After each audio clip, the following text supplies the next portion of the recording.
Gauss and Nianji's Gu Wenqing has bound a rich system. If he gets into a top-tier university, he will be rewarded with 10 billion. As the university semester begins, Gu Wenqing, who drives a Ferrari with one hand, becomes the talk of the town. 99.999 of the troubles in the world are due to poverty, Gu Wenqing said, glancing at his bank card with trillions in savings, feeling emotional. Chapter 1. The Farce Triggered by the Suitcase, 2022. Late August.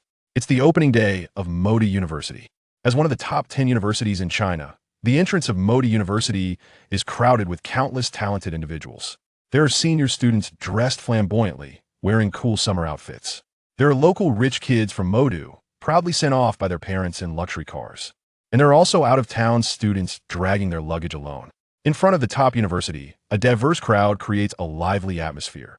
High school is a relatively simple time in life, while university is a complex micro-society. At this moment, when Xian, a member of the student council in her second year, applies a little light makeup to enhance her beauty, wearing a fitted light gray shirt and jeans that reveal her fair, long legs, when Xian's charm becomes even more striking. Feeling the gazes around her, when Xian can't help but feel pleased, she enjoys being the center of attention. Xian, look, there's a student driving a Porsche 718. The license plate is from Modu. Another girl from the student council, who looks average, gazes dreamily at the luxury car. Among the girls, a pretty girl in black stockings also watches quietly. The Porsche 718 costs at least 600,000 to 800,000. Chapter 2. Then let's smash out 150,000 in compensation. A red supercar shines even more under the sunlight. With its cool appearance and the extremely loud roar of its engine, everyone's attention is focused on this fiery red supercar. The emblem is a golden prancing horse, the world's top supercar, Ferrari. Arrogantly, Yuanhua is also captivated by the cool and prestigious Ferrari, his eyes revealing envy. This is the luxury car he dreams of. In comparison, his own 8-hand Porsche is really just industrial scrap. As the Ferrari approaches, someone quickly notices its uniqueness. Oh my, what am I seeing? $1 million luxury car on wheels. Top 10 supercars, Ferrari LaFerrari. The aristocrat among Ferraris. The most valuable car among Ferraris. The current price of a second-hand LaFerrari is even higher than a new one. Who says otherwise? A certain celebrity drove a LaFerrari for 2 years, sold it, and made a profit of 5 million. Can you believe it? Everyone's envious gazes follow the Ferrari. Like a giant shark, the Ferrari stops at the entrance of Modi University, and the butterfly doors of the driver's side slowly rise as Gu Wenqing steps out. Chapter 3. The senior sister proactively asked for WeChat, looking at Gu Wenqing. The warm reception from senior sister Haisai not only included taking the suitcase, but also buying a bottle of sparkling water nearby for Gu Wenqing. At that moment, all the boys at the registration entrance were extremely envious of Gu Wenqing. The gap was too large. While others at 18 were driving million-dollar supercars with one hand, they were either local rich kids with a small family car or taking public transport. On the first day of college, everyone felt the disparity. Some were born in luxury, while others were born into hardship. It was truly impressive. When Gu Wenqing left with senior sister Haisai, everyone's thoughts returned, and they began to speak. So impressive. That is a real man. In comparison, some people were simply too pathetic. How can this be compared? One is a rich young master, while the other is a sudden nouveau riche. Driving a Porsche and acting all high and mighty, really embarrassing for the locals. Everyone chimed in with their comments. Hearing the chatter around him, Li Yuanhua felt utterly humiliated. He had just been showing off in his Porsche, and several pretty senior sisters were even trying to get his contact information. Chapter 4. The roommates. As soon as they entered the dormitory, 3 pairs of eyes were fixed on Gu Wenqing. Wow, did they want to learn from him? There were 4 people in the dorm, with beds and a desk arrangement. 3 of them were busy organizing their things by their beds. One was a tall, dark-skinned boy. Another wore glasses, was thin, and had a smile that always hinted at a bit of mischief. The last was a trendy boy who had just styled his hair after the college entrance exam. With fluffy blonde hair and dressed in brand-name clothes, currently using the latest Apple phone to reassure his family. Nice, brother, without a word. You've already got the beautiful senior sister, and she listens to you so well. Teach us, said the tall, dark boy in a thick hometown accent. Can't teach. We're just ordinary friends, Gu Wenqing replied honestly. How to teach? Unless you can drive a Ferrari with one hand. Modest, brother. The senior sister has been running around for you for so long. She must have a thing for you. In a few days, you two might just become a couple. The 4 began to chat back and forth. Chapter 5, the BMW 5 Series, doesn't team match me hey. Chen Yunxue, you also got into Magic City University? Gu Wenqing was a bit surprised. He didn't expect to meet someone familiar, so far from home. Chen Yunxue was dressed in a JK uniform, wearing a white sailor suit with a light blue necktie and a light blue checkered short skirt that complemented her fair legs. How do you know me? May I ask who you are? Chen Yunxue asked in confusion, as she had no memory of the somewhat handsome boy in front of her. I'm also from Yang No. 1 High School, Gu Wenqing replied with a calm smile. The other party was recognized as the school belle in high school, and countless boys liked her, while he was just an ordinary poor student, so it was normal that Chen Yunxue didn't recognize him. Their only intersection was during a physical education class where they played badminton together. Gu Wenqing thought the school belle would have some impression of him, but it seemed he was overthinking it. He said nothing more and left directly. So what if she was the school belle? With his worth of billions, he couldn't be a sycophant. Yunxue, who was that guy just now? A fair-skinned, delicate-looking boy approached Chen Yunxue and asked. Chapter 6 Wang Yanran gets hit on his uncle's career was booming, and he married a local woman from Magic City, having a daughter. For over a decade, his uncle's family occasionally returned to Yang for the new year, and every year his aunt and cousin looked down on Gu Wenqing with pride. If his mother didn't call, Gu Wenqing would never go to his uncle's house, as just thinking of the disdainful looks from the mother-daughter duo annoyed him. Who cares? Now that I have money, I want to live freely, Gu Wenqing thought to himself.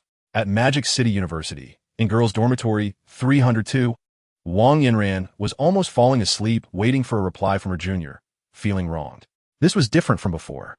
Those rich second-generation boys or guys would respond to her messages immediately, and she would often ignore them. Typically, when she sent a message, the boys would shower her with long replies. But today, in front of her junior, it was a different story. She had sent over 20 or 30 messages, but her junior hadn't replied at all. Most importantly, she even sacrificed her looks, taking a few photos that she thought were a bit provocative and full of hormones. Chapter 7 Unlocking a new title, a red Ferrari, came speeding from a distance. Wow, Ferrari la Ferrari. Du Zidong, sitting in his Maserati, was incredibly excited upon seeing the Ferrari, instantly screaming. So cool, super awesome. Du Zidong loved cars, and Ferrari was his favorite supercar brand. At that moment, he looked at the owner of the LaFerrari with envy while driving his million-dollar Maserati. He was stunned to see Wang Yanran getting into the passenger seat of the Ferrari. He was dumbfounded, especially remembering that he had just been showing off in front of Wang Yanran. Isn't he not richer than me? His car can't be better than mine. Now, recalling those two sentences, Du Zidong wanted to slap himself. Damn it, I, who drive an entry-level sports car, actually tried to compare wealth and cars with someone driving a top-tier supercar? What was I thinking? In that moment, Du Zidong realized the truth. No wonder Wang Yanran didn't even glance at him. She had found a super-rich young master. Watching the woman he fancied getting into someone else's car, Du Zidong's face turned ashen as he watched the Ferrari drive away. Chapter 8 Shanghai license plates, Gu Wenqing asked. I heard that dancers have very flexible bodies. Upon hearing this question from her junior, Wang Yanran's first thought was about unlocking more positions. Sensing Wang Yanran's strange gaze, Gu Wenqing frowned. What are you thinking about? This is a serious question. Wang Yanran pouted. Then can you take your hand off my leg? Unable to control herself, Wang Yanran blushed. You naughty boy. They enjoyed a very satisfying meal together, with Gu Wenqing taking some advantage. Just as they were lingering over the meal, a notification sounded. Ding dong. Gu Wenqing's Apple phone rang. At that moment, with the lovely girl beside him and his hands full, he asked Wang Yanran to put it on speaker. A pleasant female voice came from the phone. Is this Gu Wenqing? Mr. Gu? Receiving a positive response, she continued. Hello, Mr. Gu. I am a staff member of the Shanghai license plate auction. You successfully bid $20 million for the license plate who A11111, and the subsequent transfer and registration will be handled by the auction on your behalf. This is a special license plate awarded by the system. Gu Wenqing was very satisfied with this impressive license plate number. Without the system's operation, there would be no chance to buy such a coveted Shanghai leopard license plate, no matter how much money was offered. Chapter 9. I don't mind your smelly feet. You have a net worth of over 100 million? You earn 10 million a year? Is this little achievement worth showing off? Gu Wenqing said disdainfully. Gu Wenqing threw the Ferrari key onto the table and opened her mobile banking app. The interest on my savings for a year is higher than your company's annual profit. Hearing this, several men were left dumbfounded. When they saw the long string of numbers on the bank card, the Bentley guy couldn't believe it was real. He counted the digits 3 times, confirming that it was indeed an 11-digit deposit. What did they see? A young person with a bank account holding billions. My God, they were all scared out of their wits. They never expected that casually showing off would land them on the wrong side of a big shot. At that moment, they felt weak, the alcohol wore off, and they slumped to the ground, repeatedly murmuring about the billions. Chapter 10, The 888 wine is not expensive. Facing the million-dollar Ferrari sports car, young Mo was at a loss. She had driven many cars, but this was her first time in a Ferrari. Sitting in the Ferrari, she was flustered and didn't know how to drive. Gu Wenqing found it amusing watching young Mo's silly demeanor, which was quite cute. First, turn on the ignition, then the handbrake here, and then. Gu Wenqing had to sit next to young Mo, teaching her step by step. There were inevitably some physical contact along the way, causing young Mo to blush several times. The navigation said it would take half an hour, but young Mo took nearly an hour to arrive. Along the way, countless drivers were cursing as the Ferrari crawled along at a snail's pace, wasting such a good sports car. On the road, Gu Wenqing urged her to speed up and press the gas. Mo directly replied, I'm afraid. What if I crash it? I can't afford to pay. Gu Wenqing joked, if you can't afford it, just give yourself to me. Young Mo retorted, you don't mind that I'm older. Women 3 years older than men are like gold bricks, especially in today's society where mature women are in vogue. A man's words are deceiving. Young Mo pouted. Though she said this, she felt delighted inside. Chapter 11.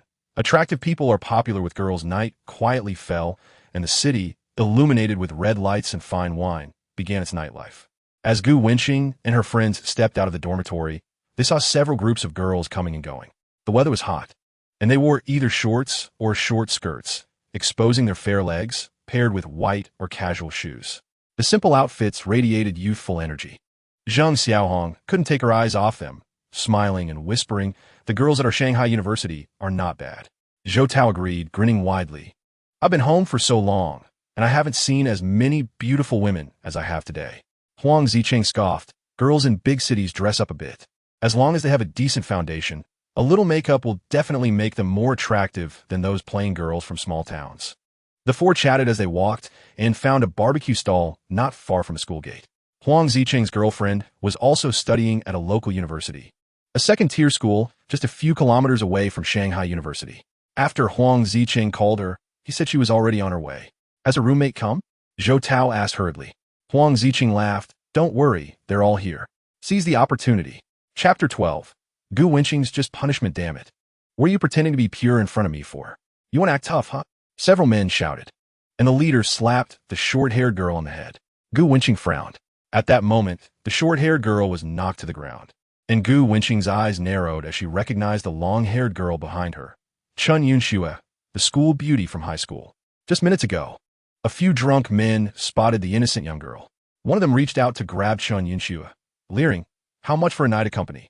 This infuriated Chun Yunxue, and her companion, Lu Yao, cursed, calling them crazy.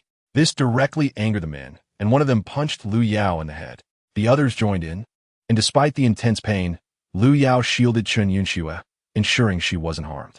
The leading drunkard wasn't done yet, shouting, I gave you face. Me wanting you is your fortune from 8 lifetimes. The leader roughly grabbed Lu Yao by the hair and dragged her over to the other drunk men, lifting a table to smash it down.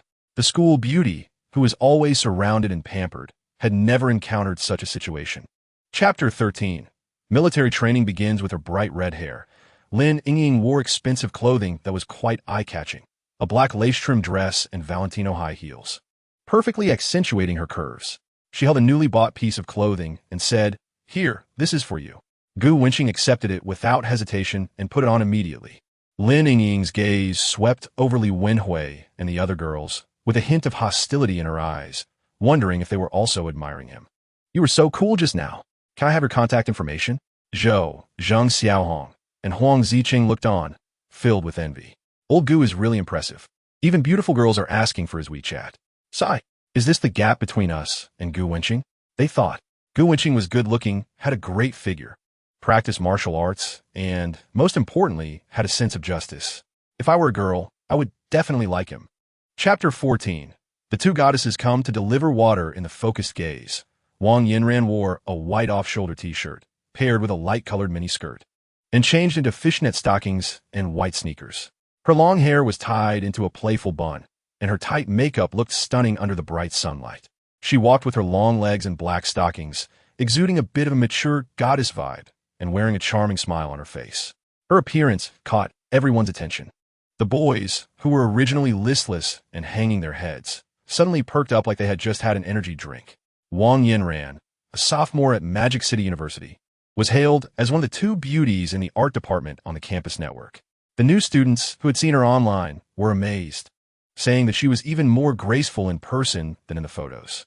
Wang Yinran walked to the front of the playground, holding a bottle of sparkling water, which was a favorite among the juniors. Upon seeing her with the water, everyone on the playground was astonished. Was the campus beauty really delivering sparkling water to some freshmen? Impossible, right? Just one day into their first year, and a freshman had already captured the heart of the campus beauty? Wang Yinran was truly stunning. Who had such charm to make the campus beauty deliver water? The boys in Gu Wenqing's class excitedly discussed as they watched her. Chapter 15. A license plate worth 168 million Wang Sanyang was an admirer of Chun Yunxue and had fallen for her at first sight. Seeing his beloved goddess delivering water to another man made Wang Sanyang feel intense hostility towards Gu Wenqing. Do you think just because you're good-looking, you can play both sides? Wang Sanyang questioned loudly. Gu Wenqing calmly apologized, saying, I'm single, so how could I be playing both sides? Wang Sanyang raised his voice, declaring, anyway, you can't let Chun Yunxue deliver water to you anymore. You don't deserve her. Hearing this, Huang Zicheng stepped forward and said, are you out of your mind? First, figure out that Chun Yunxue voluntarily delivered water to Gu Wenqing. If you have the guts, tell Chun Yunxue not to deliver it. Wang Songyang was not to be outdone, saying, Chun Yunxue is still young. She's been fooled by his superficial looks. Once she enters society, she'll understand that being good-looking doesn't pay the bills. Only money is all-powerful. Wang Songyang seemed to find immense confidence, loudly stating, do you know how much a house costs in my family? A house in my family is worth more than what you all could earn in a lifetime in Magic City. Upon hearing this, the surrounding classmates fell silent. Although Wang Songyang's words were unpleasant, he wasn't entirely wrong. Chapter 16. Searching for the boy in white online on the internet, the two major short video platforms, Douyin and Kuaishou, had a high level of interest in the incident.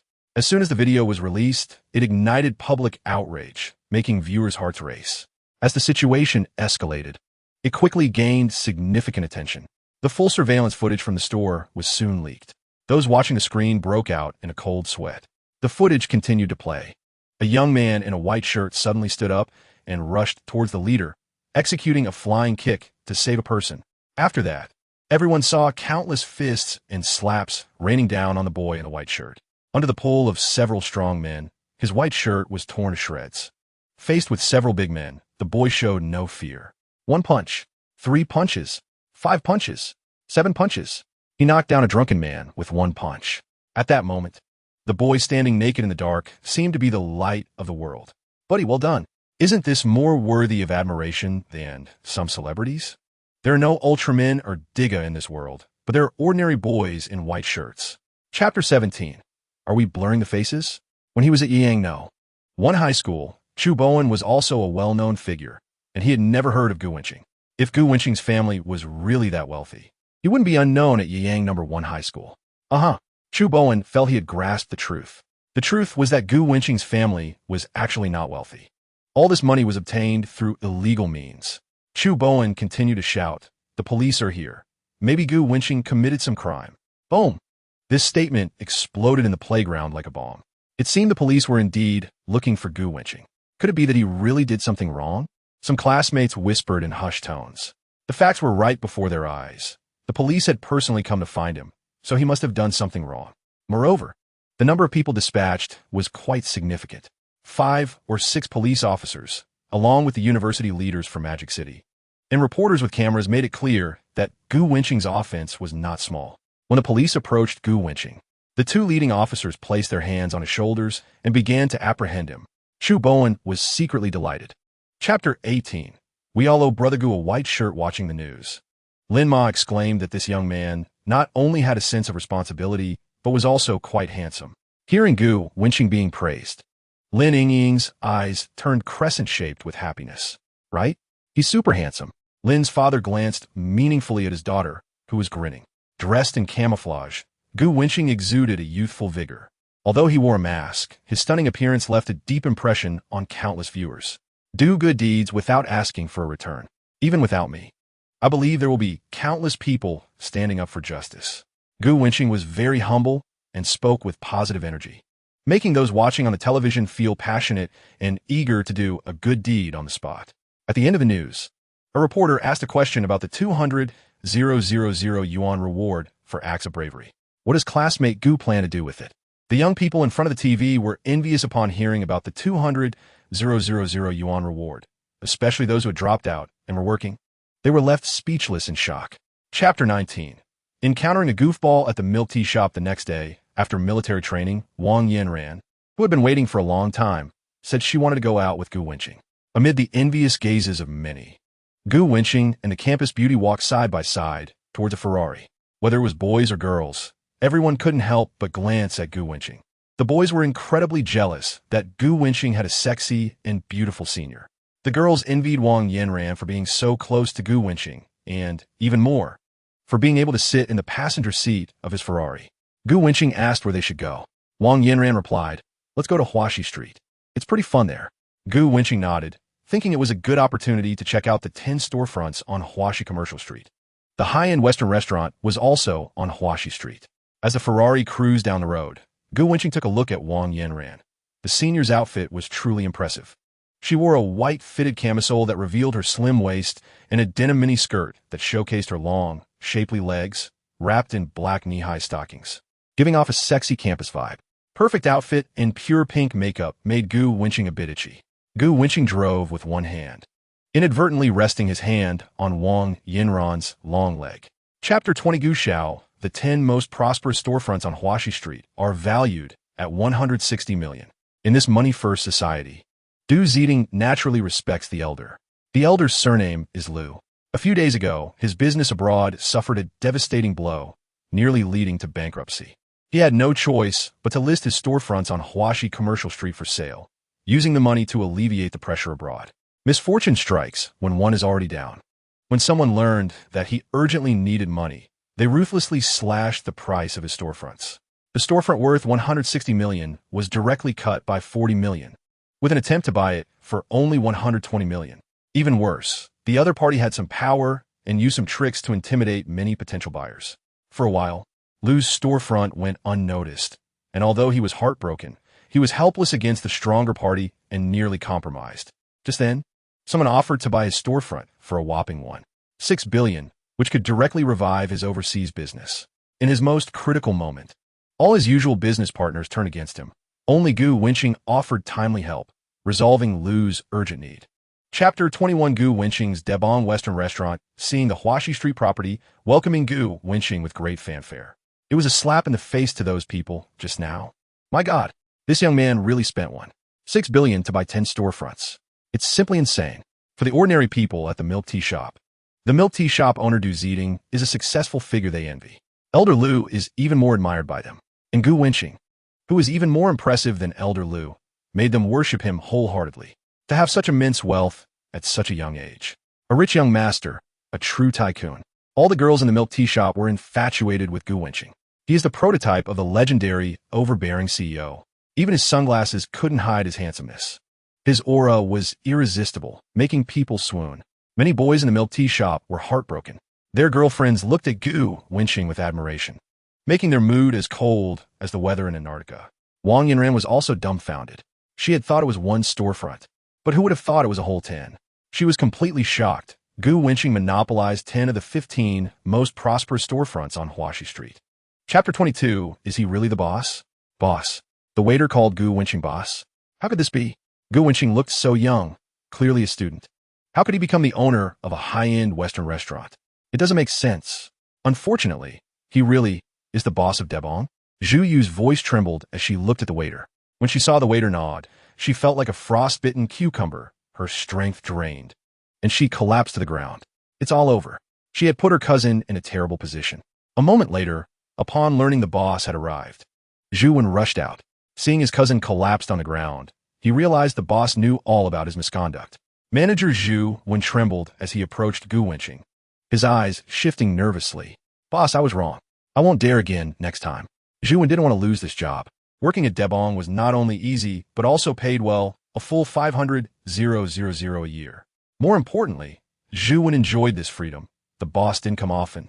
And in the store, he was like a local emperor. Please forgive me this once for my dedication to work. Hearing this, Gu Wenqing coldly sneered. Pack your things and get out. Gu Wenqing had already asked the waiter. Zhu Wen was late to work, left early, and acted sneakily. Such an employee shouldn't be kept. Should they save him for the new year? Chapter 23. Wang Yanran, forever a goddess, as time passed. Wang Yanran blushed, but her words were a mood killer. A relative has come. Gu Wenqing's hand moved down a few inches. Sure enough, Gu Wenqing's face couldn't hide his disappointment. Soon, Gu Wenqing thought of a movie plot method. He stood up, pulled Wang Yanran, and headed towards the hotel. However, not far behind them, two girls happened to see. Hey, isn't that Wang Yanran? She's actually going to a hotel with a man. Seeing this scene, one quickly took a photo. The two had come to Huaxi Street for a meal and stumbled upon Wang Yanran. They had seen Wang Yanran that morning and recognized her outfit at a glance. Has Wang Yanran been taken down? A girl of average looks said. She has been dangling this golden turtle sun for so long, and her record of not having scandals has been broken. The other asked, who asked that boy beside her? That should be Gu Wenqing, a freshman. She even brought him water during military training. At school, everyone knew Wang Yanran was materialistic, yet countless rich second-generation kids and entrepreneurial students still fawned over her. Not just because she was beautiful, but more importantly, she had never been in a relationship. Chapter 24. School Flower. Chun delivers water to others. The sun shone brightly. The air was filled with a hot scent. 4 freshmen in military training. Even their underwear could squeeze out sweat. After 2 days of military training, everyone got smart and brought their own water bottles. During breaks, they could replenish their hydration. Unlike Gu Wenqing, who had 2 senior sisters taking turns bringing him sparkling water and milk tea. Many boys on the playground were looking at Gu Wenqing. I heard Gu Wenqing went to a hotel with the school flower yesterday. The campus network even exposed the pictures. Damn, seeing that hand in the picture makes me angry. This time, Gu Wenqing and the school flower officially announced their relationship. Chen Yunxue probably won't be bringing her water anymore, right? Of course not. I heard Chen Yunxue was the school flower in high school. How could the school flower be a servant? How could the school flower become a third party? By the way, Chen Yunxue is really beautiful. The freshman felt both heartbroken and relieved. Heartbroken because the most attractive school flower goddess had become Gu Wenqing's girlfriend. Relieved because, after Gu Wenqing had a fling with the school flower senior, Chen Yunxue probably wouldn't like Gu Wenqing anymore. Feeling the gaze from all directions, Gu Wenqing couldn't help but frown slightly. Chapter 25. Little anchor you, Unin. I heard you like sparkling water, so I specially bought this for you. Chen Yunxue approached Gu Wenqing and handed him the sparkling water. Thank you. Gu Wenqing took the water from Chen's hand. He had just drunk a lot and wasn't thirsty yet. Feeling the expectant gaze of Chen Xiaohua, Gu Wenqing opened the bottle cap and took a gulp. Seeing Gu Wenqing drink the water she sent, Chen Xiaohua revealed a satisfied smile. In an instant, upon seeing Chen Xiaohua's charming smile, the boys went wild. I'm done. It's another gift for Gu Wenqing. Chen Xiaohua is confused. Gu Wenqing already has a girlfriend. Why does Chen Xiaohua insist on hanging onto this tree? I just mocked Gu Wenqing, and now Chen Xiaohua is here delivering water again. Everyone began to discuss back and forth. They didn't understand why Chen Xiaohua was so fond of Gu Wenqing. Although Gu Wenqing is handsome and wealthy, he already has a senior sister. So why is Chen Xiaohua so unwilling to let go? They didn't want to know that among the girls Gu Wenqing bravely saved was Chen Yunxue. The surveillance footage was blurry, making it impossible to see the girl's face, and the school didn't widely publicize who the rescued girl was, leading everyone to be unaware of the connection between Gu Wenqing and Chen Yunxue. Chapter 26. Audience. Young people are trying too hard to show off. A Douyin livestream room, named "And is the cutest," showed over 1,000 online viewers. Wow, if I could really afford a Ferrari, I'd definitely send the host a gift worth 100,000. I really like the host and want to take her home. The Ferrari LaFerrari is incredibly cool. I'm not here to see your face. Quickly turn the camera to the Ferrari. Little host, how ridiculous. You become a host and still refuse to go to a hotel with the big boss. How pretentious. The barrage was not too many, with both fans and haters. After the incident of refusing the big boss's hotel invitation, Gu Wenqing received fewer gifts daily. The big bosses who used to send crazy gifts were all just peeping at her body. Once they realized there was nothing to gain, they stopped sending gifts to Gu Wenqing and became haters, criticizing her in the live stream. Some viewers who genuinely like Gu Wenqing were infuriated by the barrage, protecting their female host. And is not the kind of bad woman who climbs into bed for money. Brothers, and it hasn't had a big boss recently. So everyone send more gifts to Wenqing. In no time, fans of Wenqing started sending a wave of gifts. Thank you to a mosquito big brother for sending 66 lollipops. Chapter 27. For the sake of the G-cup softness, let's pity the little host. Gu Wenqing was dumbfounded. Her speech was incoherent. Is this Ferrari really yours? After saying that, Gu Wenqing regretted it. She scolded herself in her heart for being stupid. Everyone else had already taken out their keys to unlock the Ferrari, and she was still asking such a silly question. It's not her fault. She was simply too shocked. Such a handsome young man, driving a car worth tens of millions, made Gu Wenqing feel a bit awkward in front of the wealthy. Hearing the voice, Gu Wenqing felt that the beautiful female host in front of him was a bit cute, looking so silly. Just as expected, are you live streaming on Douyin?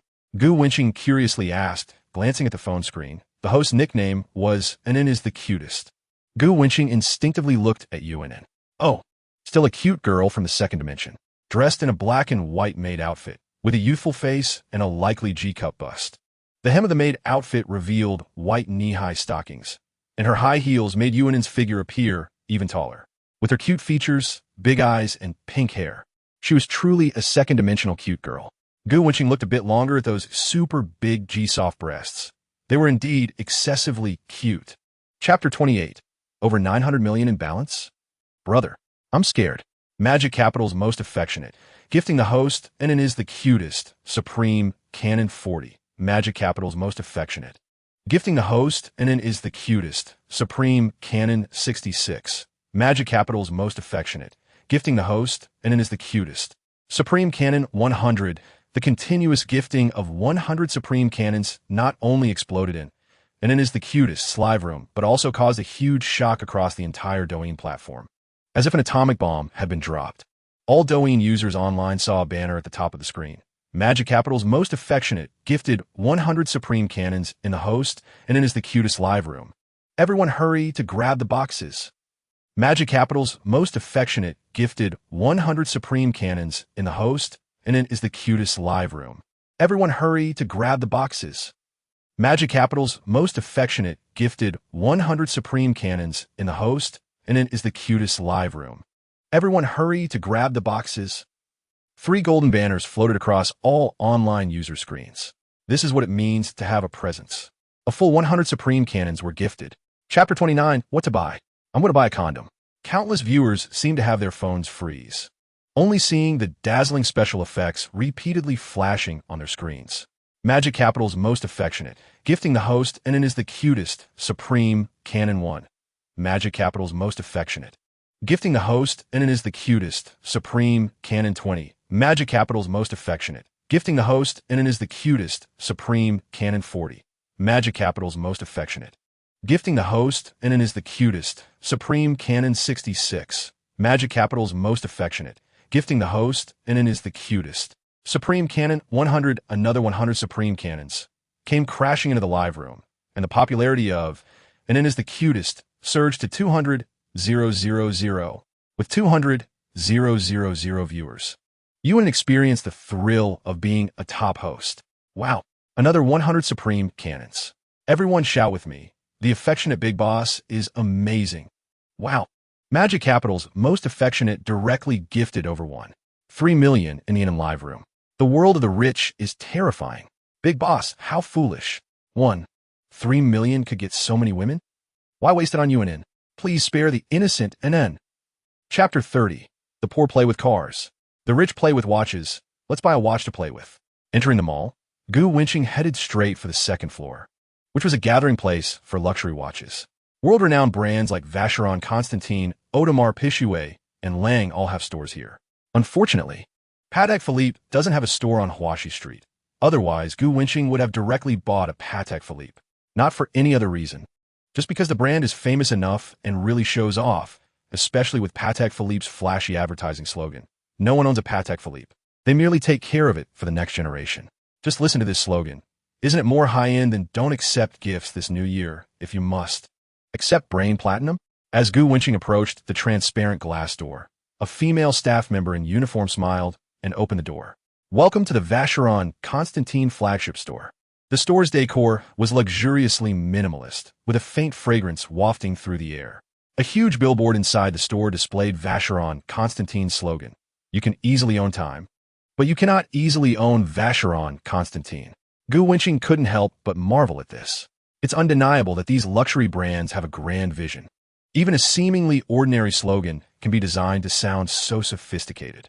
Chapter 31. I'll take the 10 million watch. TSK, such a show-off. The salespeople in the store thought. A watch over 6 million is just okay. The salespeople were close to laughing out loud. This isn't how you show off. If he doesn't buy it later, won't that be incredibly awkward? With over 6 million watches among China's 1 for billion people, there wouldn't be more than 10,000 wearing a 6 million watch. And this young man in front of them still looked down on it? At that moment, everyone in the store thought Gu Wenqing wouldn't buy a watch.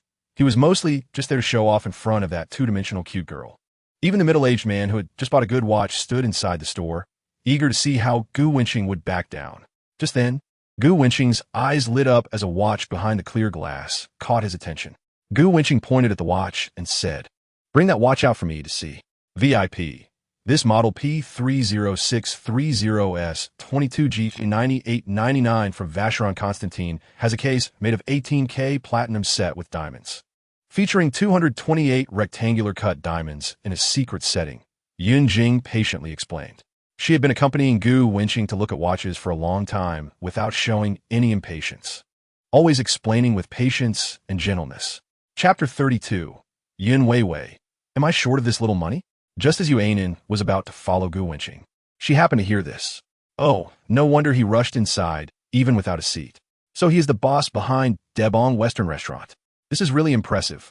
Shortly after the two entered the private room, exquisite French dishes were served at the table. Bouillabaisse, foie gras steak, Parisian lobster, red wine mountain chicken, saffron chicken, chicken liver steak, and more. Having once lived on the edge of poverty, she had never had the money to eat at such a light luxury restaurant. The small streamer Yuanin was drooling at the sight of these dishes. It was also her first time using a knife and fork, making her a bit flustered and embarrassed. Hey, you really look like my idol, the boy in white. At this moment, Gu Wenqing took off his sunglasses and mask, allowing Yuan to see his face clearly. Really? How similar? Yuanin took out a picture she had painstakingly captured from video, finally getting a full view of the boy in white. To be honest, she had been drooling over this picture for a long time. The eyes are similar. The nose is similar. The mouth is similar. Yuanin held the picture up for comparison, muttering to herself, even the aura is the same. It's like they were carved from the same mold. Chapter 33. The hostility between Jin Yu and Yun Weiwei. Yun Weiwei mumbled softly, "Smoking is bad for your health." "Then I won't smoke." Gu Wenqing extinguished the cigarette. "You take the money first, and you can pay me back slowly when you graduate and have a job. And the car repair fee is 10,000. Not 150,000. Li Yuan was said that on purpose to scam money. Really? Seeing Gu Wenqing nod, Yun Weiwei felt less oppressed than before. In fact, the Porsche was repaired for 60,000, and Gu Wenqing wouldn't tell her the truth. 150,000 was really too much. She had been losing sleep every night recently. A 10,000 yuan debt, while still considerable, could probably be paid off in a semester if she worked hard. Yun Weiwei suddenly felt a bit hopeful about the future. "I don't want the money," she said stubbornly. "I said to take it," Gu Wenqing said in a low voice. Yun Weiwei stubbornly kept her head down. Gu Wenqing knew he had to be a bit tough. He rolled down the car window and said, "If you don't want it, I don't want it either." Gu Wenqing held a thick stack of money outside the car window, threatening, "Since everyone doesn't want it, I'll just throw it away. Consider this your repayment." Chapter 34. The girls. Gu Wenqing, come take one. Military training isn't hard. I'd rather go home and grow sweet potatoes. Military training continued as usual, and Gu Wenqing received sparkling water from senior sister Chen Yunxue every day. Initially, everyone felt tired for a few days, but they got used to it, and it didn't feel that bad. Amid the envious gazes of everyone, Gu Wenqing received 2 bottles of sparkling water again today. Especially since Chen Yunxue wore different stockings every day, the boys on the playground were mesmerized. Gu Wenqing frowned, thinking, How does Chun Yunxuan know about my preferences? Who leaked the secret? Huang Zicheng smirked. Old Gu, drink less carbonated stuff? It's bad for your vitality. Gu Wenqing laughed and scolded. What are you afraid of? I'm full of energy. During military training breaks, the squads gathered together. It was unclear which class started it, but someone performed a talent show, prompting applause from everyone. A girl played a popular Douyin song, and as the music played, she flirted, tossed her hair, and danced. Even in oversized camouflage clothes, her sexy figure was noticeable. Zheng Xiaohong exclaimed, "Wow, so freaking sexy." Huang Zicheng agreed. Which class is that girl from? How come I've never noticed her before? The girl's hot dance brought the atmosphere to a peak, and some boys excitedly whistled. Chapter 35. Old Gu, change of talent. You can't sing in tune. It's not an exaggeration to say that during military training, all the freshmen were under Gu Wenqing's influence. He was the one who stood out.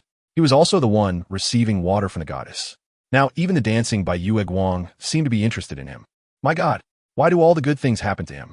Everyone was looking forward to seeing Gu Wenqing embarrass himself today. Would he get stage fright? Maybe he has no talents at all. I heard he sings terribly. This time he is bound to embarrass himself. Poor guy. This is the consequence of fame. Others don't even get a chance to perform. Turtle. Below, especially Li Yuanhua, Chu Bowen, and other boys who had grievances with Gu Wenqing, were extremely happy, eager to cheer and applaud. Gu Wenqing, you finally have your day. Embarrassing yourself in front of the public is so satisfying. It would be even better if he messed up his performance. In the economics class formation, Gu Wenqing borrowed a guitar and tested the sound. This scene shocked his 3 roommates. Wow, old Gu, are you really going to sing? Chapter 36. Qim Yunan. Gu Wenqing, do you really not remember me? Luzhou Moonlight. Pear Blossom Rain is cool. Who are you by the side of today? The hometown's moonlight is deeply imprinted in my heart. Tears from those years cannot flow. Strumming the guitar, Gu Wenqing's face carried a hint of sadness. Luzhou, another name for Hefei, Gu Wenqing's hometown. Below, a lively yet melancholic song was playing, causing many sentimental girls to shed tears. Listening quietly, it truly was a heart-wrenching song, especially reflecting the homesickness they felt at that moment. Most of them had left their hometown to study in the Magic City, the first time away from their parents, missing home dearly. I really want to go home. I miss my parents, I miss him. Young girls are often sentimental, searching for their own stories in the song. After the song ended, everyone fell silent, still immersed in the music. After a while, Zhou Tao exclaimed in shock, "Wow, is this really sung by old Gu? Is he possessed by a ghost?" Zheng Xiaohong stared in disbelief. Huang Zicheng shook his head and said, "Looks like we've all been fooled by old Gu before. In fact, this is his true level now." Chapter 37. Whoever bullies Yun Weiwei, I will make them pay. Oh, Longins is not just a few hundred. Zhou Tao exclaimed. Is it that expensive? He had heard someone bragging about Patek Philippe and Vacheron Constantin being expensive, and he remembered that. After thinking for a moment, Zhou Tao continued. How does your watch compare to Patek Philippe and Vacheron Constantin? Huang Zicheng, nearly in tears, replied, What the hell are you talking about? Longines is far less noble compared to Vacheron Constantin and Patek Philippe. They're on different levels. How can you compare? He just wanted to show off, to make everyone envy him. Why was it so difficult? Just then, Zhou Tao saw Gu Wenqing walk in. Old Gu, what do you think of my watch? It's Longines. Huang Zicheng said, swinging his arm to let the Longines shine under the light. Gu Wenqing replied expressionlessly, Oh, it looks pretty good. This model of Longines is quite suitable for young people. Old Gu, you could buy one too, Huang Zicheng said, subconsciously looking at old Gu's wrist. Wow, his jaw nearly dropped. What did he see? A Vacheron Constantin. This is just too outrageous. As a native of the Magic City, Huang Zicheng had studied various luxury brands. The watch on old Gu's wrist was not an ordinary Vacheron Constantin. Chapter 38. Regardless of gender, if you make a mistake, you should be punished. At that moment, a chubby girl in the crowd stepped forward. He Yuan said, The money Weiwei hid under the bed is missing. I helped her search the dormitory, but we didn't find it. Hearing this, Gu Wenqing became even angrier. Yun Weiwei lost the 5,000 yuan she withdrew yesterday? He knew very well what 5,000 yuan meant to Yun Weiwei. For other college students, 5,000 yuan might just be a month or two of living expenses. Losing it would be painful, but they could still ask their families for more.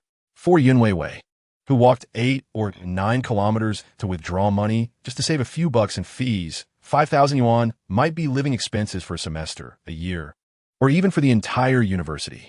Gu Wenqing glanced at Yin Weiwei's somewhat worn-out canvas shoes and frowned. Did anyone else enter your dorm today? Seeing He Yuan shake her head, Gu Wenqing continued. Then it must be someone from your dorm who took it. Let us go find the other two in your dorm. Even if the king of heaven blocks me, I will find the thief today. As long as it wasn't an outsider, finding the thief wouldn't be hard. There were only 4 people in the dormitory. Excluding the one who lost the money, there were only 3 suspects. Chapter 39. Gu Wenqing. Chun Xiaohua. The sparkling water you sent me is making me nauseous. 50,000 yuan is not a small amount. With this money, she could buy the phone and computer she wanted. Yang Lihua took a deep breath and said, the money was stolen by Jin Yu. This morning, while Weiwei and He Yuan went to wash up, I saw her take the bag that Weiwei hid under the bed. Jin Yu exploded. You're talking nonsense. Since she had already spoken, having offended Jin Yu, Yang Lihua decided not to hide it anymore. The money was indeed placed in her military training pants. Gu Wenqing looked down and saw that Jin Yu's right pocket was bulging. It must be where the money was kept. The lie was exposed. And Jin Yu sat down on the ground crying. Gu Wenqing said, take it out. Since this is your first time, we will keep this a secret. This time, I'll let you off the hook. Changing his tone, Gu Wenqing added fiercely, if you dare to bully Yin Weiwei again, I guarantee the whole school will know you are a thief and Magic City University will definitely expel you. So behave yourself from now on. Upon hearing this, Jin Yu breathed a sigh of relief, feeling a bit grateful to Gu Wenqing. Thankfully, he didn't go for the kill. Otherwise, she definitely wouldn't be able to continue in this university. Even if the school didn't expel her, if the news of her stealing spread, she wouldn't have the face to stay in school either. Chapter 40. 3 million Porsche Cayenne has been bought, and you're still short this 10,000. After military training, Gu Wenqing's phone rang. It was an unfamiliar number. As soon as he answered, a clear female voice came through. Hello, Mr. Gu. I am a sales representative from the Porsche 4S dealership in Magic City. The top-spec Porsche Cayenne you ordered has arrived. When will you be free to pick it up? This was the Porsche Cayenne that was a reward from the system. Gu Wenqing replied directly, I will come right over. If it weren't for the sales representative calling, Gu Wenqing would have almost forgotten about his Porsche Cayenne. Gu Wenqing called Wang Yanran. Senior, are you free? Wang Yanran laughed and said, as long as a junior finds me, I'm free even if I'm not. Okay, then I'll take you out for a bit. Gu Wenqing went downstairs and started his red Ferrari, arriving at the girls' dormitory entrance. After a while, Wang Yanran came down. In the passenger seat of the Ferrari, Wang Yanran wore an off-shoulder denim jacket, exposing her delicate white collarbones and shoulders, paired with a matching denim miniskirt that revealed her long, smooth legs. The white stockings just reached above her calves, and she wore a pair of Nike Air Force One sneakers. Her makeup was still the pure and desirable style she liked, looking like a ripe apple that made one unable to resist taking a bite. Chapter 41. Next time you act so domineering, I will slap you to death. Damn, for the sake of tonight's happiness, Liu Yangwei gritted his teeth and painfully said, 100,000. I'll add another 100,000. Just let me have the car. Damn, this is a serious loss.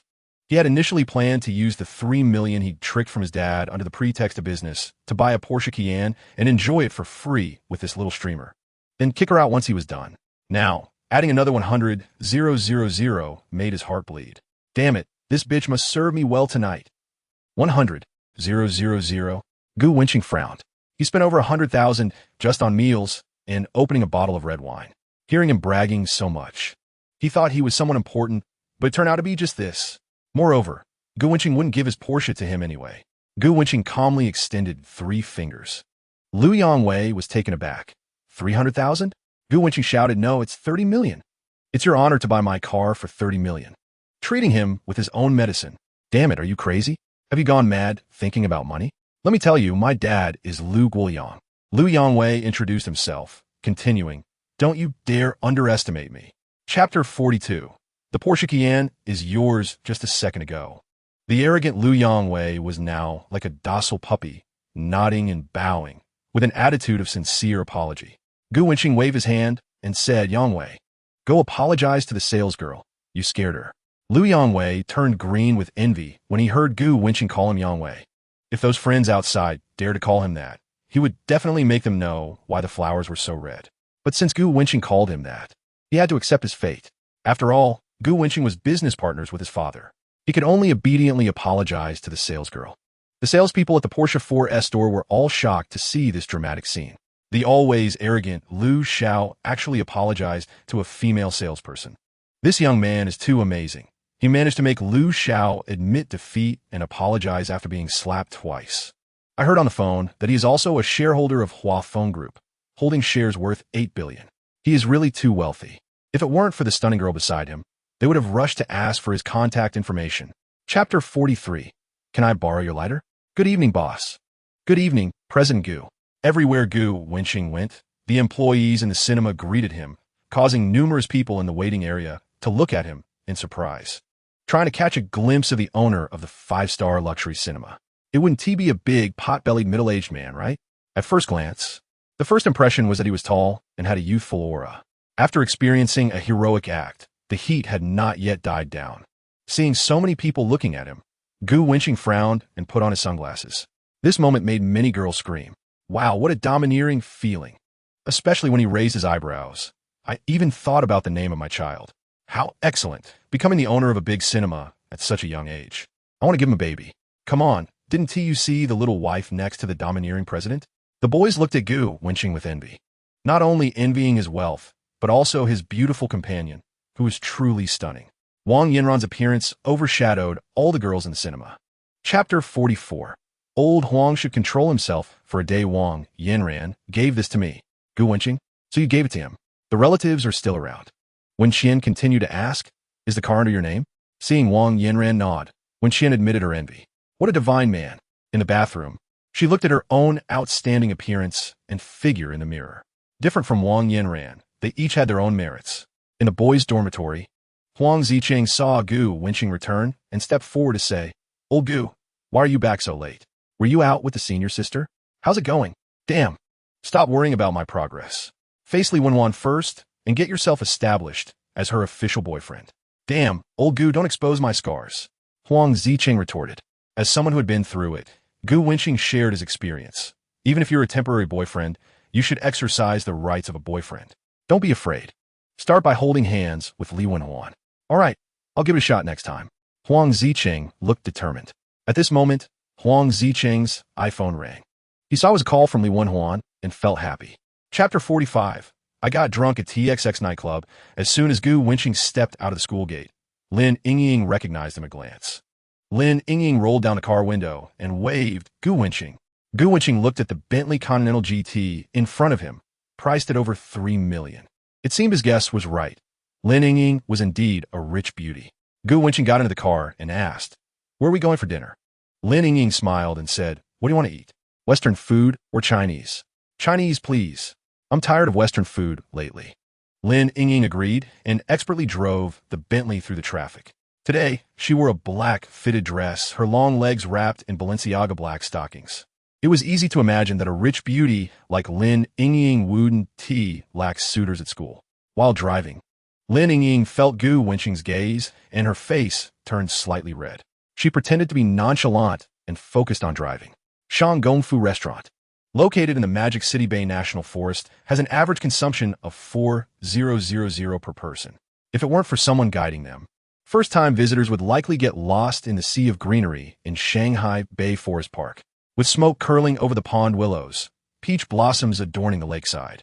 The gray brick and tile horsehead walls, and the carved beams and painted rafters of the Huizhou architectural complex of Shanggongfu, said to be over 400 years old. All buildings are antique grade and exquisite. Chapter 46. I'll compensate you 1 million. Wang Min was in a bad mood. Her boyfriend of half a year cheated on her, and he ended up with a woman who was worse than her. Her boyfriend simply said, it's been half a year. I've been dating you for 6 whole months, and you only let me hold hands, not even a kiss. That girl is different. She gave it to me in just a few days. Hearing this, Wang Min felt it was absurd. In fact, she had long suspected her boyfriend was flirting with many women online, which could be considered emotional cheating. That's why she intentionally kept their distance, hoping he could change this bad habit. But in the end, damn it, what was I thinking falling for a guy like Zhou Gui? After drinking for an unknown amount of time, she felt a bit dizzy and called Lin Yingying to pick her up, not wanting any incidents to happen in the nightclub. Chapter 47. Drink until you can't. They didn't think too much about it. Instead, They were even more excited. If he could order 20 sets of 5-color divine dragons, it proved that Gu Wenqing was wealthy. So the earlier claim of compensating them 1 million must also be true. Huh. Today I was lucky to run into a big spender. The tall man waved his hand and said, "All right, as long as you pay 1 million for the drinks today, we won't make things difficult for you." At this moment, Lin Yingying, although she didn't understand why Gu Wenqing was doing this, had only one thought in her mind: to raise money. A set of 5-color divine dragons cost 78,888. 20 sets would be 1,577,760. Over 5 million, and she only had a little over 1 million in her card, still short 500,000. She rushed out of the nightclub and borrowed 500,000 from another close friend. The 3 tattooed men ignored Lin Yingying as she ran out. As long as the drunk woman in Gu Wenqing's hands was still there, the monk could run, but the temple couldn't. The rich and beautiful Lin Yingying had friends who were also well off, and her friend happily transferred 500,000 to her card. After borrowing the money, Lin Yingying rushed back, panting. After spending over 150 million, she definitely couldn't sit in a casual seat anymore. So the marketing team immediately arranged for Gu Wenqing and the others to sit in the A1 area VIP seat. Chapter 48. Looking for the phone. How I got kissed. Gu Wenqing believes in mutual respect. Gu Wenqing hugged Wang Min and left TXX without looking back at Lin Yingying. The person who ordered 20 sets of divine dragons had already left, but the nightclub was still bustling with noise. Wow, this is too damn cool. Just to retaliate against those 3 people, making them drink until dawn. Is this what it means to be a rich person? If you're not convinced, just throw 5 million at them. For a rich person, this little money is just a drop in the bucket. I envy it. When will I be able to act so unrestrained? Bro, only in dreams. The men were all impressed by Gu Wenqing's methods. Having money really allows you to do whatever you want. Meanwhile, the girls present were still screaming, "So handsome, unbelievably handsome." It turns out you can spend money to slap faces like this. Money is really just a string of numbers for the rich. That handsome guy is truly dominating. 5 million just to slap 3 idiots in the face. The boldness of the wealthy is indeed shocking. Many people thought how nice it would be to have 5 million. They could directly buy a Porsche or even make a down payment on a house in the Magic City. Chapter 49. Continuous title Unlocking the Moonlight was enchanting. After a long while, Gu Wenqing glanced at the system. Ding! Congratulations to the host for unlocking a new title by any means necessary. Reward: a top nightclub in the Magic City, TXX. Reward: 1 billion cash. The items rewarded by the system will be reasonably delivered to the host's hands. The host can use them with peace of mind. This was a reward for using money to slap those 3 tattooed men in the face. From today, the top nightclub TXX, famous in the Magic City, became Gu Wenqing's property. Plus, he was also rewarded with 1 billion cash. A smile appeared on Gu Wenqing's face. With just this, the 5 million he spent that night was a guaranteed profit. The system also popped up with rewards. Gu Wenqing continued to check the system. Ding! Congratulations to the host for unlocking a new title. First time on the battlefield. Reward skill: Investigate Affection. Investigate Affection can check the affection level of the opposite sex related to the host. Reward skill: Unyielding Gold Gun. Unyielding Gold Gun greatly enhances some qualities of the host.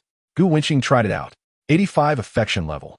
No wonder the first male in a girl's life always has deep feelings. Chapter 50.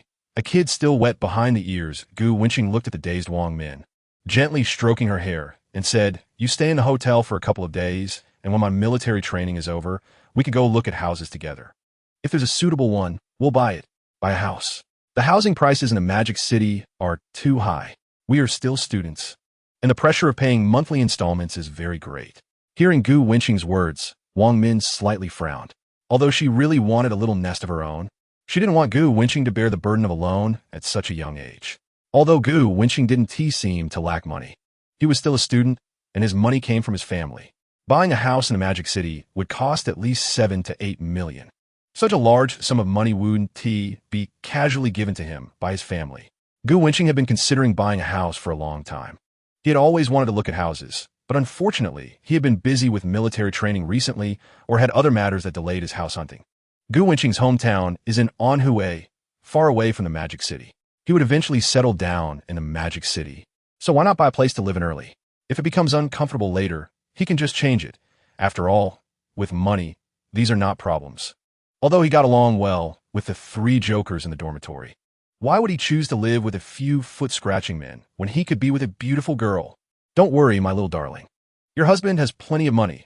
Buying a house won't involve loans. Paying in full is nice. Gu Wenqing said with a smile. It's great to have money. It can solve 999 worries in the world. Hubby, that's awesome, Wang Min said, looking at Gu Wenqing with admiration. Seeing his handsome face made her heart race with love. Gu Wenqing couldn't give her exclusive love, but he would do his best to give her the best. Or give it to them. Gu Wenqing's net worth has now surpassed 20 billion, with over 10 billion in cash, and the rest in stocks, real estate, etc. Such wealth in the first-tier city of the Magic City is indeed unparalleled. Moreover, he is only 18 years old. In the future, he can unlock new titles through the system and gain more rewards. Nowadays, money is just a string of numbers to him. He just wants to live happily and freely, whether in love or career. In the future, if there are more women, he can just change his nationality. Many urban novels write like this. Gu Wenqing thought he might as well give it a try. As Gu Wenqing walked away under Wang Min's reluctant gaze, he had no choice. He couldn't skip military training. The morning peak in a Magic City was crowded with traffic. Gu Wenqing drove his Bentley Continental GT, showcasing his skill one-handed supercar driving to the fullest. Gu Wenqing didn't want to be late and faced 10 extra laps around the playground. Rushing and hurrying, he finally arrived at the playground before military training started. As soon as he arrived at the class formation, the three jokers in the dormitory rushed over to greet Gu Wenqing. Zhou Tao grinned and said, "Wow, old Gu, you're really amazing. You dare to stay out all night before military training is over. Aren't you afraid of punishment?" Gu Wenqing laughed and said, "Hee hee. With you guys helping me cover, I'm definitely not afraid." Zheng Xiaohong shouted, "That's good to know. Don't forget to treat me to a good meal." Huang Ziqing also shouted, "You can't forget me, Uncle Huang." Gu Wenqing punched him in the chest, saying, "You little brat, still wet behind the ears. Dare to talk about seniority in front of adults. You're the one who's still wet behind the ears." He retorted, I'm already different from you guys," Gu Wenqing said mysteriously. Hearing this, Huang Ziqing, Zhou Tao, and Zheng Xiaohong in the dormitory looked at Gu Wenqing in shock. They recalled that he hadn't returned all night. Chapter 51. The senior's Porsche is bought by me, what the hell? All three were startled.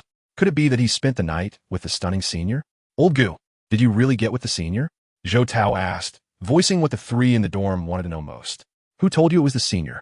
That was the campus belle, Chen Yunxue, the white moonlight Qim Yunan, or the girl with the red hair? Zheng Xiaohong urged Gu Wenqing to clarify which girl it was. Gu Wenqing shook his head and said, "Why do you care so much about my private matters?" Zhou Tao, Zheng Xiaohong, and Huang Ziqing all looked envious. To be honest, they were all very jealous of Gu Wenqing for being the first in the dorm to have experienced a woman, especially Huang Ziqing, who felt very unwilling and thought he must ask Li Wenfeng out during the break. "That red Porsche Cayenne parked under our dorm? Yeah, I heard that a Porsche costs at least over $1 million. I heard that's Senior Wang Yinran's." "Oh, is that the senior who brought water to Gu Wenqing?" The new female students were gossiping, discussing the brand new, unlicensed Porsche downstairs. Soon someone said that Senior Wang Yinran's family is really rich. Another girl disdainfully remarked that Wang Yinran must be with a wealthy man. "What the hell? Old Gu, did you hear? The senior bought a Porsche," Huang Ziqing said in shock, having just heard a girl mention it. Did the senior give up on pursuing Gu Wenqing and end up with another guy? Upon hearing this, the class erupted in an uproar. Did Senior Wang Yinran successfully find a wealthy husband? Wasn't she chasing Gu Wenqing? With so many girls entangled with him, she must not like him anymore. Such a beautiful senior ended up with someone else? What a pity. The freshman boys all looked regretful, wondering if they had been more accomplished and confident, with a bit more money in their pockets, would they have not missed out on the campus belle? Hearing this, Wang Songyang, Chu Bachin, and others in the crowd felt very pleased. "Gu Wenqing, look at you now. You deserve it. Let us see how it feels to wear a green hat." Everyone believed Gu Wenqing had been abandoned by the senior. Witnessing the downfall of the handsome and wealthy Gu Wenqing, some boys felt a bit smug. "Old Gu, don't be sad. You can find another woman." "But brothers are for life," Zhou Tao said with emotion, patting Gu Wenqing on the shoulder to comfort him. "Brothers for life? Damn, are you trying to be gay?" Gu Wenqing shivered. "I'm not gay." Zhou Tao replied, "I'm not either." "Then why are you getting emotional?" Huang Zicheng said, I can understand how you feel. Knowing the senior has become someone else's woman must hurt you deeply. Who told you that? My watch is worth 10 million. Do I look like someone who can't afford a Porsche Cayenne? Gu Wenqing looked around and shouted, The 3 million Porsche is mine. Upon hearing this, everyone on the playground widened their eyes in disbelief. My God, what did they just hear? The senior's red Porsche Cayenne was bought by Gu Wenqing. Did the senior really give it to him? And that watch on his wrist is worth 10 million? Such a small thing worth 10 million. That's too crazy. Gu Wenqing didn't care about everyone's shock. Whether it's 3 million or 10 million, in his eyes, it was just pocket change. Like 3 or 10 yuan to an ordinary person. Not worth mentioning at all. Chapter 52. The anger of the vice president of the student union hearing Gu Wenqing admit that the senior's Porsche was bought by him. Everyone present was dumbfounded. While they were still thinking about saving some living expenses, saving money to buy a new phone or computer, Gu Wenqing directly spent over 3 million to buy a luxury car, a Porsche, for the campus belle, when they were hiding under their blankets at night, saying how expensive it was while looking at watches from brands like Tissot and Longines that cost over 10,000 on their phones. A 10 million luxury watch was right on Gu Wenqing's wrist. At that moment, all the boys on the playground felt a sense of helplessness rise from their hearts. The gap between Gu Wenqing and them was like a chasm. Gu Wenqing was the sky, and they were the earth. Chu Bachin, who drove a BMW 5 Series, and Wang Songyang, whose family had 4 houses worth 32 million, along with Li Yuanhua, who drove a second-hand Porsche, were considered among the best in the freshmen. They usually walked with their noses in the air, incredibly proud. But in front of Gu Wenqing, their pride turned them into mere underlings. At this moment, they were extremely envious and jealous of Gu Wenqing. Compared to the boys, the girls were all gasping in surprise. Chapter 53. Wearing a 20,000 yuan Longines. Not worthy of talking to me, the school forum was filled with rumors about Gu Wenqing and the campus belle Wang Yanran. This infuriated Niu Tianzi. Damn it. This must be Gu Wenqing's doing with hired online commenters.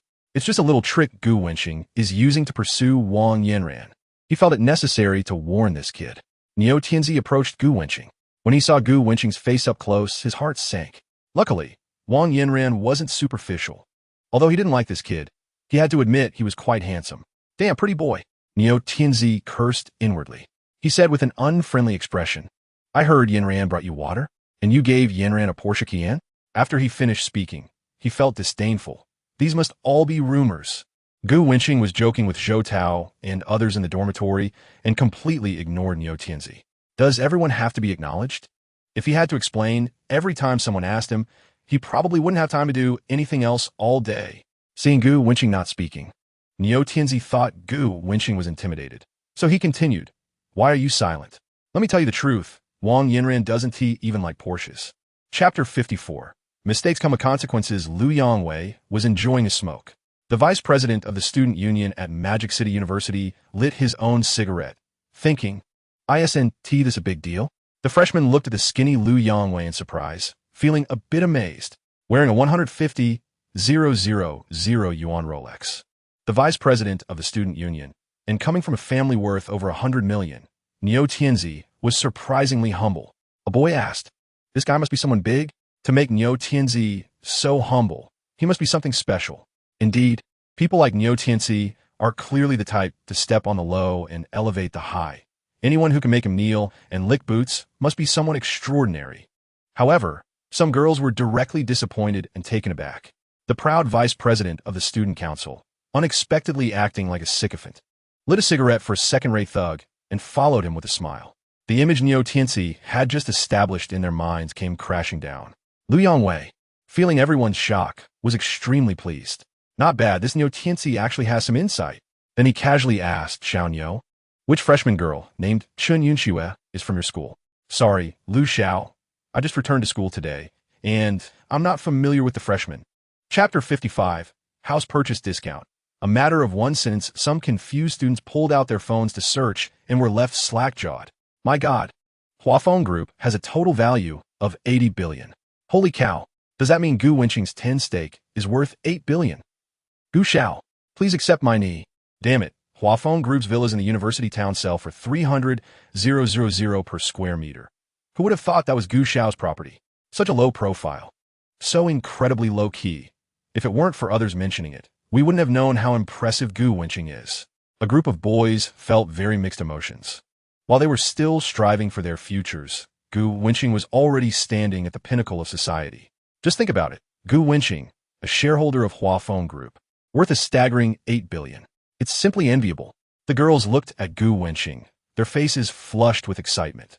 This is the true young master. Niu Tianxi isn't even worthy to carry Gu Wenqing's shoes. They looked at Gu Wenqing with eyes that seemed to want to devour him.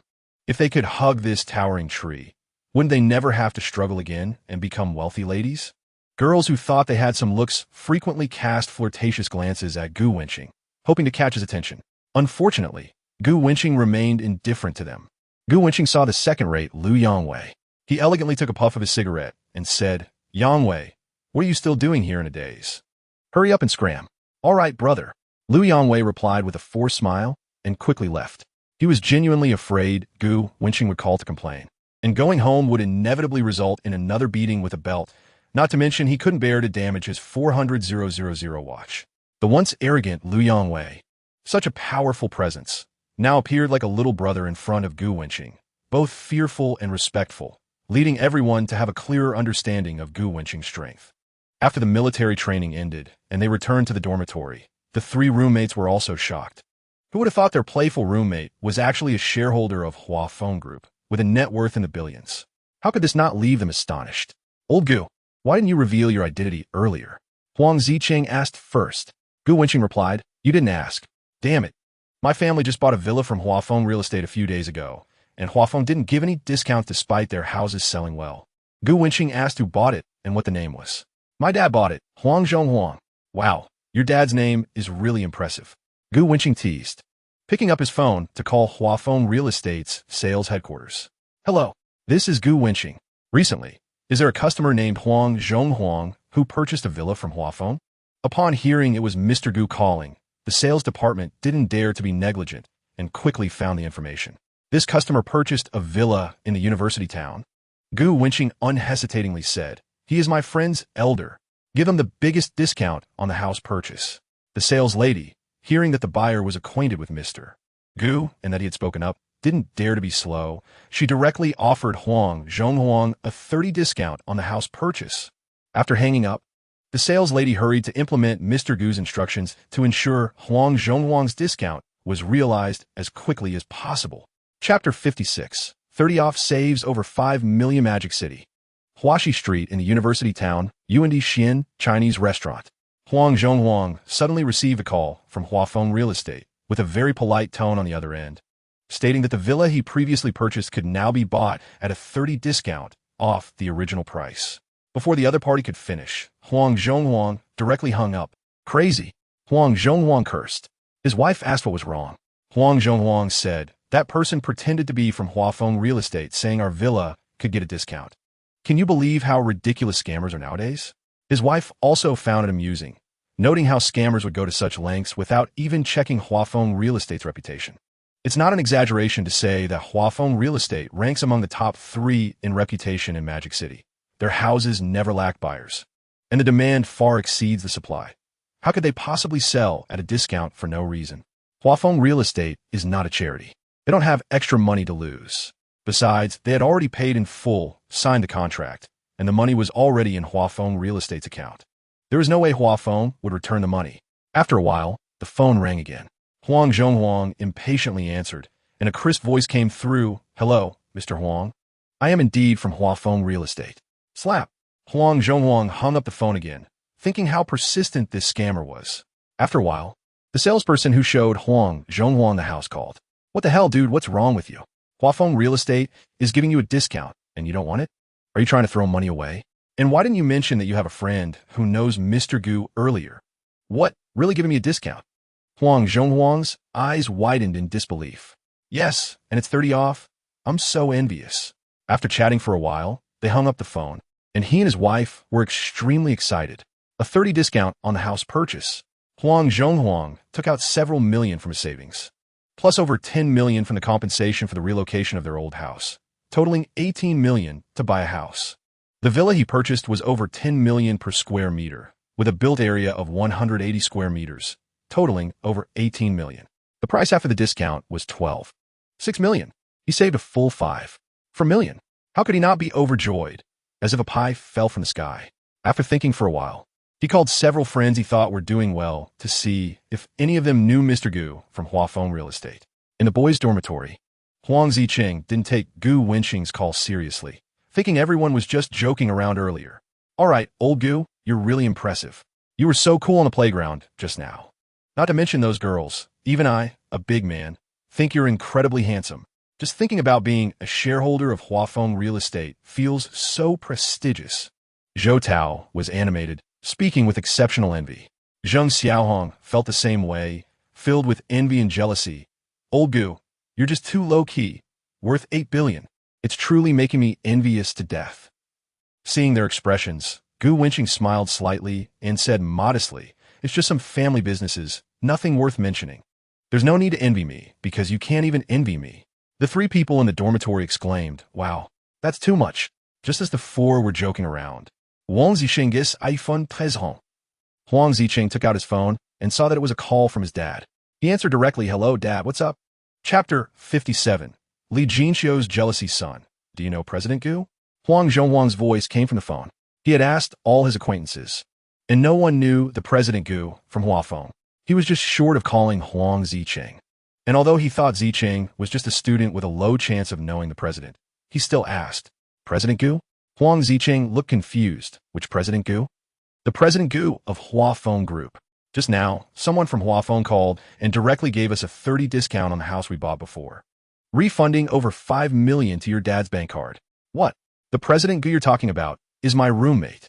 Huang Zicheng's eyes widened in shock. Huang Zhonghuang reminded his son, later, I'll transfer 1 million to your card. You must thank President Gu and remember to maintain a good relationship with him.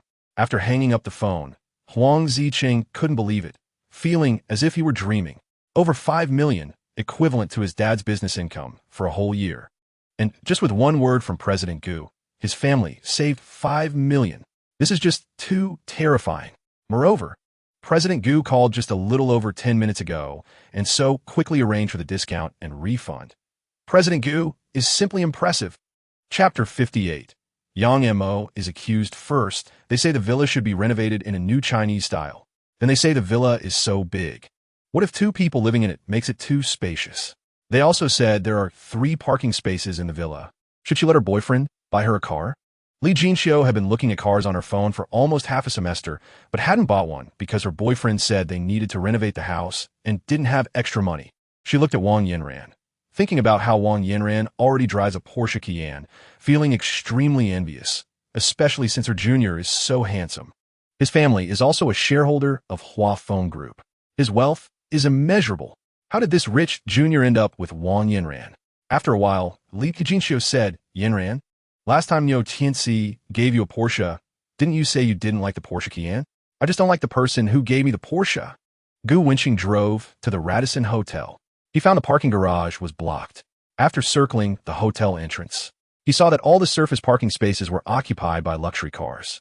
So he decided to go to the underground parking garage, thinking it should be unblocked. But it was still blocked. About 10 cars were blocking the entire entrance of the underground garage. Gu Wenqing wanted to change entrances again, but a few cars came up behind him, instantly blocking his Ferrari. Chapter 59. Zhou Xianghong. Give me 100 million in cash, it's too late. It's not just about the car now. This brat violently beat me, and I need to go to the hospital for an injury examination. You little brat. This is a society ruled by law. Just wait for your family to be ruined as you compensate for my various losses. Zhou Xianghong gritted his teeth and said, treatment fees, herbal medicine fees, lost work fees, mental distress fees, etc. You must make the other party pay until they are bankrupt. Did you realize it's a society ruled by law after getting beaten? Who was just arrogant and hitting people everywhere? Gu Wenqing said calmly, casually brushing off the dust from his clothes.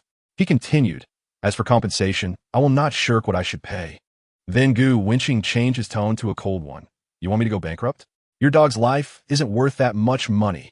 The security team leader saw that neither side was backing down, and the cars blocking the hotel garage door had already formed a long line.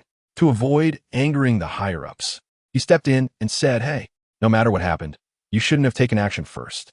Let's deal with the vehicle incident first, then sit down and talk it out? And we'll figure out what to do. How about that? The security team leader's tone was friendly, but his words all favored Zhou Xianghong, who was driving the Mercedes. Chapter 60. A group of people carrying cash arrived. What the hell? 100 million? That's too ridiculous. Haha, maybe he's talking about 100 million Zimbabwean dollars. This young man might have a misunderstanding about the unit of 100 million. Even showing off should be based on facts. This is the first time I've seen someone show off so awkwardly. 1,000, 10,000, I will believe it, but 100 million? I really can't take that seriously. This young man is wasting his time. It's obvious he hasn't stopped daydreaming. 100 million? That's a bit too much bragging. Hearing Gu Wenqing mention 100 million, everyone present was shocked, their jaws nearly dropping. Wow, 100 million. This young man really thought of this. That's just too ridiculous. Some people felt embarrassed for Gu Wenqing. In front of so many people, how could he have the nerve to say such awkward and thoughtless things? The classmates standing next to Gu Wenqing, including Yang Mo, instinctively took a step back, awkwardly not wanting to stand next to him. Everyone thought, even if he wanted to show off in front of Yang Mo, he shouldn't be bragging this much. Excess is as bad as deficiency. This is simply ludicrous. Ridiculous to the point of being absurd. Chapter 61. Zhou Xianghong was terrified at this moment. Zhou Xianghong noticed a group of people and felt a bit panicked. He kept comforting himself that Gu Wenqing was so young he couldn't possibly take out 100 million. This group of people was just passing by. Yes, just passing by. Zhou Xianghong was sweating, talking to himself. In the gaze of everyone, the bank staff quickly ran towards the crowd.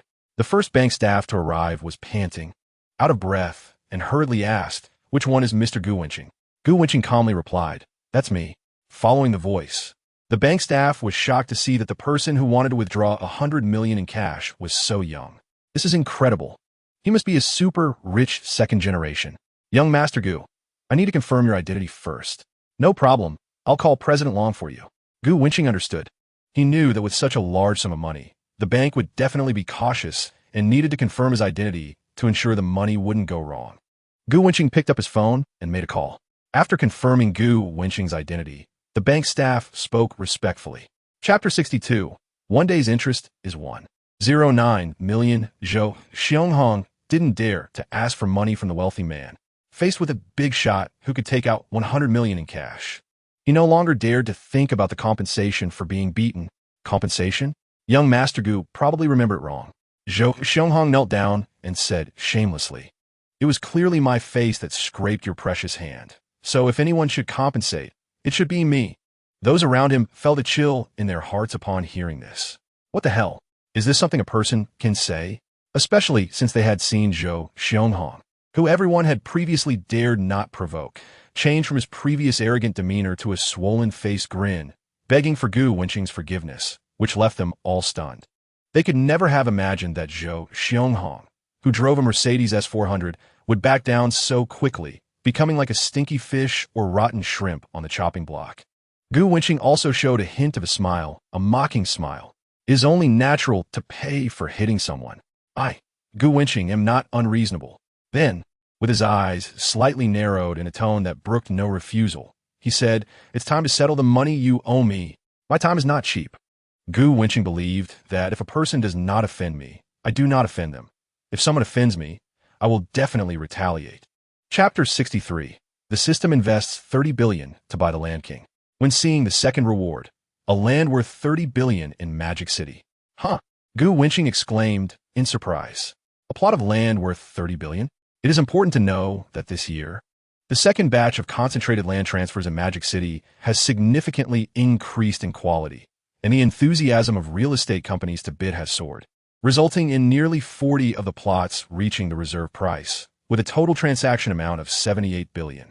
4 plots totaled 78 billion, while Gu Wenqing's single plot is worth 30 billion, meaning that his plot not only has an excellent location, but also a larger area.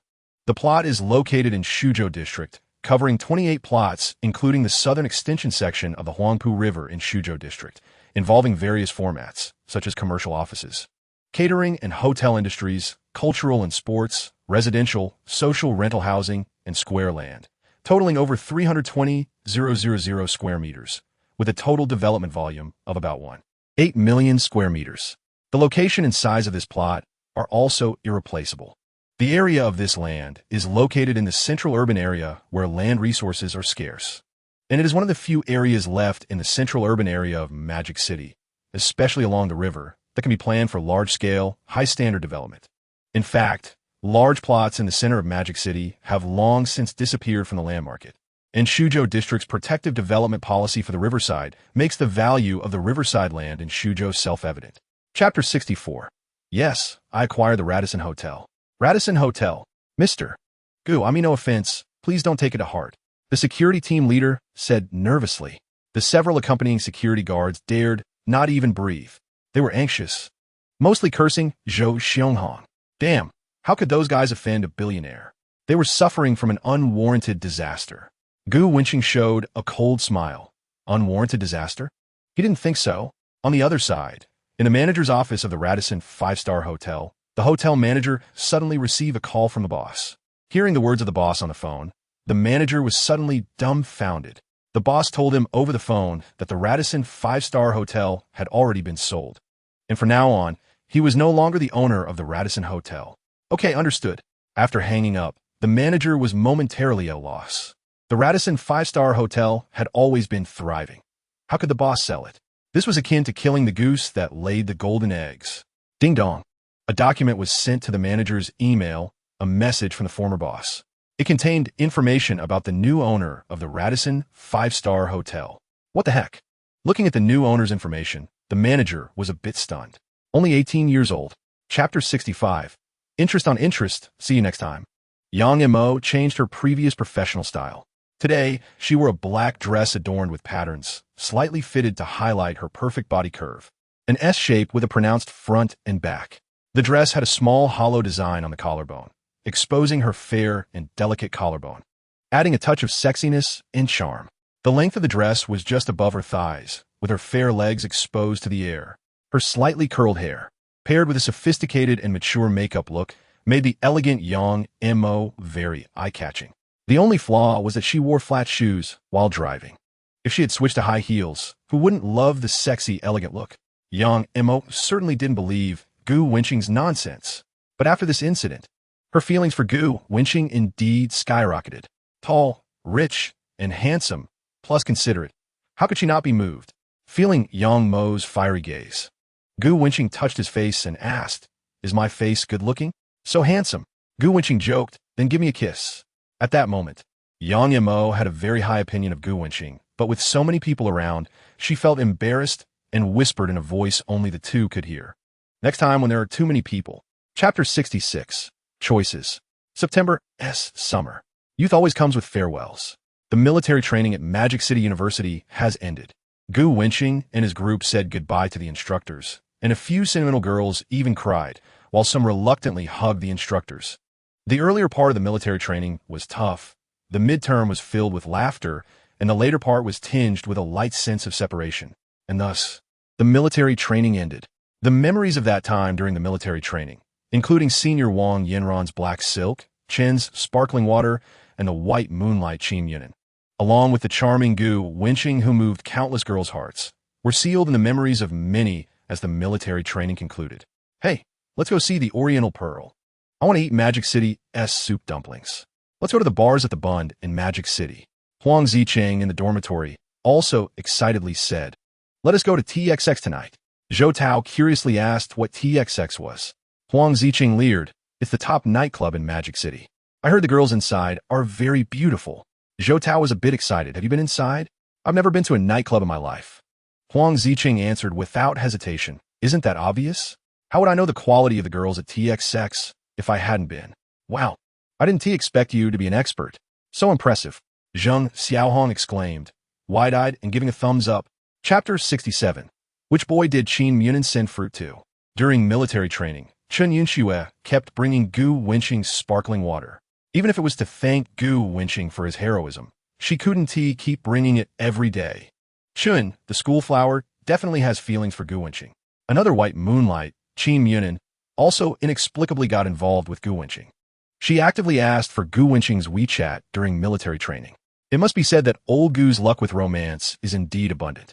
Thinking of this, Huang Zicheng, Zhou Tao, and Zheng Xiaohong felt envious of Gu Wenqing in their hearts. Buzz, buzz. Just as he was boasting with his roommates, Gu Wenqing's phone vibrated. Speak of the devil, and he shall appear.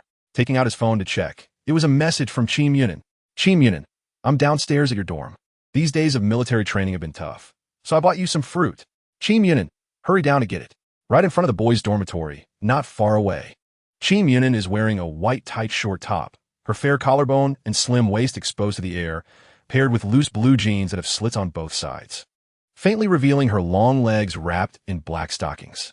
With her beautiful face and sexy figure, the boys passing by can't help but steal glances at her. Chapter 68. Yuanin borrows money. What is going on? The school's white moonlight, Him, is actively delivering fruit to Gu Wenqing. Doesn't she know that Senior Wang Yanran and Chen Xiaohua both like Gu Wenqing? Him is being rash. Gu Wenqing's bad side is so obvious. Yet she still wants to get closer.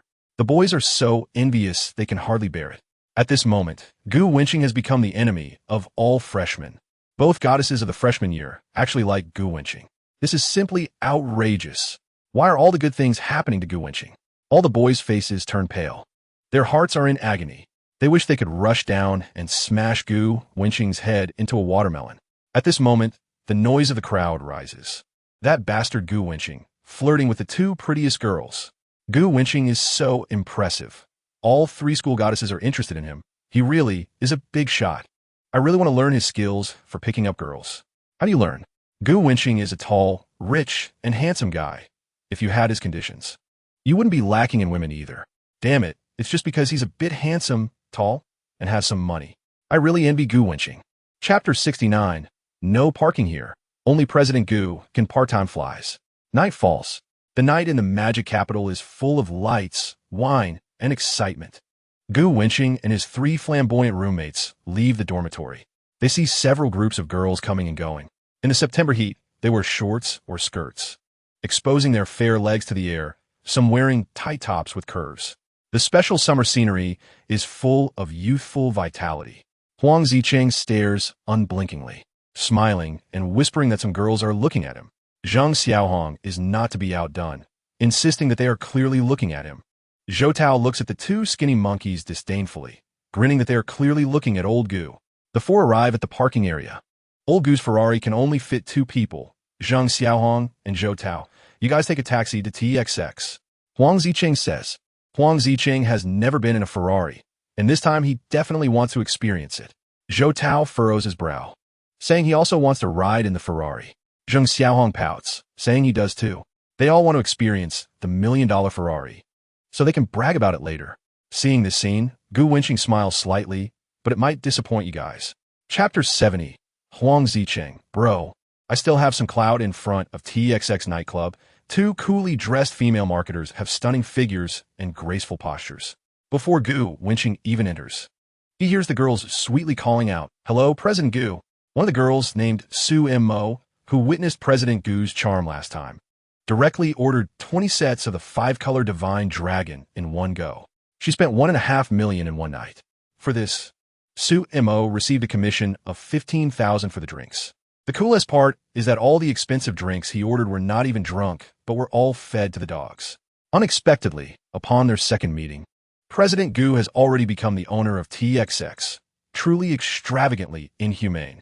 Tax's reputation is booming in the magic capital, with countless high-end clients and packed every day. TXX is simply raking in money. How could the previous owner sell it? For such a cash-cow nightclub, President Gu must have offered a price that the former owner couldn't refuse. Thinking of this, Su Mo and another marketing girl look at Gu Wenqing with admiration. Just now, there were 3 guys. One of them had yellow hair. Which table did they reserve?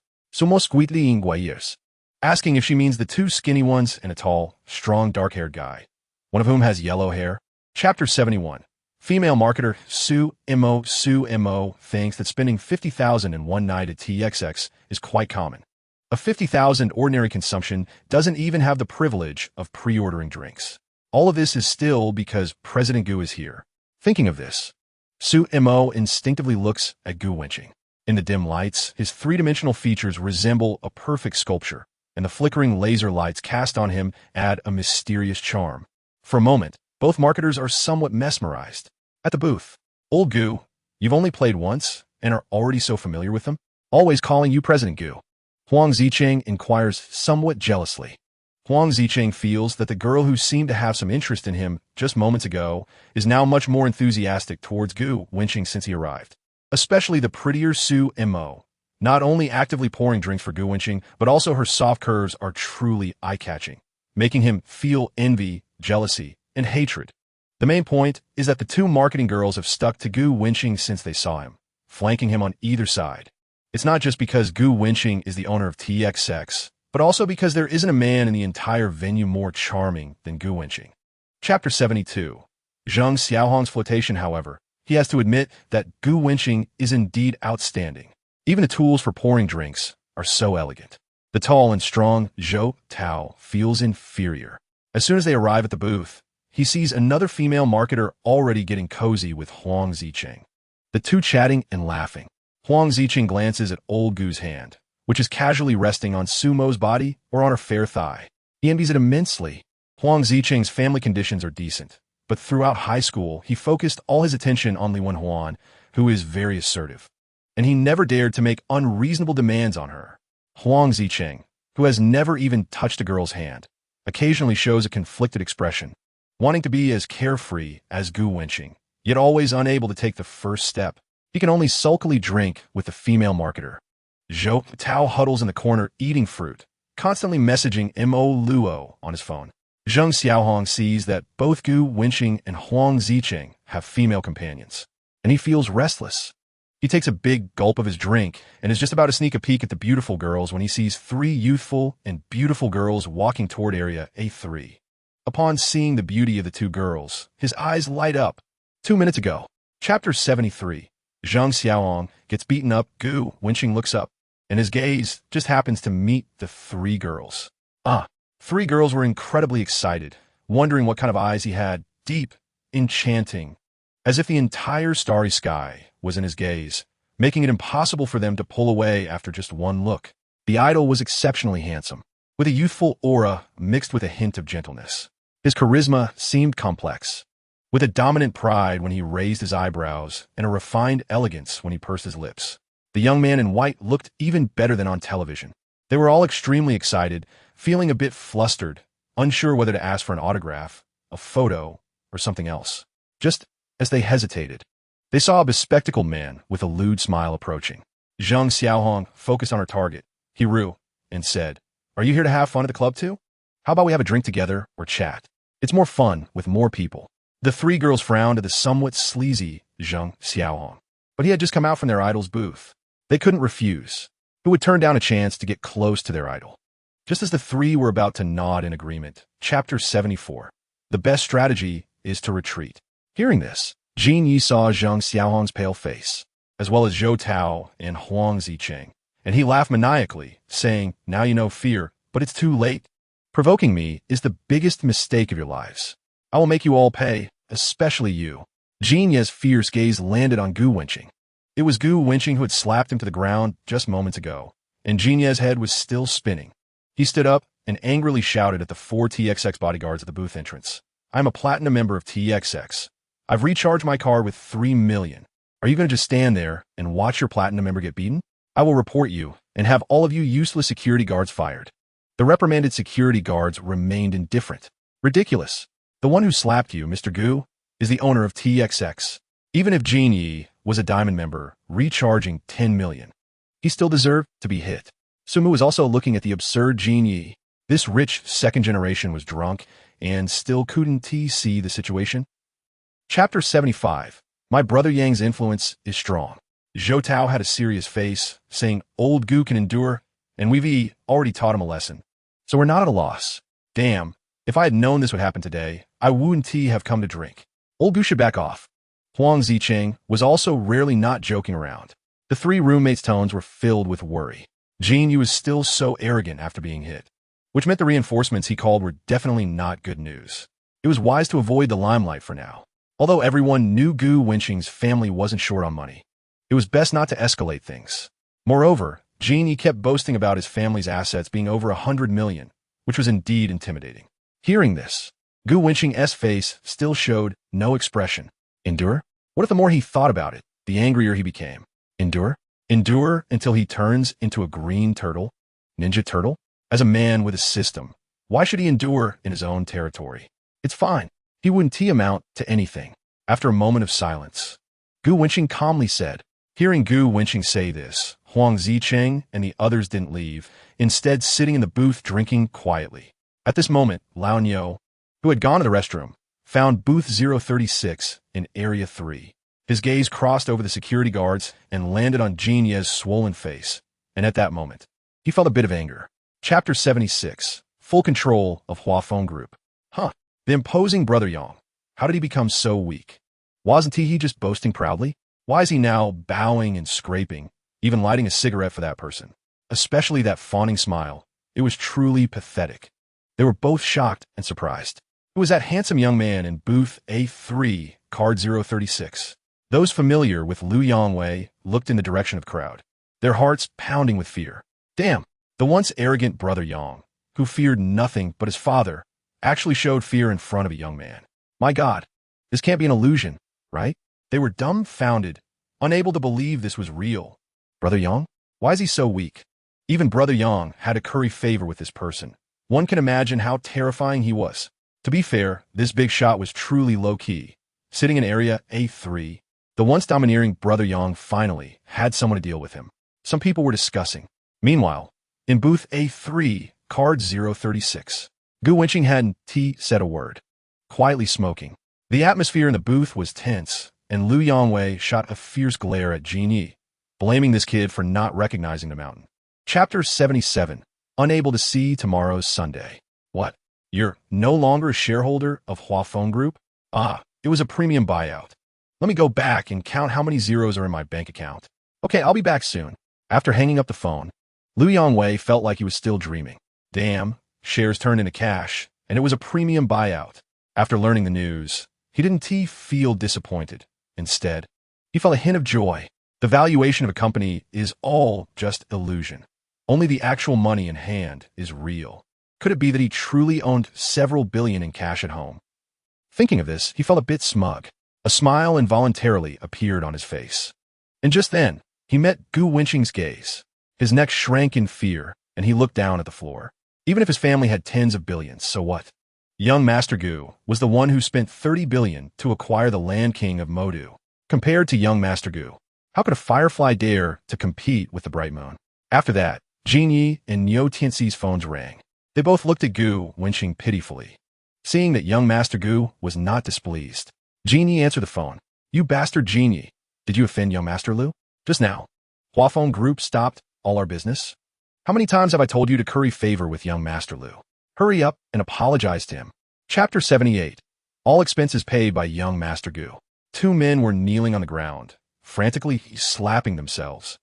Seeing this, everyone at TXX was no longer shocked, but horrified, especially since someone recognized the identities of the two kneeling men. One is Jin Yi, who has family assets of 3 billion and drives a Lamborghini worth several million. He's usually incredibly arrogant. The other is Niu Tianxi, also a frequent visitor to TXX, whose family assets are also over $1 billion. He's sinister and ruthless. These two are simply a scourge to TXX, relying on their wealth and power. They don't know how many women they've toyed with. Moreover, they often steal beautiful girls from others' VIP tables. Everyone dares to be angry, but not speak out, as Jin Yi and his companion are very wealthy. Now, this arrogant duo is kneeling and slapping themselves in the face. This is absolutely explosive news. They are rich second-generation heirs. Now, they're kneeling at the feet of a young man, self-harming fiercely. Those close by can vaguely hear them repeatedly begging for mercy, saying, "Who shall spare us?" My God. Chapter 79. The moonlight is charming. The drinking party has ended. Although there were some unexpected incidents, the outcome was still quite good. The troublemakers paid a heavy price. 3 little fans took photos with their idol and reluctantly left. Zheng Xiaoang had a bit too much to drink, shouting, "Hey, Lao Gu, I haven't added that girl on WeChat yet." Zhou Tao was beside her, supporting the swaying glasses. Huang Zicheng also added another female marketer on WeChat, whose name was Wang Ya. After successfully adding the girl's contact information, Huang Zi's expression was a bit smug. The group walked out of TXX. A slight cool breeze blew by, bringing some refreshing air. No drinking and driving, no driving after drinking. The Bentley Continental GT cannot be driven now. Huang Zicheng called a ride with his phone, and the group waited by the roadside. Hey! Huang Zicheng tilted his head, signaling everyone to look at Su Mo behind them. Then said, Lao Gu, aren't you going to add that girl as we chat? It'd be a shame not to add such a beautiful girl. Zhou Tao chuckled and nodded in agreement. Gu Wenqing smiled slightly, responding calmly, I don't need to take that step. Hearing this, Huang Zicheng retorted, although we admit you're excellent, not every girl is like Wang Yanran or Chen Xiaohua, who will actively pursue you. Some high-value girls are still quite reserved. For example, Wang Ya is that type. I could tell she wanted my WeChat, she just didn't have the courage to ask. So I took the initiative to ask for her contact information. Zhou Tao beside him looked disgusted, thinking Huang Zicheng was just rambling. Wasn't he just trying to say that Wang Ya liked him? Hey, damn, were you spitting? Damn, my new Nike shoes. Zhou Tao looked down in pain at his shoes, which were now covered in vomit, wanting to cry without tears. Damn, when Zheng Xiaohong wakes up, he has to buy me a new pair of Nikes. Zhou Tao hastily wiped his shoes with a tissue, and at that moment, the ride-sharing car arrived. Zhou Tao helped Zheng Xiaohong into the back seat. Huang Zicheng was very disdainful, opening the front passenger door and sitting down. He looked at Gu Wenqing with a smug expression, as if to say, Lao Gu, you're making a sacrifice, squish in the back with him. Gu Wenqing closed the back door of the car. He stood on the opposite side of the street from TXX. You're really not coming home tonight, huh? Huang Zicheng yelled heartbreakingly from the passenger seat. At that moment, he finally understood the meaning of Gu Wenqing's earlier words. What is the point of adding WeChat now? Seize the opportunity. Wow, Lao Gu is too awesome. It's a shame he was just smug after adding Wang Ya's WeChat. Comparing people, I, Huang Zicheng, am still a bit weaker. In the back seat, Zhou Tao was also shocked, grinning as he said, Is Lao Gu going to get lucky tonight? As soon as he finished speaking, the driver, Huang Zicheng, and the others all exchanged knowing smiles. Men understand each other. At the entrance of TXX, those who should leave have left, and those who should stay have stayed. Under the dim streetlights, Su Mo, wearing a gray tight t-shirt, stood charmingly, her hair fluttering in the breeze. The shadows of the lights accentuated her allure. Looking at the beauty, Gu Wenqing said indifferently, Come walk with me. Wake up from the alcohol. Su Mo naturally linked her arm with Gu Wenqing and then asked, Where to? The boss is really too handsome, too domineering. I really want to be the boss's little wife. Boo-hoo. Gu Wenqing is simply the nemesis of Su Mu. Chapter 80. Last night practicing squats and high knees the moonlight is charming. That night, the spider kept trying to climb the web. She subconsciously glanced at the boss beside her. His features were three-dimensional, his looks picturesque, and this appearance was absolutely irresistible to someone like her, who was obsessed with looks. She was staring a bit dazedly. Buzz, buzz, buzz. Just then, her phone vibrated. It was a call from her roommate. Su Mo looked at her phone and saw over 20 missed calls, all from her roommate. Su Mo pressed the answer button. Montak, Montak. Where did you run off to last night? Why didn't you come back? A caring voice came from the other end. I was working yesterday. You know I work part-time marketing at TXX. Su Mo replied softly. Don't lie to me. You've never stayed out all night while working before. You must have been with a man. Mo, you didn't fall for a rich guy, did you? Her roommate said jokingly. Then, the roommate continued gossiping. Let me tell you, Senior Bai Lin waited for you downstairs for a whole night yesterday. I saw him go back only this morning. TSK, unrequited love. Senior Bai Lin is so pitiful. I feel sorry for him. Her roommate said she felt sorry for Senior Bai Lin, but in her heart, she was gloating. Chapter 81. Is it nice? Then I'll wear it again, next time in the morning. Through the phone, she vaguely heard Gu Wenqing's voice, but it was too unclear to guess his age. Chiu couldn't believe that Su Mo, who was heavily obsessed with looks, had changed. Could it be that she had opened her eyes and chosen bread? Previously, Chiu had heard Su Mo mention that the boss of TXX was in his 40s. Chiu stared wide-eyed in shock. So you really gave it to him? Su Mo playfully replied, Why not? My God, thinking about that scene, a 19-year-old flower goddess with a 40-year-old uncle is so eye-catching. Mo, you've fallen. You said you were heavily obsessed with looks? Huh. Our boss is so handsome. Come on. How handsome can a man in his 40s be? Besides, can he satisfy you? Uft. Sumolaitli spot. Putin. Who told you he is over 40? Our TXX has a new boss, and I'm telling you, he is super handsome. Do you have a picture? Seeing Sumo shake her head, she pouted. Next time I want to see how handsome he is. How can he make you look like this? Sumo smiled sweetly and said, anyway, it's very beautiful. Chapter 82. The Food Brought by Yin Weiwei. After microeconomics ended, Chun, the school flower, had a class and reluctantly left. After class, Gu Wenqing called to notify the secretary that all senior executives of Huafeng Group would meet at 5 in the afternoon. It was time to launch the 30 billion Yinqing land in Suzhou. Gu Wenqing had no management experience, but Huafeng Group had a complete operational system. So the management difficulty was relatively low. Early this morning, the real estate circle in the Magic City was in an uproar. Huafeng Group was surprisingly acquired by a mysterious person. According to shareholders of Huafeng Group, the buyer offer price they simply could not refuse. Once this news broke, it instantly caused a huge stir. Huafeng Group was valued at over 90 billion, and if the shares were acquired at a premium, wouldn't it cost at least over 100 billion? Rich people are so willful. All the big shots in the real estate industry were curious about Huafeng's mysterious buyer. Many of these big shots, despite seeming to be worth several hundred million, mostly had their wealth tied up in stocks and real estate. They didn't have that much liquid capital, but someone who could take out at least over 100 billion, these big shots were indeed extremely envious. Chapter 83. Senior Sister. Why aren't you talking to me, Junior? Someone's gaze fell on Yin Weiwei, who blushed and lowered her head, vigorously shoveling rice into her mouth. Her cheeks puffy like a hamster. Gu Wenqing laughed and said, Yin Weiwei, do you have a grudge against rice? Yin Weiwei was dazed, her face showing confusion. Gu Wenqing thought she might be looking for a part-time job. Should he help her arrange one?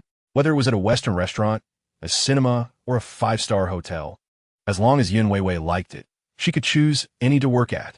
In the end, Gu Wenqing dismissed this thought.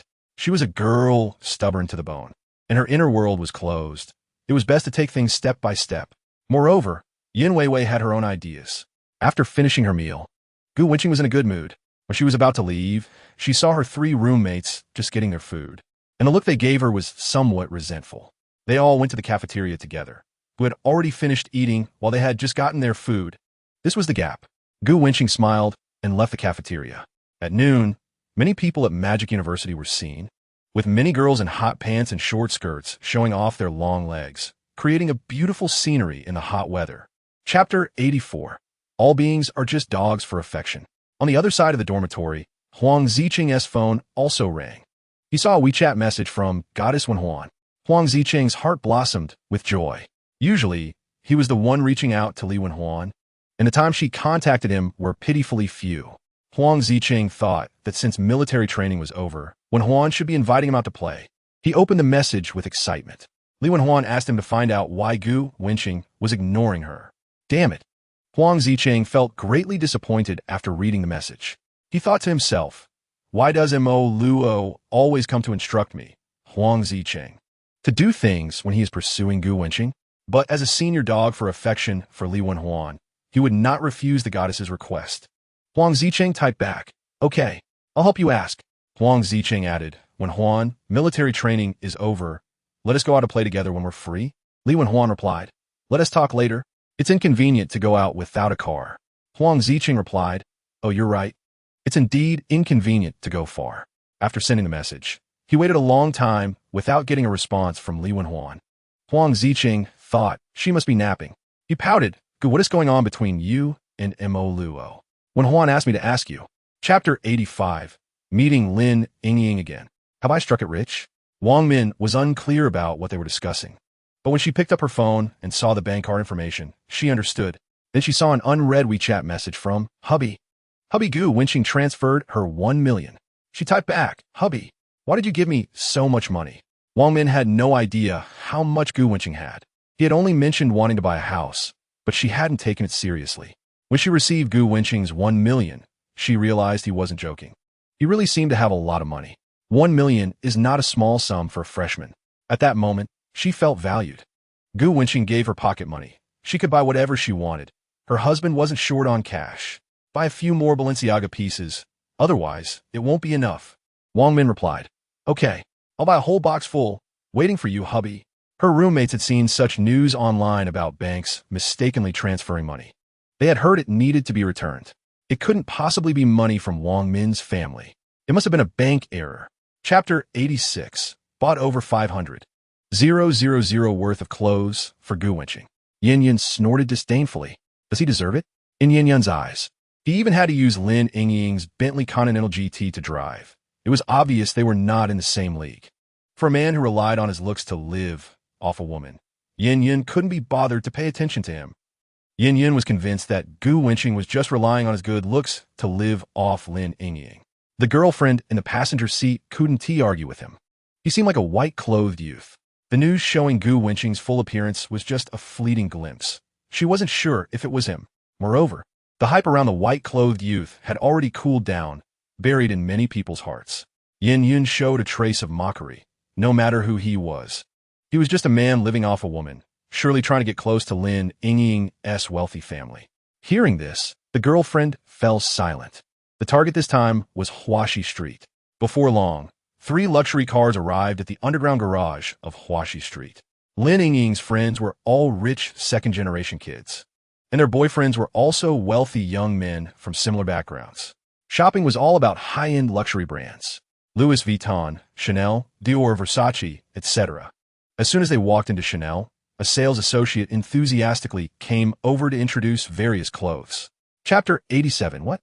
He is Gu Xiao. Liu Yongwei and Niu Tianxi had seen Gu Wenqing's 10 million Vacheron Constantin watch and thought Gu Xiao liked the brand. The 3 of them came to Vacheron Constantin to pick a suitable watch as a gift for Gu Xiao, to ease the tension in their relationship with him. Gu Wenqing said lightly, "Xiao Yongwei, it's you again." Hearing Gu Wenqing call his name, Liu Yongwei quickly ran over to him, respectfully saying, "Gu Xiao, are you here to pick a watch too?" Then Liu Yongwei glanced at Lin Yingying, the daughter of Lin Hongtian, the former chairman of Huafeng Group. Previously, Liu Yongwei had the fortune of catching a glimpse of Lin Yingying from afar, and he was instantly captivated. Unfortunately, he knew his reputation was tarnished, and he didn't dare to approach the daughter of Lin Hongtian. She was, after all, Lin Hongtian's reverse scale. Gu Xiao and Lin Yingying seemed to have a complicated relationship. As she stood behind Gu Wenqing like a little bird leaning on its owner, Lin Yingying's attitude towards Gu Wenqing appeared quite intriguing. It's no wonder that Gu Xiao could win over even the daughter of Lin Hongtian. Gu Xiao, Liu Yongwei. Everyone was shocked to hear the mutual addresses between Gu Wenqing and Liu Daxiao. Chapter 88. The 18-year-old chairman casually buying a couple of Vacheron Constantin watches, which are worth more than his Ferrari 488, yet he still mocked Gu Wenqing as a poor guy. He even boasted about his Ferrari in front of his girlfriend, while that pretty boy could only hitch a ride in Lin Yingying's car. The result? The watches others wore casually were worth over 6 million, which was no longer just wearing a watch, but practically wearing a Ferrari on the wrist. He had truly become a clown, utterly embarrassed. Yin Yun's face turned a pig liver color, and he felt extremely awkward. Gu Wenqing paid no attention to such a clown like Yin Yun. He led Lin Yingying and the others out of the Vacheron Constantin store. Just as Yin Yun stepped out of the store, he was grabbed by Liu Yongwei, who scolded him. "What the hell did you just say? You need to show respect to Gu Xiao. Otherwise, your ending will be very tragic." Liu Yongwei walked toward the corridor, followed by Niu Tianxi and Jin Yi. At that moment, Yin Yun, who felt trapped, had all his arrogance vanished, leaving only sheer terror. This bastard Liu Yongwei actually offended him, Yin Yun, just to please Gu Wenqing. Chapter 89. The cold-faced Gu Wenqing. At this moment, the ride-hailing car arrived. Gu Wenqing got in the car and told the driver to head to Huafeng Group. Huafeng Group, located by the Huangpu River, has its headquarters meeting energy-saving standards of 65. It comprehensively applies dozens of green technology measures, and its excellent transportation system maximizes employees' use of public transport to commute. The office building of Huafeng Group has an elegant design, resembling a piano standing majestically on the banks of the Pujiang River. In less than half an hour, Gu Wenqing arrived at Huafeng Group. At 4:30 p.m., Gu Wenqing entered the gates of Huafeng Group. Before he even reached the main building, he saw a Mercedes parked next to the entrance. Gu Wenqing frowned slightly. Huafeng Group had its underground parking garage. For pedestrian safety, it was explicitly stated that no parking was allowed on the company premises. It seemed this inspection had yielded some results. Huafeng Group had only changed ownership a few days ago. Lin Hongtian had just left, and some people already felt emboldened. Gu Wenqing strode forward and heard a woman arrogantly say, "The security at the entrance doesn't dare to stop my car." Are you sure you want to prevent us from entering? The security guard, looking apologetic, replied, I'm sorry, but as long as I haven't received instructions from my superiors, I can't allow anyone to enter. Chapter 90. Everyone not present is fired. A real estate group worth over 90 billion. To say they would acquire was to acquire. The power behind President Gu was evident. At this moment, everyone in the meeting room couldn't help but feel a sense of reverence and a hint of nervousness. They were about to face the new chairman. As the saying goes, a new official takes office with 3 fires. They wondered if the first fire would burn them. Regarding Gu Wenqing's acquisition of Huafeng Group, most of the higher-ups felt fortunate. At least the president who acquired the group was an old acquaintance, having been a shareholder before. Otherwise, if an outsider had acquired Huafeng Group, they would probably be facing a massive purge. In the quiet awaiting of the senior executives, the enormous meeting room was devoid of any noise. No one whispered. They all wanted to leave a good impression on the new boss, hoping to be appreciated and soar to new heights. The receptionist, Xiao Lu, first took President Gu to the chairman's office. As soon as Gu Wenqing stepped out of the elevator, the former chairman's assistant, Li Jiahui, had been waiting at the elevator for a long time. She quickly greeted him with a crisp voice. Good afternoon, President Gu. Li Jiahui was dressed in a gray white-collar uniform. Chapter 91. Huafeng Group's money does not support useless people. Seeing that President Gu was not in a good mood, everyone fell silent. Particularly, a few people's faces changed slightly. At first, some had a glimmer of hope, thinking that President Gu was only 18 years old and should be easy to deal with. Moreover, previously, when Gu Wenqing was a shareholder, he did not participate in the group's management, so he should be easy to talk to. Little did they expect, he would come in with a show of force, catching many off guard. Some smart individuals were not surprised. After all, a new official takes office with 3 fires. As long as they did their jobs well, the change of ownership wouldn't affect them much. Gu Wenqing remained silent for a moment before speaking. Let's start the meeting now. The main purpose of this meeting was to fill the vacant positions of Huafeng shareholders. Here, ability speaks. Those who have the capability will rise to the top. This was regarding the specific plan for the 30 billion acquisition of the Jiangdong land in the Suzhou district. Chapter 92. What? Dad, you've been fired? Upon hearing this, Du Yixing broke out in a cold sweat. The group had clear regulations. Internal recommendations also needed to go through the HR department's interview. Before Du Yixing could speak, Gu Wenqing continued. The Mercedes parked at the Group's entrance was also parked by those people, right? You even pulled out your title as vice president due to pressure the security guard into submission. You really have quite the authority. Du Yixing wiped the sweat from his forehead. President Gu, let me explain. Explain? There's nothing to explain. I notified you about this meeting in advance, right? I emphasized several times that no one is allowed to be late or absent. Did you think my words were just empty? If you can do it, do it. If you can't, get lost. Huafeng Group is not lacking in talent. Du Yixing was drenched in cold sweat, feeling his face turn red from Gu Wenqing's words. He felt so embarrassed that he wished he could find a hole to hide in. As a veteran figure in Huafeng, he had always scolded others. Who would have thought that one day he, the vice president of the group, would be left speechless under public scrutiny? Chapter 93. The shock of Xiang Mei and others feeling the ridicule of the crowd, especially from some executives, many of whom he had once bullied and looked down upon as insignificant. Those once easily manipulated ants were now mocking Du Yixing. Du Yixing's face turned red. Not wanting everyone to see his downfall, he hurriedly wanted to get in the car. Seeing the position he had almost grasped slip away, Xiang Mei became anxious. Xiang Mei poked her boyfriend, and the man understood. Dad, Xiao Mei and the others' jobs. A crisp slap echoed. Du Yixing gritted his teeth in anger. Your father's vice president position has been ruined because of you, and you still have the face to mention their jobs? Boom! Upon hearing Du Yixing's words, the man and Xiang Mei seemed to be struck by thunder. Their faces were filled with disbelief. What? Did we just hear that? Lin Yixing, the vice president of Huafeng Group, was fired? Impossible. Who has such power? Only the chairman of the group could dismiss a vice president. Xiang Mei quickly thought of that security guard. It must be you. Did you report to the boss? Did you embellish and tell many lies? Hearing this, the man beside Xiang Mei had eyes filled with rage. Chapter 94. Wang Min suspected of being spoiled at this moment. It was 8 in the evening. The sun was gradually setting, and there was still some residual heat in the autumn. After class, Wang Min first took a shower and changed into a beautiful outfit. She wore a light gray t-shirt with a hollow design at the collarbone, slightly revealing a bit of her collarbone, and a pair of ordinary jeans. Her hips were round and shapely. The short-haired girl in the dormitory, seeing Wang Min, who had specially dressed up after a long time, showed disdain in her heart. Wang Min was most likely going to meet her benefactor. Wang Min was quite famous at school, referred to as a classical goddess by many boys. Wang Min was slender, with big eyes, willow leaf eyebrows, skin as white as snow, and black long hair draped in front of her. She just needed a hanfu. With such beauty, wearing a hanfu would definitely captivate many boys. Unfortunately, no one at school had ever seen a classical beauty in retro-style clothing, leaving many old lechers at school regretting it. Wang Min, with just lipstick on, looked youthful and beautiful, making the short-haired girls in the dormitory envious for a long time. I guess she's definitely going to meet her benefactor, the short-haired girl said softly to the girl next to her. Chapter 95, A World of Difference on the Other Side. On the way to Wang Min's school, the driver, wearing white gloves, saw Chairman Gu squinting his eyes pretending to nap, and drove the Rolls-Royce more carefully and steadily. In the back seat of the Rolls-Royce, Gu Wenqing was looking at the system. Gu Wenqing had just been furious at Hua Phone Group and unlocked a new title in the system. Ding! The host unlocked a new title, Prestigious.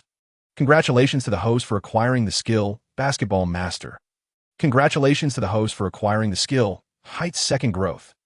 Basketball Master greatly enhances the host's basketball skills, boosts the host's jumping ability and combat skills, making the host possess the qualities of an NBA professional basketball player. Height Second Growth can increase the host's predetermined height, guiding the host's height to grow a second time. Over time, the host will gradually grow 35 centimeters taller.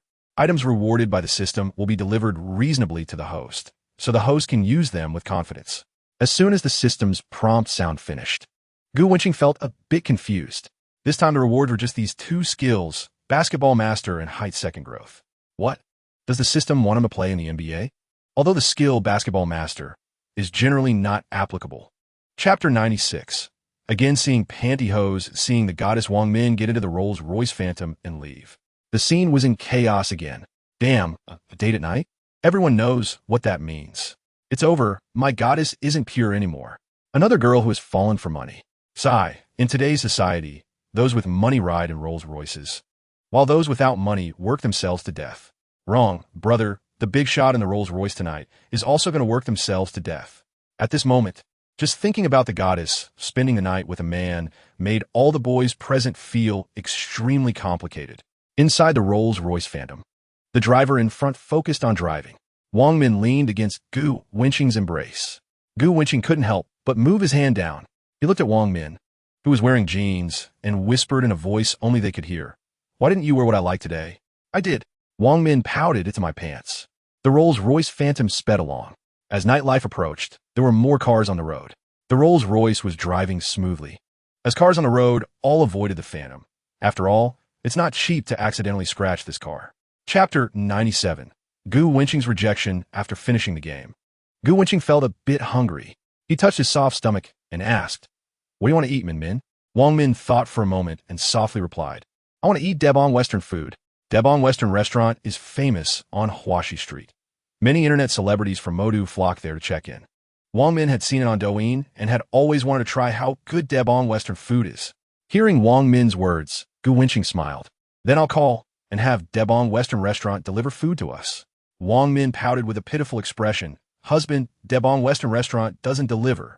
As far as she knew, Debon Western Restaurant was very busy, with customers often waiting in line for a long time. Wouldn't delivering food exhaust the staff? Gu Wenqing scratched her little nose with his finger. Who said that? The Douyin check-in internet celebrities all say so. And they also said that Debon Western Restaurant is too busy to deliver. Gu Wenqing smiled. Maybe Debon Western Restaurant didn't have delivery service before. But as long as our Min Min wants to eat, there will definitely be delivery today. Wang Min felt happy upon hearing this. Chapter 98. Lin Hongtian's mediation. The news circulating among Huafeng's internal employees had fermented over the past couple of days. It shocked many enterprises related to real estate in Modu. The mysterious person who fully acquired Hua Phone Group had surfaced. It was the former shareholder of Hua Phone Group, Gu Wenqing, who fully acquired Hua Phone Group. According to reports, Gu Wenqing was actually under 20 years old. At this moment, countless real estate workers in Modu felt they were going crazy. A young person under 20 acquired Huafeng Group, becoming the chairman of Huafeng Group before turning 20. Moreover, many people were not unfamiliar with Gu Wenqing. The Zhangjiang land was acquired by Gu Wenqing for 30 billion. Not long after, Chairman Gu took Huafeng Group into his arms with full payment. Simply extravagant and inhumane. In an instant, the three characters Gu Wenqing became famous in the Modu real estate circle. Gu Wenqing, General Gu, is truly a big shot. With over 90 billion from Huafeng Group and 30 billion from the Jiangsu land, in less than a month, he has invested over 1,000 billion into the market. One can imagine how vast his connections and liquidity are. Chapter 99. Viewing the Tianyu No. 1 property, let Li Jiahui arrange for a dedicated driver. It's quite a distance from Huafeng Group to Huaxi Street. With his spare time, it's better to take a taxi, and it's even faster. Gu Wenqing pulled out his phone and booked a ride through an app. Wang Min linked her arm with his, and they waited by the roadside. Modu University. Every year, Modu University holds a welcome party. To ensure the performance goes smoothly tomorrow, the student union's publicity department rehearses in advance. They cut unqualified programs, only leaving some exciting and interesting performances. The head of the student union's publicity department, Wang Hongliang, was looking at the program list with a few staff members. The program from the Economic Journal is a solo performance, but strangely, there's no song title. Without raising his eyes, Minister Wang Hongliang directly said, "Oh, what kind of monster dares to come? Cut it. Let the economics department submit a new program." Hearing this, a female staff member beside him lamented, "But this is Gu Wenqing from economics. What a pity." The female staff member has admired Gu Wenqing for a long time, especially the military training video on the school's website. That song Lu Zhou Moon was incredibly beautiful. Chapter 100. Sir, we need to verify funds. The young ladies in real estate sales have long developed a keen eye. Gu Wenqing has an extraordinary aura. He is dressed in luxury brands. Just his Versace men's t-shirt costs over 10,000, and that Vacheron Constantin watch on his wrist, although the model is unclear from its unique appearance. It must be worth at least $1 million. Even though Gu Wenqing and his companion got out of taxi, none of the salespeople dared to underestimate them. Just a small watch worth $1 million. Who would dare say this young man is broke? Looking at the girl beside him, dressed modestly with an ordinary bag. But her appearance is outstanding. Just her stunning beauty is not something an ordinary girl can compare to. A rich second generation and his beautiful girlfriend. Upon seeing Gu Wenqing enter, it was obvious he was a quality client. The first saleswoman to jog over to greet Gu Wenqing softly asked, "Sir, which type of house are you interested in?" "A villa, please," Gu Wenqing replied. Hearing this, the saleswoman was delighted. The villas at Tianyu No. 1 start at 96 million, and if this deal goes through, her commission will be considerable. Chapter 101. Villa King, I want in the sales office. Many clients viewing properties were envious of Gu Wenqing, a true wealthy person. He came looking for a villa worth over 200 million in a 1,000 square meter villa area. Meanwhile, they were still considering which type of high-rise to buy based on price. More importantly, the young man looking at the villa was so young, and his female companion was stunning, making others envious. This is truly a peak life. In the villa area, there are still a few salespeople showing clients around, but they were all heading towards Area B. Area A has villas of 1,060 square meters, and only Gu Wenqing's group is there. Tianyu No. 1 has only 10 villas of 1,060 square meters, 2 have already been sold, and 8 are still on sale. The stated area is 1,060 square meters, with an actual usable area of 1,200 square meters. The saleswoman continued to introduce as they walked, and all the villas in area are fully furnished, ready for immediate occupancy. If the owner is not satisfied with the style, they can also renovate themselves. The villa area is surrounded by greenery, and even the air is exceptionally fresh. Chapter 102. Buying a house at a 30% discount, and that client looks very young, under 20 years old. He actually bought the Villa King in Area A. My God, this is too outrageous. Since opening, many company CEOs have come to view the Villa King, but they ultimately shook their heads and left because of the price. Unexpectedly, the Villa King, which those big bosses were reluctant to buy, was actually purchased by a teenager. Looking at the calm Gu Wenqing in the VIP area, they sighed in their hearts, a true high-rich handsome man. It's hard not to attract women. Regardless of the shock and envy of other salespeople, Xiaomi was busy preparing the purchase contract. At this moment, the manager of Tianyuan No. 1, Xia Rongsong, glanced at the form on the table. Chairman of Huafeng Group, Gu Wenqing. He was slightly surprised. What did he see? The Gu Xiao, who shocked the entire Modu real estate circle, actually came to buy a house at Tianyuan No. 1. Damn, this is someone the owner of Tianyuan No. 1 wants to befriend. Just listen to the astonishing things that 18-year-old General Gu has done. Investing 30 billion to buy the Land King. Fully acquiring Huafeng Group. Chapter 103. Ocean Game Studio early morning. Driving a Ferrari, he first dropped Wang Min back at school. Then, according to the address given by the system, he navigated towards Modu Game Studio. The major game companies in the country now include Penguin, Wang Yi, and Miheu, which rose to prominence with Genshin Impact. In 2022, the top 3 mobile game publishers in China were also Penguin, Wang Yi, and Miheu. As time passes and life becomes faster, mobile games have become mainstream. The money-making ability of mobile games is undeniable. More game companies have moved to adapt PC games into mobile games, demonstrating that mobile games are currently the trend. Gu Wenqing also researched the data. In 2021, Penguin's mobile game Honor of Kings generated a total revenue of $2.8 billion globally, equivalent to about 17.9 billion yuan. Meanwhile, Miheu's Genshin Impact generated a total revenue of $1.8 billion globally, equivalent to about 11.8 billion yuan. It's worth noting that the $1.8 billion here only accounts for the mobile revenue of Genshin Impact. As a cross-platform game, the revenue from PC and console platforms has not been included. If that part of the revenue is considered, Genshin Impact's actual income would increase by 3.05 billion. Chapter 104. 100 million. I want to make the game explode. Looking at the young new boss, everyone's previously drooping spirits have now sunk even lower. Especially for the chief game planner, Jiang Heng. He has already given up hope.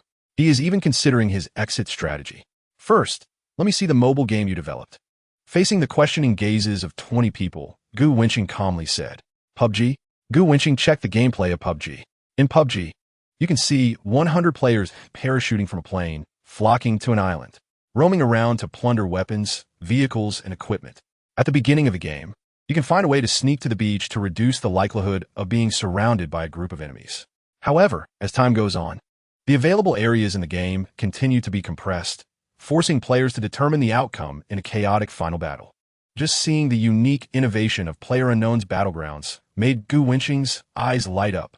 The most popular shooting game on the market right now is the mobile game Crossfire by Penguin, but there's no innovation. It's just the old routine of porting the PC version. Chapter 105. The welcome party is here for some reason. When the former boss saw the revitalized Ocean Studio, he was extremely angry. Damn it, when I was the boss, they were all like wilted eggplants, lifeless. Now that there's a new boss, they're full of energy, all lively and vigorous. Manager Gu, nice to meet you. The former boss said politely at first. Then, he changed his tone, filled with sarcasm, to be honest. The current game design plan of Ocean is really not up to par. Their team lost me over 10 million. Now, thanks to Manager Gu's acquisition, I managed to recoup a bit. Thank you. Thank you for your generosity, allowing me to finally escape from the sea of suffering. But acquiring Ocean, this useless company, is like throwing money down the drain. At least it can still make a sound. The former boss had a knowing look on his face, pretending to comfort Gu Wenqing. You're still too young, lacking social experience, daring to take over such a mess. It was mockery, naked mockery. The former boss's words were full of schadenfreude, leaving no room for Ocean's praise and sneering at Gu Wenqing in passing. Chapter 106. Wang Hongliang's little moves Zhou Tao said from the side. Huang Zi. That's Li Wenhuan. What? Huang Ziqing looked over and saw Li Wenhuan coming back. Indeed being approached by a boy. Huang Ziqing rushed over. Bro, that's not cool. You're trying to poach my girlfriend. You should VE said so earlier. Li Wenhuan commanded Huang Ziqing with arrogance. I want to drink milk tea. After saying that, she ignored the boy who approached her and directly took her roommate back to their seats. Instantly, Huang Ziqing looked smug, patting the boy on the shoulder. Don't mind it, my girlfriend has always been this cold and aloof. Don't take it to heart. Seeing the boy's constipated expression, Huang Ziqing felt extremely pleased. He thought, is this the feeling of showing off in public? It really feels great. Then, he happily jogged off to buy milk tea for Li Wenhuan. As soon as the four girls sat down, Li Wenhuan said, I heard manager Gu is quite talented. The song Luzhou Moon he composed during military training at Modi University was quite popular in the university town. Chapter 107. A song nocturne. Most of the girls present were looking forward to Gu Wenqing. The original song Luzhou Moon during the new student military training had stunned them for a long time. Many girls still have videos of Gu Wenqing playing the guitar saved on their phones and listen to them from time to time. At this moment, Gu Wenqing had not yet taken the stage. The audience was already bustling and lively. Some girls whispered, is it another original song? So looking forward to it. Just the mention of his name could cause a stir among the girls. This made Zhou Tao envious, thinking another original song. Old Gu is really talented. Huang Zicheng said, actually I can compose too, just don't have the time. As soon as Huang Zicheng said this, it indeed caught the attention of Li Wenhuan and others. Li Wenhuan thought, how come I never heard that Huang Zicheng could compose songs during the 3 years of high school? Maybe I've been neglecting him too much. Zhou Tao and Zheng Xiaohong remained silent, as they were already used to Huang Zicheng's boasting. A beam of light shone down, slowly moving with Gu Wenqing's steps. Under the spotlight, Gu Wenqing made many girls swoon. Chapter 108. Junior, you dropped something flirting with me? Senior, you're still too naive? At the end of the song, Gu Wenqing looked deeply at the senior, giving a hint with a wink. He slowly sang, the sensation of your heartbeat is still so warm and close. Reminiscing about your bright red lip print. After finishing the last lyrics, the piano melody also came to a close. The lyrics were very evocative, as if bringing the two into past moments together, like walking with a junior and watching movies together. Wasn't that the sensation of heartbeat? Reminiscing about your bright red lip print. Especially the junior's playful glance at the end made Wang Yanran's face flush. Ugh, does the junior refer to the verbal thank you in a hotel? Wang Yanran thought to herself, singing a song without any decorum. Although she thought this, Wang Yanran's beautiful eyes closely followed the junior, her expression gentle as water. Who was he looking at? Mo Luo followed her gaze towards Gu Wenqing, but unfortunately, the whole hall was full of people, and she couldn't see who it was. Beside the dark curtain of the stage, the host Wenqian followed the direction of the gaze. Chapter 109. Do I deserve you to write a song for me? The welcome party had already wrapped up for a long time. The bustling gymnasium had become quiet. In the empty gymnasium, only Wang Yanran was present. She rested her chin on her hand, her eyes fixed on the gymnasium's entrance. The sensation of your heartbeat is still so warm and close. Reminiscing about your bright red lip print. The lyrics echoed in her mind. Wang Yanran's face blushed at these lines. Could the junior have written them for her? Especially the last line made her feel that the junior was hinting at something. Was the junior reminiscing about her verbal thank you? Senior, are you expecting me? Gu Wenqing appeared at the door with a smile. Although he was already familiar with her, Gu Wenqing was still amazed. Her long hair casually draped in front of her, with playful bangs adding a touch of innocence to her delicate face. Dressed in a light gray fitted t-shirt, her good figure was fully on display. The lower half was a pleated short skirt of the same color, and as she sat on the steps with her legs slightly slanted from Gu Wenqing's upward angle, she looked simply perfect. Chapter 110. Junior, remember your ID tomorrow. The senior hugged her long legs, looking carefree. Junior, your song is really beautiful. It's a song specially written for you. Senior, Gu Wenqing leaned closer to Wang Yanran and whispered, it's so beautiful. What is my reward? I specially changed it. The senior straightened her beautiful legs. Gu Wenqing took the opportunity to sit down. Wang Yanran was amused by him, giggling. Gu Wenqing sensed a pleasant fragrance beside him and looked at Wang Yanran, who was covering her small mouth and laughing, gently leaning against Gu Wenqing's embrace. Junior, tomorrow is my birthday. Oh, what about today? Gu Wenqing nodded and patted the back of the senior's head. Wang Yanran was the first girl Gu Wenqing had ever had close contact with in his life.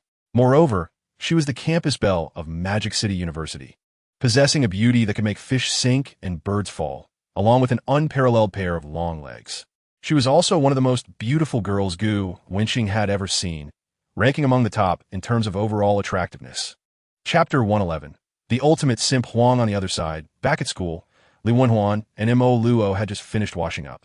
Daishi's hair was wet after a shower, making her fair skin look even more appealing. Mo Luo, wearing a tank top, had a toned figure with no excess fat due to her regular workouts, with a full peach-shaped bottom and a perfect hip line. Li Wenhuan was in a light summer nightgown, doing her skincare routine. Mo Luo opened her phone and watched Gu Wenqing's performance at the evening party, feeling a bit uncomfortable. In the video, Gu Wenqing's face was always facing the same direction. If there were no reasons, no one would believe it. At that moment, her phone vibrated. It was a message from Zhou Tao. "Are you resting?" Out of politeness, Mo Luo replied. Zhou Tao hesitated for a long time, finally gathering his courage and biting the bullet to send. "I like you. Can we try dating?" Mo Luo replied. "Sorry, I'm not looking to date right now." The girls chatted about topics like cosmetics, the plot of dramas, clothes, and boys, eventually leading to discussions about boys. Chapter 112. Brothers like hands, women like clothes? At this time, the boys' dormitory had already turned off the lights. Gu Wenqing was lying on the bed chatting with Wang Yanran. Wang Yanran asked Gu Wenqing what he liked. Gu Wenqing said, "Don't you already know?" Wang Yanran replied, "Yes, but is there anything else?" Gu Wenqing thought for a long time and answered, "Does Valentino count?" Su Mo also sent a message to Gu Wenqing, saying, "Boss, we haven't had a date yet. How about going to the movies together tomorrow?" Gu Wenqing thought about the senior's birthday tomorrow, realizing there wasn't enough time, and replied, "Let's go the day after tomorrow. I'll let you enjoy it then." Su Mo asked, "Is it colorful?" In shock, Gu Wenqing retorted, "Can you think of something serious for a day?" Scolding, Su Mo replied, "Oh, I thought the boss was joking."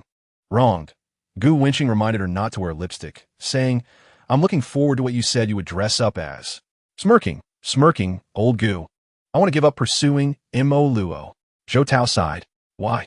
Gu Wenqing asked, as Zhou Tao had been very motivated a few days ago. Zhou Tao looked conflicted. "I confessed to Mo Luo, but she rejected me. She said she doesn't want to date for now. You have experience in this area. Do you think I should still pursue her?" Gu Wenqing replied, "I've never pursued a girl. How would I know?" Chapter 113. The bold words of President Hao previously. Gu Wenqing had sent her 100,000 yuan. Yuan transferred the money back. Before that, Magic City's most affectionate gifted her 200 supreme fireworks, making Yuan instantly famous. Many guilds wanted to sign her. The guild promised Yuan traffic, operations, etc., and there was also a considerable signing fee. Yuan chose a local Magic City company with decent conditions. The company she was about to sign with mainly operated on Do, Shark Live, and Tiger Live. After paying back Gu Wenqing, Yuan prepared to do one last broadcast on Douyin. In Yuan's live room, an ID named Douyin Brother Most Luxurious entered and was deeply attracted by Yuan's 3060 figure. On the screen, Yuan wore a pink top. Her impressive upper body was eye-catching, especially her youthful face contrasted with her visually appealing softness, making Douyin Brother Most Luxurious as eyes light up. Perfect. Moreover, Yuan's live stream showed no beauty filter. It was estimated that her real-life appearance was also not bad. The key point was that her figure was amazing, with an angelic face and a devilish figure. It was hard not to make Douyin Brother Most Luxurious infatuated. Chapter 114. Cartier Necklace. Douyin I'm Most Luxurious. Click to check Yuan's overall ranking. Sure enough, the top rank was Magic City's Most Affectionate. Total consumption of over 1.3 million renminbi. Spending 1.3 million in a day. Magic City's Most Affectionate was too terrifying. Douyin I'm Most Luxurious was a rich second generation, and his total spending on Douyin over 2 years was only about 3 or 4 million. Making him spend 1.3 million in one day would definitely hurt. He glanced heatedly at Yuan's impressive figure, feeling a bit regretful. He looked at the live room where the comments were buzzing, simply choosing to turtle up and ignore the barrage. Since he couldn't get through, why even bother sending gifts? Douyin I'm Most Luxurious wasn't stupid. In the live room, everyone was getting into the rhythm. What the hell? Where's my president, Hao? You promised to be number 1 in seconds. Are you scared? Did you go silent when the affectionate boss came? Told you not to look down on small streamers. The number 1 brother of small streamers is not someone you can compare to. To be fair, the affectionate boss is still impressive. Just based on a name, you scared the president into silence. Seeing these comments, Douyin I'm Most Luxurious felt furious. Chapter 115. Senior's birthday, sir. Your taste is excellent. This is a limited edition Cartier necklace, an exquisite piece paired with diamonds and platinum, showcasing a unique, beautiful texture. The exquisite craftsmanship exudes sensuality and luxury, highlighting the distinctive Cartier style. Inside the transparent crystal box, the limited edition Cartier necklace lay quietly. The price of this necklace was $3.65 million.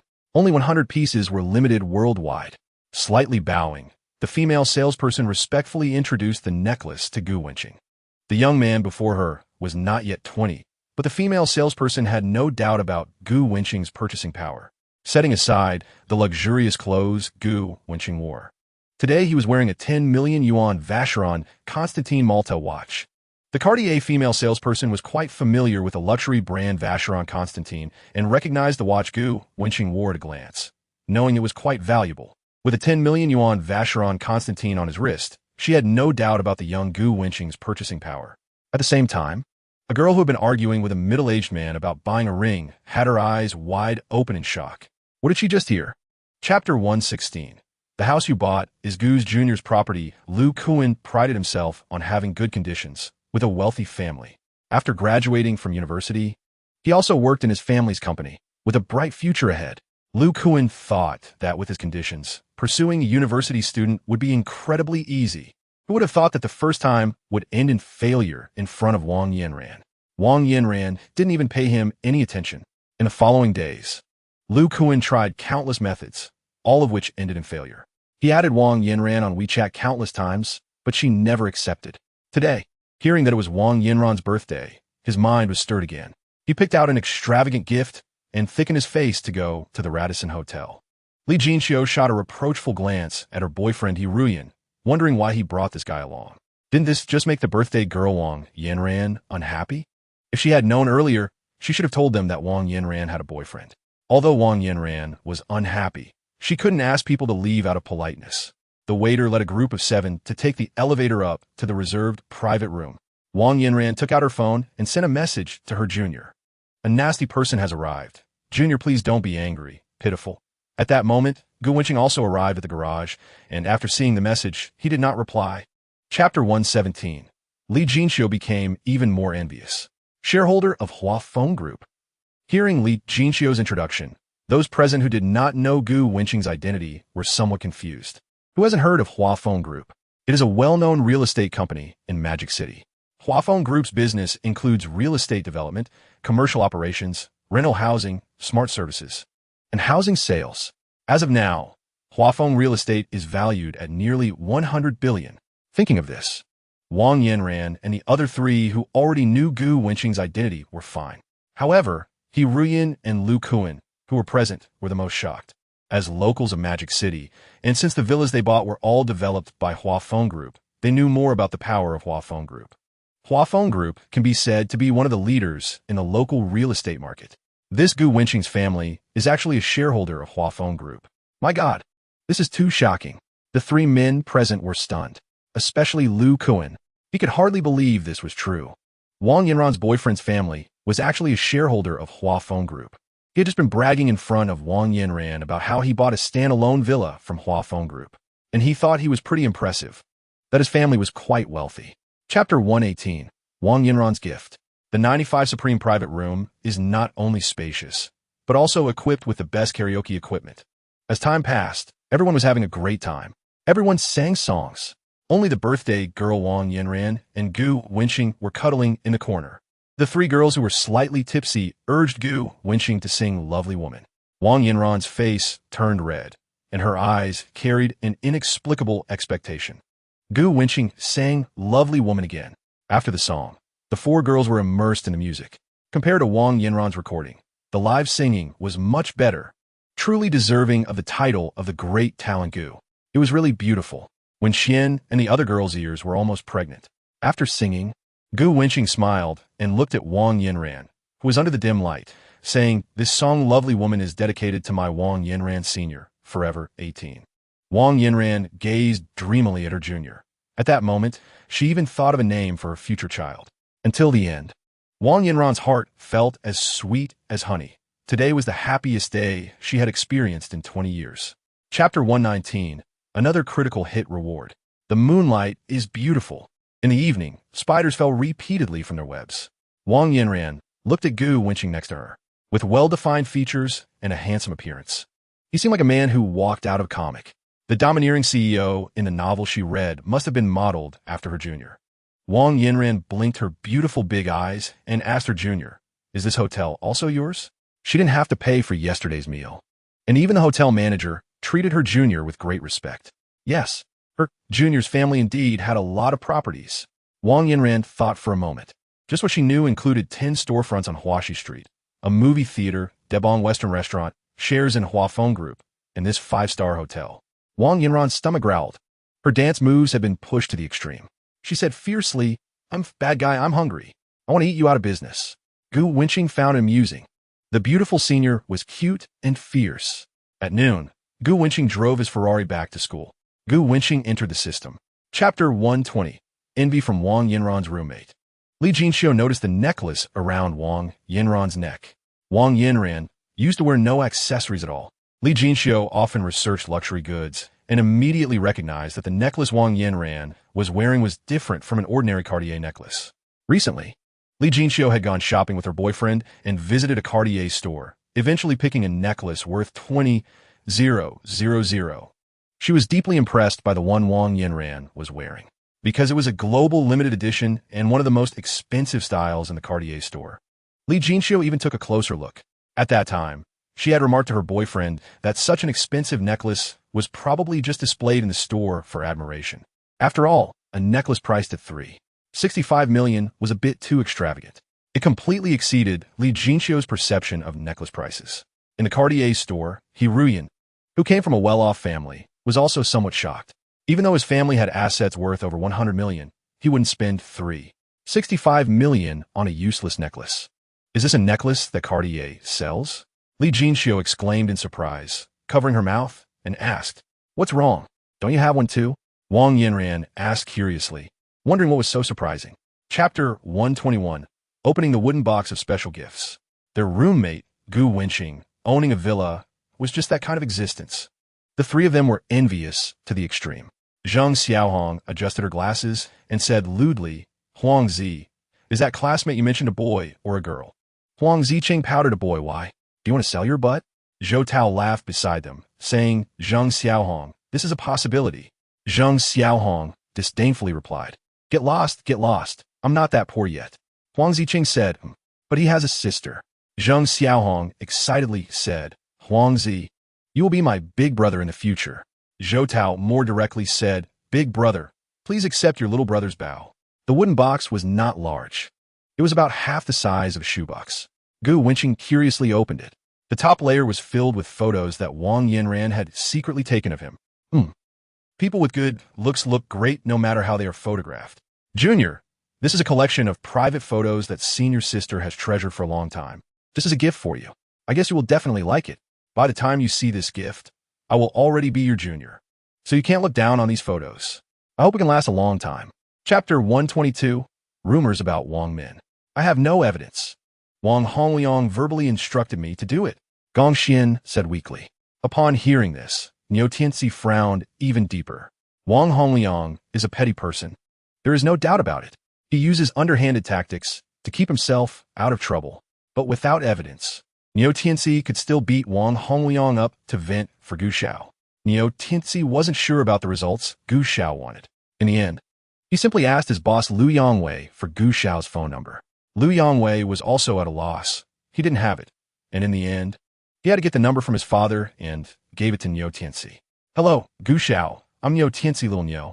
After dialing, Niu Tianxi reported the situation to Gu Wenqing and then waited for his orders. After a while, Gu Wenqing's voice came from the phone. "I don't want to see him again." Gu Wenqing, with a blank expression, hung up the phone. For those who set traps, Gu Wenqing would definitely make them pay the price. Mercy is not Gu Wenqing's style. Buzz, buzz, buzz. Gu Wenqing's phone rang again. Chapter 123. Do you see any difference in me? Around 6 in the afternoon. It was rush hour for getting off work. On the congested street, a Ferrari with a license plate, Hu 11111, was slowly moving with the traffic. Other vehicles on the road had to deliberately give way. Most people recognized the logo of the supercar Ferrari, even if there were drivers who didn't recognize it. The cool design and unique license plate, Hu 11111, made it impossible to doubt the car's value. At the intersection, the green light came on, and Gu Wenqing gently pressed the accelerator, The engine roaring like a beast, the Ferrari's top displacement thundered, while a group of drivers enviously watched the exhaust coming from the Ferrari. At the school gate, Suemo was waiting at the intersection for Gu Wenqing. She had an appointment with her boss to watch a movie, and she was full of anticipation. Her long, glossy black hair draped over her shoulders, and her fair face was lightly made up. She wore a black and white dress, the low-cut neckline revealing a hint of snow-white skin, which was quite appealing. Especially with the knee-high white stockings on her feet, her originally fair skin looked even more delicate. In a short time waiting for her boss, many passing boys were attracted by her and couldn't help but glance at Suemo. Chapter 124. Let me call back. Don't you want to watch a movie? I simply bought the cinema. Gu Wenqing touched her cat ears. Oof. Liar. Suemo certainly wouldn't believe such a low-quality lie. But which girl doesn't like to hear sweet words? Even if she knew it was just flattery, it still made her feel sweet inside, like honey. Watching a movie in her own cinema would definitely be a private screening. The staff understood and knew to turn off the cameras in the VIP hall reserved for President Gu. This made it more convenient for the boss to focus on the movie. Looking at the good-looking Suemo, the cinema staff admired President Gu to the highest degree. The boss brought different beautiful companions to the cinema, and they were all stunning. They couldn't imagine the boss's happiness. VIP hall, in an enormous space. There were only Gu Wenqing and Suemo. The movie was playing on the screen. Suemo, dressed in a cute catgirl outfit, kept calling him master. With such a good scene, who would seriously watch the movie? Gu Wenqing admired Suemo's outfit and then smiled as he directly wrapped his arms around her slim waist. The movie continued playing. The atmosphere reached its peak. Chapter 125. The anger of SSCC members. People fight for a bit of dignity, and Buddha fights for a stick of incense. Under everyone's gaze, he was slapped in the face. Yan Xiangbin couldn't swallow this anger. Moreover, with so many friends watching from behind, if Yan Xiangbin left in disgrace, how could he mix in this circle? The crowd watching the excitement grew larger, and in this conflict, it was Gu Wenqing who would suffer. Although he wasn't short on money, he still had to consider the feelings of the cinema's customers. A cold smile appeared on Gu Wenqing's face. I'm just waiting for you today. Let's see if you have the guts to hit me. Then, Gu Wenqing waved his hand and took people out to resolve it. Soon, under the seemingly hungry eyes of the bodyguards, Yan Xiangbin and his group were obediently driven out of Magic City International Cinema. Some people waiting to watch movies in the cinema saw this scene and gathered in small groups, saying, "It seems that the young man is the new owner of the cinema. With bodyguards by his side, his background must be extraordinary. Those dozen or so young people are probably going to suffer." Being able to acquire Magic City International Cinema is not to be underestimated. It's better to clean up. Those rich second-generation kids were so noisy, it was really annoying. Damn, they even hit the cinema staff. If I were the cinema owner, I wouldn't tolerate it either. Chapter 126. SSCC Vice President Wang Hao. I'm sorry, Yin Xiao. It's all my fault, the female employee said tremblingly. Sorry? What good is sorry? So many of us in SSCC were beaten, and a mere apology is enough? Yin Xiangbin said sternly. He glanced at the silent Gu Wenqing, thinking he was scared. Then, Yin Xiangbin angrily shouted, "Kneel down and admit your mistake. Slap yourself 100 times, and I'll consider it." Watching the female employee about to kneel and slap herself, Yin Xiangbin sneered inwardly. So naive. Do you really think you can turn the page so easily? Next to him, Gu Wenqing gave a look. The bodyguards understood and lifted the female employee, who was about to kneel. As a boss, one must seek justice for employees. If it were any employee, I would do the same, Gu Wenqing said slowly. His calm words moved the female employee to tears. Gu Wenqing waved his hand, instructing a bodyguard to take the female employee back to the cinema. SSCC, I'm really looking forward to meeting you, Gu Wenqing said lightly. In my dictionary, there is no word for fear. Gu Wenqing stepped forward, lightly patting Yin Xiangbin's face, speaking slowly, word by word. Chapter 127. I told him to come watch a movie. Do you believe it? Gu Xiao.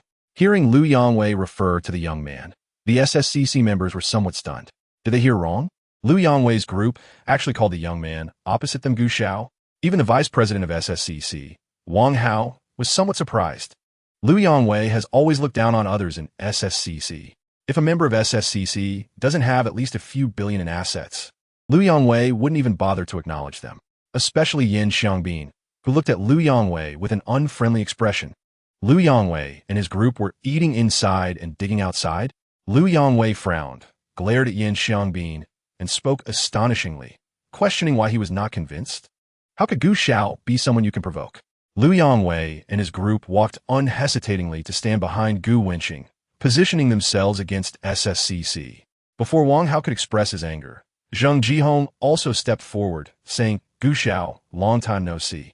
Zheng Jihong stood behind Gu Wenqing as well. Liu Yongwei, bringing his subordinates to support Gu Wenqing, had already shocked everyone. Unexpectedly, even the usually gentle Zheng Jihong disregarded his SSCC membership to support the other side. The SSCC members who witnessed this scene were in an uproar. Chapter 128. Hundreds of billions in assets. Not worth mentioning in front of Gu Xiao visiting the SSCC Supercar Club in Modu, Wang Hao undoubtedly valued Gu Wenqing's influence and wanted to recruit him. To be honest, Gu Wenqing had no interest in the SSCC Club at all. In his view, SSCC was just a gathering place for rich second-generation individuals to have fun and enjoy themselves. Although SSCC could also facilitate business cooperation for mutual benefit, how much wealth could a group of rich second-generation manage? Even if someone had a family fortune of hundreds of billions, it would already be quite impressive if a rich second generation could manage 1 billion of that wealth. Gu Wenqing, who managed assets worth hundreds of billions, was on an entirely different level compared to these rich second-generation individuals. There was also a potential benefit to networking with their elders through SSCC, but Gu Wenqing looked down on that. To be honest, Gu Wenqing's Huafeng real estate holds a significant position in Modu. If networking was to happen, it would be the elders of the rich second generation seeking to connect with him, not the other way around. Given Gu Wenqing's current worth, he could almost be considered a top-tier figure in Modu. What does 100 billion in assets mean? According to the 2022 ranking of the top 10 wealthiest individuals in Modu, the first place was Huang Zheng of Pinduoduo with a fortune of 197.2 billion yuan. Chapter 129. The invitation from the chairman of Tianyue Group, Yan Xiangbin, was shocked. He couldn't believe it. Feiyang Real Estate is worth over 10 billion. The young man in front of him, no matter how impressive, couldn't possibly cause his family's Feiyang Real Estate to go bankrupt, right? Even the 5 SSCC members who slapped themselves had swollen eyes, staring in disbelief. They all regarded Yan Xiangbin as their leader. If this young man could easily deal with Feiyang Real Estate, how terrifying a figure would that be? No wonder even a troublemaker like Liu Yongwei would want to please him. He couldn't be an ordinary person. He was probably someone they needed to look up to, just like the president of the SSCC Club. Feiyang Real Estate? Gu Wenqing frowned. Having already formed a grudge against Yan Xiangbin, he wouldn't rule out dealing with both the young and the old. Being in the same real estate industry, Yan Xiangbin's father must be aware of Gu Wenqing's capabilities. On the surface, he might not make a move, but there would surely be some underhanded actions behind the scenes. A person who has managed to accumulate hundreds of billions in assets is certainly not someone to be trifled with. As the saying goes, it takes 100 days to recover from a serious injury.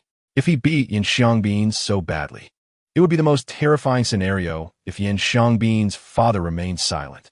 Chapter 130. The girl with a tea-like air after parking the Ferrari by the roadside. Gu Wenqing said, "Let's go, see what snacks there are." Hum. Suemo nodded her little head and got out of the car. A valuable Ferrari sports car parked by the school road had long attracted many onlookers. As soon as Suemo got out of the car, many people whispered among themselves. Neither Gu Wenqing nor Suemo cared about this. Many girls by the roadside were envious of Suemo, thinking about how handsome he was, especially driving a Ferrari. Young and rich, who wouldn't envy that? At that moment, a girl happened to come out of the school and saw Suemo getting out of the luxury Ferrari. "Wow, Suemo, is this your boyfriend?" The girl asked in astonishment, her tone full of envy. Gu Wenqing glanced at the girl. She looked quite good, but had a tea-like air about her. Suemo smiled and replied yes. Upon hearing the affirmative answer, the girl's eyes showed a hint of melancholy. Such a quality man had been encountered by Suemo first. "Are you also having a late-night snack? Can you take me along? I'll treat you. It's too boring to eat alone." The girl pouted, but her gaze seemed to drift towards Gu Wenqing. Chapter 131. The spread of campus network. I think it's better to buy a BMW 3 Series. It's powerful. Huang Ziqing said, comparing with a mobile app. Zheng Xiaohong nodded knowingly and said, "The interior of a Mercedes is nice. Girls like pretty interiors. Besides, 5T power is enough for girls. I need to drive it too." Huang Ziqing frowned, thought for a moment, and continued, forget it, thinking too much won't help. Let's see what Li Wenhuan says. Old Gu, can you accompany us to look at cars in a couple of days? Huang Zicheng, having been entrusted by someone, asked Gu Wenqing out. Sure. Gu Wenqing nodded, as he was also planning to buy another car. Driving the Ferrari is nice, but having a few cars to switch between occasionally is also fine. Besides, there's also that license plate, HUAZ8888. It would be good to get a car for it as well. The dormitory door opened. Zhou Tao grinned widely and said, wow, you guys quickly check the campus network. A scandal from the student union's publicity department has been exposed. Damn, the welcoming party incident wasn't an accident. It was caused by the publicity minister Wang Hongliang. Huang Zicheng exclaimed in shock, holy crap. Even old Gu dares to scheme against? We must get this post trending so more people can see the ugly face of the student union. Chapter 132. Wang Min's counterattack. Hearing this, Wang Hongliang's heart sank to the bottom. The welcoming party incident has been exposed? As soon as Wang Hongliang entered the dormitory, a roommate approached him and said, quick, go check the campus network. Everyone is criticizing you.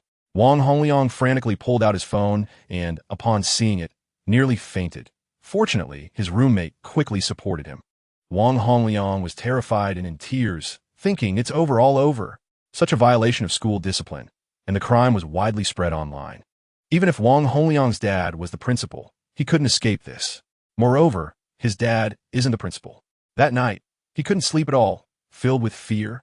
He deeply regretted it. He regretted making such a foolish decision in a moment of impulsiveness.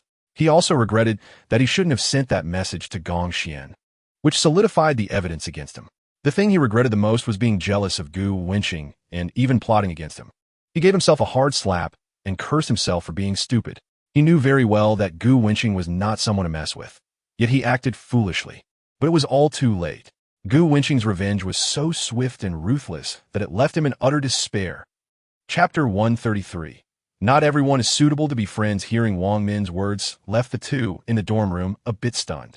It turned out Wang Min had a new boyfriend. 1 million is pocket money for Wang Min, and over 10 million to buy a house at Tianyuano. 1.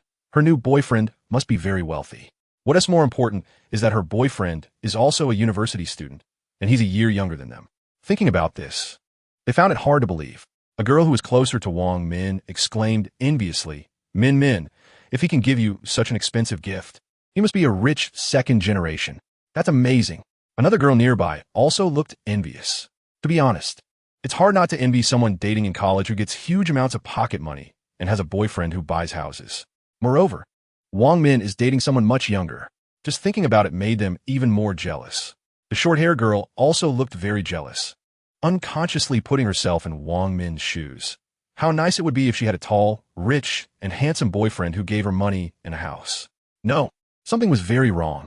A tall, handsome, young guy giving away money and houses?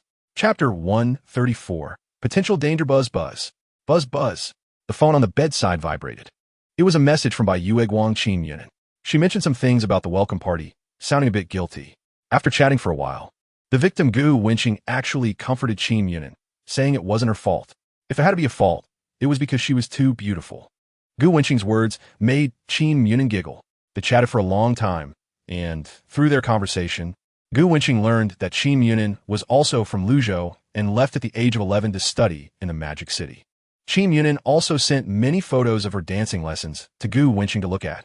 Gu Wenqing found it very interesting and asked, "Why didn't you major in the arts in college?" Qin Yunan replied, "Dancing is just a personal hobby.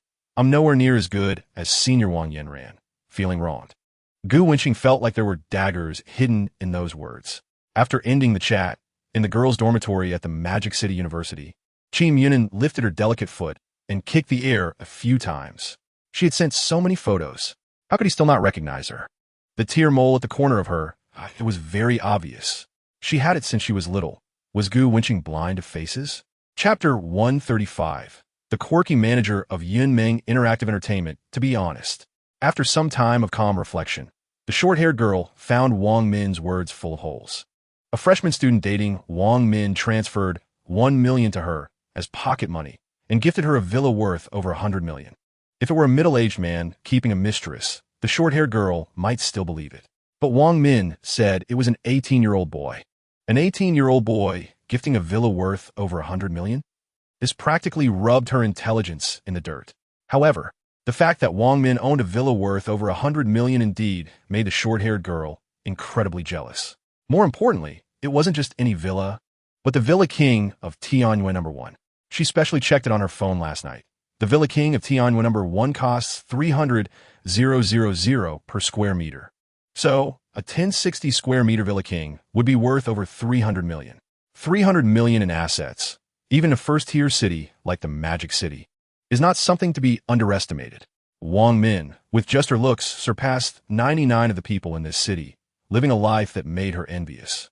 It was just too easy, right? Wang Min had encountered a big spender willing to spend so much money on her. Chapter 136. I want to be Yin Jiping. Wu Ziyuan explained that none of his family are fans of Wu Yinzu because his mother named him that because she thought he was handsome since he was little. Gu Wenqing looked him up and down. He really had nothing to do with being handsome. But it's not surprising. In parents' eyes, their son is always the best. Wu Ziyuan asked his buddy, "Are you also waiting for a girlfriend?" "Yes." "Sigh. Looking at your looks, we're on par. So your girlfriend must be very pretty." "She's all right." Gu Wenqing was speechless. He had encountered a chatterbox. "All right meant just average." "Buddy, have you considered changing your girlfriend? With looks like ours, we should at least find a beautiful girl." Wu Ziyuan pouted. Gu Wenqing couldn't be bothered to respond to him. Wu Ziyuan continued to ramble on, saying that this was the first time in his life he met someone whose looks could threaten his existence. "Why don't we form a group and debut? We would definitely outshine all the male stars in the country." "Honey." Wang Min, who was coming down with her suitcase, waved at Gu Wenqing. Wang Min was dressed in a JK outfit, wearing a white shirt and a plaid skirt. The collar of her white shirt had a bow tie in the same color as her skirt, and she wore long, thin black stockings. Chapter 137. Jealousy from an ex. The ridiculously handsome Gu Wenqing directly crushed Zhou Guwei. Moreover, she always felt that Gu Wenqing looked familiar, but couldn't remember where she had seen him. Maybe all handsome people are stunningly beautiful in the same way. The woman's sense of pleasure from taking Wang Min's man vanished completely. She purposely walked to the railing and said, "Hi, Wang Min, long time no see." Upon hearing someone call her name, Wang Min and Gu Wenqing turned to look in the direction of the basketball court. Wang Min's little face turned pale. "It's her?" "And Zhou Guwei."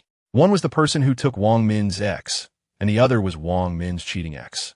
Although Wang Min had long let go, it was hard for her to smile in the face of this couple. "It's okay, I'm here." Gu Wenqing put down the suitcase and pulled her into his arms. "Honey, it's so good to see you." Wang Min hugged Gu Wenqing tightly. Gu Wenqing gently patted Wang Min's back, comforting her. Gu Wenqing's gaze swept across the basketball court, and the one with a furious expression was presumably Wang Min's ex, and the woman next to him was the mistress. The mistress wasn't impressive at all. Aside from being a bit revealing in her outfit, her overall appearance didn't even reach half of Wang Min's. Wang Min's ex completely picked up a sesame seed while losing a watermelon. Chapter 138. It's me. All me. The woman was already left speechless by Wang Min's words. She was already at a loss for words. "No matter how bad I am, I'm still 1,000 times better than you," the kept mistress of that old man. Upon hearing this, the people around the basketball court began to point and whisper about Wang Min, listening to the rumors. Most people already had a preconceived notion that Wang Min was shameless. "Heh," Gu Wenqing sneered. "Old man? Do I look like an old man to you?" Without waiting for them to respond, Gu Wenqing stepped forward and picked up the basketball on the ground. Zhou Guwei looked at him with disdain. "What, you play basketball too? Want to compete?" Zhou Guwei was the captain of the school basketball team, and he believed that he could easily crush Gu Wenqing even with one hand. Gu Wenqing smirked. "Thinking you? You think you're worthy?" Seeing Zhou Guwei being so arrogant, he wanted to test the power of his basketball master's skill. Gu Wenqing exerted force with his feet. A running start. 1 step, 2 steps. Gu Wenqing's feet suddenly propelled him into the air. His body gradually ascended in midair. Wow! This sudden scene left all the basketball team players in shock. Gu Wenqing's insane jumping ability was truly terrifying. Chapter 139. Retribution. Poor guy. Hearing Gu Wenqing's words, Zhou Guwei was the first to not believe him, especially about buying Wang Min a villa worth over 100 million. Is that even possible? Gu Wenqing was just bragging, boasting without needing to draft anything. Thinking of this, Zhou Guwei felt a bit better. He admitted that he couldn't match Gu Wenqing in basketball. Who would dare to defend against that kind of power? But if Wang Min broke up with him and found a boyfriend who was both better looking and richer, and treated her well, Zhou Guwei would feel very uncomfortable. Wouldn't it mean that their time together was just a waste of youth, and that Wang Min deserved better? Nowadays, he couldn't compete in looks. If Gu Wenqing was also exceptionally wealthy, he felt he would collapse. The most feared thing between people is comparison. And Zhou Guwei was very concerned about his pride. Zhou Guwei coldly laughed. A villa worth over 100 million? How can you prove that? And I bet that 100 million definitely didn't come from you. We're all too young to have that kind of money. The others around him didn't really believe it either, as most people held deep-rooted thoughts that such matters were not credible. Or rather, their social circles had not reached a certain height. Chapter 140. What? Chairman of Huafeng Group? Huafeng Group? Wang Min's boyfriend is a shareholder of Huafeng Group? Hearing the conversation between the woman and Zhou Guwei, many people nearby were stunned. Students who had heard of Huafeng Group were now wide-eyed in disbelief. Isn't he too young? To be a shareholder of Huadong Group at such a young age is simply enviable. A basketball team member nearby was somewhat skeptical. He took out his phone and searched the browser. Huafeng Real Estate was established in 1996. Its business covers real estate development, commercial operations, rental housing, smart services, and home decoration. As of September 2022, Huafeng Real Estate's total valuation exceeded $1 trillion. Just the company profile. He continued to scroll down. Soon, recent news reports about Huafeng Group appeared on his phone. Huafeng Group shareholder Gu Wenqing acquires the Land King for $30 billion. Changes in the ownership behind Huafeng Group. Mysterious tycoon Gu Wenqing spends billions to acquire the entire Huafeng Group. Former director Lin Hongtian of Huafeng Group reveals that the young and promising Gu is better than him. Lin Hongtian admits Gu, at 18, already managed $1 trillion group, while he was still hauling bricks at construction sites at 18. Chapter 141. No problem. I'm special. Honey, there's a storefront across the street for lease, and I want to open a milk tea shop next to it. Wang Min said to Gu Wenqing. Go ahead. Do you have enough money? Gu Wenqing asked. Yes. The money you gave me is still untouched. Wang Min laid her head on his chest, listening to his heartbeat. That was your pocket money. The money for the shop is separate. Gu Wenqing casually transferred 10 million to Wang Min. Wang Min felt touched and sweetly said, Honey, you're so good to me. Gu Wenqing hugged her tightly, saying, Now that you call me honey, if I don't treat you well, who should I treat well? As long as it's something you want to do, honey will support you. Are you okay? Damn, you underestimate your husband too much. He's a man with system enhancements. How can he be underestimated? After a bit of affection, Gu Wenqing returned to school. On the way, he ran into Wen Qian and suddenly remembered that he had been chatting with Wang Yanran recently. Wang Yanran's distinctive style had become less obvious lately. Chapter 142. Starting today, you are promoted. Huang Zicheng smiled. There's no class tomorrow. Old Gu, want to go car shopping together? Zhou Tao envied him and curiously asked, Have you decided what car to buy? Huang Zicheng hadn't settled on anything, feeling conflicted with a budget of 400,000. He thought he would just take a look first. Gu Wenqing was silent for a moment and then asked, Have you really decided? Are you really giving the car to Li Wenhuan? Hey, I actually wanted to, but Li Wenhuan said she could drive it. But it has to be registered under my name. Huang Zicheng scratched his head, his face beaming with a smile. I think Li Wenhuan is such a good girl. Always thinking for me. Thinking of this made Gu Wenqing feel uncomfortable. He shouldn't have added the WeChat of the female marketer, feeling like he had mentally strayed. Gu Wenqing nodded. Li Wenhuan indeed handled the situation well, without excessively asking for more, just because Huang Zicheng liked her. Not bad. Such a girl is quite admirable. Zhou Tao and Zheng Xiaohong also nodded, saying that while Li Wenhuan could be a bit arrogant, her character was indeed commendable. Hearing everyone praise Li Wenhuan, Huang Zicheng smiled proudly. Hey, my friend's taste is top-notch. Remember to let Brother Huang evaluate your girlfriends in the future. Zheng Xiaohong jokingly said, How about introducing your classmate from Tianyuan No. 1? What if she's blind and falls for me? Chapter 143. Yun Weiwei and Jin Yu. Youth is like the leaves of autumn. No one knows when they will fall. 18-year-old Gu Wenqing decided to hold onto it tightly, not letting a trace of regret slip away. The early autumn in the Magic City still lacked a hint of chill. The temperature still belonged to the heat. Groups of girls came and went in the school, wearing hot pants and short skirts, their clothing styles bold, and their makeup exquisite.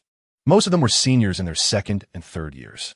Meanwhile, The girls wearing denim long pants and loose tops were likely freshmen.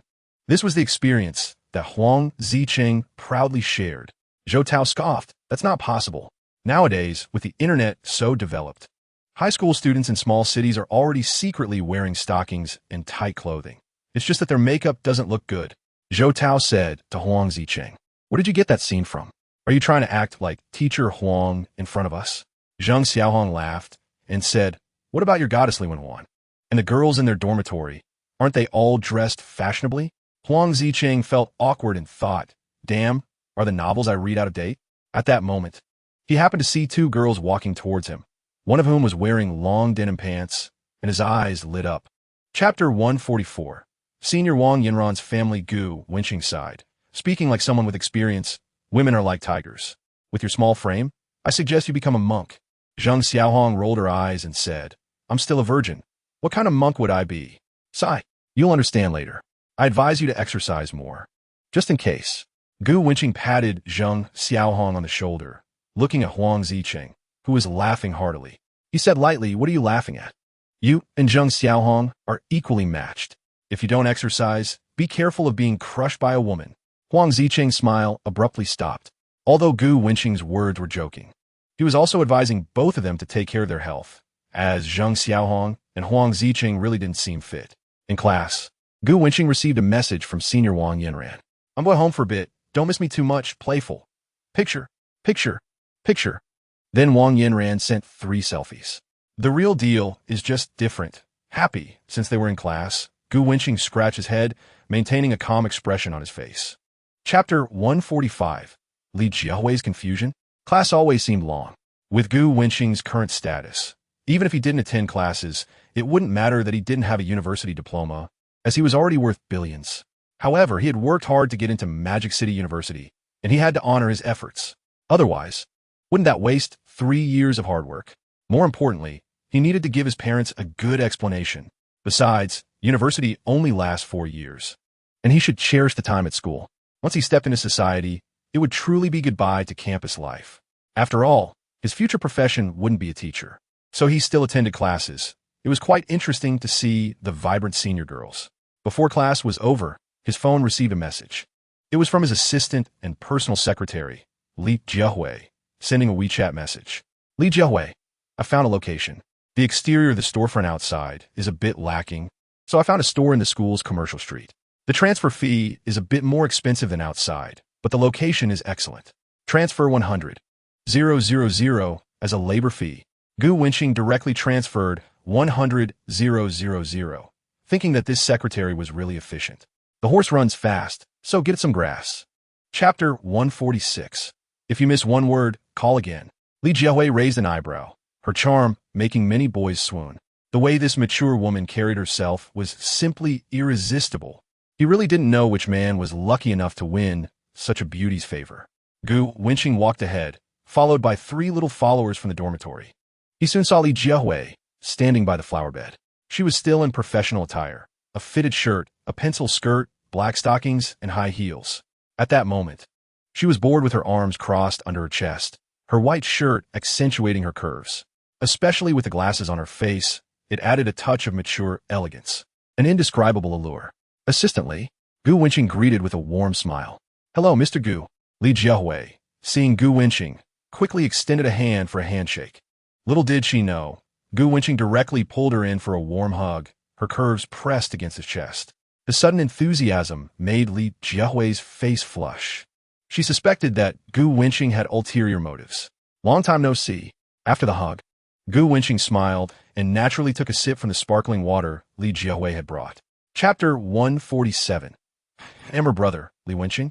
Gu Wenqing took the contract and went to the campus shop with Wang Min, who had been waiting for a long time. The shop was 2 storefronts combined, with an area of 128 square meters. It had previously been a restaurant and was rather outdated. After giving the previous owner a transfer fee and signing a contract with the school for 1 year and 10 months of rent, this shop now belonged to Wang Min.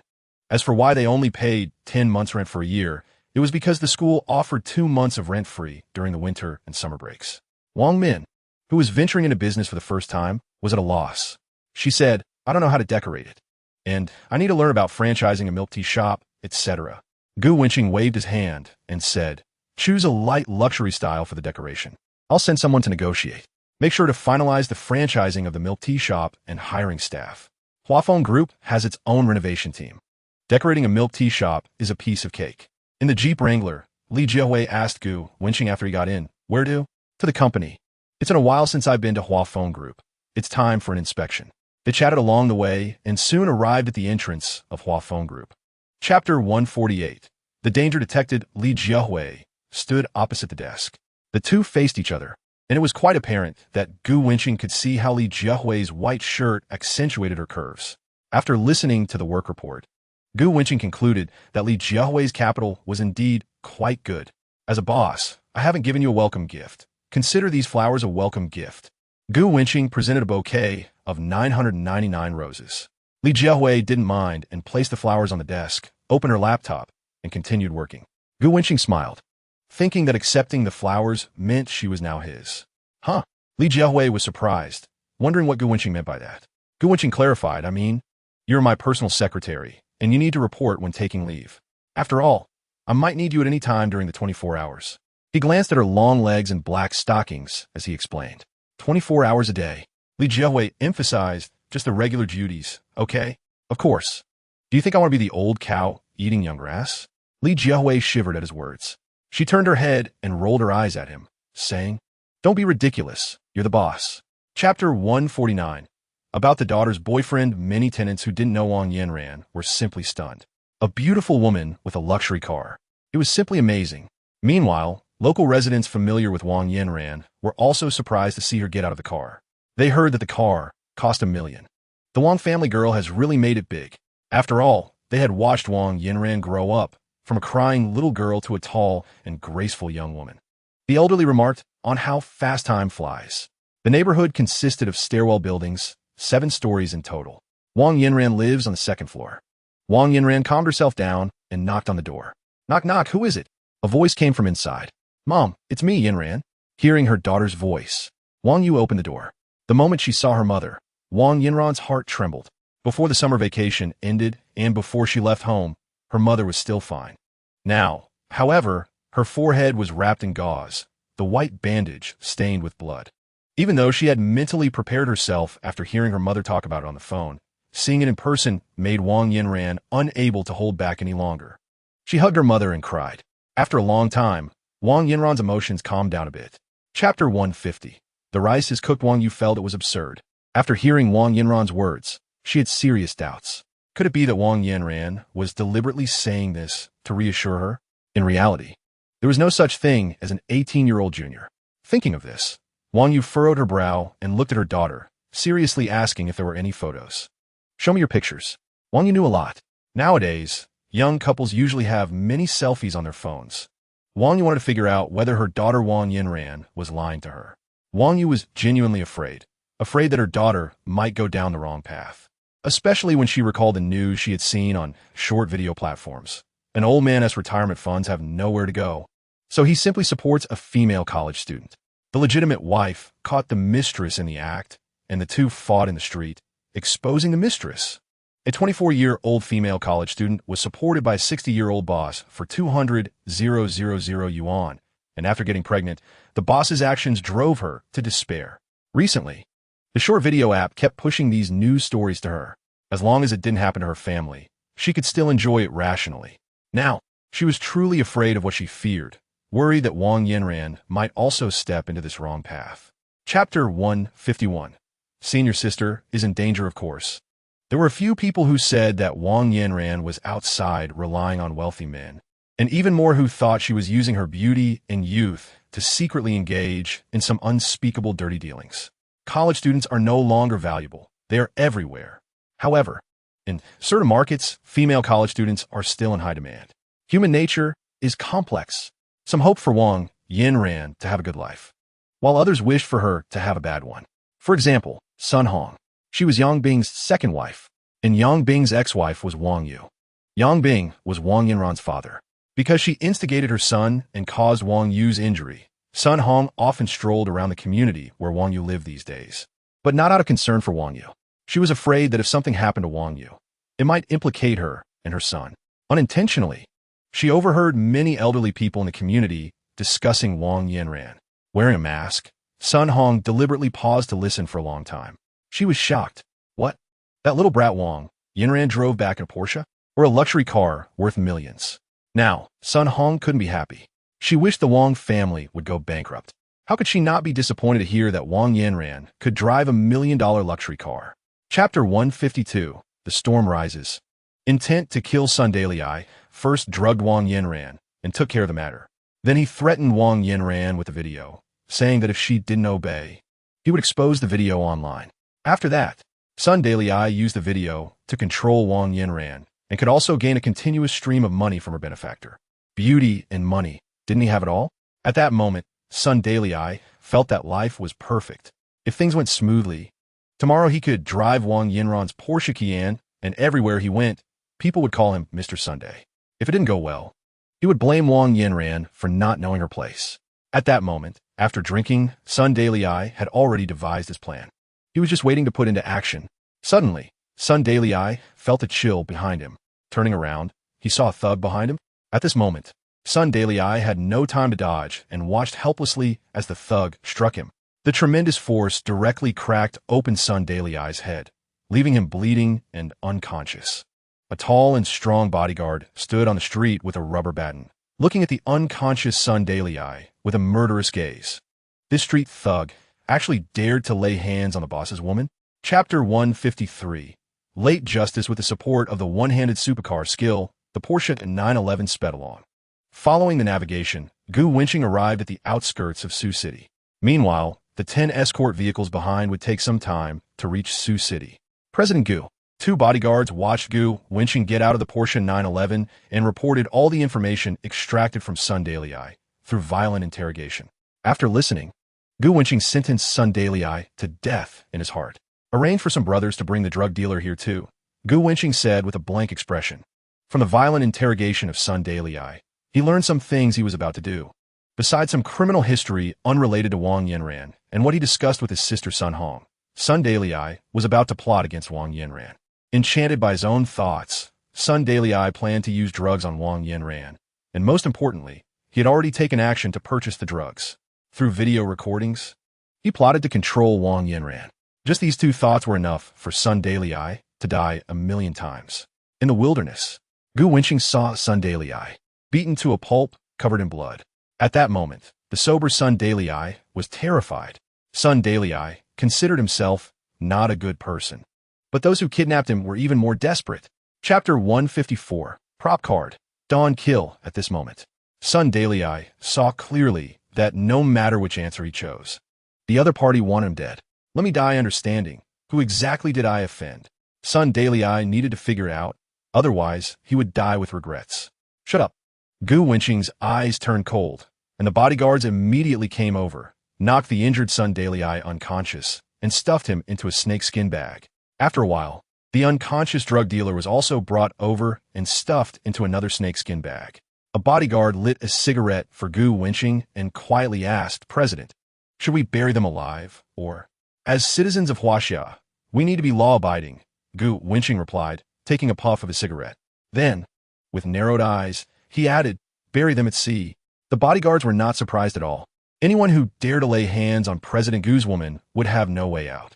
Gu Wenqing looked at the dozens of bodyguards and continued, by the way, the notorious drug gang in Sioux City should be dealt with as well. Hearing this, the bodyguards moved under the cover of night to eliminate the drug gang. Watching the bodyguards get to work, Gu Wenqing took a puff of his cigarette to calm his mood. His words meant that another 8 or 9 people were about to meet their end. Chapter 155. The 2 bombshells that shocked the market. Gu Wenqing lay on the bed, opened the system, and checked the remaining 2 rewards. One was a prop card, expansion order, and the critical reward was 10 special delicious milk tea recipes. Expansion order, Bound Industry Milk Tea Shop. After use, it can open 100 branches of a designated high-end milk tea brand in popular commercial areas and densely populated streets of major cities across the country within a year. As selected by the system's big data. Note 1. The direct stores will have staff uniformly recruited by the system, all of whom will have excellent character and good personality, selected on merit. Note 2. All funds for opening the stores will be covered by the system. while the wages of employees will be the responsibility of the host. Wow, Gu Wenqing gasped. This expansion order is too amazing. Essentially, it means Gu Wenqing just needs to buy a milk tea brand and then use the expansion order. The system will directly open stores in popular business districts or high-end locations in big cities based on big data. Most importantly, the initial transfer fees, rent, and decoration costs are all covered by the system. Gu Wenqing only needs to pay the monthly wages of the employees. Moreover, all the employees recruited by the host have good character, so there's no need to worry about them causing trouble in the store. Chapter 156. Junior, are you plotting something bad again? The bodyguard said, how much do you want? I'll compensate you. Sun Hong looked at the suddenly appearing man. From his height and build, he seemed to be a security guard. Sun Hong thought that he might be a wealthy person sent to specifically monitor and protect Wang Yanran, especially after hearing what the bodyguard said, which made her very happy. However, facing the bodyguard of a wealthy person, Sun Hong was somewhat intimidated and didn't dare to act as aggressively as before. After thinking for a moment, although greedy, she held back from making an excessive demand. She said, Wang Yu's family owes me 200,000 plus the cost of them living in our house for 8 years, which amounts to 50,000 a year for wear and tear and rent. So a total of 600,000 will suffice. Hearing Sun Hong's words, Wang Yanran and her mother were furious. How dare this shrewd woman say such things? They accepted the additional child support from Yang Bing, but Sun Hong was being too unreasonable about the house. Before Wang Yanran could speak, the bodyguard said, is 600,000 enough? I'll give you 5 million. I've also bought the old house. Then, he ominously added, let me be clear, if you dare to harass them again, don't blame me for being impolite. Chapter 157. The pirate queens disguised the bodyguard watched Sun Hong return to the community and immediately called the police. Hello. I want to report a woman who extorted 5 million from me. In less than 10 minutes, a police car arrived. The disheveled Sun Hong was taken into the police car by the officers. Meanwhile, Yang Bing, who was at the entrance of the community, remained indifferent as he witnessed his wife being arrested.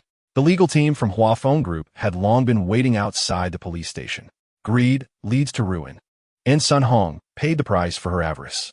Gu Wenqing watched the video sent by the bodyguard, sneering in his heart. After bullying Wang Yanran and her mother for so many years, it was not too much to let her experience some consequences. The matter with Sun Hong and her brother had been resolved. Wang Yanran also saw this and realized that her junior had given Sun Hong 5 million for the ultimate purpose of sending her to prison. At this moment, Wang Yanran felt a great sense of relief. Sun Hong was like a mountain pressing down on her and her mother, and now that mountain was gone. Wang Yanran felt much lighter. Junior, you're amazing, she said, leaning her head on Gu Wenqing's shoulder with admiration. Chapter 158. The most embarrassing moments of youth after doing what lovers do. In the afternoon, Wang Yanran took Gu Wenqing to visit the attractions in Sioux City. During dinner time, they brought gifts to the senior's house. The meal was quite enjoyable.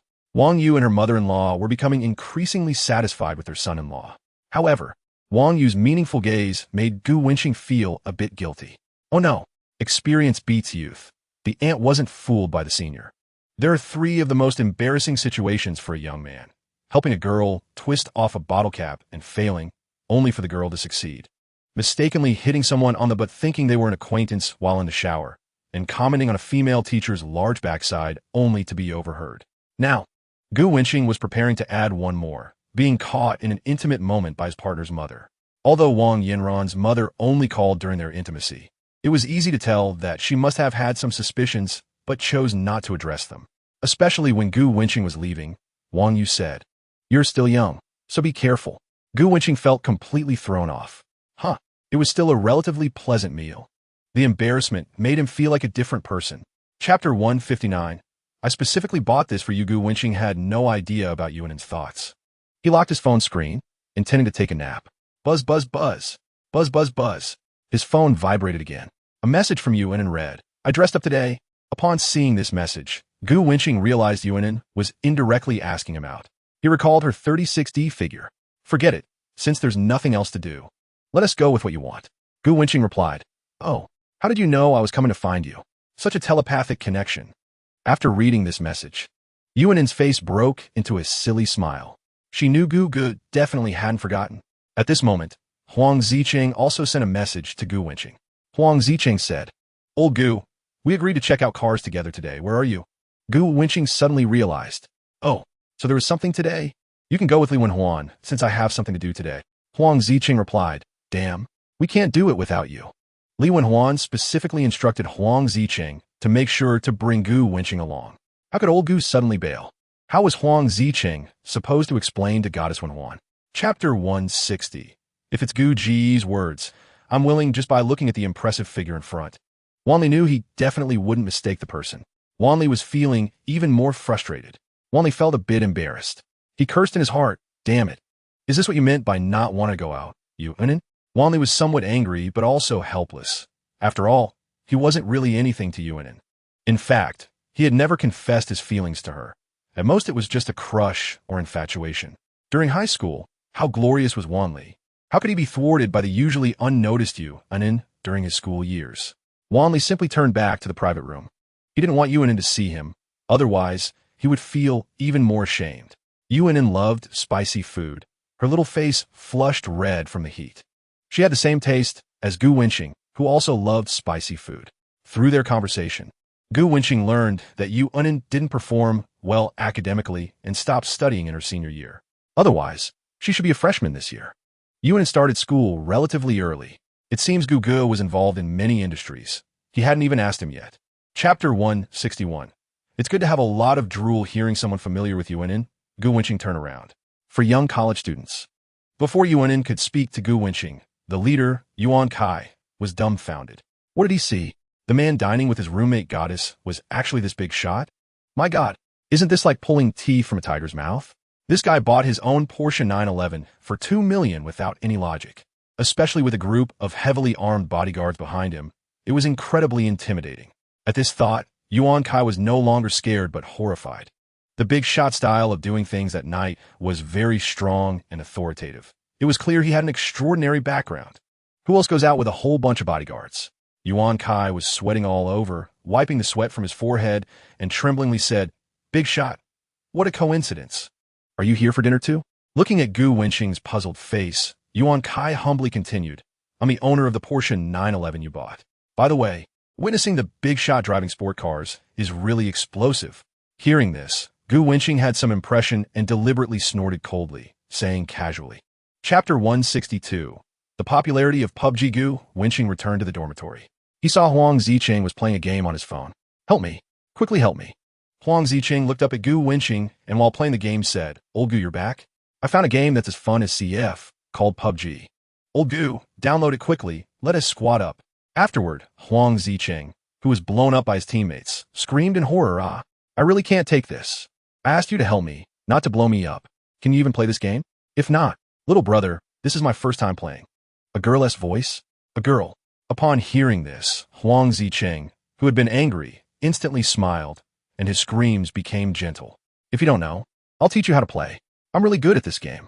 Afterward, Huang Ziqing, whose character died, switched to the other's perspective and kept watching. "Zhong, I've downloaded it too. Hurry up and exit so we can squad up." Zheng Xiaohong couldn't wait any longer. "Oh, you should familiarize yourself first. Zheng Xiaohong. You didn't say that just now." Huang Ziqing ignored her and continued chatting with the girl. "Great.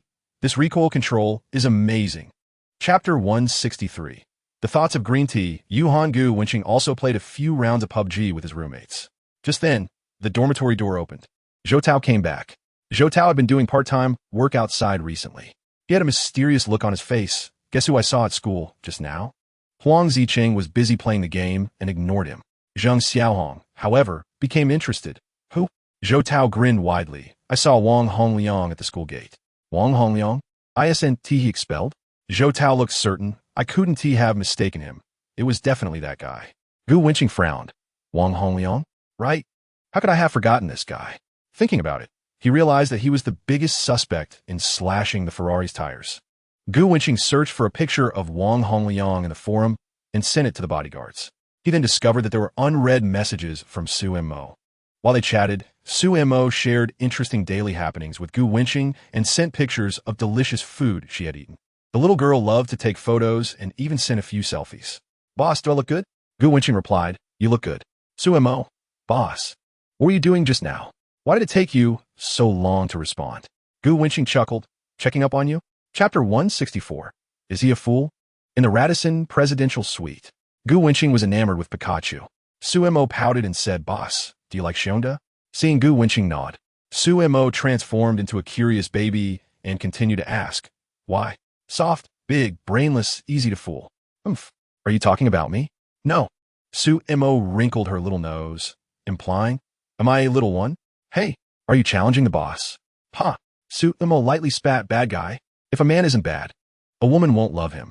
Today, let you know the terror of being a bad guy. Although the beauty was in his arms, it was a sleepless night. But still, he fell asleep. The next morning at 9 a.m., after finishing his morning workout, Gu Wenqing sent Sumo back. Under the envious eyes of many, Sumo got out of the Ferrari from the passenger seat. At this moment, Sumo had changed into a new outfit, walking limply back to the dormitory. Yuhan, who was buying breakfast, happened to bump into her and saw Sumo's strange posture. With no experience, Yuhan thought to herself, Is this very painful? Chapter 165. Establishing a foundation. Yuhan was feeling gloomy, unsure of what she did wrong to be rejected by the wealthy second-generation Gu Wenqing. Am I worse than Sumo? No way. Yuhan looked down at her toes, feeling that she was quite a bit taller than Sumo. Yuhan poked it. So why was I rejected? At this moment, the boy behind Yuhan felt uncomfortable, especially remembering what Yuhan had just said. I'm Sumo's roommate. Yuhan, you can call me Hin. Didn't she say she didn't want to be called that? Women are indeed fickle. The boy didn't feel too embarrassed when Yuhan rejected him at first. But seeing Yuhan, who had just rejected him, turn around and let another Gu Wenqing call her Hin and even eagerly trying to get into the passenger seat with him, made the boy's face stiffen. Especially noticing that Gu Wenqing had left, and Yuhan was still lost in thought about the direction Gu Wenqing had gone, the boy felt extremely distressed. After hesitating for a moment, he stepped forward to remind Yuhan, I remember you don't like boys who smoke? Oh, that was before. Now I think men who smoke are quite handsome.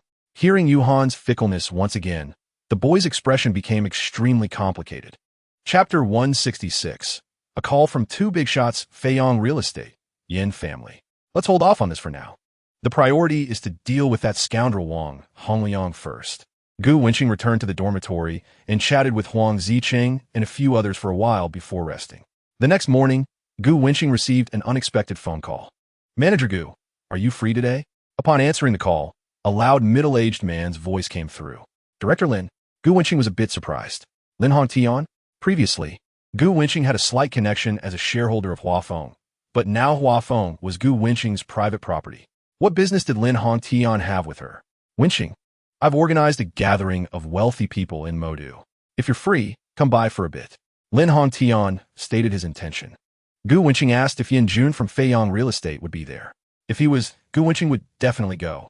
After all, Yin Jun's hostility towards her was at 55, with an additional 5 points of hatred waiting for Gu Wenqing to address. Yin Jun hasn't been invited. Don't worry. This is my gathering. I guarantee he won't be there. Lin Hongtian had also heard about the situation between the two and misunderstood, thinking Gu Wenqing didn't want to encounter Yin Jun from Feiyong Real Estate. Chapter 167. I bought your plane ticket in advance. You're really impressive. Let's add each other on WeChat. We could team up in games later. A series of actions by Gu Wenqing made Huang Zicheng's game friend, a girl, sing his praises. She directly asked for Gu Wenqing's contact information. The game was just an excuse. Mainly, Gu Wenqing's magnetic voice made the girl feel like a kitten scratching her heart. No, just add me as a game friend. Gu Wenqing directly refused. Huang Zicheng was almost in tears. Damn it, I brought a girl to you for a whole night. I won't say it was a fantastic operation, but I played chicken dinner several times against 4 opponents, yet you didn't proactively add my Huang God as contact information. Is my Huang God really that unappealing? I won't be a simp anymore. After one game, Huang Zicheng was about to exit. Modu's Huang God. Wait a moment to start the game. I'll pull my best friend in. Modu's Huang God was Huang Zicheng's game name. Hearing there was another girl, Huang Zicheng, who had no intention of simping, found new motivation, saying without hesitation, no problem, take your time. Let her best friend log in slowly. Gu Wenqing directly exited the game. The girl was too bad at it, and she lost interest.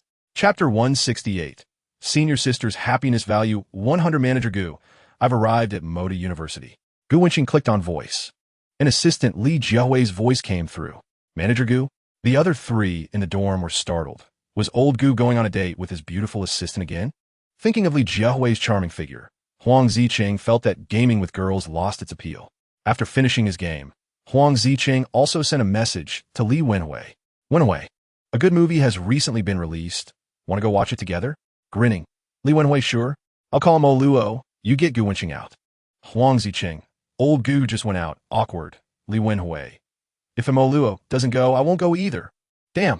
Huang Ziqing was extremely frustrated, but his hand didn't stop typing. I'll definitely get old Gu out next time. Grinning. Li Wenhui. Okay, I'm going to read. Huang Ziqing, with a long face, replied. All right, studying hard is great. Applauding. After ending the chat, Huang Ziqing was speechless. Was Li Wenhui so close to Luo that they were inseparable? Why did she have to bring Luo into everything? Damn it, Luo, you're a major obstacle in my Huang God-esque pursuit of girls. Chapter 169. Whose kid is this? So rude. Huashi Commercial Street. Luxury goods area, Armani counter. The prices of Armani formal were divided by levels. From low to high, Emporio Armani, Armani Collezione, and the highest tier Giorgio Armani. Armani suits generally start at 10,000. Many classic styles can reach tens of thousands to hundreds of thousands. Giorgio Armani is a legendary figure in the international fashion world, known for his elegant and understated designs, with meticulous craftsmanship that represents the style of Italian fashion. He has won over 30 clothing awards worldwide in 14 years. Assistant Li Jiahui directly skipped the lower levels and went straight to the highest tier to select clothes from Manager Gu. With Jiahui's keen eye and the busy sales staff, many outfits were chosen. When Gu Wenqing emerged wearing a full Armani suit, all eyes in the counter were drawn to her. With a face like jade and a posture like a pine tree, Gu Wenqing's already impressive looks and temperament made her casual where it looked like that of a youthful school idol. Chapter 170. Ling Ruoqing of Tianyue Group. This special individual is Ling Ruoqing, the chairwoman of Tianyue Group, who oversees the 100 billion yuan Tianyue real estate group. Ling Ruoqing had a cold and elegant aura as she walked straight into the second-floor hall of Jiangjing Villa. Many big shots were surprised that Ling Ruoqing, the chairwoman of Tianyue Group, would come. In the past, she had never appeared at such gatherings. After all, Ling Ruoqing's powerful family background was not something they could compare with. She had been invited many times before, but without exception, she had turned them all down, citing her busy schedule. The president of Tianyue Group is here. Truly worthy of being the president. Her aura is extraordinary. Upon seeing Ling Ruoqing, I felt the passage of time weighing heavily. With Ling Ruoqing's arrival, the atmosphere in the hall immediately became lively. Everyone present stood up to show their respect for Ling Ruoqing. Moreover, some big shots wanted to befriend the chairwoman of Tianyue Group, flocking towards her. In no time, Ling Ruoqing was surrounded by people complimenting her. Ling Ruoqing's deep family background was an open secret in the real estate circle. Many big shots encouraged their juniors to pursue Ling Ruoqing, but the juniors didn't dare to approach her. Chapter 171. The arrival of Yin Jun. Before the big shots could finish their words, outside Jiangjing Villa, a Rolls-Royce slowly stopped, and the initiator of the gathering, Lin Hantian, stepped out. Lin Hantian is no longer the chairman of Huafeng Group, but he now possesses a substantial amount of liquid capital. And the big shots in the real estate circle of the Magic City still respect him. After getting out of the car, Lin Hantian walked straight into the hall on the second floor. Before anyone could greet him, he immediately spotted the relaxed Gu Wenqing. Lin Hantian headed directly towards Gu Wenqing. Seeing this, the other big shots in the hall looked on in disbelief. How could Lin Hantian, just like Ling Ruoqing, go straight to that young man upon entering the hall? Could it be that the young man was not out of place? A young man who could attract the attention of two top big shots must have an extraordinary background. The names Gu Wenqing flashed in the minds of all the big shots present. Yes, it couldn't be wrong.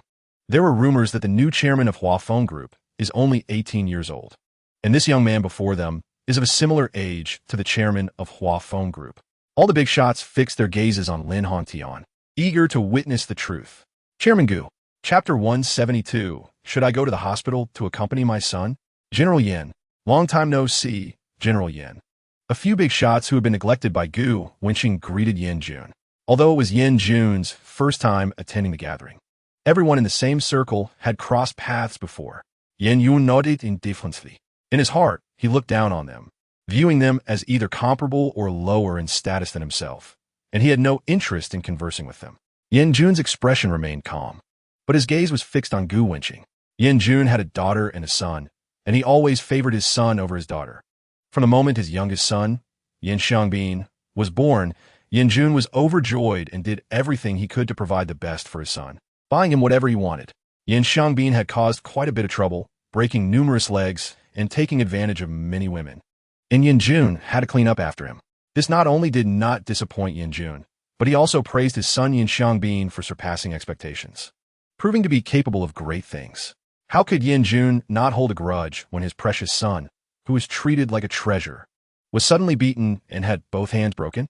Yan Jun, who had risen from being a street thug to a billionaire during a turbulent era, relied not just on luck, but also on his fierce determination.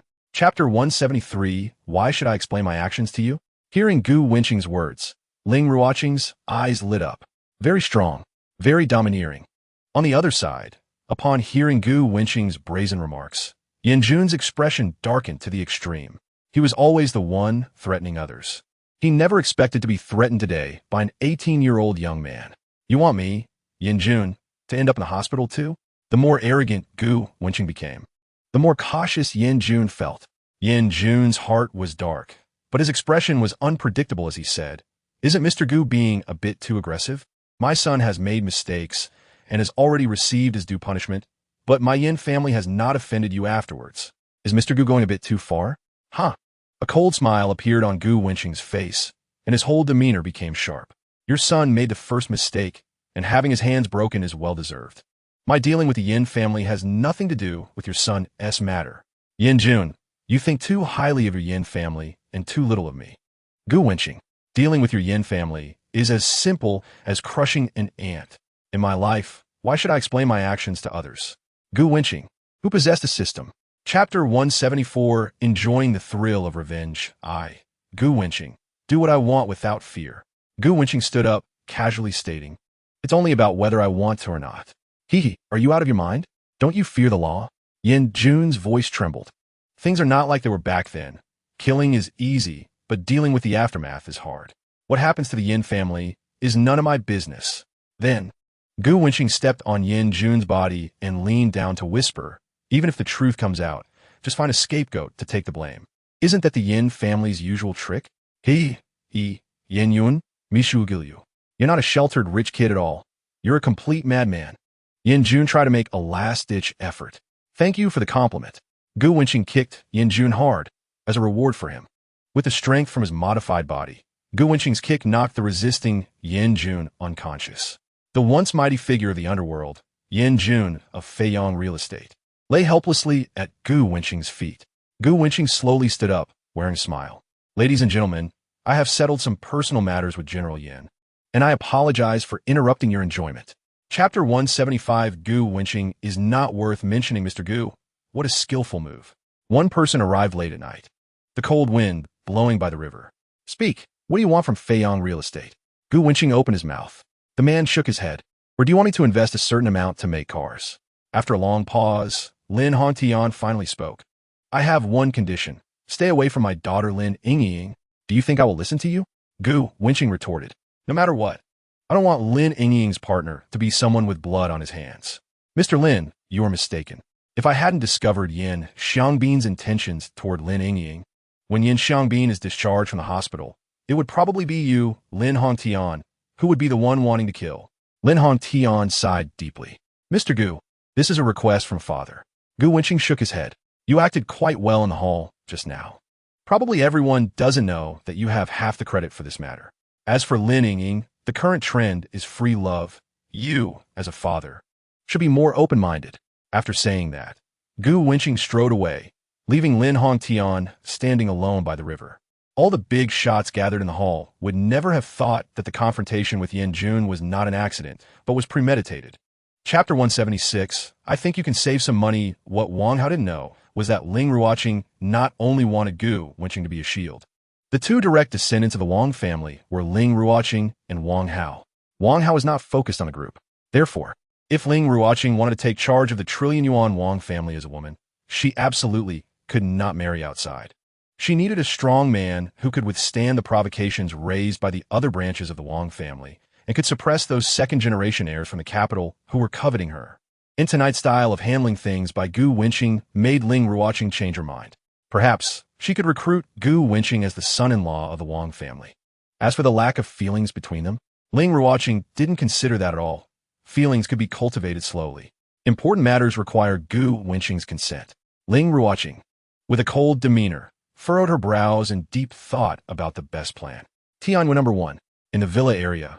As soon as Gu Wenqing stepped through the door, he sneezed and looked at Wang Min, who was dressed in a maid outfit, and smiled, saying, "Which woman is thinking of me again?" Chapter 177. Yunming Shui'er Gu Wenqing suddenly remembered Wang Hongliang, who had become bolder since being expelled. Previously, he only dared to pull small tricks at the welcome party, but now he has the audacity to slash the tires of a Ferrari? Has Wang Hongliang contacted you recently? No, I blocked all his contact information, Qin Munin quickly explained. Well, that's good. Hearing Xiao Gu's words, Qin Munin felt a bit pleased. Xiao Gu still cared about her. Qin Munin misunderstood, thinking that Gu Wenqing didn't want her to have contact with other boys. But in fact, Gu Wenqing was just worried that Wang Hongliang might cause trouble for Qin Munin. When they returned to the dorm, Huang Ziqing and Zheng Xiaohong were playing PUBG. Old Gu is back. Huang Ziqing called out while playing, "Come join us for some games." "No need, you guys play." Gu Wenqing glanced at his phone screen, which was showing a firefight with enemies. The next second, Huang Ziqing, using voice chat, cursed, "Damn. Number 4, are you an idiot? Can't you aim the gun? Shit. Huang, number 4 is me." Chapter 178. The renowned Qin Tong. Who has been here for so long? If you don't like it, then get lost. Wow.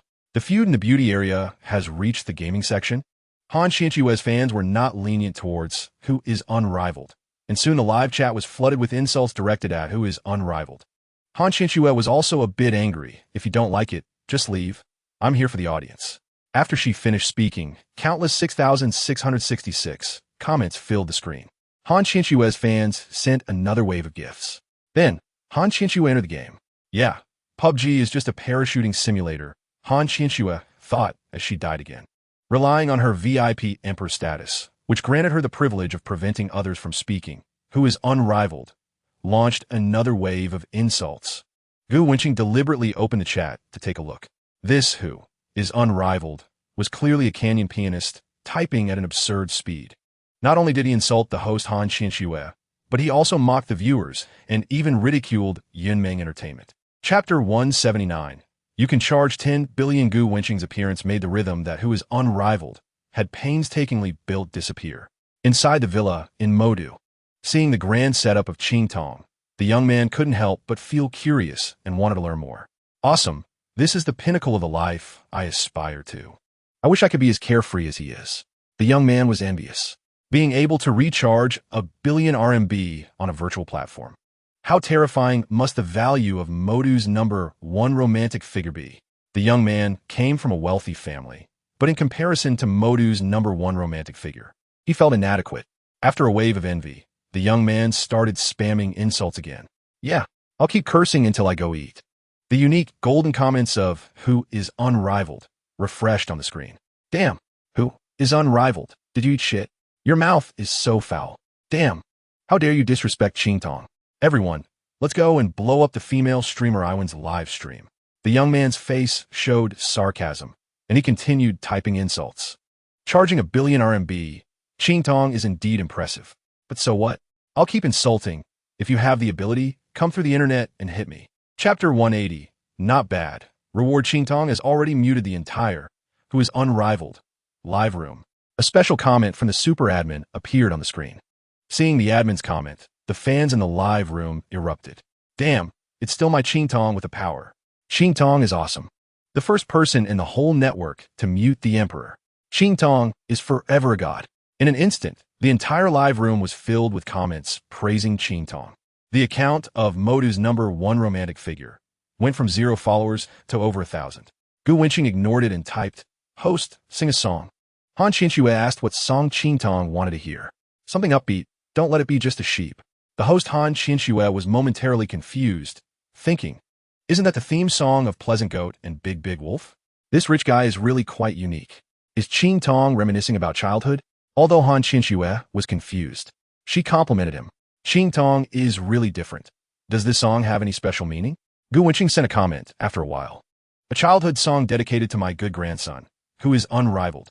Chapter 181. Hot topic: this is too exaggerated. The key is that this Modu's #1 romantic figure is visiting her live room for the first time. A full 10 million RMB. After the platform and guild deductions, she would still receive several million, earning millions in a day. Even for Han Qinxue, who is already famous in the beauty area, she couldn't help but feel thrilled. Thank you, Qing Tong, for the 1000 spaceships. Qing Tong, what do you want to see? Dance? Sing? Or go eat chicken? Qing Tong, are you still there? Han Qinxue asked several times, but no one answered. Gu Wenqing, who had sent gifts, directly exited the live room. After all, the system gifted him the Huya coins. Why not spend them? By the way, Han Qinxue also sent a private message on WeChat. Gu Wenqing copied and pasted at her.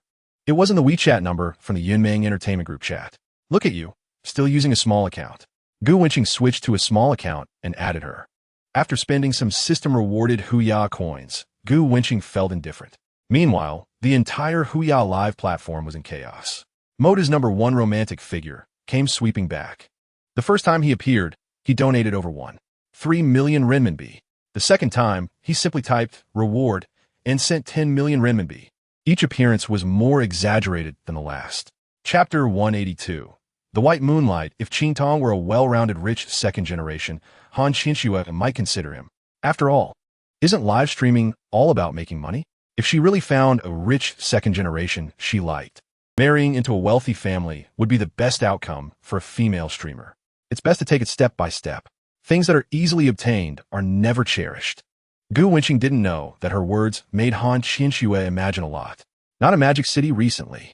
Since Qian is so generous when Schwer returns to Magic City, I'll treat Qian to a meal. Not a Magic City? That's a lie. Is Han Qinxue scared? She's quite guarded. Gu Wenqing replied, "Oh, I want to eat seafood." Han Qinxue frowned. Is Qian being serious? Han Qinxue skillfully played dumb. What a coincidence. A new restaurant opened in Magic City. And I heard that many of the seafood there is air freighted to Magic City. When I return, I'll take Qian to eat there. After thinking for a moment, she added, "Also, I understand what Qian means. But since we haven't met yet, let's meet normally first. If fate allows and it's suitable, we can date. If not, we can be good friends. Qian, do you think that's okay?" Chapter 183. No First Love. Dullness. Gu Wenqing bent down to take the napkin from Qin Yunin's hand, wanting to wipe it herself. The position was too awkward. Just then, the classroom door opened. Huang Zicheng, Zhou Tao, and Zheng Xiaohong walked in. "Oh, old Gu, you're here too." The three of them joked as they walked in. Before Zhou Tao could finish his sentence, they were shocked to see an unbelievable scene. Gu Wenqing was standing slightly bent over, and a girl was in front of her, her head seemingly swaying. Since Gu Wenqing was sitting in the last row, the three could only see the girl's swaying head. However, Gu Wenqing was with Qin Yunin at noon, so this girl was undoubtedly Qin Yunin. The three were dumbfounded. What were they seeing? In broad daylight, Gu Wenqing was actually letting the school's white moonlight do such dirty things. It was simply incomprehensible. Shocked, the three forgot to leave and stood there foolishly. Gu Wenqing looked up. Qin Yunin also raised her head. The two looked at the three who had suddenly barged in, their expressions unpredictable. Gu Wenqing and Qin Yunin didn't know they were mistaken. "Hey, why are you all so eager to attend class today?" Gu Wenqing said as she crumpled the paper into a ball.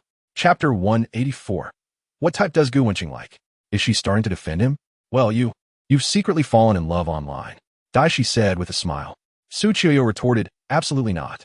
He just plays games well and can easily carry girls and chicken dinners. Otherwise, I wouldn't want to duo with him." Daishi looked doubtful. "Really?" "Yeah, so you yo affirmed. That's good. With the nickname Magic City's first deep love, you can tell he's a player. How is that possible? Others are first deep love." And Su Qiuyo was unhappy. "Look, you still say you haven't fallen in love online? As good sisters, you actually defend a net friend you've only known for a few days." Daishi's fair face made a hurt expression. "It's really too heartbreaking." "Oh, I'm not teasing anymore.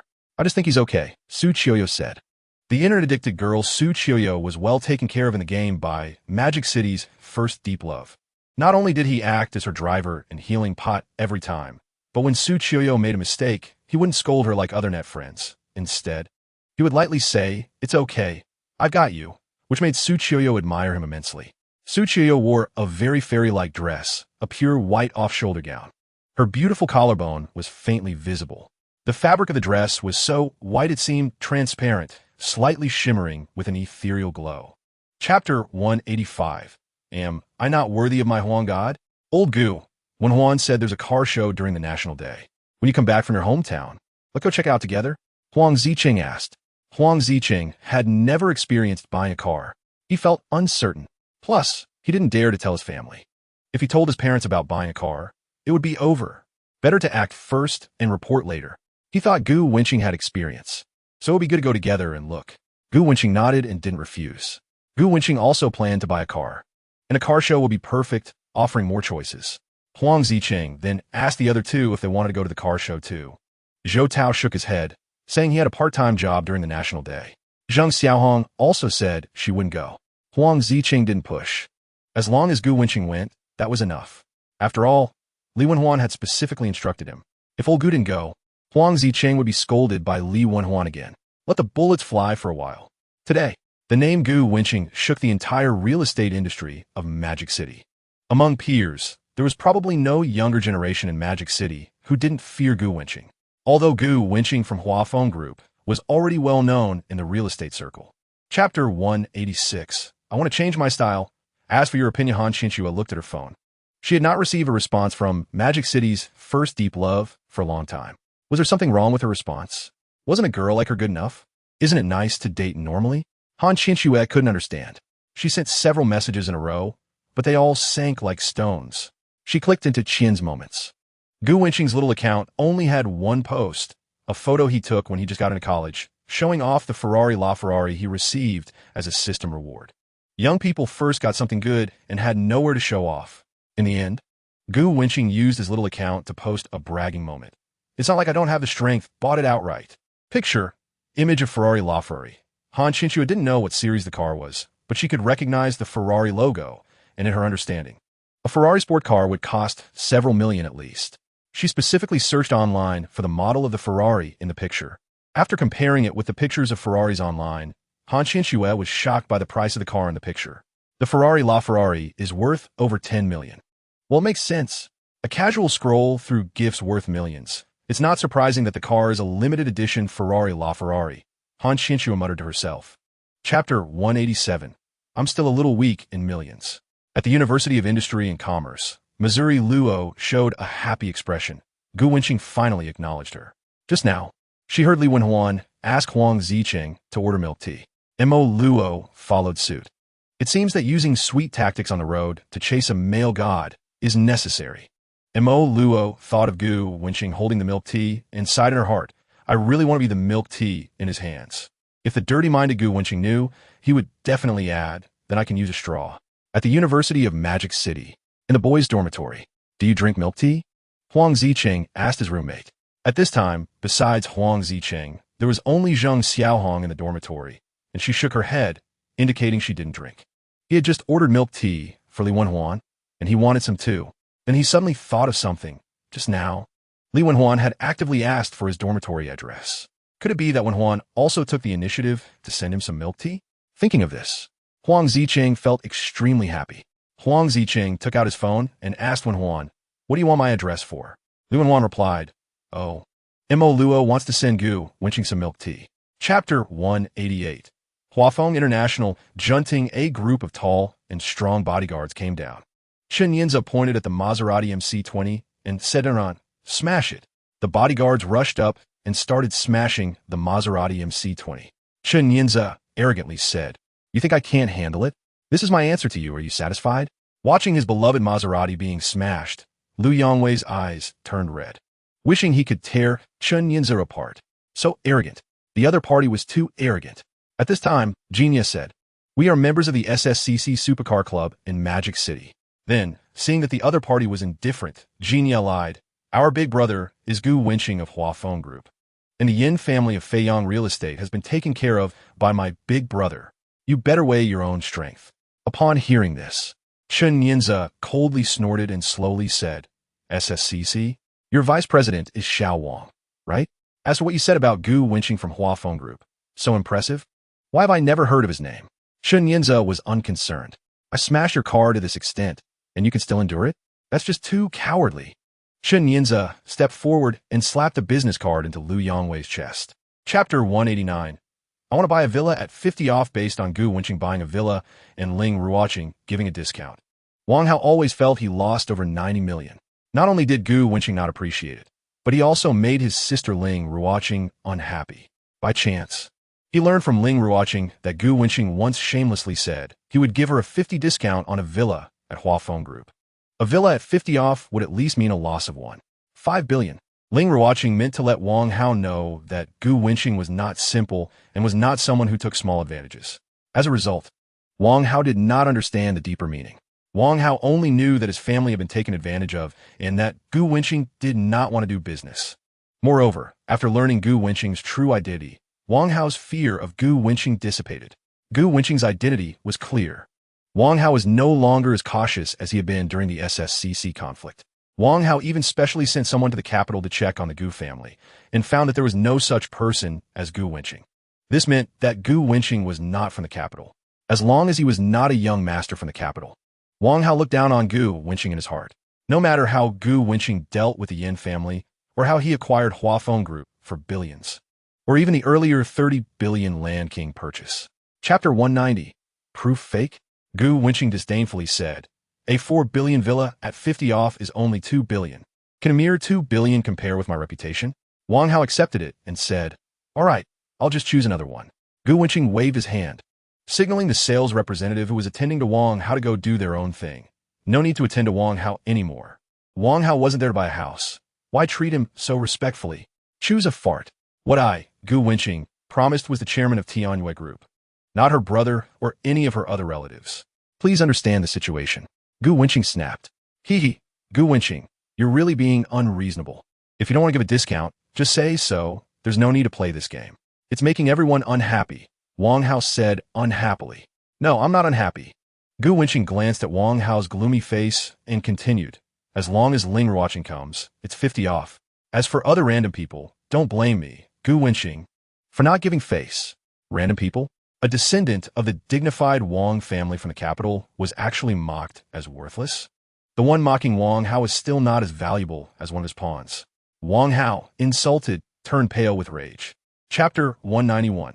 Late-night barbecue fish. Who is the person who sent you back just now? Jia Hui was startled by her suddenly appearing mother, Wang Qin. And then she forced herself to calm down and answered, oh, that's our company's chairman. What happened to your hair? Jia Hui replied, I went swimming. Oh, then hurry back. After asking the question, Wang Qin took her daughter into the community. On the surface, Wang Qin was calm, but she was thinking a lot inside. Chairman? If she remembered correctly, Jia Hui's company's chairman seemed to be in his 40s. A man in his 40s driving such a flashy sports car? A chairman of a group who is busy every day, yet takes the time to send his daughter back? No matter how she thought about it, it fell a bit off. It seems that she needs to speed up the pace of arranging a blind date for Jia Hui. After the blind date, let her daughter change jobs early. The chairman's assistant always feels like there are office unspoken rules. No wonder Wang Qin thought so much. Mainly, Li Jiahui was indeed tall and beautiful, stunningly so. It is said that those rich old men like this type. Chapter 192. Chance encounter. It seems that the barbecue fish restaurant is quite famous in the university town area. Both the inside of the restaurant and the outdoor seating area were filled with customers. The two entered the barbecue fish restaurant, and Wang Yinjin skillfully ordered the barbecue fish. The boss said there were no seats inside, only outside. Gu Wenqing and Wang Yinjin hadn't spoken yet when a voice came from the side. It's okay, boss. I know them. Let them share a table with us. Gu Wenqing turned to look at the voice and was taken aback. Isn't that Yuhan? Their school is quite far from Magic City University. How did she end up here? Yuhan was at a table with 3 girls. Besides Yuhan, the other 2 girls were quite average in appearance. The other 2 girls also noticed Gu Wenqing and Wang Yinjin. Wang Yinjin's beauty made them bright-eyed, and even as women, they couldn't help but be amazed. Then their gaze shifted to Gu Wenqing. This boy's looks are too high. Gu Wenqing had long been accustomed to the gazes of the opposite sex. A score of 99 for looks is not a joke. Besides the one who was currently holding a phone and laughing at the screen, which other man dared to compete with Gu Wenqing in looks? Chapter 193. What is it? Thinking of this, Yuhan was very curious about the price of the necklace. Taking advantage of Wang Yinjin's inattention, Yuhan secretly took a photo. Yuhan opened the search engine and uploaded the picture of the necklace. Seeing the search results, Yuhan was shocked. Cartier limited edition necklace. With only 100 pieces available worldwide, the price of the necklace is $3.65 million. Yuhan was shocked and covered her mouth. What did she see? A necklace worth over $3 million? For Yuhan, as a student, even 10,000 yuan is a huge amount. So how much of an impact would a necklace worth over $3 million have on her? It's simply unimaginable. As for whether Wang Yinran's necklace is genuine, Yuhan has no doubts. Gu Wenqing is so wealthy that she definitely wouldn't give fake goods. Gu Wenqing is simply extravagant, gifting a girl a Cartier limited edition necklace worth over $3 million. Just thinking about it makes Yuhan envious to death. If she had over $3 million, what would she do? Buy a car, buy various luxury jewelry and cosmetics. Anyway, she wouldn't just buy a small necklace. Thinking of this, Yuhan felt that the gifts she received before were rather dull, wishing she could also have a necklace of considerable value. Chapter 194, Vacation. What if Suemo finds out and it wasn't me who leaked it? Yuhan weakly asked. Still punish you. After Gu Wenqing finished speaking, she directly left. Yuhan looked at her flushed face in the mirror. Seeing the handprint on her clothes, she thought to herself, is this the punishment? It seems pretty good, huh? Then, Yuhan got some water and wiped away the wet handprint left by someone on her chest. Otherwise, what if Wang Yinran finds out later? Yuhan felt a guilty conscience like a thief. It took her a full 3 to 4 minutes to return her seat. After being lectured by Gu Wenqing, Yuhan became more honest and didn't dare to play tricks on Gu Wenqing anymore. Everyone chatted while eating, and after a while, they finally dispersed. After Gu Wenqing paid the bill, she smiled and said goodbye to the other two girls and didn't forget to give Yuhan a warning glance. Gu Wenqing and Wang Yinran got into a Ferrari one after another, the engine roaring, leaving amidst the envious gazes of many. The two girls at the table were shocked. The couple who just had dinner with them actually arrived in a Ferrari? Wow, that's amazing. Chapter 195. Hello, nice to meet you. Good morning, Schoolflower Chun. As Gu Wenqing left the dormitory, her eyes immediately fell on the carefully dressed Chen Yunxue. Good morning, Wenqing. Chen Yunxue smiled and then said in a crisp voice, What, Schoolflower Chun? That's so ugly. From now on, just call me Yunxue. Boom. Schoolflower Chen's voice was like a clap of thunder. What do they hear? Is it really okay for Gu Wenqing to call her that so affectionately? What happened to the aloof Schoolflower? The admirers of Schoolflower Chun felt a bit disappointed. Besides the admirers feeling sour, there were also some insightful male classmates who quietly discussed, Gu Wenqing is more than enough for Schoolflower Chun. No, I actually think Schoolflower Chun is climbing high. Gu Wenqing is too outstanding. Yeah, with looks that dominate the school, so wealthy, and more importantly, so talented. Okay, Schoolflower Chun. Gu Wenqing nodded. Chen Yunxue looked at Gu Wenqing speechlessly, even though she was only wearing a loose white t-shirt. It couldn't hide Gu Wenqing's extremely high appearance. Her three-dimensional and well-defined face exuded a cold and handsome charm, with deep black eyes radiating a captivating luster. Chapter 196. How do you want to play? Gu Wenqing bought some water and happened to overhear a boy's pickup line. Gu Wenqing glanced at him indifferently and said, How do you want to play? We're both from the same hometown. Do you want to hang out with me? Upon hearing this, the young man turned to look at Gu Wenqing. Initially, he wanted to say something to Chen Yunxue, but when he saw Gu Wenqing's demeanor and the Vacheron Constantine watch on her wrist, he was a bit taken aback. What did he see? A Vacheron Constantine worth 10 million. The young man usually likes to browse luxury goods online. Although he can't afford them, it doesn't stop him from learning about them. And today, he recognized the watch Gu Wenqing was wearing as the one worth 10 million at a glance. Wow, a house in Shanghai on her wrist? That's simply terrifying. The young man stared blankly for several seconds before coming back to his senses. He thought about what Gu Wenqing had just said. How do you want to play? We're both from the same hometown. Do you want to hang out with me? His feelings were extremely complicated. Play? How to play? They are not on the same level. The young man actually wanted to befriend someone like Gu Wenqing, a wealthy person. But he knows his place. Someone who can wear a 10 million watch is in a circle he simply cannot enter. Chapter 197.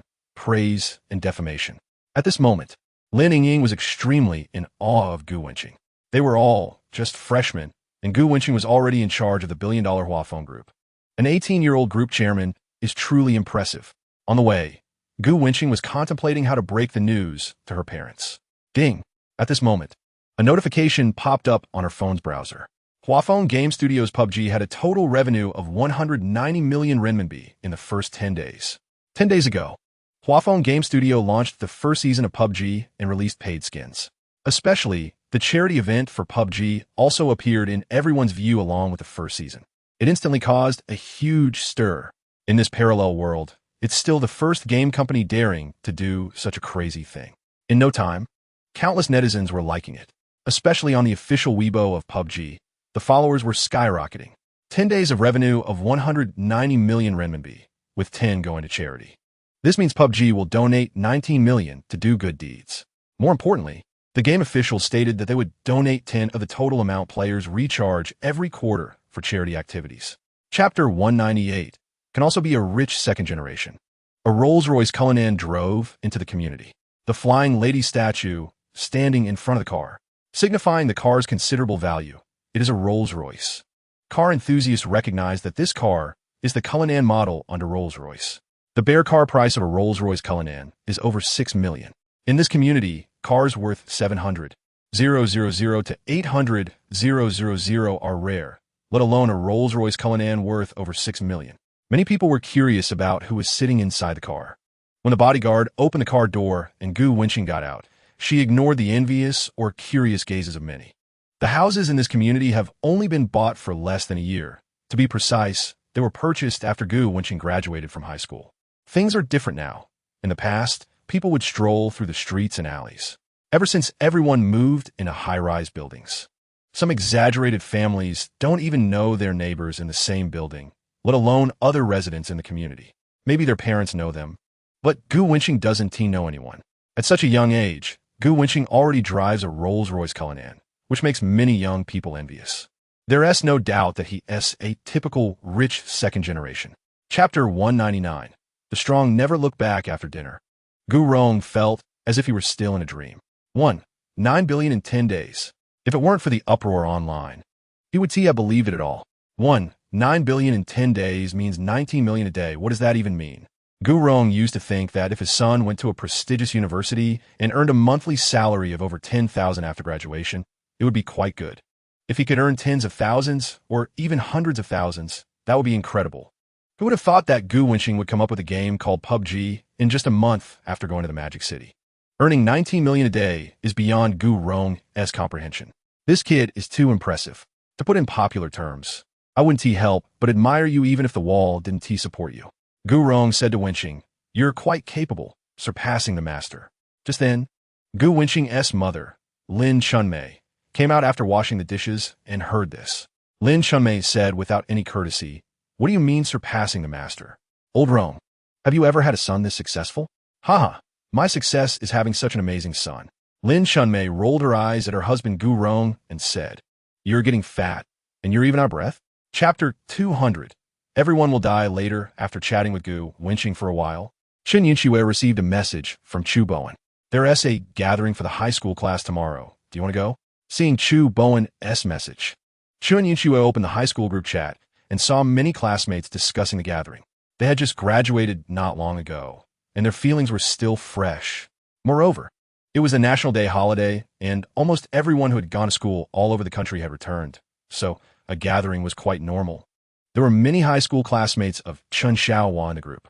Especially many boys in the class were very eager to see Chen Xiaohua again. After all, Chen Xiaohua was the object of admiration for many young boys during their adolescence. Just when everyone was filled with joy, Chen Yunxue's words poured cold water on everyone. "I have something to do tomorrow and can't make it. I hope everyone has fun." Chen Yunxue replied politely. Tomorrow, she had an appointment with Gu Wenqing to watch a movie. Boom! Chen Xiaohua's message was like a bolt from the blue. It shattered everyone's hearts into pieces. Chen Xiaohua declined. At this moment, many boys who were looking forward to seeing the school beauty again felt extremely disappointed. Many were self-aware. They just wanted to see Chen Yunxue more and had no other thoughts. Chapter 201. Do you like the sea? What is your real name? Su Qiuxiu sweetly asked. You can call me Qing Guanxi. Fu, can you be serious? Do you like the sea? Gu Wenqing asked in a calm tone. Yes. The beach is so romantic. Do you want to accompany me to see it? Su Qiuxiu was stunned. Is he asking her out? Then, Su Qiuxiu quietly replied, I'll go with you. The next second, Su Qiuxiu was even more dumbfounded. Gu Wenqing parachuted down at the seaside and said, Look how romantic this sea is. Let us take a look, or else people will come later. After saying that, Gu Wenqing went to look for supplies, leaving Su Qiuxiu alone facing the sea, feeling overwhelmed. Wow, damn it. The two searched for supplies for a while. Put on your long underwear, get in the car. Gu Wenqing found a nearby car and took Qiuxiu, without long underwear, to look for people to kill. Can we discuss something? Chapter 202. The form of love is not expensive. Early the next morning, Gu Wenqing wanted to sleep in, but his mother, Lin Chunmei, woke him up early for breakfast. After breakfast, he felt wide awake. His high school friend Ding Liang said yesterday that he wanted to hang out with Gu Wenqing. He definitely couldn't go at noon because he had a date with Chun Yunxue. So he thought he would go out with Ding Liang in the morning. Hello. When he answered the phone, Ding Liang's sleepy voice came through. It's me, Gu Wenqing. I'm already up, and you're still sleeping? We agreed to hang out. Hurry up and get up. Damn, can you act like a person? Ding Liang complained. What is wrong in the morning? The early bird catches the worm. Ding Liang said, I suspect you're driving. After the call ended, Gu Wenqing felt inexplicably happy after disturbing his friend's sweet dream. Gu Wenqing changed his clothes and walked out of the room. His mother, Lin Chunmei, asked him, Are you hanging out with classmates today? Yes, high school classmates. Gu Wenqing replied nonchalantly. Classmates? Male classmates or female classmates? His father, Gu Rong, asked curiously. Boys in the morning, girls in the afternoon. Gu Wenqing didn't hide anything. It must be Ding Liang. Who has the girl? Gu Rong was stunned. Ding Liang and Gu Wenqing had a good relationship and often came to play at Gu's house, so it wasn't hard to guess. Chapter 203. Friends envy with empty hands. How dare I mislead a beauty? Ding Liang exclaimed. In this small city, Ding Liang's family is not doing badly. But compared to the capital, it's simply world apart. Nowadays, the housing prices in the inner ring of the capital are ridiculously high. If it were an ordinary friend, Ding Liang might have really been fooled. Gu Wenqing clearly didn't believe it and said, Stop pretending in front of me. I have a goal. Let us see if there is a chance for a comeback. Gu Wenqing asked if she was local to the capital. Ding Liang said, with deep feelings, yes. Although she looks average, she gives me a unique feeling, a sense of wanting to get closer to her. If you're lusting after her body, just say it. Why find such a fresh and refined reason? Haha, you understand me, Gu Wenqing. On the other side, Chun Yunxue was trying on clothes in her room. It was her first date with Gu Wenqing. Chun Yunxue was very excited. Which outfit should she wear? Suddenly, she remembered Gu Wenqing's appearance and picked a short skirt. In front of the mirror, Chun Yunxue tried it on. Chapter 204. The movie Chun Yunxue opened the door and attracted the attention of many people. Wenqing. Chun Yunxue waved and walked toward Gu Wenqing. Chun Yunxue's looks are impressive, and paired with a short skirt, she looks very sexy. Her long, dark hair cascades in front of her, and her arrival seems to brighten the surrounding environment. She looks beautiful today. Gu Wenqing admires Chun Yunxue with appreciation. Chun Yunxue sits down next to Gu Wenqing confidently, and upon receiving his compliment, a smile appears on her face. When the school beauty sits closely beside Gu Wenqing, Ding Liang is left stunned. It's the first time he's seen Chun Yunxue smile so sweetly. Sitting so close to a boy, especially next to Gu Wenqing, seems to soften Chun Yunxue's cold demeanor, particularly as she approaches Gu Wenqing without reservation. At this moment, Ding Liang admits he is incredibly envious. This is the aloof school beauty of high school. Why does it feel like she's Gu Wenqing's little follower? The high-cold school beauty's persona is about to collapse. On their first date, Chun Yunxue feels a bit happy, especially noticing that Gu Wenqing's gaze is fixed on her legs, making her feel shy yet delighted inside. Chapter 205. Choosing to give up this beauty. At Yiyang No. 1 High School, she would definitely be the school idol. During a class gathering, everyone first had lunch, and someone suggested watching a movie, so they all headed to the cinema together. There they saw Chun Yunxue and Gu Wenqing. At that moment, a girl approached Chun Yunxue and curiously asked, Yunxue, is this handsome guy your friend? Chun Yunxue looked up and replied, Yes, for now. He's still a friend. For now. Still a friend? The implications of their relationship are clear. From her words, one can guess that school beauty Chun Yunxue has feelings for the boy. The girls think it's normal. If a handsome guy like him were pursuing them, they would have agreed long ago. Just then, a boy named Wang Feng, who is a good buddy of Chu Bowen, stepped forward. Seeing this scene, Wang Feng felt indignant for his friend. His buddy Chu Bowen had pursued Chen Yunxue for 3 years, only to end up with nothing. Wang Feng asked a bit disgruntledly, "Oh, so this boy is also pursuing the school beauty?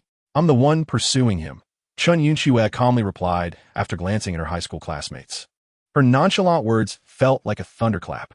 Chapter 206. The movie isn't engaging enough after hearing Chu Bowen's words. Some classmates felt that Chen Yunxue was reaching too high. In the cinema, Gu Wenqing and Chen Yunxue sat closely together as the movie was about to start.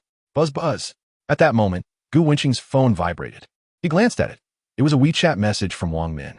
She informed him about the renovation of the milk tea shop, and then said, "Honey, I miss you." Wang Min was spending the National Day holiday at her grandmother's house and missed Gu Wenqing very much. Gu Wenqing comforted her a bit, saying he would make sure to spend time with her when he returned. Wang Min replied, "It's a deal. I prepared a new outfit." Gu Wenqing understood instantly, and they continued chatting for a while.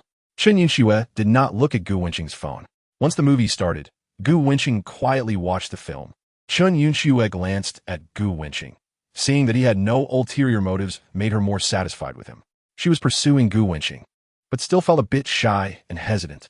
Although the school's reputation of Gu Wenqing wasn't great, with most saying he attracted too many girls, Chen Yunxue had plenty of experience in this area, as she also had many admirers. Chapter 207.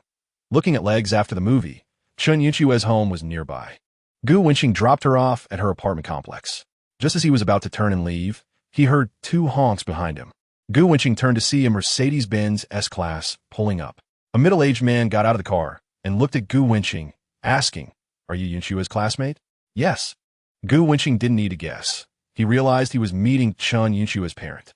"Where are you studying in college?" "Shanghai University." "Not bad, young man. Do you smoke?" The middle-aged man said, offering Gu Wenqing a cigarette. Gu Wenqing didn't refuse and skillfully lit it. Chen Mingwen observed Gu Wenqing's calm demeanor, thinking this young man was quite composed, much better than his peers. The powerful businessman, Chen Mingwen, had a strong presence. If other boys had returned with his daughter Chen Yunxue and encountered Chen Mingwen, they would likely be too nervous to even speak, unlike that Chu Bowen kid. But the young man before him was remarkably composed. Looking at Gu Wenqing's attire, his family background seemed decent. Chen Mingwen was quite satisfied with Gu Wenqing, both in terms of education and his unassuming character. Chapter 208. Investing. After getting dressed, Mo Luo took a few photos showing her legs, and after posting them, her face turned slightly red. Would she look bad in black stockings? There was a strange feeling. How could Gu Wenqing like this? Mo Luo, well, if I don't look good in this for the first time, please forgive me. Image. Mo Luo posted 3 pictures in one go. Upon seeing the pictures, Gu Wenqing was also stunned. How did Mo Luo know about his personal preferences? These girls are challenging his weaknesses. Is Gu Wenqing that kind of person? He is a gentleman. He only enlarged the pictures and appreciated them for a few minutes. They look pretty good. Gu Wenqing said seriously, "I almost felt it. What I want to see are pictures of your legs from behind." Mo Luo, back view? Should I take a picture? Mo Luo, wearing a bodycon dress, walked to the mirror. Finding an angle, she used the back camera to take pictures of herself in the mirror, in a difficult pose. She finally managed to take a few decent photos. Mo Luo, is this okay? Image. Gu Wenqing decided to be friends with her. Gu Wenqing, soulmates. We meet late, but connect well. Chapter 209. Gathering throughout 3 years of high school, Gu Wenqing got along very well with his classmates. His popularity in class was average. He maintained relationships that were neither distant nor particularly close. Since there was a gathering, why not go? Gu Wenqing also understood the significance of Ding Liang initiating gathering. It was merely a way for Ding Liang to bid farewell to his youth. Ding Liang already had someone he liked in the capital, so he should let go of his obsession with class monitor Zhou Yuan. Ding Liang pursued class monitor Zhou Yuan for 2 years, but it ended in failure. Among the countless words in the world, the word love is the most hurtful. Knowing that it cannot be done, giving up is also one of the best methods. The Rolls-Royce Cullinan was already waiting at the entrance of the community. Gu Wenqing told the bodyguard the specific address. On his WeChat small account, most of his friends were online acquaintances. Gu Wenqing took a look and scrolled through his moments. There was a selfie of Han Qianxue, which Gu Wenqing appreciated. Then he came across a photo from Qiu Qiu. Su Qiuqiu's WeChat nickname is Qiuqiu. Qiuqiu posted a photo of her legs. Gu Wenqing smiled. Yesterday, he didn't let Autumn Pants see his legs, and today she posted it on Moments. Her figure's really good. Chapter 210. The benefits of Rolls-Royce. Ding Liang was also confused. If Gu Wenqing were a rich second generation, Ding Liang would be the first not to believe it. Seriously, if he really had money, who would pretend to be poor? Who would want to work hard every day? Gu Wenqing's parents were undoubtedly not wealthy. Ding Liang suddenly remembered what Gu Wenqing said yesterday. The magic city stimulated me. Gu Wenqing's net worth is in the billions, and many beauties chase after me. Moreover, when they chatted last night, they talked about PUBG. Gu Wenqing seemed to have mentioned that PUBG was a game from his company. Ding Liang thought at the time that it was just a joke. He didn't believe it. Now that he thought about it, what Gu Wenqing said should be true. Otherwise, how could he explain Gu Wenqing owning a several million Rolls-Royce Cullinan? Of course, there was also a possibility that it was a gift from another girlfriend. Was a Rolls-Royce Cullinan a gift from his girlfriend for her 60th birthday? Thinking of this, Ding Liang felt a chill and quickly dismissed the disgusting thought. So it was obvious. Gu Wenqing wasn't joking. The behind-the-scenes boss of PUBG was his good brother Gu Wenqing. At that moment, Ding Liang felt an indescribable shock in his heart. Chapter 211. Do you have something going on with the female host? The next morning, Gu Wenqing woke up, and Wang Min was already in the kitchen making breakfast. Gu Wenqing walked into the kitchen and hugged her from behind. Be careful not to get burned, Wang Min said. Millet porridge and pickles. A very simple breakfast, but Gu Wenqing really enjoyed this feeling. Wang Min, who can manage both the hall and the kitchen, was really nice. Gu Wenqing hugged her from behind, breathing hot air near Wang Min's ear. Let's not rush to eat breakfast. Wang Min shot him a flirtatious glance. At the dining table, after taking a shower, Wang Min was sitting and eating. She served Gu Wenqing a big bowl of millet porridge. Darling, you need to supplement your nutrition. Gu Wenqing was puzzled about how millet porridge could be nourishing. It supplements the spleen and stomach and the kidneys. Hey, are you trying to get me into trouble again? Gu Wenqing felt there was a hidden meaning. Come on, while you're young, you should supplement more. Gu Wenqing smiled, thinking it was really necessary to give her a lesson in the living room. No, Wang Min said shyly. Chapter 212. Touchy-feely. Gu Wenqing nodded and didn't hide it. Huang Zicheng was shocked and said, Damn, it really is you? The most affectionate person in the Magic City. Is Yunming Xue's #1 on the overall chart. The fan value is 10 million. This means Gu Wenqing really spent 10 million on gifts. Huang Zicheng knew Gu Wenqing was wealthy. Being rich and spending 10 million on a female host are two different concepts, okay? 10 million could buy an expensive sports car or a watch. Spending it on a female host is really a waste. Sometimes Huang Zicheng really couldn't understand Gu Wenqing. Maybe this was the extravagance of a wealthy man. What's the big deal? Gu Wenqing shrugged and said, She's a host from my company.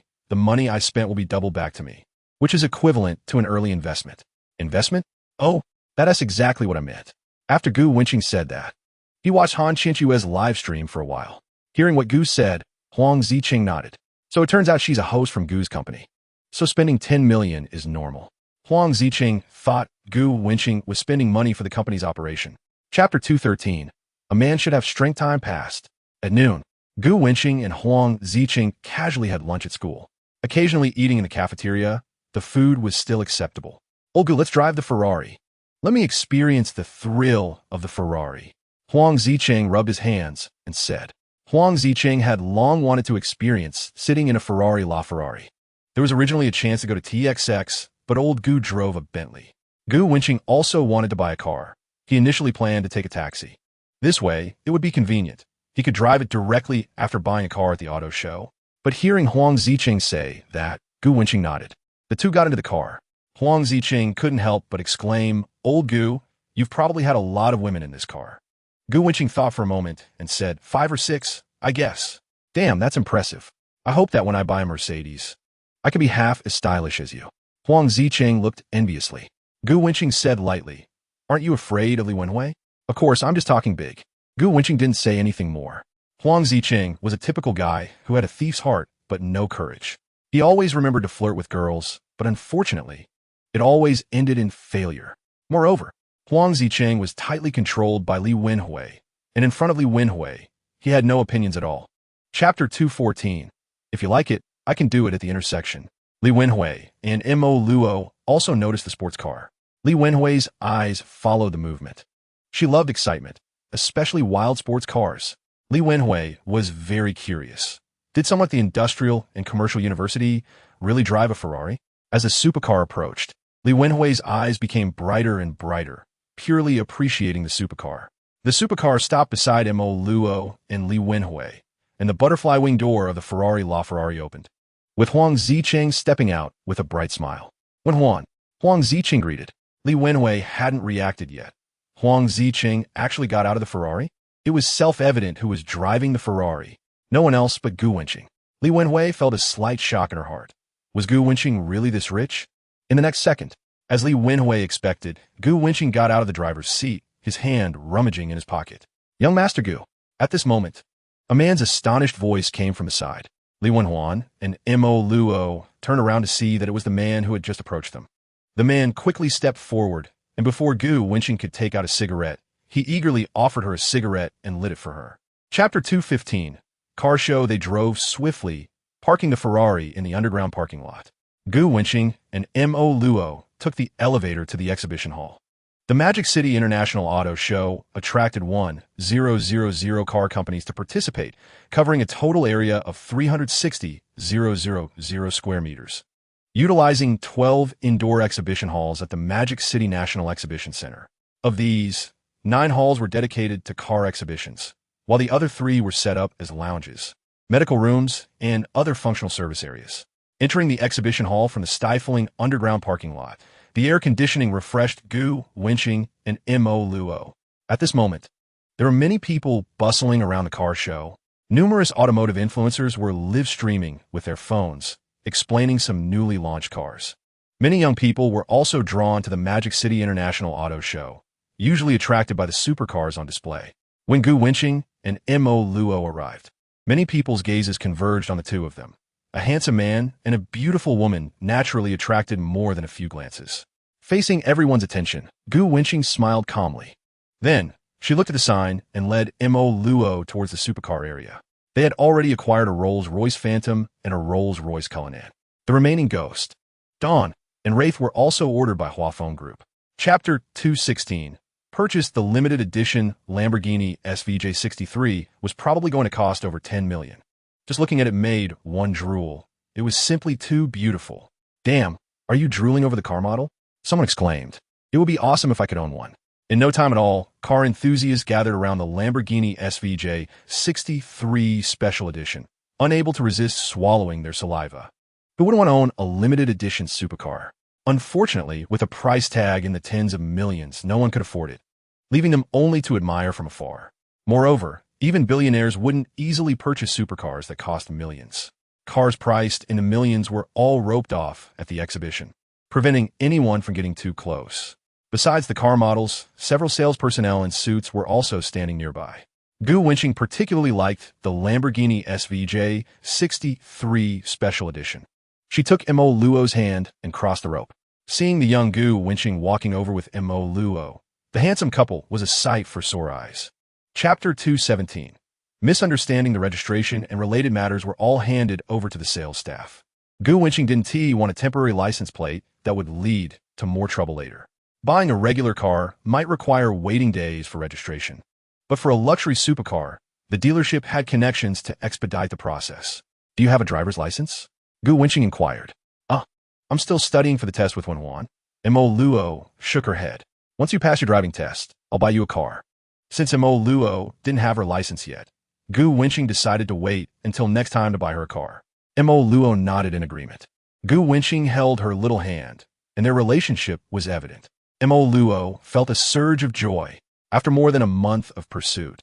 Gu Wenqing finally seemed to understand her feelings. All her efforts had not been in vain. During this time, Mo Luo felt light and happy, not just because of wealth, but because being held by the person she liked was genuinely delightful. Gu Wenqing glanced at Mo Luo, realizing she hadn't even put in any effort. The girl had practically won her over herself.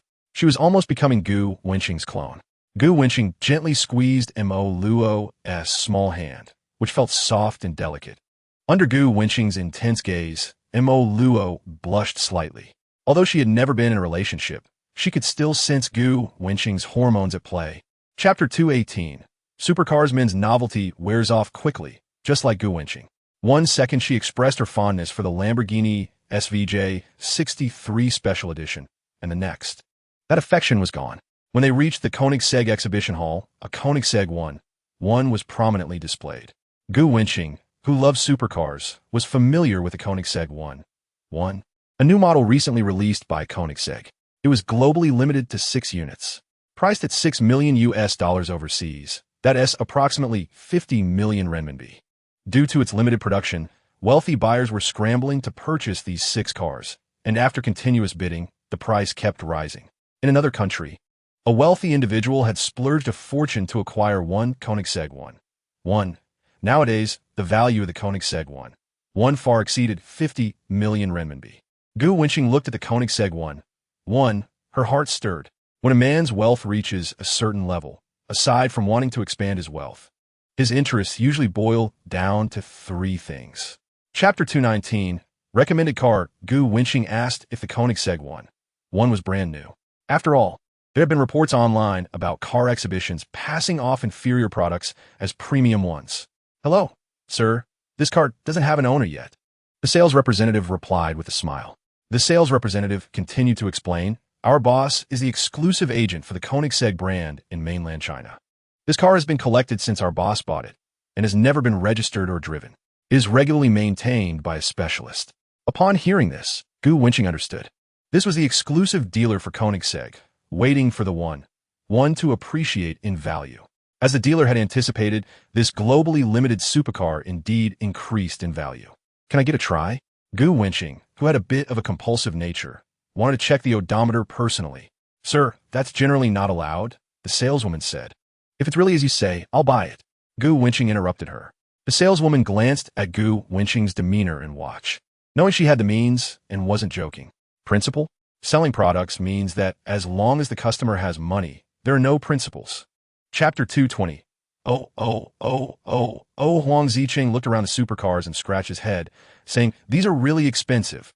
I can't afford these cars that cost millions. Let's go check out the regular showroom. Huang Ziqing was quite interested in supercars, but he only planned a budget of 500,000. In the taxi, Huang Ziqing checked the app online, realizing his budget might only be enough for a Ford Mustang or a Toyota 86. Old Gu, you know cars, recommend something for me. Gu Wenqing said that with a budget of 500,000, the first thing to rule out is domestic cars under 500,000. The Hongqi H9 is good, and the Tank 500 SUV is also an option. Generally, with a budget of 500,000, you can't avoid BBA, BMW, Benz, Audi. And Huang Ziqing is also clear about this, without Gu Wenqing saying it. The Hongqi H9 is imposing, but since we're at this budget, it's better to choose BBA. Huang Ziqing said thoughtfully. Huang Ziqing asked Li Wenhuan, and Li Wenhuan said to first look at Mercedes. Huang Ziqing said to buy a sedan. With a budget of 500,000, you can get a fully equipped Mercedes C-Class or a lower trim E-Class. When looking at cars, it was mainly Gu Wenqing and Huang Ziqing negotiating with the salespeople, while Li Wenhuan, who really likes Mercedes, was standing aside with Mo Luo listening. Huang Ziqing was the one paying for the car, so Li Wenhuan wouldn't influence his decision. Chapter 221. You must be tired. The Koenigsegg 1 was driving on the road. It turned out that in the congested inner ring of the Magic City, no matter how large the displacement or how fast the acceleration of the sports car, it still couldn't take off. In the congested roads of the Magic City, the Koenigsegg was inching along with the traffic. There was a flashy top-tier supercar on the road.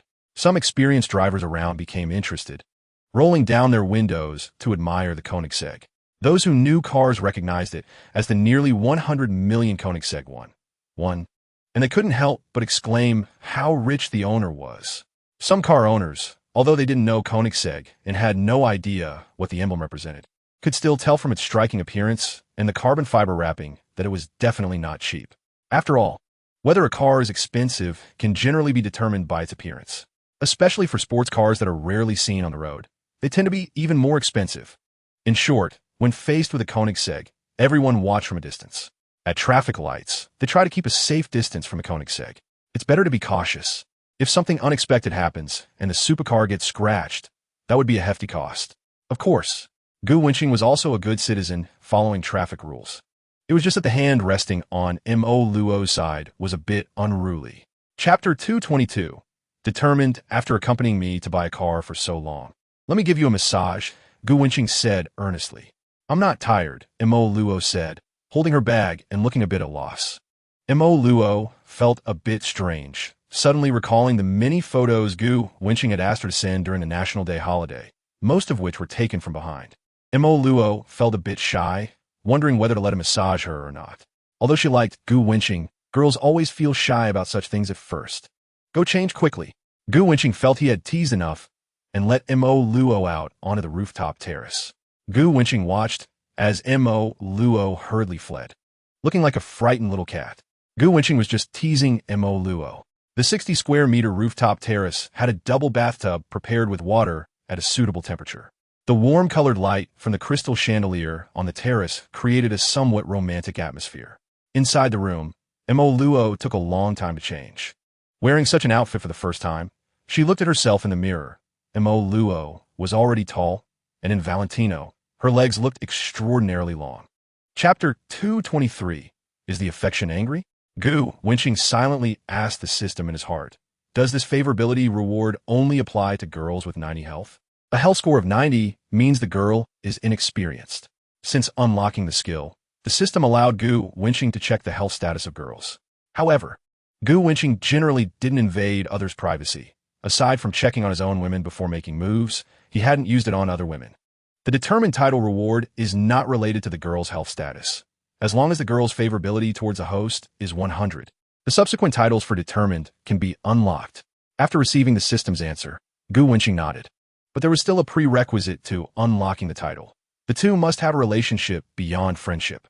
After soaking in a massage bathtub for over 10 minutes, Gu Wenqing draped a bathrobe over himself and walked from the rooftop terrace into the master bedroom.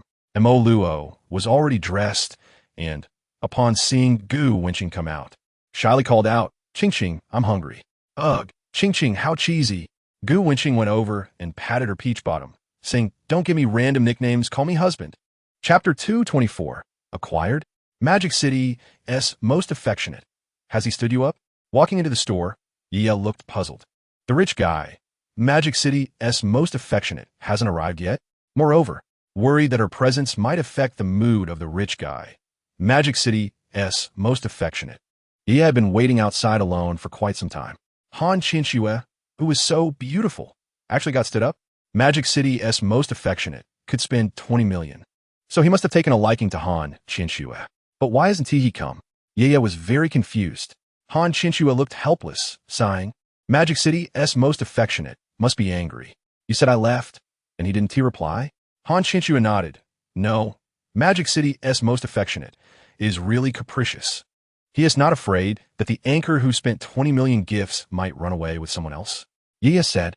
Yaya thought that Han Qinxue was so beautiful and popular. If Magic City's most affectionate wasn't very rich, he simply wouldn't be a match for Han Qinxue.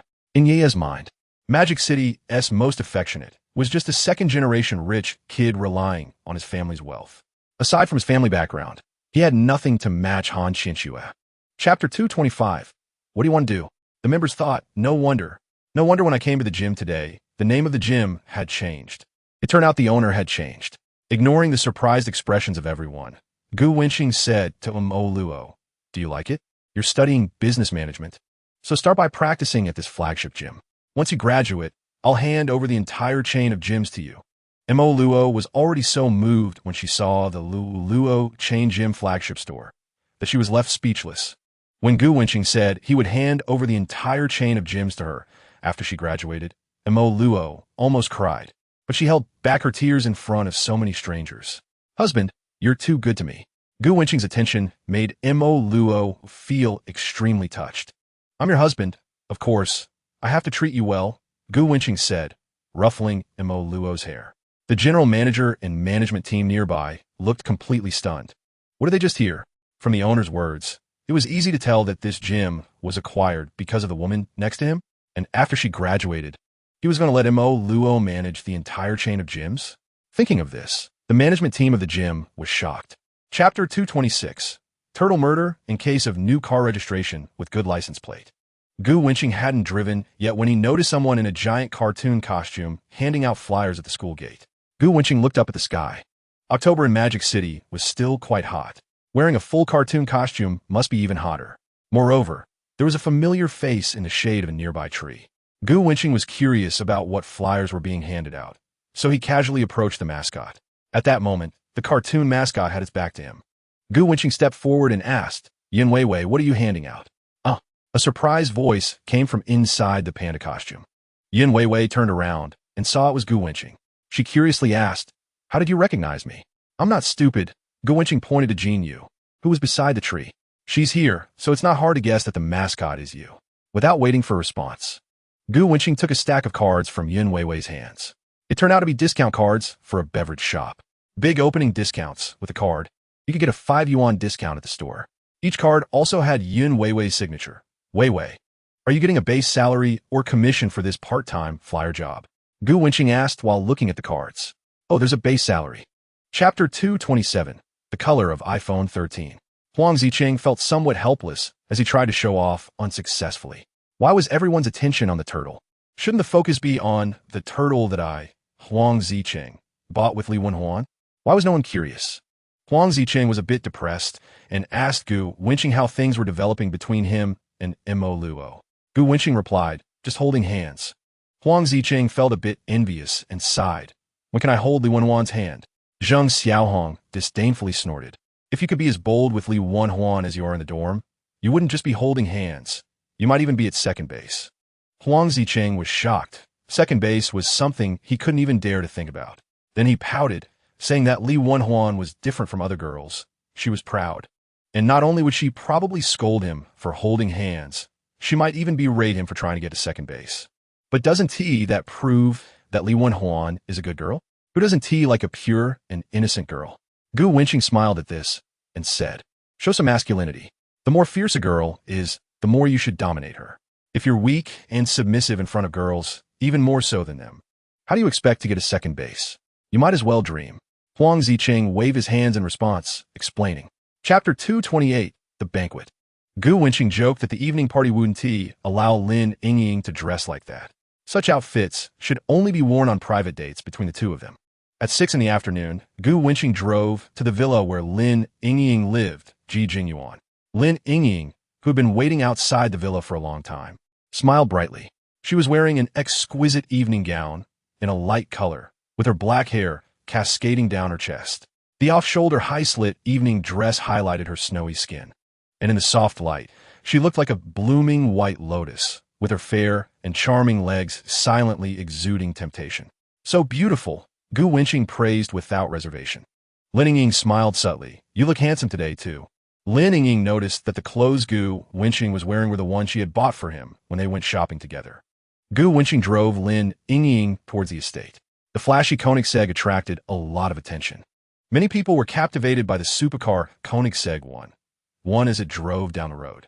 While waiting at a traffic light, cars behind maintained a safe distance, fearing they might accidentally bump into the luxury car.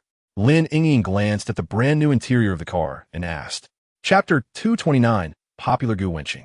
The blue supercar parked in a nearby space. "Wow, is this a limited edition Koenigsegg?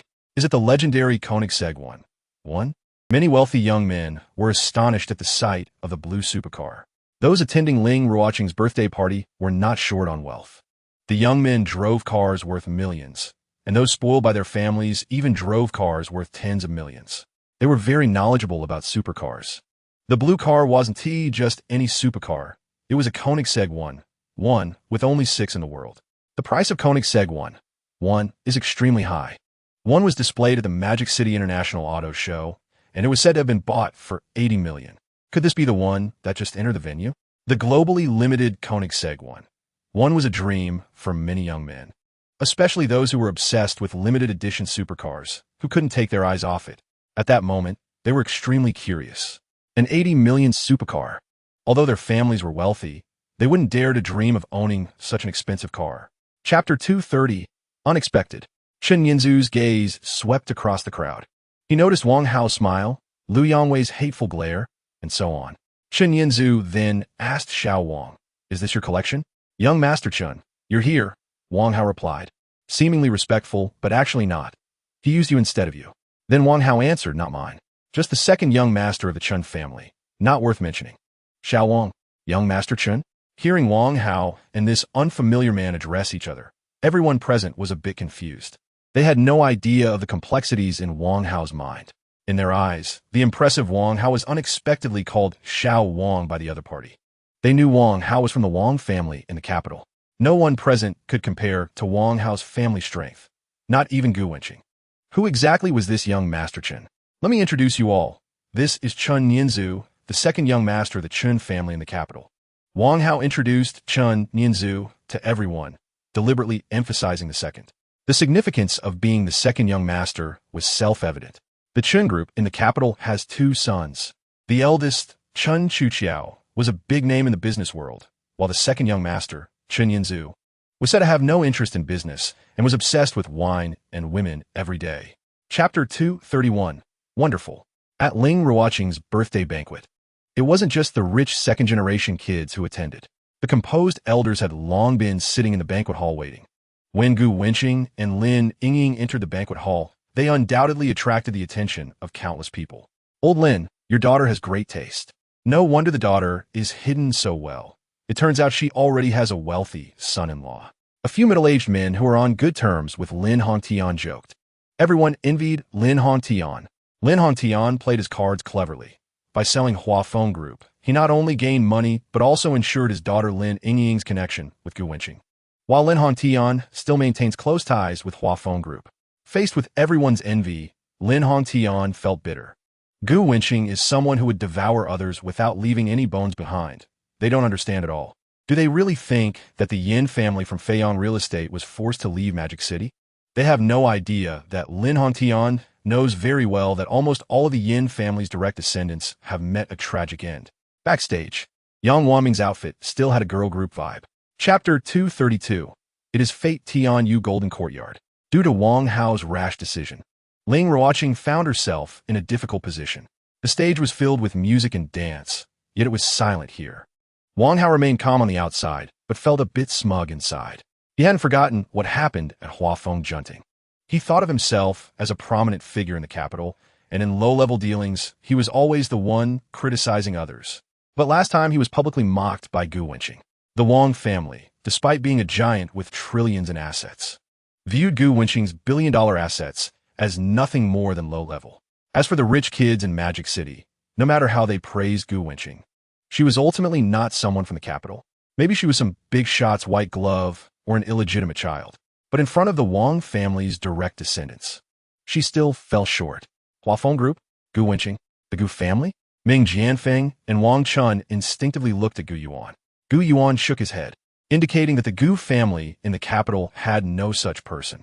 Taking advantage of the silence, the mobile browser quickly pulled up information about Huafeng Group. Valued at hundreds of billions, Gu Wenqing had fully acquired it. Chapter 233. Interests, and then? Is your apology worth something? Or do you think you have a big face? Gu Wenqing mocked, saying, you better pray nothing happens, or I can't guarantee I won't take some interest. Who would willingly be used by someone else? Perhaps only a sycophant would want to be used by a goddess. Ling Ruoqing is a goddess, but Gu Wenqing is not a sycophant. Ling Ruoqing's face turned awkward. Seeing that Gu Wenqing was unwilling to pay her any attention, she ran down to check on Wang Hao's injuries.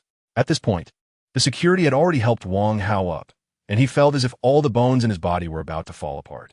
The security's touch made Wang Hao grimace in pain. In pain, with tears welling up, he thought of how he, the young master of the Wang family, had never experienced such humiliation. This was Wang Hao's territory, but he also knew he was in the wrong. Moreover, Ling Ruoqing was looking at Wang Hao coldly, so he decided to endure it for now. On the other side, on the steps, Gu Wenqing looked down at the disheveled Wang Hao. Chun Yanzu beside her chuckled. From a distance, he really looked like a dog. Chapter 234. Nightlife. Ling Ruoqing's banquet had ended. Agent Sister Yi and Yang Wanming were about to leave when, as expected, they were blocked by Chun Yanzu. Where are you going? I can give you a ride. Yang Wanming shook her head, saying she didn't need it. I have a nanny car. Yang Wanming's tone was cold, and her agent sister Yi looked a bit helpless. Chun Yanzu wasn't angry. Just a meal together? No need. Just as Gu Wenqing was leaving, she ran into Chen Nianzhu hitting on a female star. When Yang Wanming saw Gu Wenqing, her eyes lit up. It was as if she had found a savior, and she bounced over to wave at Gu Wenqing, calling boss. Stop bouncing, the boss saw you. Gu Wenqing couldn't help but laugh at this scene. Was she worried he wouldn't notice her? Indeed, Yang Wanming was an artist signed by Magic City Tianqing Media Company. Moreover, Yang Wanming was the company's star artist that they had been promoting heavily. So, Yang Wanming is your excuse to hang out with Huaxia? Gu Wenqing approached and asked, waving her hand for Yang Wanming and the others to leave first. Chen Yanzu shook his head, just looked similar. Chen Yanzu casually lit a cigarette, saying, I didn't expect her to be your artist. Don't worry, I have no intentions. It's just a matter of association. Chapter 235. Status, especially the customers still waiting in line to enter, seeing Gu Wenqing and others allowed direct entry, felt extremely envious. This is the privilege of the wealthy. It feels absolutely wonderful. Tong Jingxing and a group of internet celebrities from a distance didn't hear the staff call Gu Wenqing boss, but they saw even the general manager of TXX personally welcoming her. Truly worthy of being the man who drives a Koenigsegg, this level of grandeur is unparalleled. Tong, go check out the Koenigsegg. Stop filming your Ferrari SF90. I'm already tired of it. Yeah, the tens of millions Koenigsegg has a real presence. Grandmaster Tong Jingxing, responding to the requests of many viewers, went to take a picture in front of Gu Wenqing's car and livestream for a while. Not just Tong Jingxing. Other internet celebrities also live-streamed in front of the Koenigsegg for a while. Wow. Huz 8888, now that's a real status. A Big Shot's license plate is almost worth more than your sports cars. The viewers' comments immediately broke many streamers, and the sense of superiority they had just found in ordinary people vanished in an instant. Chapter 236. Let loose hello. Hi. The enticing or gentle greetings. The 8 female college students were not shy at all, sitting down confidently in the booth, where a set of Spade A packages was already laid out on the table. Platinum, rose gold, violet, green gold, and golden champagne sparkled even more under the laser lights. A long line of servers pushed various snacks. A dozen beautiful girls, holding fireworks and carrying different colored Spade A drinks, continued serving the remaining 5-color Divine Dragon sets. A group of dancers, dressed in made outfits with fiery figures and glowing white skin, stood in front of the booth, dancing freely to the music while tossing golden confetti. At this moment, everyone's attention was captivated. The girls who had just sat down in the booth were also extremely excited. The atmosphere was at its peak, and they all took out their phones to snap pictures for their social media. All 8 girls were high quality, dressed in short skirts, hot pants, spaghetti strap dresses, black stockings, white outfits with letters, and delicate styles. Their styles varied from aloof to pure and desire-driven. Everyone's attention was drawn to the girls, while Liu Yangwei wore a smug look on his face. Chapter 237. Drink, but don't drive. They all lived in the same dormitory and usually had a good relationship. Xiang Tingfang couldn't understand why her companions were acting this way. Although she was somewhat resistant to intimate gestures, she didn't reject Gu Wenqing at all. After all, Xiang Tingfang knew that with Gu Wenqing's looks, he was a rare find among the wealthy, and at their school, countless goddesses would pursue him. Xiang Tingfang wasn't foolish. How could she refuse? She simply thought that things that men could easily obtain were often not cherished by them. Moreover, her unfamiliarity with a nightclub environment led to Gu Wenqing being approached by other girls first. Her companions looked down on Xiang Tingfang in their hearts. What was she pretending for? Gu Wenqing was someone even Liu Yangwei had to respect. It was a blessing for Xiang Tingfang to catch his eye. Yet she still held herself aloof. She deserved to be snatched away. Encountering a quality man like Gu Wenqing, one should seize the opportunity immediately, not keep him hanging. Even Liu Yangwei, a little brother, had no shortage of women, let alone the big shot Gu Wenqing. It was only him who chose women. The girls present had no intention of rejecting his advances. Didn't they see the dozens of girls in the booth, eyeing him hungrily? Chapter 238. Highway. Xiang Tingfang felt a bit embarrassed. With a slight buzz from the alcohol, her cheeks flushed, yet she still couldn't resist. At the same time, she was contemplating Gu Wenqing's words. For women, there are only a few ways to change their fate. The first is to attend a good school or find a good job, and the second is to find a good man to alter their destiny. Now, the opportunity to change her fate was right in front of her. It was time for her to make a choice. People are realistic. The promises Gu Wenqing made would certainly require her to exchange something in return. Would a wealthy and handsome man like Gu Wenqing lack women? The answer was obvious. The girls in the booth were all eyeing him fiercely. If Xiang Tingfang refused, they would swarm in. To them, Gu Wenqing was a coveted prize, and they certainly wouldn't turn down the chance to get close to him. Sigh, Xiang Tingfang thought. Wasn't it redundant to be conflicted now? In fact, when she took the initiative to sit in front of Gu Wenqing, she had already made her choice. Moreover, the envious and jealous gazes from those girls made Xiang Tingfang feel a strange sense of satisfaction. What she had now was something they could only dream of. Chapter 239. Simplicity. The arrival of Ming Jianfeng caused a lively atmosphere in the booth to plummet. The girls fell silent. Lu Yongwei, Jin Yi, and Niu Tianxi frowned. According to their previous behavior, they would have already started cursing. At this moment, the three looked at Gu Wenqing, waiting for his response. The 30 or so girls, each with their unique style, also turned their attention to Gu Wenqing. 10 sets of 5-colored divine dragons, nearly 800,000 in consumption. It was indeed impressive. Yet the girls knew the capabilities of Gu Wenqing and his friends. Lu Yongwei, who called them here, had a family fortune in the tens of billions. The two little brothers beside Lu Yongwei also came from families worth over 100 million. All three were regulars at TXX, although their families were not ordinary. They looked up to Gu Wenqing, indicating that he was someone who kept a low profile. While Gu Wenqing was not ostentatious, he was undoubtedly the one who could easily overshadow Lu Yongwei. Inviting them to the booth openly was already a provocation. They were curious how Gu Wenqing would respond to Ming Jianfeng's challenge. Gu Wenqing remained calm, with no anger or fire in his expression. Ming Jianfeng's intentions were clearly not about the drink. Chapter 240. Clown Good Boss. The female marketer nodded and quickly went to make arrangements. As her voice fell, a wave of shock swept across the girls' faces. Ming Jianfeng's smug smile abruptly stopped, and his expression changed instantly. It made everyone think of a lyric. Miss Dong, you look beautiful when your mouth is turned down. Ming Jianfeng's crooked smile quickly turned downward, disbelief written all over his face. What did he just hear? Taxes marketing referred to Gu Wenqing as the boss? Damn, this was too ridiculous. Didn't that mean the Imperial Divine Dragon set he bought was a waste? Spending nearly 1.6 million. Not only did he fail to humiliate Gu Wenqing, but he also inadvertently allowed Gu Wenqing to profit from it. It was a total loss. Ming Jianfeng's face changed colors, becoming extremely ugly. He had been played. The three of Lu Yongwei burst out laughing, having held back for a long time to avoid disturbing Gu Wenqing's plans. The girls in the booth also covered their mouths, smiling. The nearly 1.6 million Imperial Divine Dragon set was indeed impressive, and Ming Jianfeng had every right to flaunt his presence here. Chapter 241. What the hell? Why is there a tumor? I don't care about other things. But since I ordered the Imperial Divine Dragon set, the necessary status must be there. It's basic respect for customers. The treatment of the girls from the state is really terrible. Mr. Gu, this is disrespect to consumers.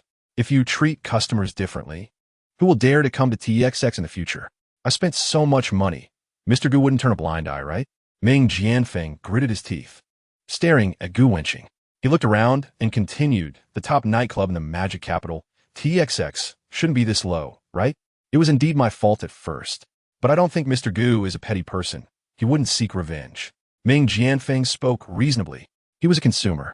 He had spent over 1.5 million in TXX, and logically, TXX should give Ming Jianfeng and his friends a grand treatment according to the Imperial Divine Dragon status. Revenge? Gu Wenqing smiled disdainfully, sitting on the sofa and looking at Ming Jianfeng as if he were a clown. Was this young master still a 3-year-old child? I, Gu Wenqing, am not Tang Sung. You can't insult me with a few words and then expect me to be magnanimous. I like to repay grievances with grievances. I do seek revenge. What will you do about it? Chapter 242. I need treatment. Gu Wenqing was discussing with Chun Yin. Xiang Tingfang leaned against the Koenigsegg, listening to Lu Yongwei and others boast about Gu Wenqing at the table. The supercar in front of her was not only limited nationwide, but also worth over 100 million. In Xiang Tingfang's perception, being able to drive such a car worth over 100 million was something that might not be found among the 7 billion people in the world. The owner of TXX, driving a nearly 100 million car, although she didn't know Gu Wenqing's exact age, he was at most in his early 20s. It goes without saying that the real wealthy families are what the fake socialites in the Magic City fantasize about all day long. Little did they know that Xiang Tingfang really encountered one. Just thinking about this made Xiang Tingfang's breathing a bit rapid, especially the envious and jealous looks from the big-breasted girl and 3 classmates when they left, which further solidified Xiang Tingfang's choice. Gu Wenqing was not only rich, but also very young and handsome. He was just like the young CEO from the YY novels that Xiang Tingfang read. If she could latch on to Gu Wenqing, she would achieve a leap in social class. Chapter 243. Why is it so red? Xiang Tingfang understood Gu Wenqing's meaning. Let's not rush. Is it really not serious? It's serious. Only you can treat it. For a moment, Xiang Tingfang was quite confused and very shy. Gu Xiao is really bad. She nodded and did not refuse. However, Xiang Tingfang added, what if? Hearing. Tear. Gu Wenqing took a sharp breath. Gu Wenqing's expression turned serious. If that's the case, your happiness will be gone. Xiang Tingfang nodded and was pulled into a taxi by Gu Wenqing. No drinking and driving. No driving and drinking. Why not let the bodyguards pick us up? Because the bodyguards have more important matters. On the way, the ride-hailing driver glanced at Gu Wenqing and Xiang Tingfang through the rearview mirror. The two were indeed ridiculously good-looking. Xiang Tingfang leaned against Gu Wenqing, who was chatting with the ride-hailing driver. The driver was obviously a chatterbox, rambling on about a lot of things. Through the conversation, it was revealed that the driver had been in prison for intentional injury. The driver looked to be in his 40s. Unexpectedly, the story was on par with a long-standing tale. Chapter 244. Treating Ming Xiao's cavity. Leaving the Raffles Hotel. 2 Rolls-Royces had been waiting at the hotel entrance for a long time. Xiang Tingfang didn't know that but she recognized the little gold figurine of the flying goddess, the prestigious Rolls-Royce. In just one day, Xiang Tingfang felt as if she were in a dream. Everything she experienced with Gu Wenqing was very shocking to her. No wonder the fake socialites would go to great lengths to climb onto the wealthy. It seemed that having money often equated to having a happy life. The 2 of them got into different Rolls-Royces. One was to take Xiang Tingfang back to school, while the other was for Gu Wenqing to go to the suburbs. As for why they didn't take the same car, the reason was that Gu Wenqing had too many Rolls-Royces, and it saved time. Besides the common Mercedes-Benz S-Class, Gu Wenqing had every model under the Rolls-Royce brand. An hour later, Gu Wenqing arrived at an old factory in the suburbs. As soon as Gu Wenqing entered the factory, he said to Zhong Jun, "Is this rented? Why did you rent such a far place?" "Rented?" Zhong Jun was taken aback and said, "No, this is a legacy left by the Yin family. I thought it was suitable for handling tricky matters, so I kept it." Chapter 245. Leverage. Gu Yuan and Wang Chun were startled by this scene, shivering in fear. This is too bullying. Ming Jianfeng is too pitiful. Then they felt relieved. Thankfully, they didn't mock Ming Jianfeng like that. Otherwise, they would have been the ones getting bullied. And the one getting bullied was Ming Jianfeng. Experiencing a drowning sensation on land, his hands flailed helplessly. The dignified young master of the capital was in a very embarrassing state. "All right." Gu Wenqing sighed and called out, "Zhong Jun, bring over their video." "Okay." Zhong Jun took out a phone, opened a video file, and handed it to Gu Wenqing. Gu Wenqing showed a bit of disdain, but still held back his discomfort and took a look. At first, he thought it was just a foreign-style romantic action film. A few girls from Thailand and 3 young masters from the capital seemed quite normal. TSK. The Thai girls were all about technology and hard work. The video was also shot very clearly. Just when it turned, it suddenly went off track. It became a domestic blockbuster, and several girls were left dumbfounded. Watching. Gu Wenqing couldn't help but think of a song, "Chrysanthemum Remains." The ground is full of wounds. Your smile has already faded. Chapter 246. Waiting. The Koenigsegg part to the nightclub had already been contacted by bodyguards for transportation. Early the next morning, the Rolls-Royce Phantom arrived at Magic City University.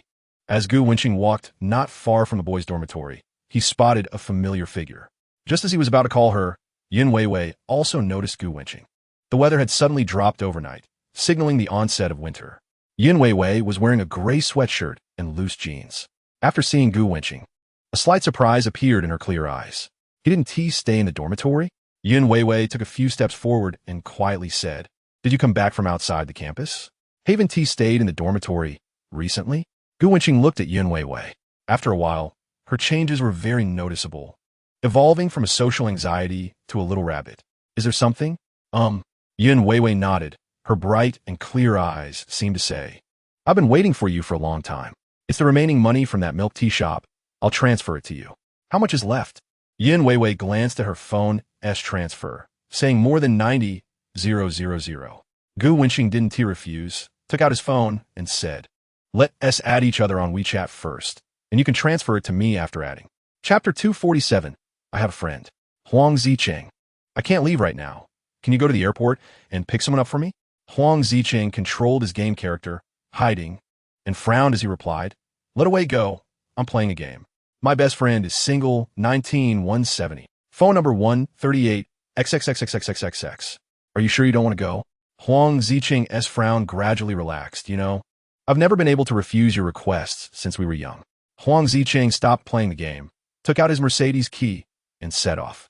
Huang Zicheng said, "Old Gu, come with me, otherwise I'll be a bit off as a new driver on the road." Gu Wenqing had nothing to do, so he just wanted to see Huang Zicheng's driving skills.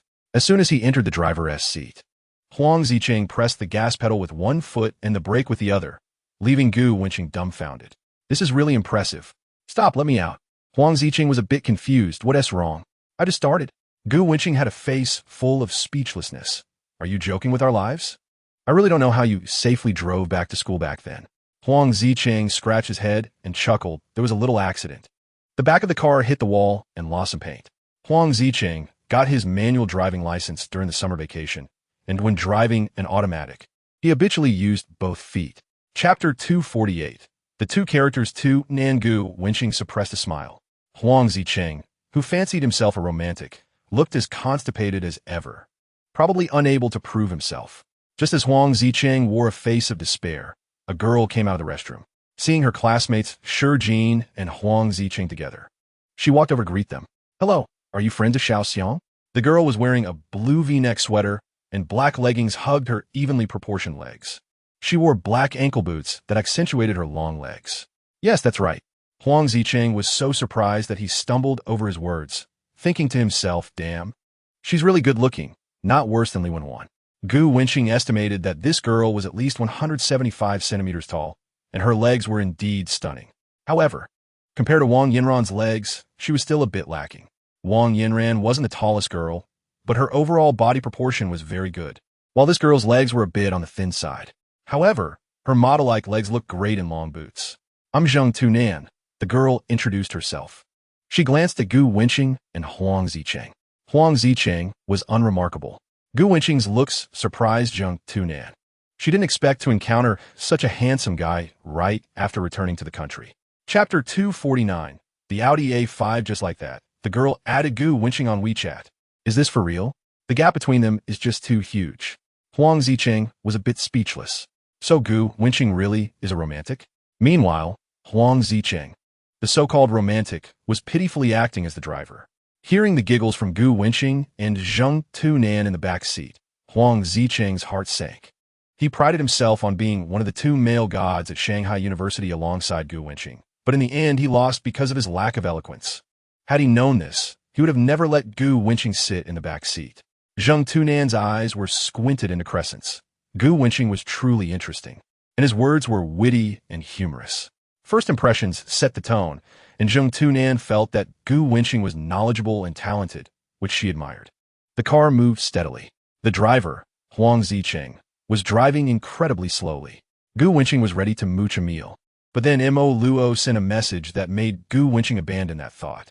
After receiving the message in the car, Gu Wenqing asked Huang Zicheng for the address and instructed the bodyguard to take the Lamborghini there first. By the time they reached the restaurant, Gu Wenqing was almost falling apart. Huang Zicheng's driving was particularly bumpy. Chapter 250. Where are you guys going to play? After finishing lunch, the boys hurried off to pay the bill. Gu Wenqing asked if he was pursuing Su Qiuxiu. Mo Luo nodded, saying Su Qiuxiu didn't like him. It was obvious that the guy was decent but a bit dim-witted. Anyone with eyes could see that Su Qiuxiu was a gaming addict. A smart person would have already downloaded PUBG to play sweet duo matches. That guy just sat there foolishly, proving he was an honest person. Gu Wenqing, why don't you come shopping with us? Li Wenhuan said. Gu Wenqing waved his hand, saying he and Mo Luo had important matters to attend to. Li Wenhuan pouted. What could possibly be more important than shopping for a woman? Gu Wenqing remained silent. Among the four in the dorm, Li Wenhuan was closest to Mo Luo. And of course, she didn't want Mo Luo to leave early. Li Wenhuan ran over to hug Mo Luo's arm, saying, "Where you guys go to play? Take me with you. After you've experienced the couple's world, are you coming to be a third wheel?" Mo Luo chuckled, covering her mouth. Prioritizing romance over friendship. Gu Wenqing's expression was strange. Li Wenhuan didn't even know what they were going to do, yet she wanted to join? That was a big taboo. The author might cry. Chapter 251. I want to buy this? In an elegant private room, the heat made the beauties' face blush. Outside the Western restaurant, people waiting for a meal chatted and laughed, completely unaware of what was happening just a wall away in the private room. The two chatted for a long time. When leaving, Mo Luo tidied everything up carefully to avoid any slip-ups. Gu Wenqing quietly watched the beauty cover her tracks. The restaurant's general manager, Han Lingshan, looked oddly at the boss and Mo Luo leaving, knowing without a doubt what had happened in the private room. Impressive. The thoughts that popped into Han Lingshan's mind startled her. Han Lingshan, what are you imagining? But the more she thought about it, the more her mind wouldn't comply, wandering in that direction. Gu Wenqing took Mo Luo to stroll around Huaxi Street. Upon reaching the luxury area, Gu Wenqing noticed the sign for Van Cleef Arpels and took Mo Luo there.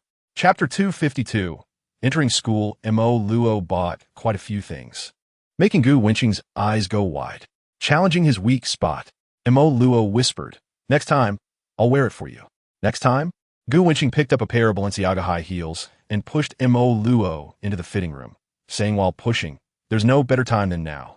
Mo Luo was shocked by Gu Wenqing's words, covering her mouth in astonishment. "Here? It's fine. I heard the Balenciaga fitting rooms have no limit on the number of people. Your husband will help you see if the clothes fit." An hour later, the Lamborghini roared out of the garage. Gu Wenqing felt refreshed. Mo Luo, in the passenger seat, was slumped over, holding back her discomfort the entire time. Gu Wenqing asked, "You don't need to work out anymore, right?" Mo Luo shot him a weak glare. "Today, I have to go to the gym again. I feel like I'm going to die." "That's a good idea. I mean, we should try going to the gym when we have time." Where did you learn so many quirks?" Gu Wenqing smiled. "I'm just a self-taught young man." Chapter 253. Driving. Seeing Li Wenhuan get out, Gu Wenqing got into the car, with Li Wenhuan sitting in the passenger seat. The surrounding girls were a bit surprised. Some girls who recognized Li Wenhuan even asked, "Is Li Wenhuan his girlfriend?" "Should be," said a girl who had been watching the sports car closely. "Not necessarily. I just saw Mo Luo get out of the passenger seat." Being the center of attention made Li Wenhuan feel a bit vain. As soon as she got in the car, she sniffed. "Why does it smell weird in here?" "Weird?" Gu Wenqing frowned. "Should I call you a cab?" "The smell?" "It's just the smell of hormones." After all, Gu Wenqing and Mo Luo hadn't showered after being in the fitting room. "Is Li Wenhuan a dog? With such a keen nose, why are you being so fierce just because I said that?" Li Wenhui said with a smile, her eyes curving into crescent moons. "I'm sorry for the trouble this time. Next time I'll treat you to a meal." Gu Wenqing said nothing and started the Lamborghini. Li Wenhui felt a strong push against her back as the sports car sped off. Seeing that Gu Wenqing was ignoring her, Li Wenhui lowered her head to play with her phone. It was her first time in a sports car, so she took many selfies, tilting her head and posing with a peace sign. Chapter 254. Arrogance and doormat. When the green light turned on, Gu Wenqing, expressionless, stepped on the gas, and the Lamborghini accelerated rapidly, kicking up dust behind all the cars. "Gu Wenqing, your driving skills are really good, much better than Huang Zicheng." Huang Zicheng drives like he's on a pirate ship, swaying all over the place. Li Wenhui felt that Gu Wenqing's driving was very smooth, especially when he controlled the steering wheel with one hand, exuding charm. A man looks handsome when he's serious about driving, especially an experienced driver like Gu Wenqing, who effortlessly steered the wheel with one hand, overtaking car after car, making it hard for Li Wenhui to look away. Seeing Gu Wenqing ignoring her, Li Wenhui wanted to tease him. "Gu Wenqing, do you think my legs look good in black stockings?" Gu Wenqing instinctively glanced over. They were fair and quite long. If she wore black stockings, it would give off a feeling of wanting to carry her on his shoulders.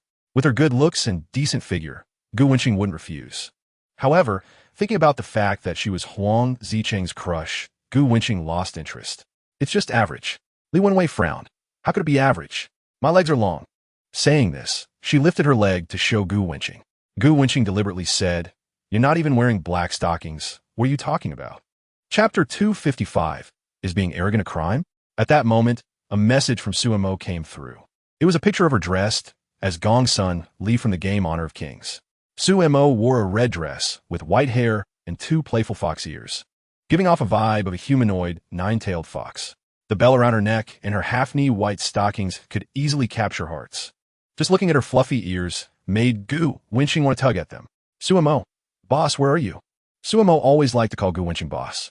Gu Wenqing looked up at the road sign, Kaisu Village. He replied, I'm in Kaisu Village. Suemo, puzzled, asked, why does this village name sound so strange? What are you doing there? I'm watching people play basketball. There's a guy who's been practicing for 2.5 years, and he's pretty good at basketball. On the other side, Suemo was amused and laughing so hard she was holding her stomach. Suemo, the mountains outside the mountains, the buildings outside the buildings. Gu Wenqing replied instantly. Singing, dancing, rapping, and playing basketball. I can't breathe from laughing. Suemo was laughing so hard she couldn't catch her breath. The boss was so good at making people laugh. After stabilizing her emotions for a while, Suemo finally stopped laughing. Chapter 256, Black Forest International Company, am I allowed to touch your leg? In such a short time, he had no idea how many times he had touched it. With such a small benefit, does he think he can teach me, Gu Wenqing, how to do things? Moreover, Li Wenhui was Huang Zicheng's crush. And before she officially broke up with Huang Zicheng, Gu Wenqing had no interest in having any relationship beyond friendship with her. Gu Wenqing had just hit Li Wenhui again. Li Wenhui was unhappy, her lips pouting high. She was about to say something when a phone call interrupted her. Looking at the caller ID, Chen Yinze, Gu Wenqing was puzzled. Chen Yinze was supposed to be dealing with some hidden issues nearby. Why would he suddenly call him? Gu Wenqing answered the call and asked with a smile, Chen Yinze, what brings you to call me? Finished with your business? On the other end of the line, Chen Yinze's tone was serious. Wenqing, Liu Yongwei and Jin Yi have gotten into trouble. At the mention of Liu Yongwei and Jin Yi getting into trouble, the smile on Gu Wenqing's face instantly vanished. What happened? At the Magic City International Circuit, the second-generation elites from the Magic City and the second-generation elites from the Imperial Capital were racing and exchanging insults. My cousin Qin Xiangxing and his group insulted you. And Liu Yongwei and the others couldn't stand it and started arguing with the Imperial Capital Group. During the argument, the Imperial Capital Group made the first move, and Liu Yongwei and the others were beaten. Chapter 257, Chicken Head, Phoenix Tail. Gu Wenqing dialed the phone number of Zhong Jun, the general manager of Huafeng Security. He was rallying people. Li Wenhui knew that Gu Wenqing was about to deal with the so-called second-generation elites from the Imperial Capital. Li Wenhui felt a bit excited. Wasn't this more thrilling than just going for a ride? As for worrying that Gu Wenqing would lose, Li Wenhui had never thought about that. Among the people she knew, Gu Wenqing was the strongest. She didn't believe he would lose at all. Coincidentally, at that moment, the second-generation elites from the Imperial Capital at the Magic City International Circuit didn't think Chen Xiangxing would be dealt with either. Of course, except for Chen Yinze and Ming Jianfeng. The incident of beating someone had caused the exchange between the Magic City SSCC Supercar Club and the Imperial Capital SCC Club to come to a halt. Everyone was gathered at the outer edge of the venue, watching the spectacle. The most seriously injured, Niu Tianxi, had already been bandaged by the venue's medical team, while Liu Yongwei and Jin Yi stood in front of the Magic City SSCC crowd. Wang Hao, the vice president of the Magic City SSCC Club, was handling the conflict. On the Imperial Capital side, Chen Xiangxing and his group were looking arrogant, completely disregarding the SSCC. Chen Xiangxing even boasted, the Magic City Circle is nothing to speak of. The SSCC can only act tough in their own territory. Chapter 258, I am the rule on the Imperial Capital side. Chen Xiangxing stood at the front. He looked steady, but his whole body was drenched in cold sweat. The trouble had been started by him, and now he was in a tough spot, having to bear it. Chen Xiangxing's tense muscles were taut, and he squeezed out a trembling sentence. Do you know what the consequences of your actions are? The second-generation elites from the Imperial Capital were completely surrounded. As long as Gu Wenqing gave the order, they wouldn't end well. They had never been this embarrassed before. Facing the mass of bodyguards, they had no other way to pressure them except to bring out their family backgrounds. The faces of the second-generation elites from the Imperial Capital were uneasy as they looked at the cold-faced Gu Wenqing. What exactly did he want to do? The young and handsome Gu Wenqing became the center of attention as soon as he stepped into the venue. All the second-generation elites and the women present focused their eyes on him. Ignoring everyone's gaze, Gu Wenqing slowly spoke in the center of the two groups. How arrogant you are in the imperial capital, I can't control. But here in Magic City, I, Gu Wenqing, am the rule. Chapter 259. The Emperor of Magic City hearing Gu Wenqing's words. Chen Xiangxing held deep contempt for Gu Wenqing in his heart. Asking me to call someone? Gu Wenqing was just humiliating himself. A smile finally appeared on Chen Xiangxing's face, and just as he took out his phone, ready to make a call, bam! With a loud thud, someone knocked his phone to the ground, and it was crushed underfoot. Chen Xiangxing frowned, puzzled. What are you doing? Chen Yinzu scoffed, raising his hand to deliver a heavy blow that left Chen Xiangxing stunned. Call someone? The Chen family's businesses in Magic City are all under my control, Chen Yinzu. Who do you plan to call? Chen Xiangxing covered his swollen face, asking, what do you mean? Isn't my meaning clear enough? Gu Wenqing and I are friends. Aren't you afraid of your brother? He's nothing, Chen Yinzu sneered, then walked directly to Gu Wenqing's side, making his stance clear. What? The Chen family's Chen Yinzu actually turned against his own? The second-generation elites from the imperial capital were all shocked. This was simply outrageous. This incident was instigated by Chen Xiangxing, and as a member of the Chen family, Chen Yinzu not only refused to help his cousin, but instead sided with an outsider. Chapter 260. SSCC no more in that moment. None of the second-generation elites in Magic City were not impressed by Gu Wenqing's dominance. Now, this was truly satisfying. They drew a line and directly took down all the second-generation elites from the imperial capital. In contrast, Wang Hao, the vice president of the Magic City SSCC Supercar Club, looked utterly pathetic. The second-generation elites in Magic City, watching the second-generation elites from the imperial capital writhing in pain on the ground due to their broken hands, let out a breath of suppressed anger. The saying that a gentleman takes revenge after 10 years was all nonsense. It was the swift and decisive actions of someone like Gu Wenqing that truly felt satisfying. A real man should act like this. At that moment, everyone couldn't help but exclaim in their hearts, Magic Emperor, awesome. From today onwards, Gu Wenqing's words would resonate throughout Magic City. In Magic City, I, Gu Wenqing, set the rules. I, Gu Wenqing, am the sky of Magic City. These two statements became widely circulated in Magic City, and the second-generation elites present expressed their admiration for Gu Wenqing in countless public occasions. From then on, Gu Wenqing, the Magic Emperor, became a household name known by everyone. You may not have seen Gu Wenqing in person in Magic City, but you definitely have heard of the title Magic Emperor. Chapter 261. Trending search. The incident was over. It was time for Gu Wenqing to leave. Gu Xiao, please wait a moment. At this time, the second-generation elites in Magic City stopped Gu Wenqing, all showing a hint of expectation on their faces. Someone spoke up. Gu Xiao, why not start a club? Yeah, only the Magic Emperor is qualified to be the founder of the Magic City Supercar Club. Gu Xiao, this is what everyone wants. At this moment, the second-generation elites in Magic City regarded Gu Wenqing as their backbone. Anyone else daring to establish a supercar club in Magic City would probably be met with fierce opposition from the second-generation elites. Seeing the hopeful expressions of the second-generation elites, Gu Wenqing did not refuse and pointed at Liu Yangwei, saying, no problem, just contact him and join. Then, Gu Wenqing left directly. From that day on, there was only one voice among the second-generation elites in Magic City, and that was the voice of the Magic Emperor Gu Wenqing. Gu Wenqing was the true king of Magic City. Faced with a throng of people, Liu Yangwei was dumbfounded. Boss, Gu Wenqing didn't even mention the club's name, venue, or membership requirements, and he has already established a club? For a moment, Liu Yangwei was in a flurry. Thus, the Magic City King's Supercar Club was born. Chapter 262. Feeling guilty. News about the Magic Emperor Gu Wenqing spread like wildfire. By the end of August, reports surfaced about him driving a Ferrari LaFerrari to school. The white-clad youth of Magic City, the behind-the-scenes owner of PUBG.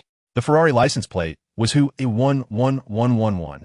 He owned limited edition supercars, including the Ferrari LaFerrari, Lamborghini SVJ 63 Special Edition, and the billion-dollar Koenigsegg 11. The chairman of the billion-dollar Huafeng Group. Each piece of revealed information shocked the entire internet. All the spectators couldn't help but swallow hard. Is he really only 18? 18 and already in charge of a 100 billion company. When everyone saw that number, no one was not stunned on the spot. A freshman in Magic City, only 18 years old and already the chairman of a 100 billion group. This was simply terrifying. School senior sisters, who secretly took photos of Gu Wenqing, shared them online, eliciting countless exclamations from girls. Dreams have come true. Young and handsome, wealthy and powerful, he perfectly fits the image of a domineering CEO in a novel. My goodness. The domineering CEO in the novel was probably modeled after Gu Wenqing. Chapter 263. Carry me. As soon as Gu Wenqing entered, he tugged at Su Mo's fluffy little ears. The best thing in life is having food in the pot and someone by your side. In the presidential suite of the Radisson Hotel, there was a kitchen where one could cook. Su Mo had already prepared dinner, waiting for Gu Wenqing to return. Boss, carry me. Su Mo stood on the bed, stretching out her arms, wanting Gu Wenqing to carry her. No, if I had known you wouldn't carry me, I wouldn't have made you dinner. Su Mo pouted. It felt very warm. The distance from the bedroom to the dining room was short, but Su Mo's happiness lasted a long time. Su Mo made home-cooked dishes, 3 dishes, and a soup. Braised chicken pieces, scrambled eggs with chives, and steamed base. The soup was pork rib and radish soup. Gu Wenqing had eaten dishes made by Wang Min before, but today was his first time tasting Su Mo's cooking. Gu Wenqing, holding chopsticks, was a bit curious. Why did you suddenly want to cook today? Just wanted to make something for you to try, Su Mo said with a smile. To win a man's heart, you must first win his stomach. After saying that, Su Mo added a lot of dishes to Gu Wenqing's bowl. Looking at the heap of scrambled eggs with chives in his bowl, Gu Wenqing said fiercely, "Little fox, are you hinting at something?" Chapter 264. Song after dinner. Su Mo said she was going back. Dressed in ordinary clothes, Su Montag stood gracefully. Her eyes were clear and bright, like a clear spring, captivating to behold. With one hand resting on the table, supporting her chin, her eyes curved like crescent moons as she gazed at Gu Wenqing. Gu Wenqing smiled and said, "Haven't you had enough of looking?" "I can't get enough." Su Mo pouted playfully, her eyes curving charmingly. "Boss, but he's the national husband. Countless women online idolize him, crying and shouting that they want to have his babies. If they found out that I slept with their national husband, would they be jealous to death?"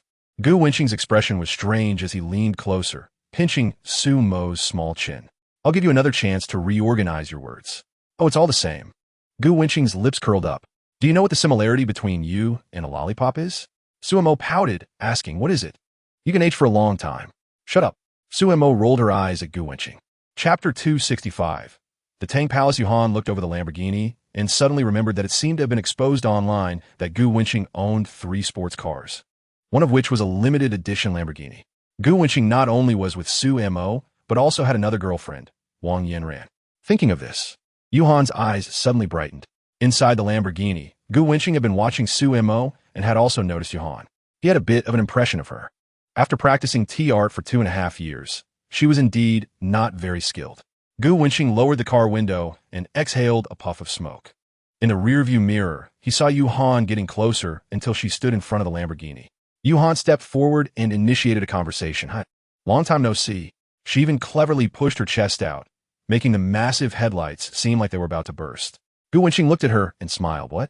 "I heard the passenger seat of a sports car is very hot. Can you take me for a ride?" "Girl, are you a bit slow?" Gu Wenqing asked. Yuhan was puzzled as to why he said that. "Because you're as brainless as a bear." Gu Wenqing exhaled a puff of smoke and checked Yuhan's health value with the system. Chapter 266. Visual discrepancy. Wherever Koenigsegg went, it attracted countless gazes. After parking, Gu Wenqing got out of the car. Many girls were quite excited. "So handsome. The national husband is here. Quick, take a picture. I want to play romantic games with Gu Wenqing. I'll be wild, and he can take it slow. Let's play PUBG together. You can take me out to eat Jay. Wake up, girls. He has the flower, Wang Yanran. Woo, we just want to daydream." "Are you dreaming? Is Gu Wenqing a white R?" There were many girls who admired Gu Wenqing. The boys were all focused on the multi-million-dollar Koenigsegg, while the girls were undoubtedly more interested in the well-known national husband, Gu Wenqing. Gu Wenqing had already gained a lot of fame on campus. Now, with exposure online, his popularity soared. At a young age, he managed hundreds of billions in assets and entered the Billionaire Club at 18. His looks and fame were exceptional. This was the national husband recognized by girls all over the internet. The outstanding Gu Wenqing was simply the perfect idol that girls yearned for. Chapter 267. Sisters-in-law. It was too stuffy in the Porsche. The space in the car was limited, but there were plenty of topics to chat about. Looking at Wang Yanran's guilty expression, Gu Wenqing seemed much calmer, getting out of the car while still remembering to light a cigarette. Junior, you have quite a few quirks. Wang Yinran tied her messy hair into a ponytail. Gu Wenqing said, 2 ponytails are cuter. Wang Yinran rolled her eyes at him, saying, Senior has a sexy, mature style. It's nice to change styles occasionally. After all, you have a broad mind, and you can appreciate me no matter how I look. Oh, maybe next time. Wang Yinran didn't refuse. Arriving at the cafeteria, the specialty stir-fry on the 2nd floor was already closed. Gu Wenqing was too lazy to run back up and settle for a meal on the 1st floor. The lady serving the food was shaking like a sieve. It seemed that all food ladies in universities were like that. Even the national husband Gu Wenqing couldn't escape the exception. Back in the dormitory, his roommate Wen Qian looked at the late-arriving Wang Yanran with some helplessness. She couldn't help but complain about Yanran. We agreed to go buy milk tea, and you ended up taking over 5 hours, and you forgot my milk tea. Chapter 268. Roommate's confusion. These past few days, Gu Wenqing had been elusive. Huang Zicheng suddenly remembered the incident a few days ago when he sent Li Wenhuan home. By the way, Lao Gu, thanks.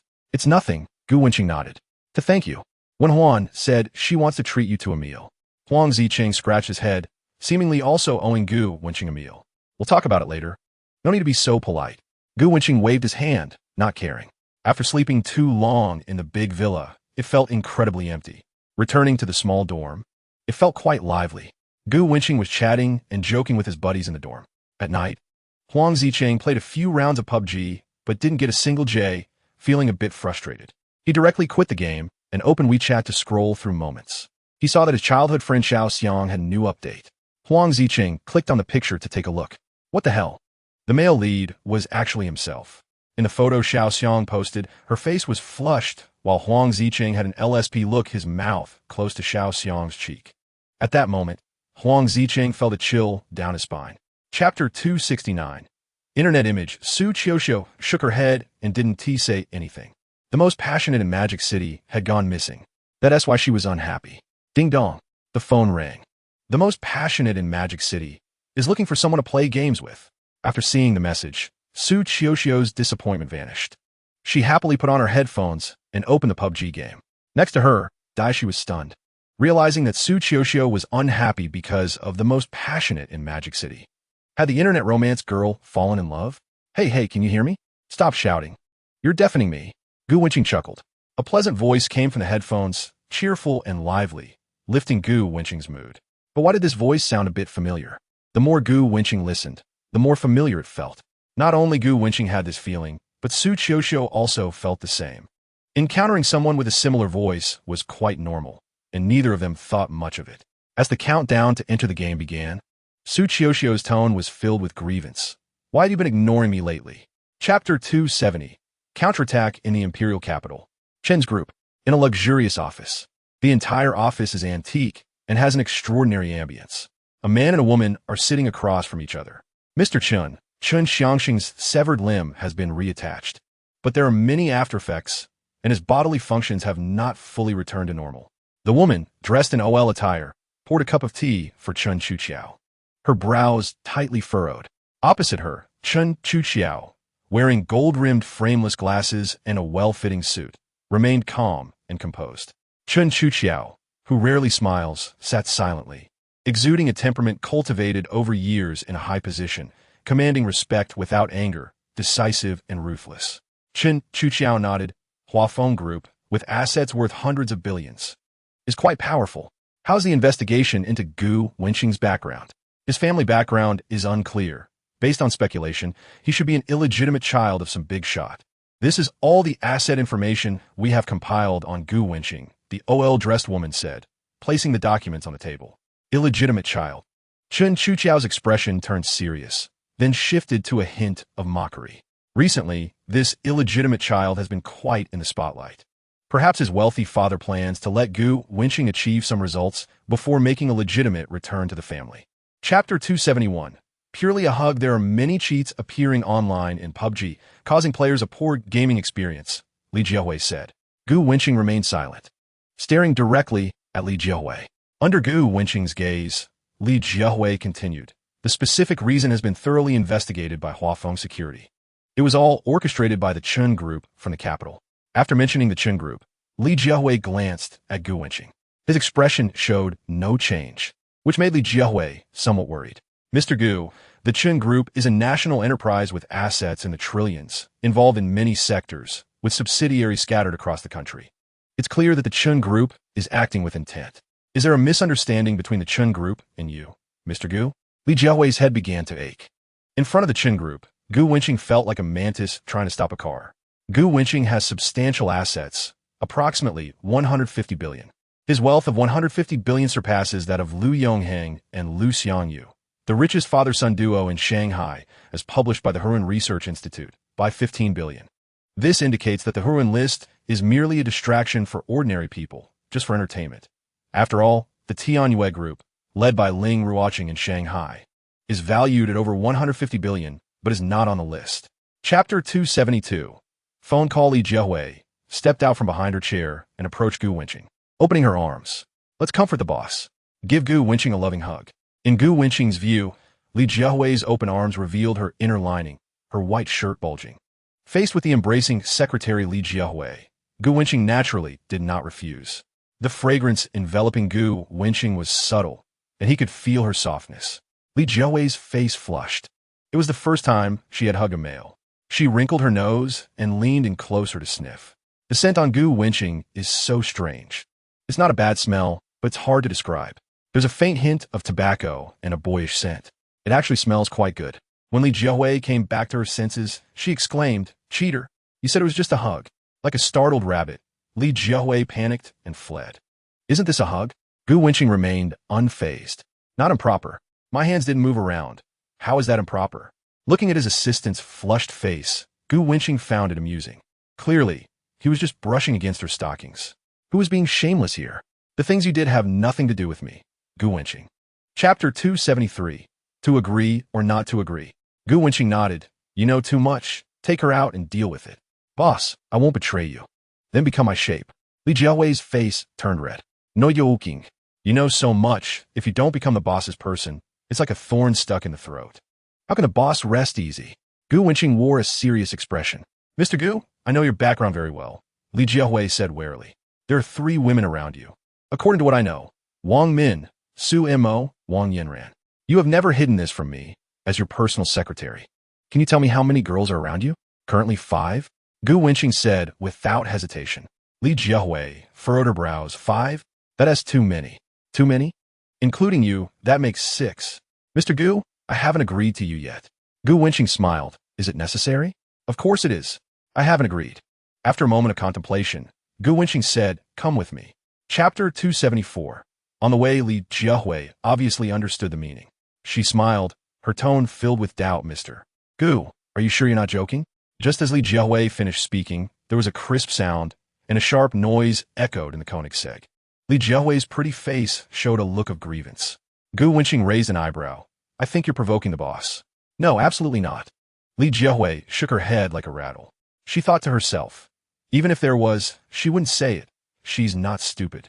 Gu Wenqing fixed his gaze on Li Jiahui.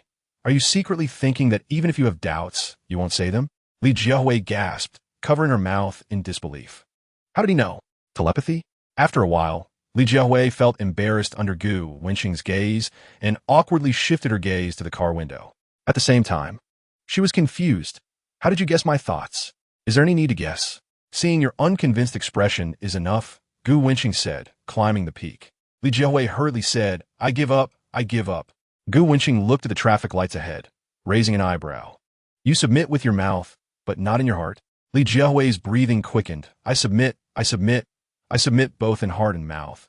I'm convinced everywhere. Chapter 275. Mercedes-Benz G wearing sunglasses. Gu Wenqing and Li Jiahui got out of the car. The female salesperson waiting nearby respectfully said, Sir, Madam, welcome to Mercedes-Benz. Gu Wenqing nodded at the salesperson and then glanced at Li Jiahui, saying, Let's go, let's take a look at the cars. Okay, Mr. Gu. Li Jiahui tilted her long and beautiful neck, now restored to her mature and elegant image. Gu Wenqing was quite satisfied. Li Jiahui was very considerate. This is the advantage of a mature woman.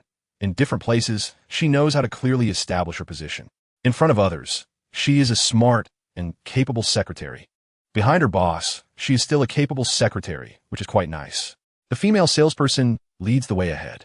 Along the way, she can't help but frequently glance back, her eyes sizing up Gu Wenqing. He is tall, and his voice is pleasant to hear.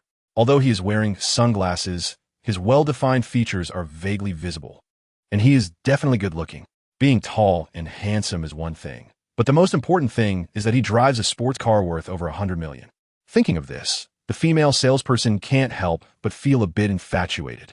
However, she knows her place. Someone like Gu Wenqing, a wealthy god, is simply out of her league. Just looking at the OL-dressed secretary beside Gu Wenqing in a light-colored suit with black stockings and high heels. Her figure is impressive, and she is very beautiful, easily outshining those female internet celebrities with heavy makeup. Chapter 276. Buying 6 cars, hearing Gu Wenqing's words. If it were anywhere else, Li Jiahui would have likely thought wrong. But in the Mercedes-Benz 4S store, when the boss asked this question, could it be? For a moment, Li Jiahui felt a mix of excitement and emotion. The boss Gu Wenqing still remembers that she likes the Mercedes G-Class? How thoughtful. She remembered casually mentioning it when she was looking for a storefront for Gu Wenqing's milk tea shop during their chat last time, and Gu Wenqing actually remembered it. Gu Wenqing had a smile on his face. Li Jiahui has already been following him. Gu Wenqing wouldn't be stingy. Since she likes the G-Class, Gu Wenqing will fulfill her dream. The women nearby looked at Li Jiahui with envious expressions. How romantic it is to spend millions to buy a Mercedes G-Class for his woman. For a moment, countless gazes focused on the two of them. Women envied Li Jiahui for finding a rich boyfriend who loves her, while the men envied Gu Wenqing for his extraordinary charm, immense wealth, and a ridiculously beautiful woman with both looks and figure. The two of them arrived at the Mercedes VIP lounge. The staff had already prepared tea and snacks. Once they sat down, Li Jiahui asked, Chapter 277. Cooking. Gu Wenqing looked straight ahead and asked, Can you cook? Yes, my cooking skills are quite good, Li Jiahui replied, a bit smugly. My mom taught me how to cook since I was young, and I never got used to foreign flavors while studying abroad, so I often researched various dishes. My culinary skills are on par with some chefs. Listening to you, the boss wants to taste your cooking. I'll have the bodyguard buy the ingredients, and you can cook. Gu Wenqing nodded slightly. Okay, I won't disappoint you, Mr. Gu, Li Jiahui said confidently. Gu Wenqing drove the Koenigsegg, and after 30 minutes, they arrived at their destination, located in the western suburbs, the Tangwa Villa. A magnificent villa stood quietly, surrounded by greenery, with beautiful scenery and an excellent environment. As the saying goes, things are valuable because they are rare. The Tangwa Villa covers a large area, but there are not many villas. The total area of Tangwa is 473,846 square meters, with only 18 villas in total. As Li Jiahui got out of the passenger seat, she was momentarily dazed. Is this the legendary Tangwa? It looks like a manor. Gu Wenqing nodded, his expression unchanged. The Tangwa, known as Asia's #1 luxury residence, is indeed impressive and a place admired by countless people. Chapter 278. Incoming call. A smile appeared on Gu Wenqing's face. Dare to question the boss again? Li Jiahui's hair was slightly messy, and she shook her head like a rattle drum. No, I won't dare again. Concerned, Li Jiahui said, Boss, smoke less. It's bad for your health. Those words made Gu Wenqing's thoughts drift. They sounded somewhat familiar. It seemed someone had reminded Gu Wenqing about smoking before. It was Yin Weiwei. During military training, when Yin Weiwei was on her way to withdraw money back to school, she got lost, and Gu Wenqing sent her back, where Yin Weiwei had also reminded him that smoking was not good. What is that girl Yin Weiwei doing now? Gu Wenqing pulled back his thoughts and said, It's fine. It won't harm your boss. TSK, that's a chronic harm, Li Jiahui said, looking at Gu Wenqing without speaking. What he said was the truth. After system modification, smoking really doesn't harm Gu Wenqing. But Li Jiahui definitely wouldn't believe it. Gu Wenqing smiled and said, Then I'll smoke less in the future. Li Jiahui nodded. That's more like it. You go fill the bathtub with water. Li Jiahui asked, What will you do? Me? Of course, I'll watch the water run. Gu Wenqing said confidently. Don't. Li Jiahui pouted. Chapter 279. Action of striking the Black Forest. Mercenaries scattered around the world had already figured out the Chun family's overseas assets. With a command from Gu Wenqing, the Chun family's multiple mining sites in the non-country were attacked by private forces. Several tanks bombarded the place, directly breaking through the iron gates and occupying the Chun family's mining sites. But that's not all. A Chun family ship carrying a load of energy was bombed while sailing, where the crew heard the thunderous sound of planes and bombs being dropped without hesitation. Terrorist attack? A thought popped into the minds of all crew members. And before they could act, the massive ship was bombed. Assets in several countries like the Eagle Country, Little Japan, and America also suffered varying degrees of terrorist attacks. With reports from Green Liao, Gu Wenqing was very satisfied. They're trying to suppress my entertainment company, making cheats for PUBG, and harassing my gym. If Chen Chuqiao wants to play, Gu Wenqing will play along. Once the Black Forest International Company took action, the losses of the Chun family's overseas assets became immeasurable. The energy on the ship was worth at least several billion, directly destroyed by Gu Wenqing's planes in international waters. Several mines in the non-country, including gold and diamond mines, were directly plundered by the Black Forest International Company. Chapter 280. A feeling of powerlessness a few hours earlier in the imperial capital. Mr. Chun, under our attack.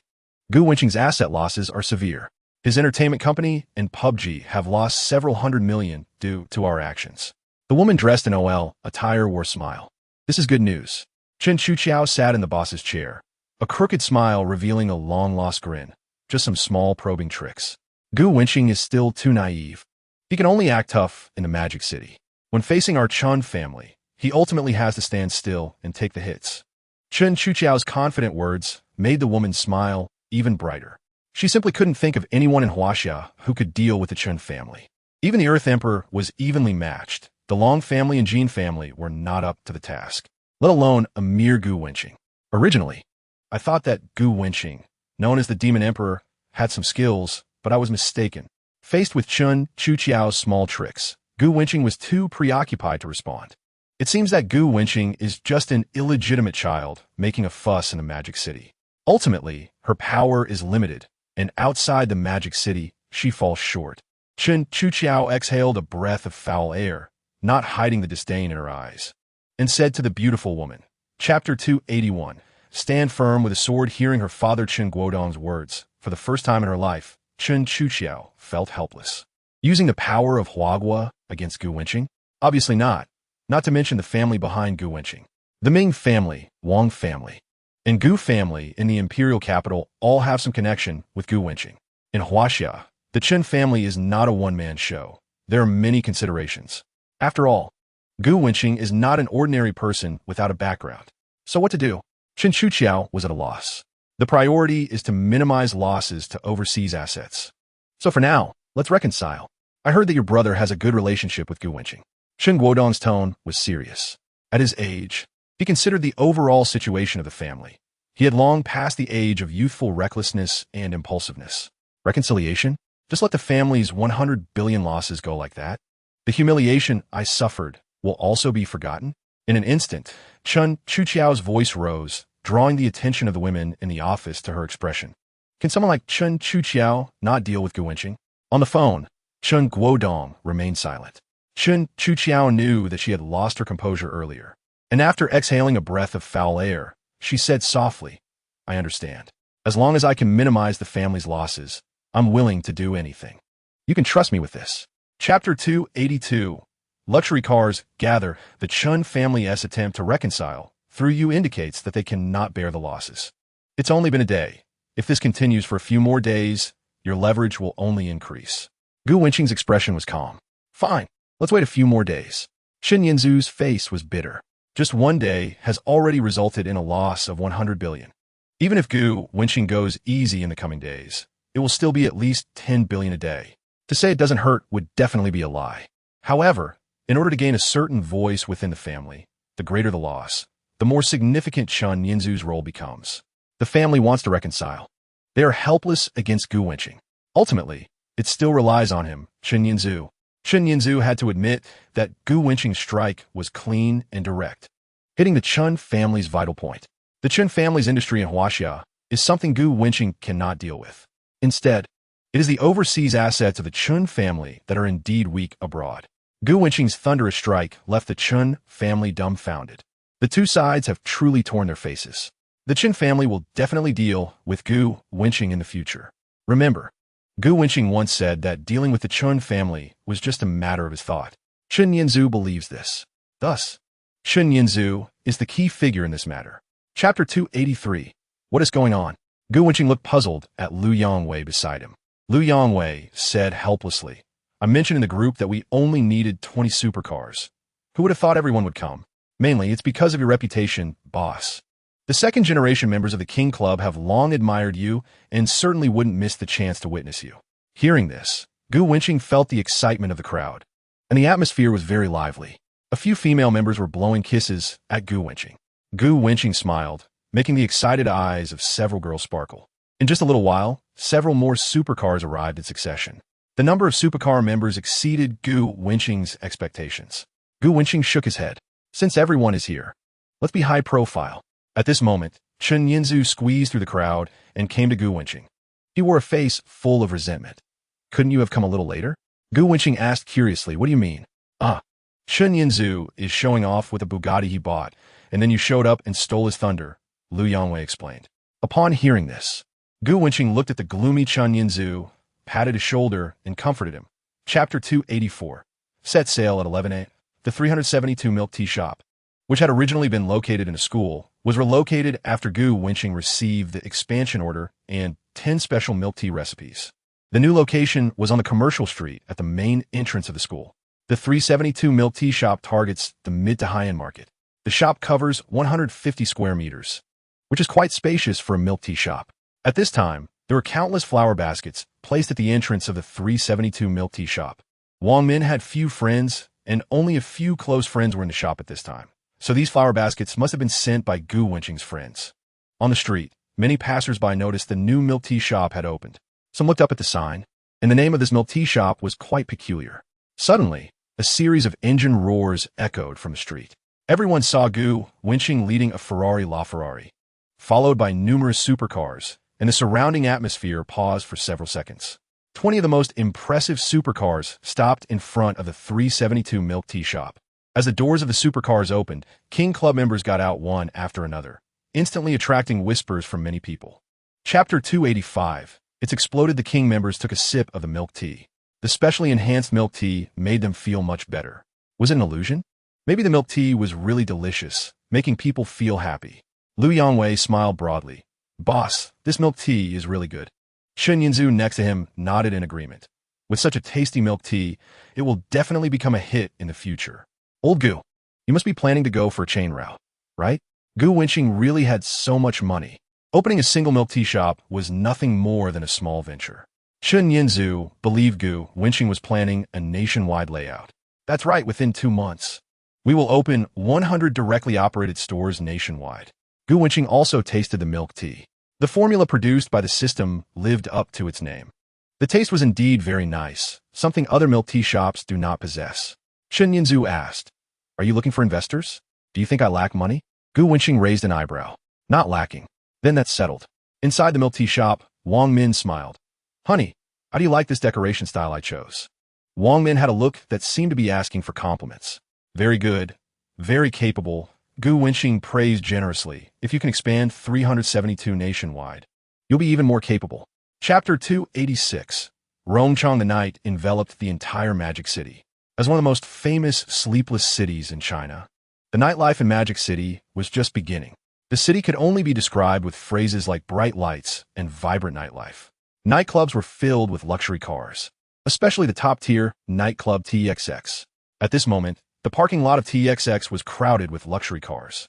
Bugatti Veyron, Pagani, McLaren Senna, Ferrari LaFerrari. These rare limited edition supercars were all parked outside the club. A crowd had gathered outside, both men and women, all eyes drawn to the countless luxury cars. Every day, there were luxury cars around TXX, but the rarity of the supercars tonight was noticeably higher. Over 100 supercars bore the emblem of the King Club. It was obvious without guessing that Gu Wenqing and the others were inside TXX. 2 employees of TXX approached Gu Wenqing respectfully and said, Mr. Gu, everything has been arranged. Gu Wenqing nodded and, along with the King members, entered the club.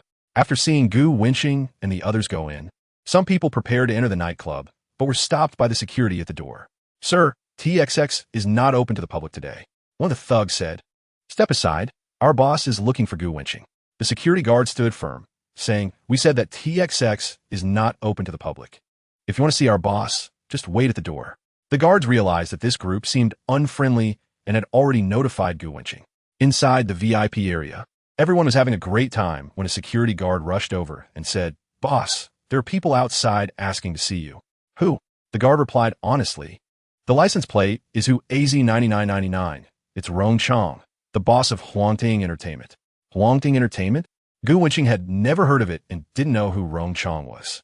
Liu Yongwei, standing nearby, noticed the boss's confusion and stepped forward, saying, "Huangting Entertainment is just the most famous of his businesses. Rong Chong is the underground emperor of Magic City, involved in some shady industries. It's said that the so-called heaven on earth in Magic City is run by him, along with underground gambling dens, bathhouses, and so on. Boss, Rong Chong doesn't come with good intentions. Is it because your reputation as the emperor of Magic City has become too great that he's deliberately looking for trouble?" Liu Yongwei and Jin Yi were locals of Magic City and had heard of Rong Chong's infamous name. Rong Chong had been able to navigate the great industries of Magic City without facing sanctions, indicating he had some backing. Gu Wenqing raised an eyebrow. "If he wants to see me, it would be quite embarrassing to go. Wouldn't that mean any random person can see me? Let them wait." Gu Wenqing was unconcerned, just a mere underground emperor of Magic City. Gu Wenqing didn't even regard the top family of the capital, the Chun family, let alone a lowlife from the underworld. Chen Yinzu beside him smiled and said casually, "This Rong Chong is a henchman of Jin Hui from the Jin family in the capital. If he's looking for you, it means Jin Hui is looking for you." "Jin Hui from the Jin family?" Chen Yinzu continued. "That's right. Jin Hui is the youngest son of the Jin family. Do you know him?" "I don't know anyone."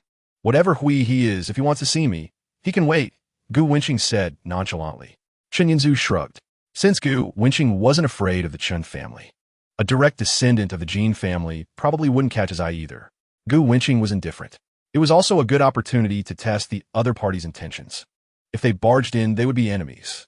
If they waited outside obediently, then it was hard to say. Outside, TXX.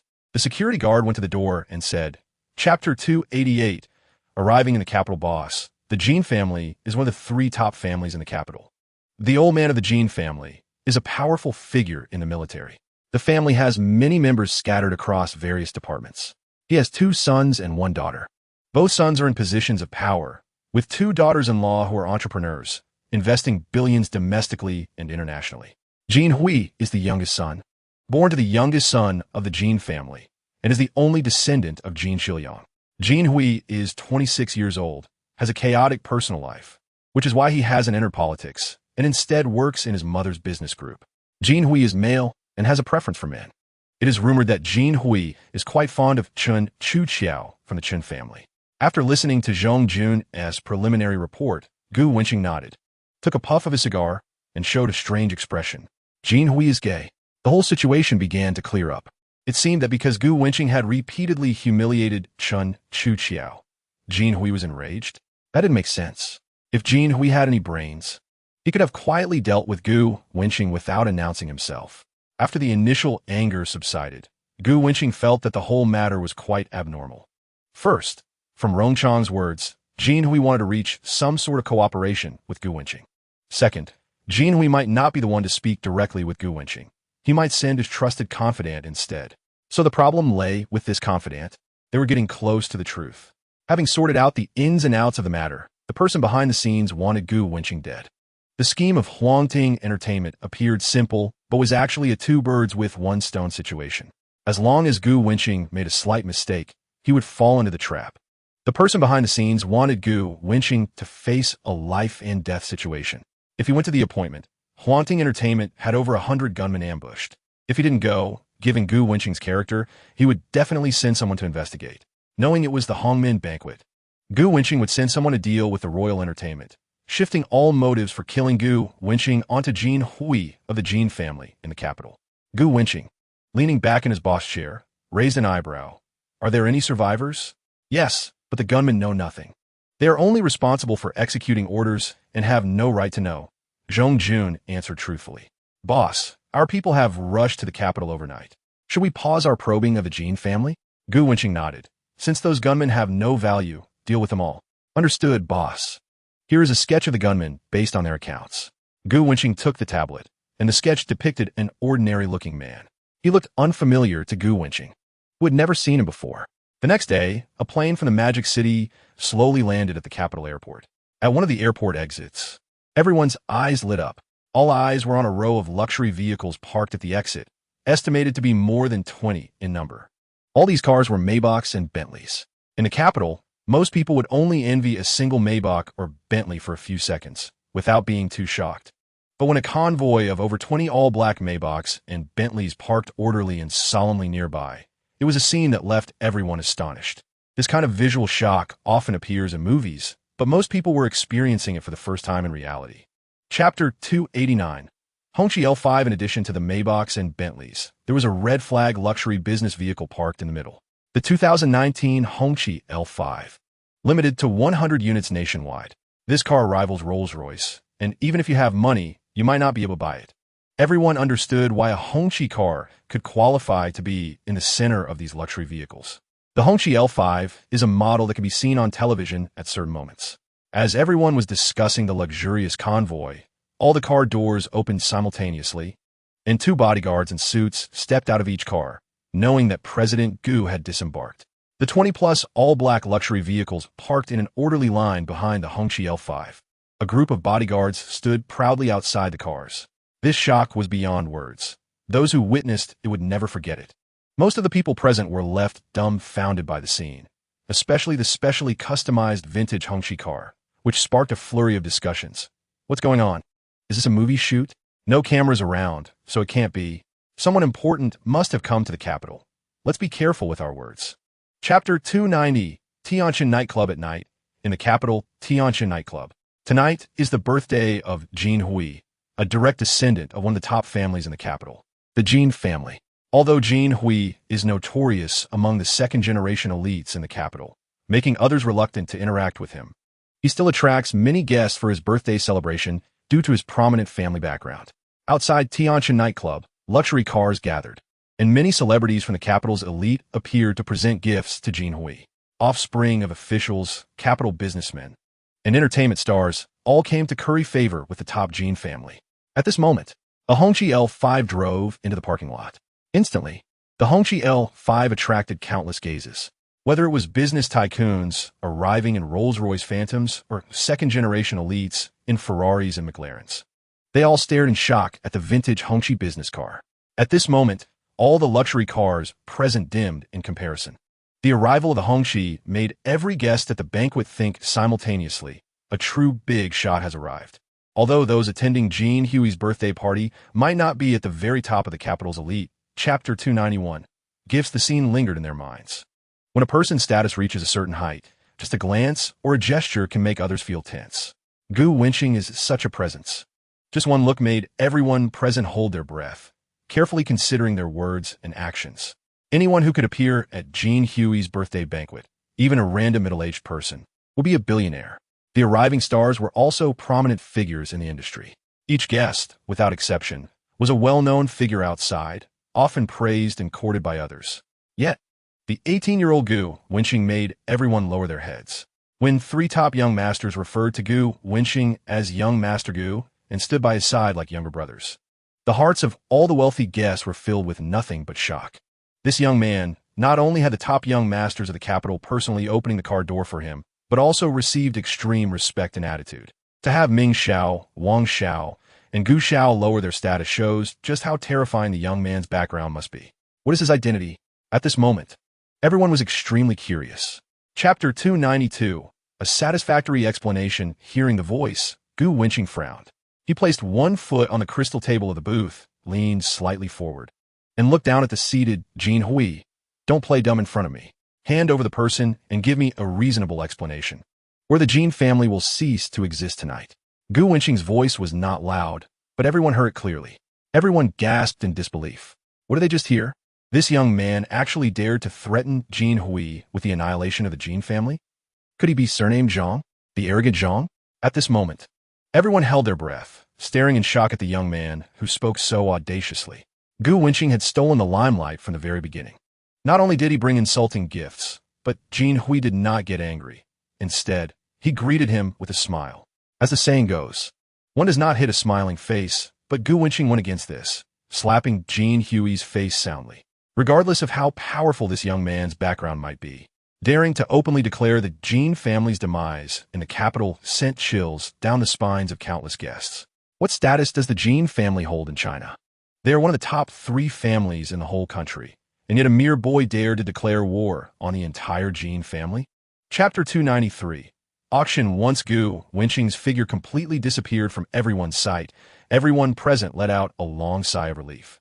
The scene of a pistol pressed against Jin Xiao's forehead lingered in everyone's minds for a long time. Jin Hui was not an ordinary person. He was the young master of the Jin family in the capital. Gu Wenqing knew Jin Hui's identity and yet acted so recklessly. It was simply outrageous. Everyone's gaze was fixed on Jin Hui, who must be furious and humiliated by such an insult in public, and he would definitely seek revenge. Under everyone's watchful eyes, Jin Hui awkwardly stood up, his expression very grim. The beautiful woman beside him tossed her long hair and said, "Hui Xiao, today is your birthday banquet."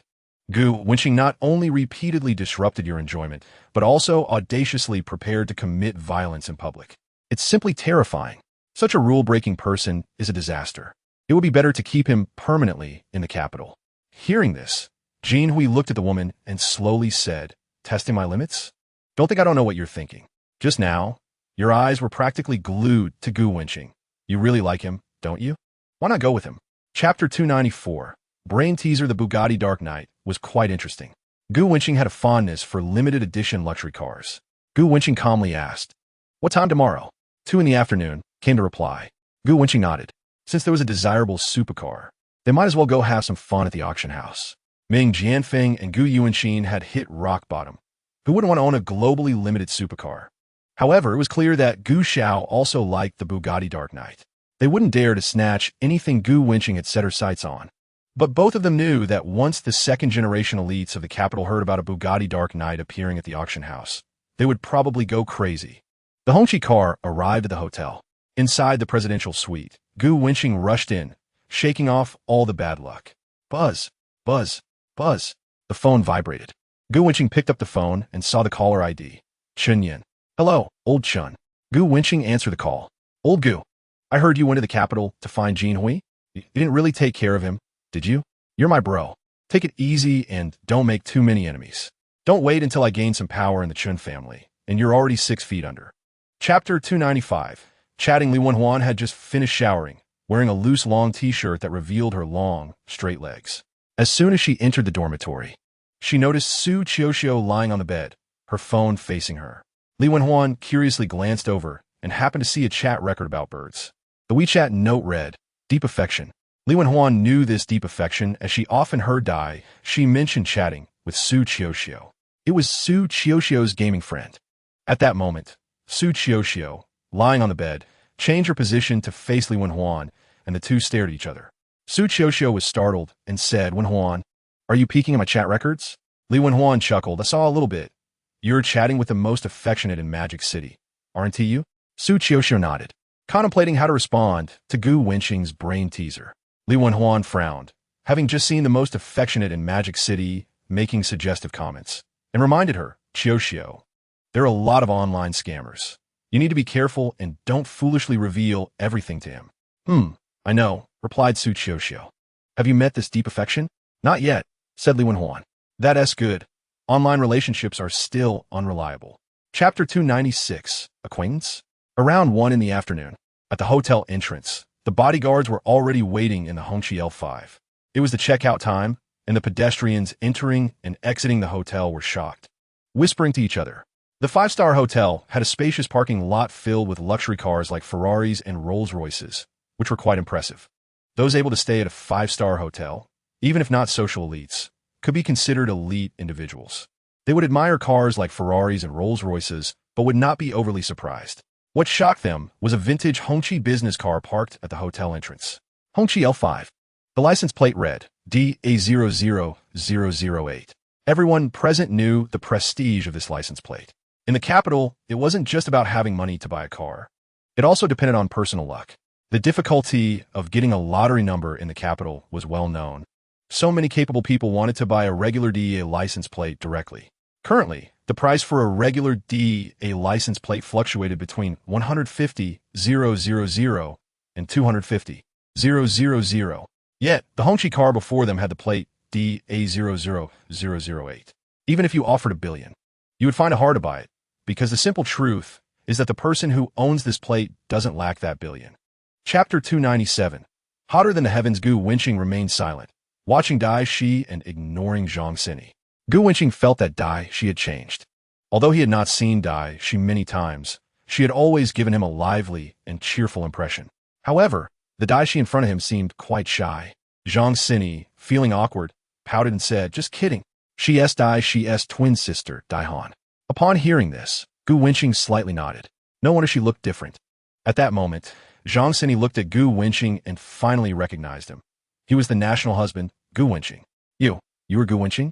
Zhang Xini unlocked her phone screen and pointed at the wallpaper, which was a picture of Gu Wenqing. Gu Wenqing raised his hand and checked the time. The auction was about to start. Since he had mistaken someone, Gu Wenqing decided not to waste time and directly turned to leave.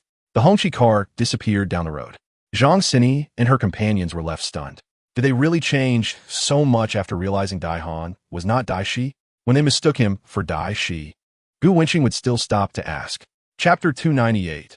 Appearance. The arrival of the Hongqi car attracted countless people's attention. The vintage shape of the car and the eye-catching license plate indicated that the person inside the Hongqi car was definitely extraordinary. The young masters who appeared before were all riding in Maybachs, Rolls-Royces, and other business cars. Yet a domestically produced Hongqi L5 stole the spotlight from everyone. In an instant, all eyes were on the Hongqi car. Various reporters, internet celebrities, and outdoor streamers pointed their cameras at the Hongqi car. At this moment, the barrage in the outdoor streamers' live broadcast room was overwhelming. What's going on? Whose vehicle is this? This is what we call presence. No matter if you drive a Maybach, Bentley, or a Rolex, you have to kneel before the big boss's Hongqi car. Streamers, take a good look and learn. Your class is still too green. Always lacking smoothness at critical moments. The Hongqi L5, with the license plate Emperor A00008, appeared, instantly astonishing the audience in a live broadcast room. Under everyone's gaze, the door of the Hongqi slowly opened. A young man in a well-fitted suit stepped out of the car and came into view. He was impeccably dressed, exuding an imposing aura, full of spirit and extremely handsome. Standing at 185 meters tall, with a fitted black suit and a white shirt underneath, his physique was striking. His long legs, visible beneath the black trousers, showcased a perfect body proportion. His whole demeanor was elegant and imposing. While the young masters who appeared earlier might be critiqued online for their looks, height, or their lackluster presence, this man left everyone speechless. With his graceful appearance and tall stature standing before the Hongqi, even if he did nothing, he remained the center of attention. Wherever he appeared, he overshadowed everyone else. Everyone's mind involuntarily recalled a phrase to describe him, a jade-like figure on the road, unmatched among gentlemen. The crowd gazed at the young man's handsome and familiar face. Many recognized his identity almost instantly. He was the president of the King Supercar Club in the Magic City. He was revered as the emperor of the Magic City by the second-generation elites. He was regarded as a male god by women online, with countless women considering him their national husband. Gu Wenqing. He made many young masters look inferior. Gu Wenqing's appearance stirred up another wave of excitement in the already fervent atmosphere. Countless women on site were ecstatic, shouting Gu Wenqing's name in frenzy. In the live broadcast rooms of internet celebrities and outdoor streamers, the number of viewers skyrocketed in an instant. The rapidly rolling barrage dominated everyone's screens. Who else? I asked. Who else can stand shoulder to shoulder with him? As soon as Gu Wenqing's name is mentioned, no matter how big a young master you are, you will ultimately be subdued. My goodness, I always thought Gu Wenqing was only powerful in the Magic City, but this time he has broadened my horizons. His status is top tier no matter where he is. This license plate, this Hongqi model, I wouldn't trade it for a Bugatti Chiron either. Ah, my husband is simply amazing. My husband in a suit is the epitome of a domineering president. Husband, my heart, my arms, my everything is all for you. Brother, I am your exclusive passage. Brother, when it rains, I will come find you. Everyone, please join me in welcoming the Emperor of the Magic City. It's simply a massacre. Who at the scene can compete with Gu Wenqing's looks? Perhaps only his book friends could match his appearance. P.S. Thanks to Lele for the great support. I'm deeply moved. Thank you all for the tips, urging updates, and generating power with love. Heart emoji. Chapter 299. Front row. As soon as Gu Wenqing appeared in his formal attire, it instantly left countless people in awe. Numerous individuals rushed over, eager to catch a glimpse of the emperor of the Magic City. Some women sparkled with excitement. At this moment, they cast aside all their past idols and stars, their minds filled solely with the name Gu Wenqing. The domineering CEO persona that some stars spend time and money marketing could enchant many girls, but Gu Wenqing was different. With his looks, identity, and wealth combined, Gu Wenqing in formal attire was the true embodiment of a domineering president. Dreams turned into reality. How could this not drive them wild? In an instant, there was commotion along the security line as they pushed toward the red carpet, dreaming of getting close to Gu Wenqing. Security guards worked hard to maintain order, calling for more colleagues to help. It was too crazy. The guards felt a lingering fear. At that moment, some wealthy young ladies and invited female stars were also astonished. The female stars could hardly contain their excitement. If they could climb up to a man like Gu Wenqing, wouldn't that be a leap to success? Chapter 300, Patek Philippe. In just a few minutes, Gu Wenqing's status had exceeded everyone's expectations.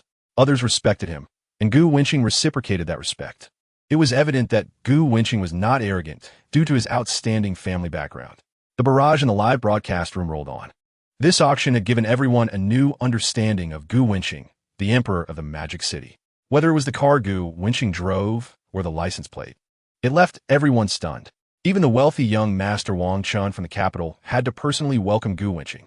Once inside the venue, it was like the stars were surrounding the moon, all eyes on Gu Wenqing.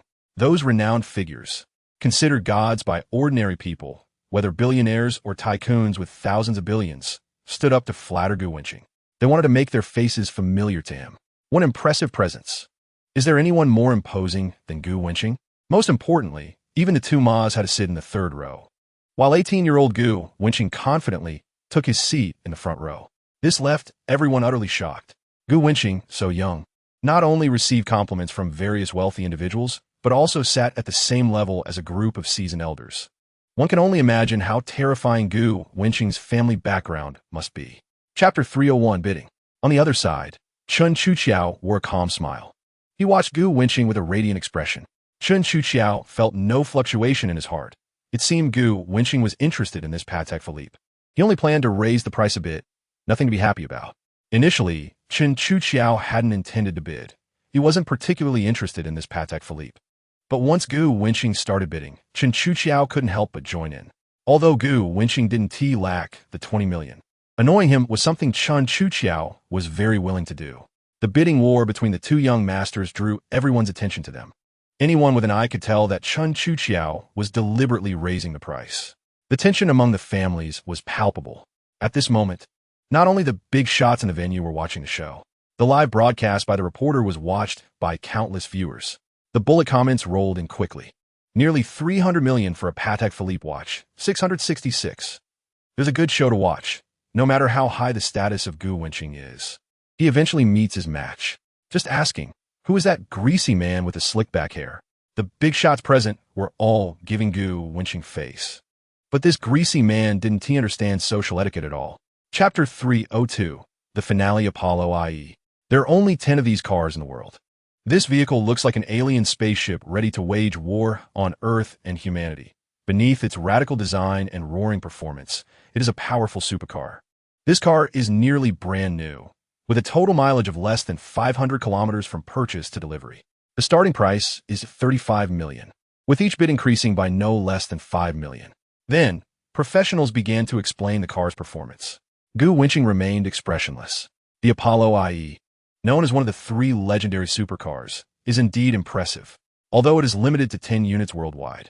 And regardless of the fact that it is a second-hand car with the Bugatti Bolide as the main attraction, Gu Wenqing wasn't very interested in this vehicle. In the end, Jian Fengming bought it for over 60 million. At the host stand, the big screen lit up. A tech-filled limited edition supercar appeared on the screen. It was the Bugatti Bolide. The auction finally entered the final stage. The bidding for the finale, the Bugatti Bolide, officially began. Some rich young men present showed great interest. The bidding for the Bugatti Bolide was bound to be extremely fierce. The young female auctioneer smiled and said, "The finale of this auction, the Bugatti Bolide, is surely familiar to everyone. It is a car produced by Bugatti, limited to only 1 unit in the world. It is hailed as the most expensive top-tier supercar in the world. The Bugatti Bolide features a continuous taillight, frameless doors, and a sharp exterior design. The interior also utilizes aerospace materials and carbon fiber composites to reduce drag. The 8.0L W16 quad-turbocharged engine can accelerate from 0 to 100 km/h in just 2.23 seconds. Its power is ferocious, making it a true track tyrant. This car can also be considered a true limited edition. I announce that the bidding for the Bugatti Bolide officially begins, with a reserve price of 300 million renminbi, and each bid must increase by no less than 10 million. The starting price of the Bugatti Bolide has already surpassed the final transaction price of the three previously auctioned limited edition supercars, Ferrari, Apollo IE, and Pagani combined. Even with such a sky-high price, it still couldn't stop the enthusiasm of the rich young men for the Bolide. As the female auctioneer's words fell, the bidding voices instantly erupted. 310 million. Wang Xikong made his move. Despite being wealthy, Wang Xikong was still conservative with his bid for a car with a reserve price of 300 million. 320 million. 330 million. 335 million. Chen Chuqiao smiled slightly and raised his paddle. 370 million. Such a crazy bidding atmosphere made it seem as if money was no object. The audience in the live broadcast room was left dumbfounded. Although they were not on site, for ordinary people, just watching was thrilling enough. In less than 10 seconds, the bid increased by 70 million. This world is too crazy. Wow, is this the world of the rich? Gu Wenqing sat calmly, unfazed. The price of 380 million was just the beginning. There was still a considerable price gap to the final bidding price. So increasing the bid now was completely a waste of effort. 380 million. Wang Xikong gritted his teeth. The amount for a single increase was equivalent to the price of a sports car, and even Wang Xikong felt a bit strained. 400 million. Chen Chuqiao quoted again. Chapter 303, Acquiring the Bugatti. As the price reached 400 million, the bidding young masters also became rational. Within the auction house, the previously enthusiastic atmosphere had cooled down somewhat. Chen Chuqiao smiled faintly. He had his heart set on a price of 450 million for the Bugatti Bolide. Any higher would be tasteless yet regrettable to abandon. A price of 450 million seemed low to the wealthy present, but spending over 400 million on a sports car made many feel it wasn't worth it. 410 million. Wang Xikong made one last gamble. 430 million. Chen Chuqiao shrugged. He was determined to win. As the bid of 430 million was announced, the atmosphere in the room instantly dropped to freezing point. Some rich young men exchanged glances. I'm too scared to speak. 430 million is too crazy. Damn, even if it's a global limited edition, it's not worth inflating it this high. I think so too. You don't understand a thing. Wang Xikong said with a grim face. To car enthusiasts, the Bugatti Bolide is worth this price. The female auctioneer scanned the room and said, This gentleman has bid 430 million. Is there any further bidding? Chapter 304, New License Plate. Outside the auction house, a crowd gathered tightly. Besides ordinary people, there were influencers, car reviewers, and others all wanting to see the true form of the Bugatti Bolide. There were also countless entertainment news reporters. Gu Wenqing's fame was at its peak. Forget about top-tier stars with over 1 billion Weibo followers. Even long-established entertainment kings couldn't compare to Gu Wenqing's gossip news. Gu Wenqing had many rumors circulating online, yet countless women were still drawn to him. At this moment, a commotion arose in the garage. A group of security personnel had already taken their positions. The dense crowd was cleared by the security, creating a passageway. Then, an extremely high-profile roar of an engine approached. The onlookers couldn't help but get excited. Was it the Bugatti Bolide? Everyone turned their attention to the garage exit. The roar of the engine grew closer. Suddenly, the all-black Bugatti burst out of the garage. Its cool, techy exterior instantly eliciting gasps from the crowd. The Bugatti sped out of the garage and raced away from the auction house. The crowd gazed at the continuous taillights of the Bolide, still savoring the stunning sight. It truly deserved to be called the most expensive top-tier supercar in the world. Chapter 305, Rainy Night. After the call ended, Gu Wenqing's phone vibrated incessantly. The buzz on Weibo regarding Gu Wenqing buying the Bugatti Bolide had many acquaintances curiously inquiring. Gu Wenqing was enjoying the thrill of the Bugatti and had no time to respond. At this moment, another phone call. Chen Yinzu, far away in the Magic City, called. Hey Lao Chun. Gu Wenqing answered the phone. Gu Wenqing You bastard, you deliberately teased me with your call yesterday. Shun Yinzu's voice was filled with indignation, mixed with envy. Gu Wenqing raised an eyebrow. What do you mean? Are you pretending not to know? Or are you just forgetful? You caught me completely off guard. Didn't you ask me if the Bugatti was easy to drive? I thought I'd let you experience the Bugatti Veyron. But when I woke up, you had actually taken a picture of the Bugatti's dark voice. Shun Yinzu's tone was filled with grievance. Damn it. 600 million. Enough to buy 10 of his Bugatti Veyrons. If I said I wasn't envious, that would be a lie. Gu Wenqing smiled lightly. Oh, is that why? What else? Go check the group chat of our King Club in the Magic City. My Bugatti Veyron has already been called a fat old bug by them. Chapter 306. Entering Tianjin. Let's go. Gu Wenqing's expression was grim, followed by 200 suited bodyguards. Another 200 bodyguards stood guard outside the nightclub. With every step Gu Wenqing took forward, people's hearts raced. When Gu Wenqing entered the Tianjin nightclub, everyone present was already drenched in cold sweat, not daring to breathe in front of Gu Wenqing and his entourage. The sight of a group of suited thugs was overwhelming, exuding a strong sense of oppression. After Gu Wenqing had been inside the nightclub for a while, everyone finally breathed a sigh of relief. The surrounding discussions suddenly increased. What's going on? Why bring so many bodyguards to a nightclub? Damn, the presence of the Magic Emperor on this outing is something even movies couldn't portray. A group of suited men. How impressive. Even more so than the Bund. No wonder he's called the Magic Emperor. He's just so arrogant. Bringing so many people probably isn't a good sign. Everyone watched the nightclub entrance, still echoing with the scene they just witnessed. That shock was something they would never forget in their lives. Chapter 307. Coming to the surface. Gu Wenqing's gaze was calm. There was no contempt or disdain in his eyes, just a lightness, as if he were looking at a jumping ant from above. Shen Yunxia frowned. Her confident beauty felt non-existent in front of Gu Wenqing. From Gu Wenqing's indifferent gaze, her confidence was instantly shattered. Facing the silent Shen Yunxia, Gu Wenqing raised an eyebrow, his tone leaving no room for doubt. Take me to find Jin Wei. Gu Wenqing didn't want to waste time with Shen Yunxia. If he could find him, great. If not, he'd continue on his own. Under the undeniable tone, Shen Yunxia, coming back to her senses, said nothing and led Gu Wenqing to the innermost part of the nightclub, where there was a private room for Jin Wei. Wow. Gu Wenqing's voice wasn't loud, but each word was clear to everyone present. The crowd was in an uproar. Their eyes were filled with shock. Shen Yunxia was the closest woman to Jin Wei, who belonged to one of the three great families of the capital, the Jin family. With Jin Wei, Shen Yunxia's status naturally rose. Many rich second-generation heirs and wealthy individuals who came to Tianjin nightclub would respectfully call her sister Shun. Chapter 308. Apologizing. Gu Wenqing gazed at Jin Wei. Wasn't it rumored that he had a bad temper? This submissiveness was indeed something Gu Wenqing wasn't used to. Being bullied without retaliating. Could he have lost his mind? Feeling Gu Wenqing's gaze, Jin Wei also looked at Gu Wenqing. Their eyes met. Gu Wenqing raised an eyebrow. Suddenly remembering that Jin Wei liked men, Gu Wenqing felt a chill run down his spine and quickly shifted his gaze elsewhere. Gu Wenqing touched his handsome face, rated 99 for looks. Could it be that this gay Jin Wei has taken a liking to me, Gu Wenqing? My damn charm. Cough. Gu Wenqing cleared his throat. Regaining his composure. Since the mastermind has been identified, how do you plan to deal with Wang Hao? Wang Hao is quite bold. This move was quite self-destructive. Not only did Gu Wenqing want to take revenge on him, but he also offended Jin Wei, who was also suffering from this unwarranted disaster. It couldn't be brushed aside as if nothing happened.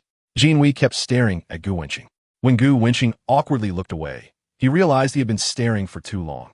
Mainly, Gu Wenqing's tailored suit, spirited demeanor, and imposing presence were simply too eye-catching. Chapter 309. The Wang Family. The night enveloped the vast capital in an unusual atmosphere. The initial drizzle had now turned into a torrential downpour. At the entrance of the Tianjin nightclub, as soon as Gu Wenqing stepped out, the waiting bodyguards opened umbrellas. Gu Wenqing walked ahead expressionlessly, followed by a dark mass of suited bodyguards.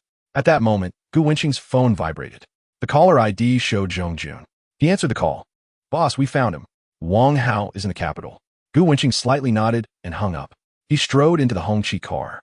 Meanwhile, Wang Hao sat in his car, staring at a truck blocking the road ahead, raising an eyebrow. Which blind fool dares to block my Wang Hao's car? Then, Wang Hao seemed to think of something. His heart skipped a beat, and he exclaimed, Quick, turn around! Just as his words fell, The driver of the Maybach hadn't reacted yet when two piercing sounds came from behind. The screeching of tires against the ground was deafening. The situation seen through the rearview mirror made Wang Hao uneasy. In his gaze, two trucks surged out from behind, blocking Wang Hao's escape route. Chapter 310, All Out. In the capital, under the night sky, pedestrians walked along the streets holding umbrellas. Cars speeding by splashed muddy water from the roadside. Buzzing. The distant sound of engines roared incessantly. Under the illumination of rows of headlights, night turned to day. The convoy approached, and the line of cars following behind seemed endless. Facing a convoy that stretched as far as the eye could see, drivers on the road slowed down to avoid it, watching in shock. Pedestrians on both sides of the street were also surprised and stopped to watch. A thought emerged in everyone's mind. Such an imposing display. Whose convoy is this? This shocking scene was simply unprecedented. Under the gaze of the crowd, rows of black business cars sped by. The models were all Rolls-Royce, Maybach, and Bentley.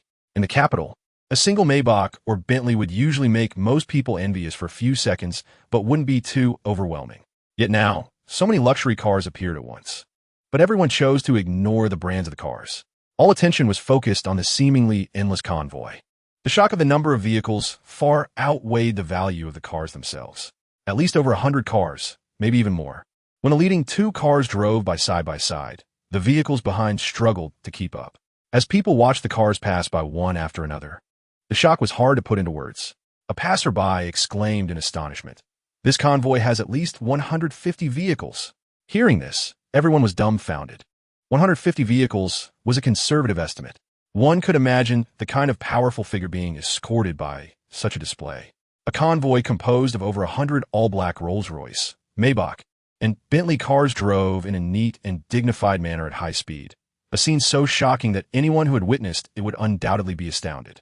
This visual shock would likely be hard to encounter again in a lifetime. Two rows of cars stretched endlessly. The Hongqi car drove in the middle. Gu Wenqing sat in the back of the Hongqi car, holding a cigar. Buzz. Gu Wenqing's phone vibrated. Seeing the caller ID, Gu Wenqing understood. He answered the call. "Boss, Wang Hao has been captured. We're on our way to Wang's house. Good work. Meet at Wang's estate." "Understood, boss." The call ended. Gu Wenqing was neither happy nor sad. No matter how he calculated, he never expected that the last game of Dawn of the Dead would be played at Wang's house in the capital. Gu Wenqing had never thought much of Wang Hao. He didn't expect Wang Hao to be so bold as to orchestrate the royal court KTV incident, wanting to eliminate Gu Wenqing quickly.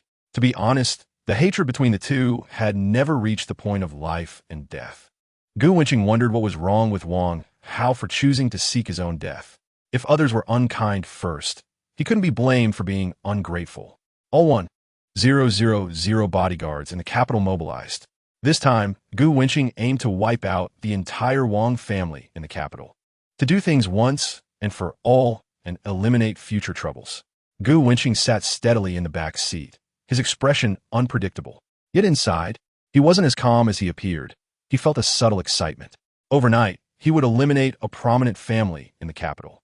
Such an act had probably not occurred since the founding of China. Tonight, Gu Wenqing would set this precedent. On the other side, in the trunk, the bound Wang Hao was laughing instead of angry, his smile containing endless mockery and disdain. He looked at the bodyguards as if they were dead men. Wang Hao roared in his heart. "When we reach the Wang family, you all will die. Laugh now, and you'll know what cruelty is." The bodyguards glanced at Wang Hao with disdain and snorted. The bodyguard slammed the brakes, causing Wang Hao to roll around in the trunk. The bodyguard silently lit a cigarette.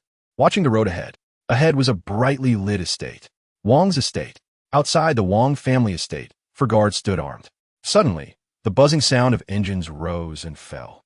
Before the guards could react, sudden bright lights blinded them. The guards instinctively shielded their eyes from the strong light. Once they adjusted to the brightness, their expressions went blank. In their sight, countless luxury cars caused them to momentarily lose focus. Such a lineup was something they had never encountered before. Could it be that some big shot from China was coming to the Wang family?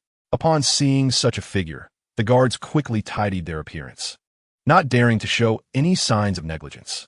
One of the guards jogged forward, cautiously speaking. "Hello, ahead is the Wang family's private estate." Before the guard could finish speaking, a gun was aimed at him, and with a bang, blood gushed out. The guard collapsed to the ground helplessly. The newcomers were not friendly. The remaining 3 guards looked on with trepidation. In their fear, the car windows in front of the gate rolled down. Bang, bang, bang. Gunfire erupted in the night. Before the guards fell, the only thing echoing in their minds was the last scene of their lives. The 3 words spoken by Gu Wenqing, resounding. Then, the sound of gunfire followed one after another, and many of the guards around the Wang family were cleared out by the bodyguards at the gate. The people in front of the villa were dumbfounded. Living in a society governed by law, the Wang family in the capital wielded immense power, and no one expected that one day they would be attacked at their own doorstep. Among the suited bodyguards, Gu Wenqing stood quietly in the middle. He did nothing, just standing there, his strong aura making the Wang family members present tremble in fear, continuously retreating. Wang Xian also took a small step back, his old face darkening, and said to a family member, "Go get Ling Ruoqing." Wang Xian's tone left no room for doubt, and the family member hurriedly ran into the villa. According to rumors, Ling Ruoqing and Gu Wenqing were a couple. They hoped Ling Ruoqing would come out to ease the situation. The other Wang family members dared not step forward, fearing they would provoke Gu Wenqing. Facing a line of guns, Wang Xian's heart trembled. To say he wasn't afraid would be a lie. After a moment of silence, steadied by his fear, Wang Xian slowly spoke. "Gu Wenqing, since you are not here for Ling Ruoqing, what could possibly warrant such a huge uproar? The Wang family is not an ordinary family. If you were to wipe us out, the relevant departments would investigate, and you would also suffer." Ling Ruoqing was the last hope of everyone in the Wang family. In everyone's heart, the only one who could make Gu Wenqing stop was his girlfriend Ling Ruoqing. Under the expectations of the Wang family, Ling Ruoqing, who usually appeared cold, unexpectedly let out a light laugh. This smile was also faint, like a light cloud intertwined with melancholy. Ling Ruoqing looked at Gu Wenqing with a complex expression. Gu Wenqing also stared at Ling Ruoqing, unwilling to show weakness. This scene felt familiar. When the two first met, they also looked at each other like this, neither willing to back down. Unfortunately, this time Ling Ruoqing ultimately withdrew her gaze, reflecting on her life, having wandered as an illegitimate child, losing her mother at a young age, and suffering grievances in the Wang family. If there was no one to rely on, then she had to be her own strongest support. Ling Ruoqing had always thought she could do it. In fact, she was wrong. Ling Ruoqing's gaze swept over the Wang family members in the villa, clearly. They were all part of the same family, yet she felt utterly alone. These people felt worse than what Gu Wenqing had given her, including Wang Hao, her half-brother, whom Gu Wenqing had stepped on.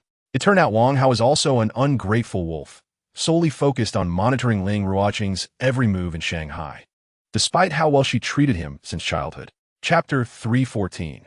The sky is torn apart, self-inflicted, can't blame others. Gu Wenqing stood at the top of the villa steps, exhaling a breath of foul air. "Boss, everything is resolved," the bodyguard said. Gu Wenqing glanced at the corpses scattered on the ground, slowly uttering 3 words, "Return to Shanghai." Gu Wenqing turned and walked towards the Hongqi car, with the bodyguards closely following behind. Sitting in the back seat of the Hongqi car, Gu Wenqing activated Dawn Kill. Then, the group disappeared into the night. The next day, a plane arriving from the capital slowly landed at Shanghai Airport. At this moment, outside the airport, a convoy had been waiting for a long time. 20 completely black Rolls-Royces parked by the roadside with their hazard lights flashing, and 2 burly men in suits got out of each car. Gu Wenqing, dressed in casual clothes and wearing sunglasses, walked out of the airport. In front of Zhong Jun, she smiled slightly and said respectfully, "Boss, welcome back to Shanghai." Gu Wenqing nodded slightly and walked towards the stretched Rolls-Royce Phantom surrounded by more than 20 luxury cars. Then, the convoy orderly left the airport. A group of people watched the taillights of the Rolls-Royce convoy, feeling envious to the extreme. At such a young age, the aura was already so impressive. Chapter 315. A storm is coming. "I couldn't find this out," the young man holding the information said with his head down. Hearing this, "What? Can't find it? Are you joking?" Several elders raised their voices, their expressions serious. "How could a normal person not find out? Did you seriously look into it? Or do you think Gu Wenqing really just popped out of a rock crevice?" The elder's eyes were filled with coldness. "How dare I deceive you? I really did look into it, but with my authority, I can't find any other information about him. The information currently displayed is all I have. I can't obtain any details about his parents or other information at all." The middle-aged man had a bitter expression. "Continue to investigate. A mere 18-year-old Gu Wenqing is a tiger in Huaxia. He must be lying low. A dragon must be coiled. I don't believe that with our status, We can't figure out Gu Wenqing's identity.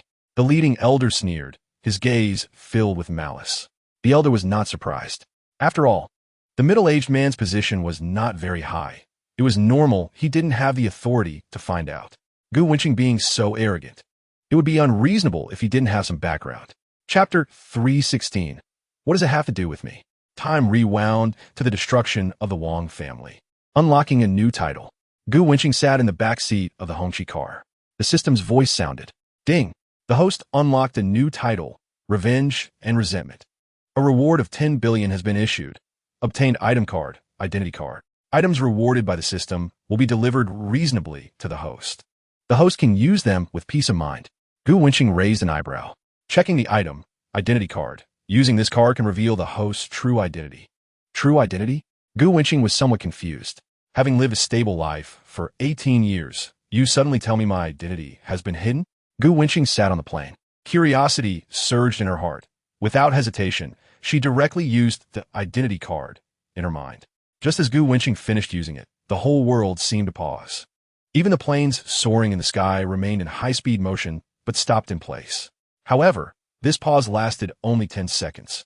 After 10 seconds, the system's voice sounded again in Gu Wenqing's mind. The Long family? Gu Wenqing raised an eyebrow. Her mother was actually from the Long family, one of the 3 great families in the capital. Chapter 317. Returning to the capital. At this time, a series of sirens sounded, coming closer and stopping at Tangongno. 1. Chen Yinzu broke out in a cold sweat. The authorities had come, and Gu Wenqing missed the best opportunity to escape. Gu Wenqing walked out of the villa calmly. Looking at the police cars in front of the villa, the leaders of Shanghai ultimately did not deploy the military, but called in many police vehicles. For the big shots in the capital to personally order an arrest, it was evident that Gu Wenqing was not an ordinary person. He must have his own network of information and had long known they would come to arrest him. The leaders of Shanghai looked at the young man on the steps, who was imposing and calm, clearly knowing they were there for him. Yet the young man remained unflustered. Gu Wenqing was relaxed, as if detached from the world, making the leaders of Shanghai doubt whether they had the right person. Then, the leaders of Shanghai glanced at the 2 people behind Gu Wenqing. Besides Li Jiahui, the dark-faced man looked very familiar.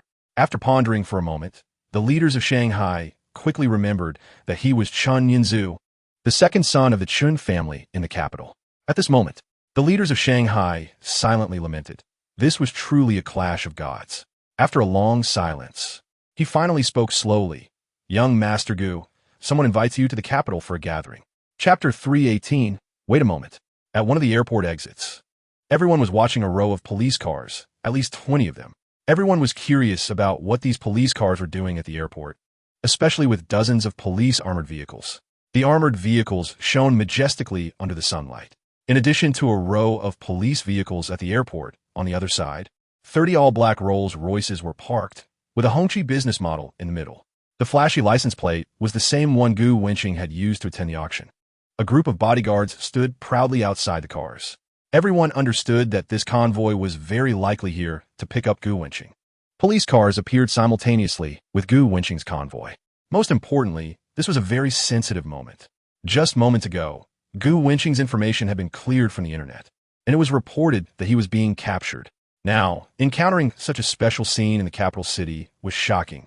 Onlookers at the airport were astonished, and a thought emerged in everyone's mind. Could it be that Gu Wenqing really got himself into trouble? Gu Wenqing and his group exited the airport and quickly noticed a row of police cars, along with uniquely designed police armored vehicles. Upon seeing Gu Wenqing, several police officers were preparing to apprehend him. Chapter 319. Background: dozens of all-black Hongqi cars with white license plates, marked with the D prefix, slowly came to a stop.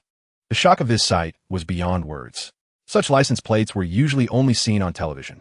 How could it appear at the airport at this moment? The crowd that gathered to watch began to discuss. What's going on? With the J cars and the military commission, could it be that a big shot has arrived?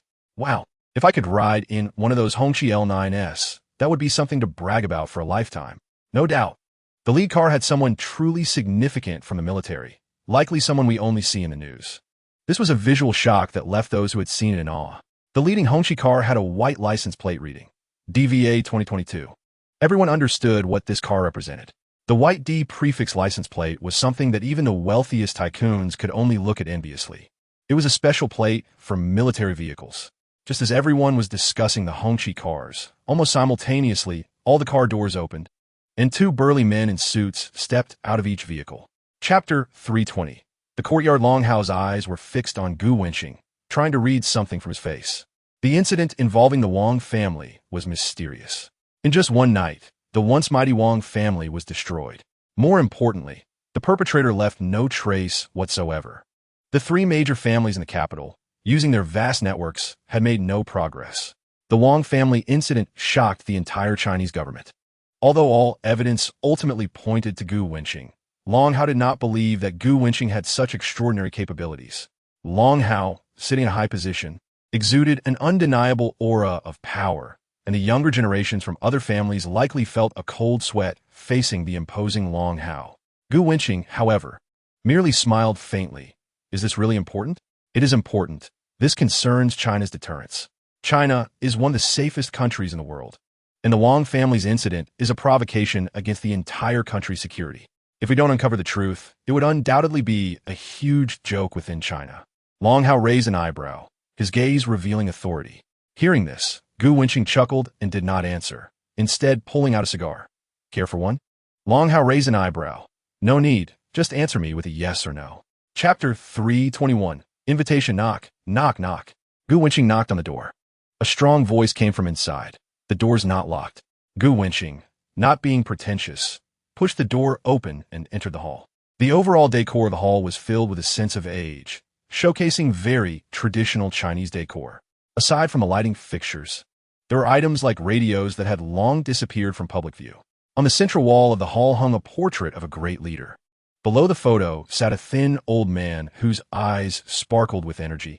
It was hard to imagine that this elderly man was a giant in the Chinese government. "You're here," Long Jianjun said, putting down the book in his hands, his tone loud and strong. Upon seeing Long Jianjun raise his head, Gu Wenqing's pupils dilated. This shock came from Long Jianjun's appearance. After years of wear, it was evident that he bore a strong resemblance to Gu Wenqing's mother. Long Jianjun waved his hand. His eyes filled with kindness, beckoning. "Come sit over here." Gu Wenqing nodded and sat next to Long Jianjun. "If it weren't for you stirring up such a big mess, we wouldn't be sitting here today. If I remember correctly, this should be our second meeting." Chapter 322. Gu Wenqing has arrived. Everyone who received the call gasped, feeling that Gu Wenqing was too arrogant. Even with the Long family backing him, he should not be so fearless. They initially intended to let this matter slide as a favor to the Long family. Who would have thought that Gu Wenqing, this young man, was so overconfident that he wanted to reclaim his face? Gu Wenqing was indeed riding high on his recent successes and had become somewhat complacent. Chen Chuqiao shifted her tone sharply. Does he really think that the Long family can protect him? This time, we'll teach Gu Wenqing a lesson. Yu Yin nodded in agreement. Gu Wenqing's actions had always been extreme, and this time he would surely suffer setbacks. Not just the Chen family. Other families were also unsettled by Gu Wenqing's message. He was undoubtedly digging his own grave. While other families held some fear of the Long family, Gu Wenqing was putting his face in front of everyone, making it impossible not to respond. At Tianqin nightclub, Jin Hui was well aware of the Wang family's background. Gu Wenqing's first trip to the capital was to investigate the shooter at the Royal Court KTV, and the mastermind ultimately pointed to Wang Hao. That night, the Wang family was exterminated. Chapter 323. Astonishing words. Everyone was familiar with the middle-aged man, Long Hao, from the Long family. It was self-evident that the imposing figure next to him was Gu Wenqing. Some attendees were seeing Gu Wenqing for the first time. They had to admit that Gu Wenqing, dressed in a suit, was quite handsome, self-assured. He resembled someone attending a high-level gala. It was clear that Gu Wenqing did not regard the Chun family and their associates at all. Facing the crowd's gaze, Gu Wenqing remained unfazed. This trial by the families was of no concern to him. Gu Wenqing came not to participate in the trial, but to announce the outcome. At that moment, Ming Jianfeng, Wang Chun, and others, who had been waiting for a long time, jogged over, smiling slightly, their tones somewhat respectful. "Young Master Gu, you're here." Gu Wenqing nodded slightly. At this moment, everyone noticed that Chun Yin, the elder from the Chen family, had also approached Gu Wenqing's side. "Old Gu, you finally came." Gu Wenqing had not yet spoken, but the faces of the second-generation elites in the capital were filled with surprise. Among them, the Chen family harbored the deepest hatred for Gu Wenqing. Chen Yinzu, as a member of the Chun family, not only showed no hesitation, but also continued to move closer to Gu Wenqing. This was simply outrageous. Chapter 324. Give me an explanation. The Chun family and the Wang family had no grievances. Why would Chen Chuqiao have any reason to wipe out the Wang family? Gu Wenqing, are you joking with us? Everything needs evidence. As the elder of the Chun family finished speaking, the aristocrats present all agreed, believing that Gu Wenqing was being unreasonable. Accusing Chen Chuqiao as soon as she walked in was too irrational. Everyone knew that Gu Wenqing had come for the Chen family. However, to falsely accuse someone without evidence was merely a source of amusement for the crowd. Was this all Gu Wenqing was capable of? Under the gaze of everyone, Gu Wenqing raised an eyebrow. Since that's the case, why did you all invite me to the capital and arrange such a large occasion? With the police and armored vehicles, don't tell me it's to welcome me, Gu Wenqing. Then, Gu Wenqing changed her tone sharply. Since you all talk about evidence, then produce the evidence that I, Gu Wenqing, committed murder. When you wanted to bring me to the capital, why didn't you focus on evidence? You imagined things out of thin air, summoning me as you wished. Although this is the capital, it doesn't allow for your arrogance. Why do you want to bring me to the capital? Give me, Gu Wenqing, a satisfactory explanation. After speaking, the entire venue fell silent. Everyone's hearts echoed with the words. Although this is the capital, it doesn't allow for your arrogance. Arrogance. Arrogance to the extreme. Some aristocrats present frowned upon hearing Gu Wenqing's domineering words, especially some elders, their eyes revealing disdain towards Gu Wenqing. They had seen many arrogant juniors as prominent figures in the capital, but this was the first time they saw someone like Gu Wenqing standing against so many aristocratic families. More importantly, Gu Wenqing was not facing the younger generation, but rather some immensely powerful elders. In terms of connections and power, any elder present could easily overpower Gu Wenqing. Yet, facing these elders, Gu Wenqing remained calm and composed, standing proudly in front of the conference room. Jin Hui watched Gu Wenqing, feeling a surge of excitement. This was what it meant to be a man. Gu Wenqing's words turned the tables, leaving everyone speechless. Jin Hui glanced at the grim-faced elders of the Chun family. None of them were ordinary people. Yet, these immensely powerful elders were now being firmly subdued by Gu Wenqing. Truly worthy of being my idol, no matter where. She is the most eye-catching presence. Jin Hui had always regarded Gu Wenqing as an idol, and at this moment, his admiration for her reached its peak. Facing Gu Wenqing's demand for an explanation in public, the crowd fell silent for a while before a middle-aged man from the Chun family spoke. Gu Wenqing, let us end this matter here. You know full well the details of the Wang family incident. There is no need to pretend to be confused here. Previously, you were just the prime suspect, and we summoned you to the capital for investigation. Now that everyone has no evidence, why not let go of our prejudices? It won't harm anyone, so let us consider this matter closed. Chen Guodong timely interjected to mediate. After all, Gu Wenqing was not someone without a background, without evidence. The crowd couldn't do anything to her. Similarly, Gu Wenqing trying to bite back at the Chun family with mere words was no different from dreaming. Beside her, Chen Chuqiao glanced at Gu Wenqing with disdain.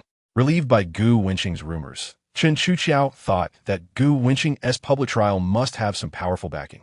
But was this it? She didn't expect Gu Wenqing to be so childish. The Chen family members also breathed a sigh of relief. Hearing this, Gu Wenqing took in the expressions of the Chun family members and smiled. And it here? You, Chun family, think you can just say you'll catch me and that this matter is over? What authority does the Chun family have? Is Huaxia just your Chen family's word? Her words resounded, causing an uproar among those present. Chapter 325. I'll give you a reason, everyone gasped. Was Gu Wenqing really going to go all out against the Chen family? Chen Chuqiao's forehead throbbed with veins. Gu Wenqing, what are you pretending for? Everyone has made it very clear. Everything must be based on evidence. You are wasting everyone's time here without evidence. Gu Wenqing, remember, in this world, everything is about evidence. Hearing this, Gu Wenqing scoffed. Oh, what if I have evidence? Chen Chuqiao sneered. Haha, Gu Wenqing, stop boasting. As long as you can prove that I, Chen Chuqiao, was behind the Wang family massacre, you can do whatever you want with me. Chen Chuqiao stood up, chest out, full of confidence. The Wang family incident had nothing to do with him, so he felt relaxed. Today, he wanted to see what tricks Gu Wenqing had left. Gu Wenqing remained indifferent. Then I'll let you die knowing the truth today.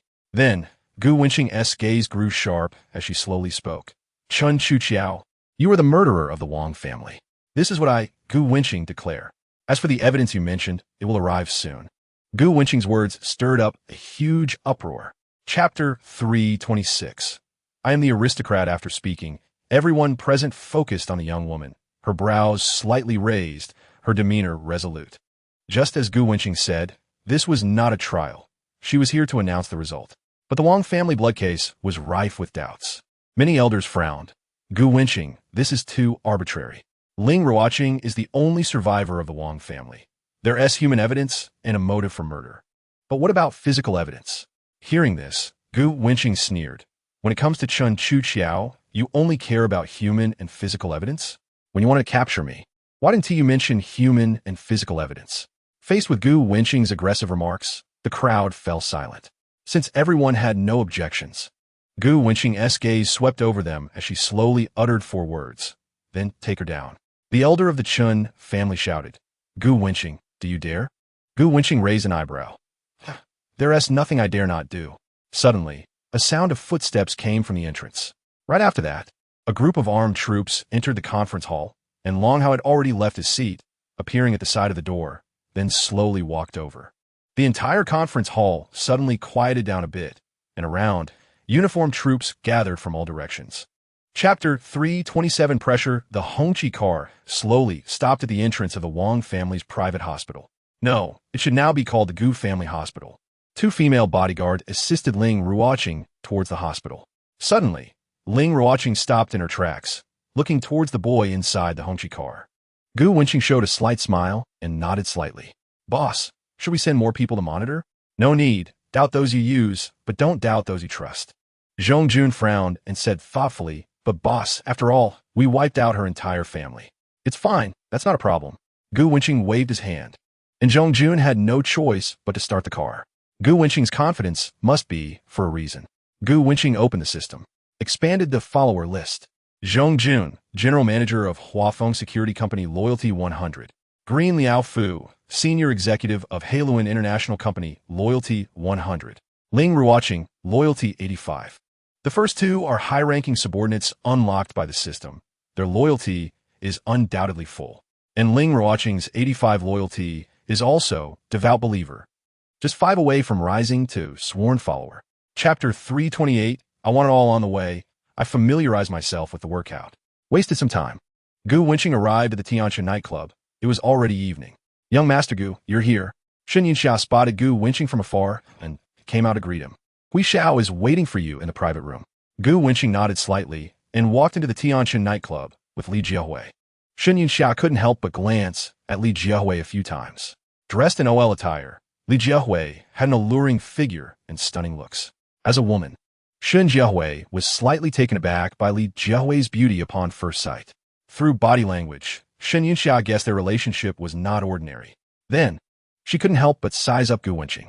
He had an extraordinary demeanor, and every word and action exuded nobility, coupled with his sword-like brows and starry eyes. It made Shen Yunxia marvel at their perfect match. Through this series of events in the capital, Shen Yunxia learned about Gu Wenqing's background. She also understood how terrifying his presence was. Therefore, Shen Yunxia was very respectful towards Gu Wenqing now.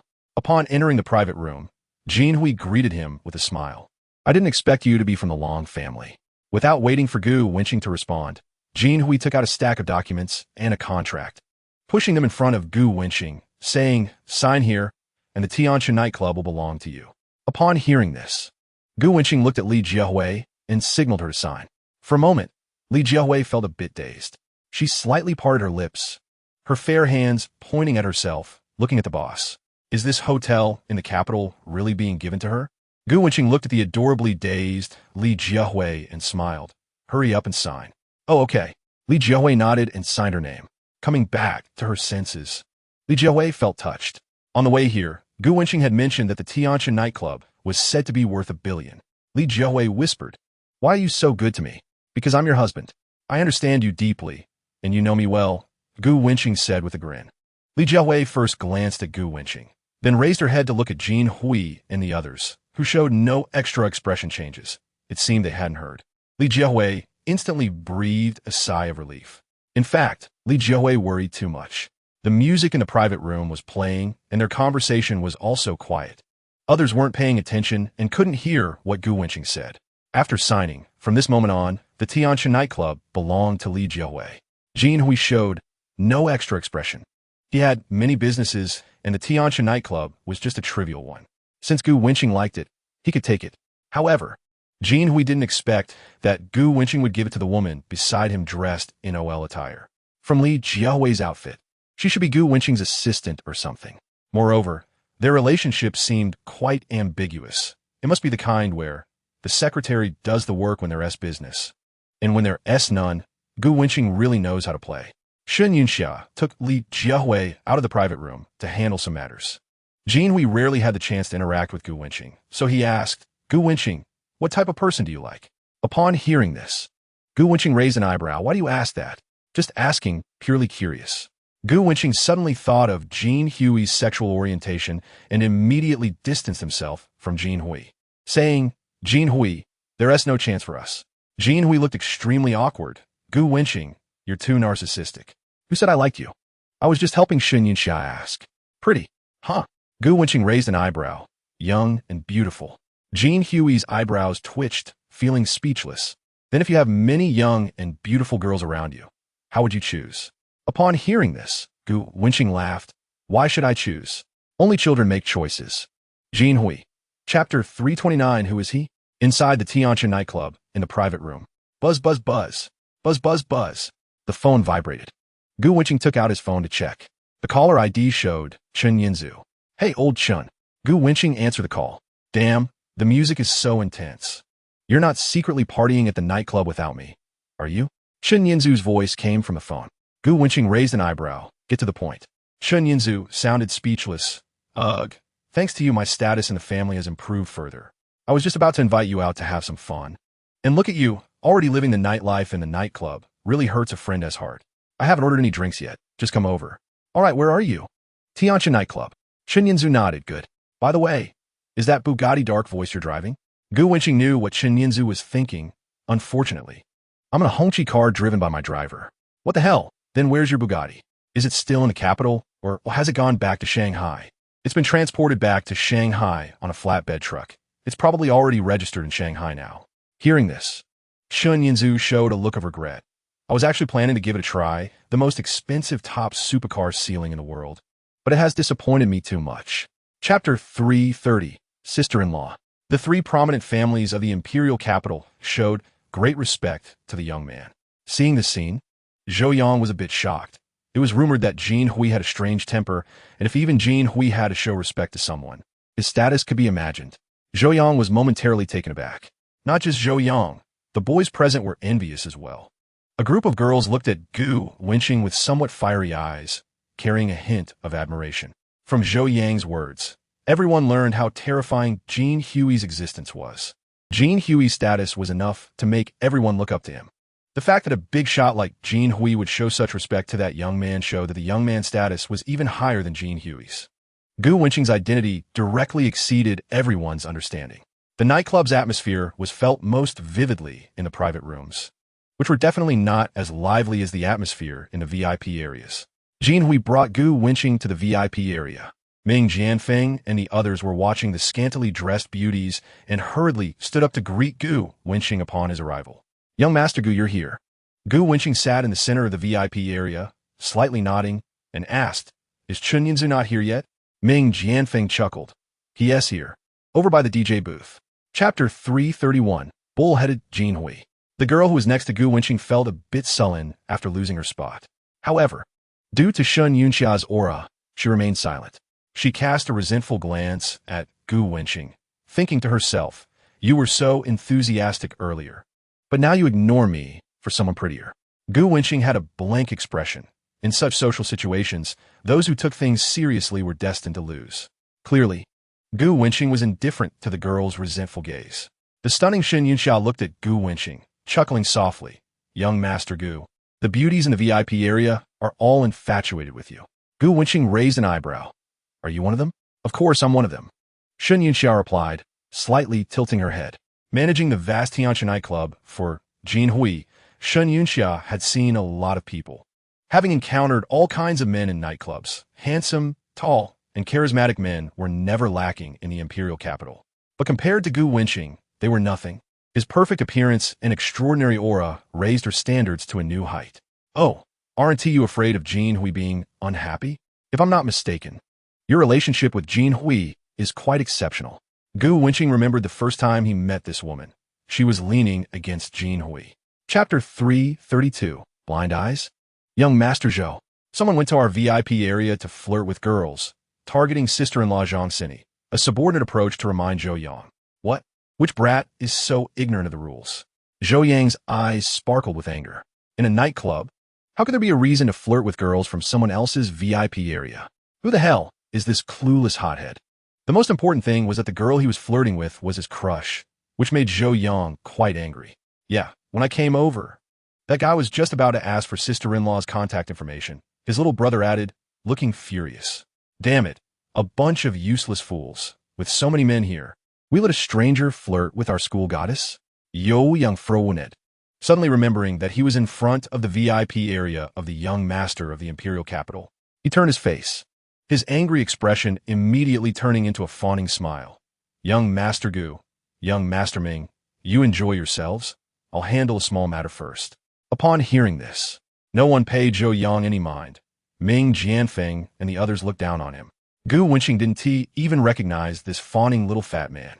When Zhou Yang saw that no one was paying attention to him, he felt disappointed. However, it was to be expected. After all, the identities of those in this VIP area were quite formidable. Chapter 333, Young Master Gu? Zhang Xini and Dai Han, along with a group of little girls at the VIP table, covered their mouths, looking incredulous. Gao Xinghai and Brother Jiang stood frozen in place, as if petrified.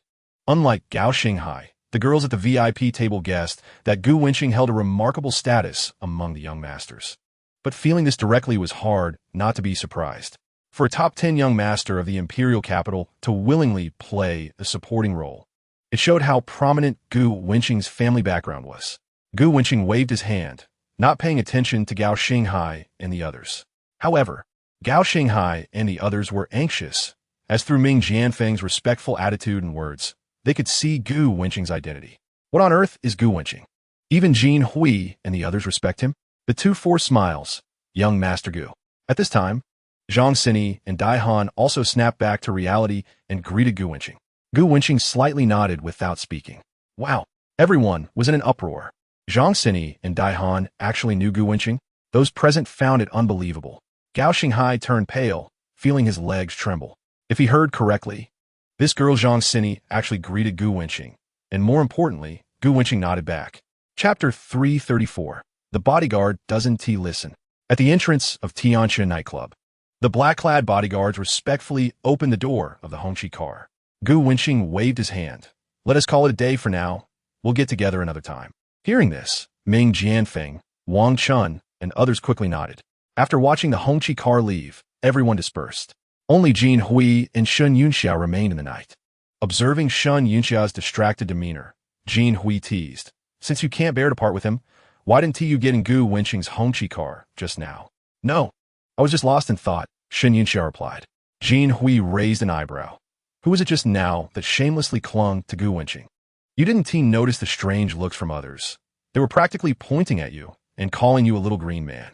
Hearing Jin Hui's words, Shun Yunxiao laughed. Jin Hui was speechless. "You're still laughing? I admit, I like him a little bit." Hearing Shun Yunxiao's admission, Jin Hui was not surprised and teased. "If you like him, go pursue him. If you can't catch him, just steal him. If that doesn't work, take him by force." Then, Jin Hui gazed at Shun Yunxia, who was in a cheongsam. Under the moonlight, her skin appeared exceptionally fair, with a delicate neckline revealing her soft curves, and her slim waist and ample hips made her a true beauty. Chapter 335, Want to return to Magic City. In mid-December in the imperial capital, all the industries previously involved by the Wang family, such as real estate and healthcare, were taken over by Gu Wenqing. Now, the Wang family group's industries have been renamed the Imperial Capital Huafeng Group. This name shocked a group of second-generation heirs in the imperial capital.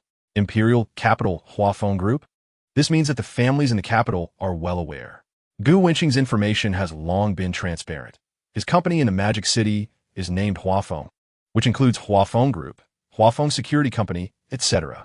And now, the Wang family's industries in the capital have all been renamed Huafeng Company, indicating that Ling Ruoqing has completely handed over the Wang family's assets to Gu Wenqing. This is terrifying. It's important to note that the total assets of the Wang family have exceeded 1 trillion, and with Gu Wenqing holding 1 trillion in assets, plus the power he controls, is China about to see the rise of a new family? No, with Gu Wenqing's methods. Even without the Long family from China's 3 major families, he can certainly be considered a wealthy family in the capital. This woman, Ling Ruoqing, must be too infatuated.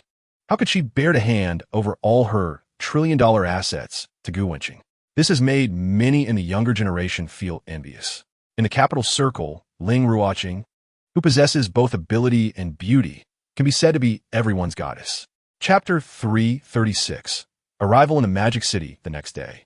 The plane arrived at the Magic City airport. Gu Wenqing got off the plane wearing sunglasses, followed by Chen Yanzu, who had heard that Gu Wenqing was returning to the Magic City and hurriedly followed him back. "Old Gu, slow down," Chen Yanzu shouted as he followed behind. Gu Wenqing turned to glance at Chen Yanzu, but said nothing. "Wait for me. Gu Wenqing, you bastard, let me carry your suitcase. And you should at least wait for me." Chen Yanzu shivered as he followed Gu Wenqing. Last time they went to the capital, their 2 supercars had been parked in the airport parking garage. Wearing sunglasses, Gu Wenqing lit a cigarette, leaning slightly against the front of a Koenigsegg. His relaxed posture attracted many people's attention in the parking lot. After finishing his cigarette, Chen Yanzu finally appeared in the garage, drenched in sweat. "Comrade Yanzu, you're too polite. Knowing I didn't bring a bodyguard today, you even helped me carry things," Gu Wenqing said, looking at the panting Chen Yanzu, thinking that was so little stuff. Old Chen was a bit weak. "Old Gu, you really are something. Am I going to die waiting for you? I even kindly help you carry your stuff." Chen Yanzu wiped the sweat from his forehead. Chapter 337. Back to school Dai, she looked at the messages on her phone. Suddenly, she remembered that Gu Wenqing had just returned from the capital, and her younger sister Dai Han was also studying at a university in the capital. Could it be that they met in the capital? Otherwise, her sister wouldn't know that she was acquainted with Gu Wenqing. In the dormitory, Li Wenhuan was helping Mo Luo choose clothes. Dai, she casually chatted with her sister. Su Qiuxiu was sleeping on the bed, having played PUBG with Magic City's most affectionate until dawn. At noon, Gu Wenqing arrived at the garage of the Tang Palace. Aside from the G-Class, the rest were all supercars. Faced with several supercars, Gu Wenqing chose the Bugatti Chiron without hesitation. Now, the Bugatti Chiron had also been registered, with the license plate MO a 99999 matching perfectly with the Chiron, giving a strong presence. Gu Wenqing directly opened the car door and started the Chiron. Magic City University. On campus, people were coming and going. Countless students, some carrying books heading to class, and some sweet couples strolling hand in hand around the campus. Suddenly, a deafening roar of an engine echoed through the air. Chapter 338.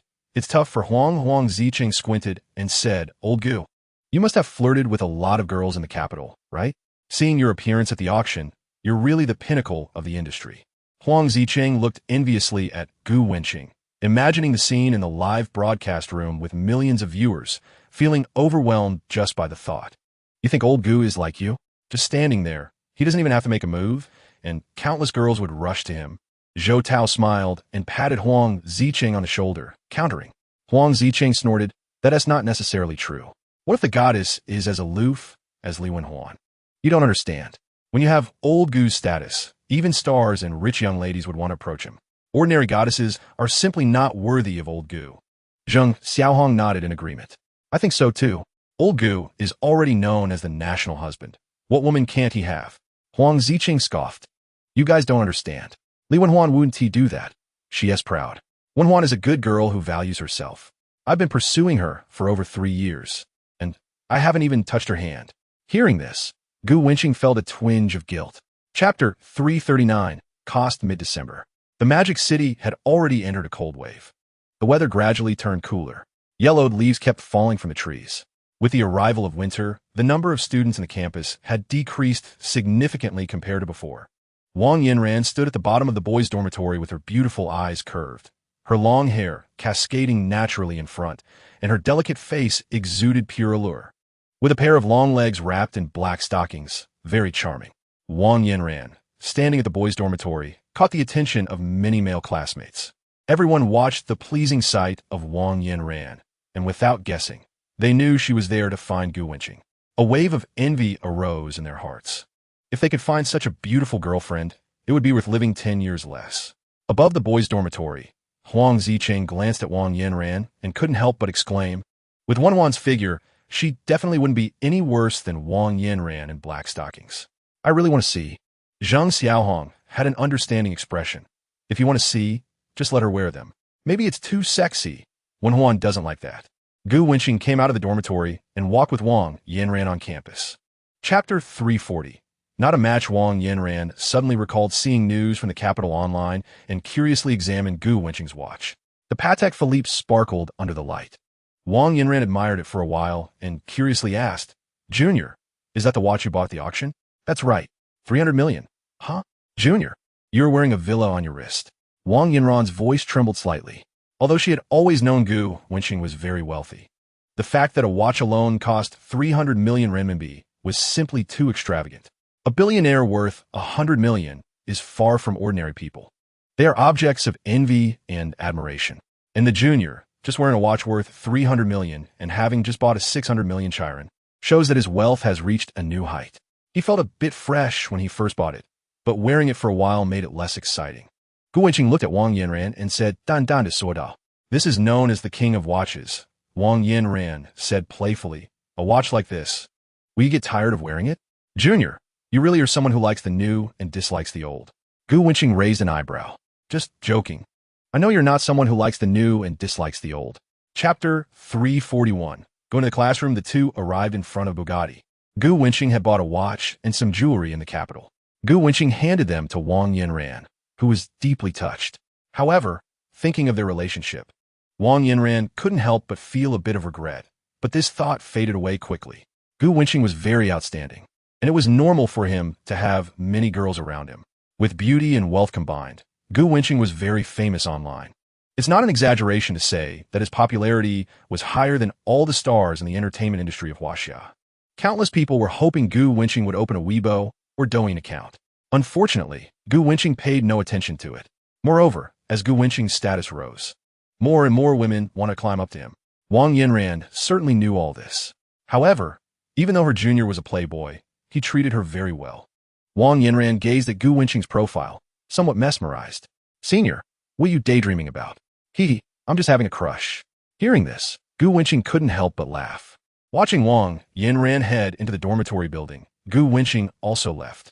As he walked down the road, he suddenly remembered that there seemed to be an economics class now. Chapter 342. Humble little Huang? Huang Zicheng. When Huan, Christmas is in a few days. I found a nice restaurant online. The environment is great for photos. Let us go check in on Christmas. Grinning, Huang Zicheng wanted to invite Li Wenhuan for a date.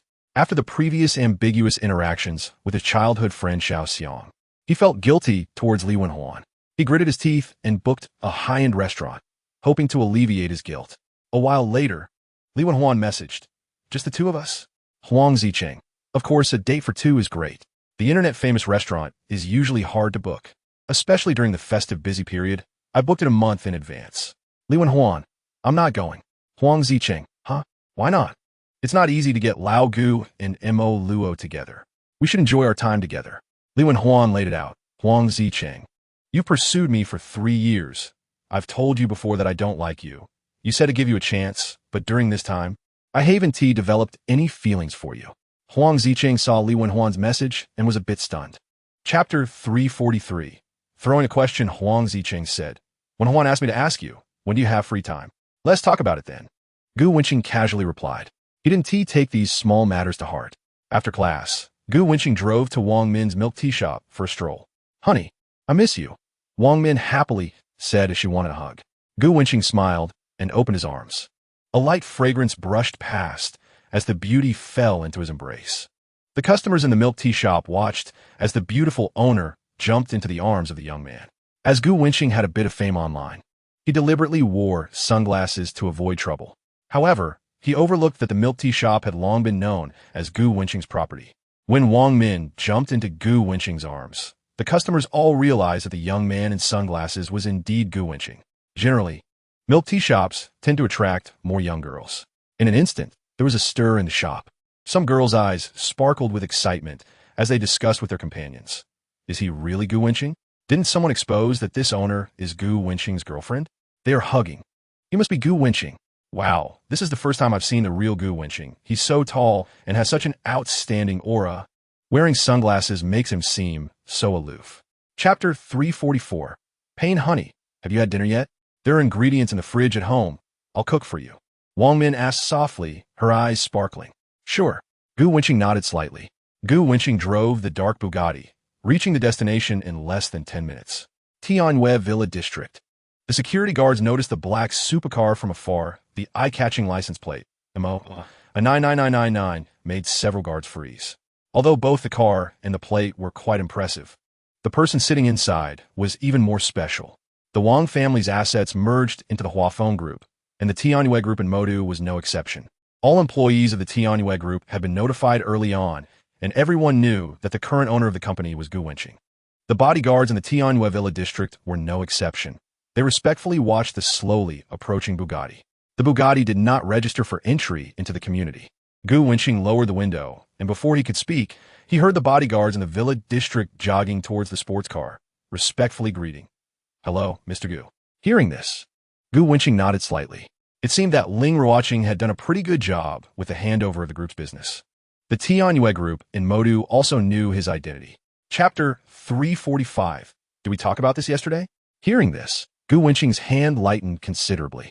Soon, Wang Min with twin ponytails appeared before him. Wang Min shook her head, her ponytails swaying, full of youthful playfulness. Boss, are you planning something naughty again? Wang Min asked. Huh? Wang Min looked frightened. But having my hair tied up like this one tea hurt. Wang Min rolled her eyes at Gu Wenqing and said, all right then. I'll go cook now. Gu Wenqing nodded, planning to have some appetizers first, as he was indeed a bit hungry. Wang Min entered the kitchen, skillfully handling various ingredients. Her movements were smooth and much quicker than before. It was clear that she had been researching cooking recently. As Wang Min cut the vegetables, her ponytails swayed gently up and down. Suddenly, Wang Min's expression changed, speaking in a spoiled tone. Honey, let me finish cooking first. Okay? Gu Wenqing smiled. You continue. I just want to see your new cooking skills. Oh, this is so inconvenient. It's fine. I'm not in a hurry, Gu Wenqing said. Oh, this will affect my cooking skills. Wang Min pouted. Chapter 346. Conflict, are you going to the shop today? Wang Min asked. You're the boss lady. It doesn't matter if you go or not. After taking a shower, Gu Wenqing's hair was damp as she dried it with a towel. No, this is my career. I need to take it seriously, Wang Min rebutted, pouting. Her man was very successful, and Wang Min wanted to keep up with his pace. She didn't want to be a mere vase. Although the milk tea shop had its limitations and couldn't reach the billion or trillion valuations like Gu Wenqing, she wanted to help her husband earn more money and contribute her modest efforts to their career. Okay, I'll take you to the shop, Gu Wenqing nodded. Great. Wang Min put down her messy twin ponytails and fixed her hair. 20 minutes later, Wang Min had a simple makeover and chose a new outfit. She looked at the younger male student who was smoking and brushed off the ashes from his clothing. Then she affectionately linked her arm with Gu Wenqing, saying, Honey, let's go. Gu Wenqing extinguished his cigarette, and the two walked out of the villa. They got into the Bugatti La Voiture Noire. By the way, I bought you a G-Class. It's parked at Tan Palace No. 1, and I've arranged for a bodyguard to drive it over, Gu Wenqing said. Chapter 347. There should be limits to bragging. Yuan Hong took out his phone and arrogantly said, Li Wenhuan, do you believe that if I call the police, not only will I not suffer, but the guy behind you will probably be locked up for 10 days or half a month? Hearing this, Li Wenhuan frowned. She knew Yuan Hong's family background was not ordinary. Otherwise, he wouldn't be so arrogant at the business university, reporting to the police with Yuan Hong's family background. The one who would suffer would definitely be the background-less Huang Zicheng. Li Wenhuan hesitated. Noticing her hesitation, Yuan Hong sneered. That's right, we can settle this privately. It's just a way for young people to exercise their bodies and stretch their muscles. You know, I've never been beaten at business university. This guy is simply too bold. If I don't teach him a lesson, how can I continue to mix in this area? Hearing this, Li Wenhuan suddenly thought of Gu Wenqing. She said seriously, that's enough. If you keep provoking, you will definitely be the one to suffer. You were in the wrong from the beginning. There's no need to be so aggressive. Upon hearing Li Wenhuan's words, Yuan Hong hadn't spoken yet when a boy beside him scoffed. Chapter 348. One person suppressing? As the sound came closer, the roar of a supercar engine grew louder. Just the imposing and cool appearance left Yuan Hong and others, who love cars, in awe. The all-black Bugatti, with its stylish and tech-savvy look, immediately attracted everyone's attention. The crowd gasped, "Wow, it's a Bugatti. This car is so cool. All our cars combined wouldn't be able to buy even one wheel of it. Driving a Bugatti has always been my dream." As everyone was captivated by the Bugatti, Yuan Hong stared at it, his eyelids twitching, and his heart raced. He murmured, "No, this isn't an ordinary Bugatti. It's the Bugatti La Voiture Noire." Hearing this, everyone snapped back to reality, carefully examining it. It really was the Bugatti La Voiture Noire. A cold sweat broke out over the crowd. There was only one Bugatti La Voiture Noire in the world, and everyone knew who the owner was. Its owner was the so-called Emperor of Magic City, Gu Wenqing. Chapter 349. Handsome beyond measure. Hearing Gu Wenqing's words, everyone present was dumbfounded. Not only did they not dare to pull out their phones to call anyone, but they also didn't even dare to breathe. Call someone? How else could they call? Gu Wenqing was the king of Magic City. Even if they called upon the heavenly king, it might not be enough to suppress Gu Wenqing. After all, Gu Wenqing was famous in Magic City. Being called the Emperor of Magic City was no joke. In the second-generation circle of Magic City, it was said that Gu Wenqing was the rule. Even if they brought in a group of impressive figures, they would still have to bow and scrape in front of Gu Wenqing. Thinking of this, everyone turned their gazes towards the instigator, Yuan Hong. The looks they gave him were akin to placing him on a spit over a fire. And Yuan Hong felt desolate inside. But since everyone was called by him, if he wanted to leave a sense of pressure in their hearts, he had to do something. After a moment of silence, Yuan Hong wiped the cold sweat from his face and said with a trembling tone, "Young Master Gu, you are joking. You are the rule of Magic City. How could we dare to call anyone?" Taking responsibility for one's actions, he only hoped that young Master Gu would spare his brothers. They had just come to help and hadn't done anything. It was entirely my fault for not recognizing the mountain and offending your friend. Whatever consequences there are, I will take them all on myself. Chapter 350. Not recommended. Gu Wenqing slightly nodded. Li Wenhuan saw that Gu Wenqing was ignoring her and felt a bit discouraged. "Gu Wenqing, what's wrong? You don't talk to me anymore." Only then did Gu Wenqing seriously look at Li Wenhuan. She was barefaced, her features delicate, and her beautiful eyes sparkled playfully. Li Wenhuan was very confident about her looks and was quite eager for Gu Wenqing's gaze. Gu Wenqing said lightly, "Oh, you're already so pretty without makeup today. No wonder you could charm Huang Zicheng into a one-on-two." Li Wenhuan's eyes curved into crescent moons. Although she knew Gu Wenqing was being polite, she was still a bit happy to hear compliments from him. Li Wenhuan smiled broadly. "Why didn't you get charmed then?" Before Gu Wenqing could speak, Mo Luo joked, "What? Wenhuan, do you want to be my real sister? That's not impossible. It would just reduce the number of girls someone meets every day." Online, Gu Wenqing had quite a few rumors, and through the internet, Mo Luo certainly knew that there were many women around Gu Wenqing. To say that she wasn't jealous would be a lie. However, she had completely immersed herself in Gu Wenqing and couldn't extricate herself, so she could only accept Gu Wenqing's flirtatious nature. Chapter 351. He is Gu Wenqing? Gu Wenqing casually picked a nearby restaurant.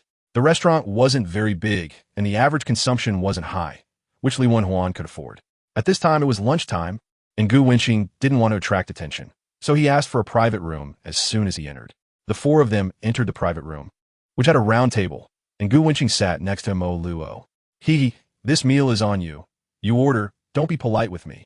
Li Wenhuan naturally sat on Gu Wenqing's other side and asked, her body carrying a faint scent.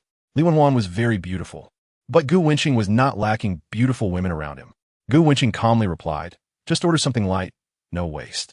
For 4 people. 4 dishes and a soup will be enough." Gu Wenqing finished speaking, took the menu, and asked for everyone's opinions before ordering. Huang Zicheng noticed that Li Wenhuan was sitting next to Gu Wenqing, so he had to sit on her other side. As soon as Huang Zicheng sat down, he said, "Old Gu, should we get some drinks?" Then he remembered he drove, so he added, "Forget it, I won't drink." Gu Wenqing waved his hand. Huang Zicheng slapped his forehead, realizing how he had forgotten this. "All right, I'll just drink a little myself." He called the waiter and ordered some white liquor. Chapter 352. Kung Fu? After seeing her best friend's message, Li Wenhuan replied, "You recognize that? That's right, last time when it suddenly got cold. He drove me home to get my clothes." Li Wenhuan's friend was instantly filled with jealousy. Gu Wenqing was famous, a well-known, wealthy individual, and reportedly came from an extraordinary background. On top of that, he was not only young, but also had perfect height and looks, regarded as a national heartthrob by women across the internet.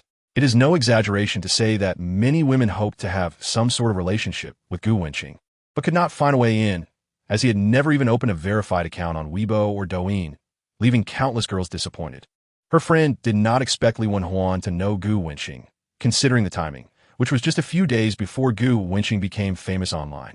This made her friend even more envious. Although the time difference was short, knowing Gu Wenqing before he became famous clearly gave her an advantage. Wow, Wenhuan, he drove you home to get your clothes? You guys must have a story, right? Gu Wenqing is so perfect. Is he really good at physical training? Is it long or short? I heard the villa Gu Wenqing lives in is called Tongong No. 1, which is said to be the pinnacle of luxury in the Magic City. Is it really that magnificent? Chapter 353, The Gap. Hearing this, Li Wenhuan frowned. Could it be that she was indeed looking at Gu Wenqing too much? All right then. She hadn't noticed it herself. After finishing the meal, after dropping Mo Luo and Li Wenhuan back at school, Gu Wenqing and Huang Ziqing walked towards the park, where the Bugatti was still parked. Huang Ziqing walked behind, hesitating to speak. Just now at dinner, Li Wenhuan's behavior was a bit off. Usually, she was proud and opinionated, but she had become so docile. This change really caught Huang Ziqing off guard. There were 4 people in the private room. Huang Ziqing was self-aware enough to know that he was only at the mercy of Li Wenhuan. He had never dared to even think about her being obedient to him. That was because of Gu Wenqing. This left Huang Ziqing in a difficult position. He wanted to ask, but feared it would hurt their friendship. He lowered his head, looking at the road, pondering how to phrase his question appropriately. Gu Wenqing certainly noticed Huang Ziqing's thoughts. The two of them lit a cigarette on the roadside, surrounded by smoke. What do you want to ask?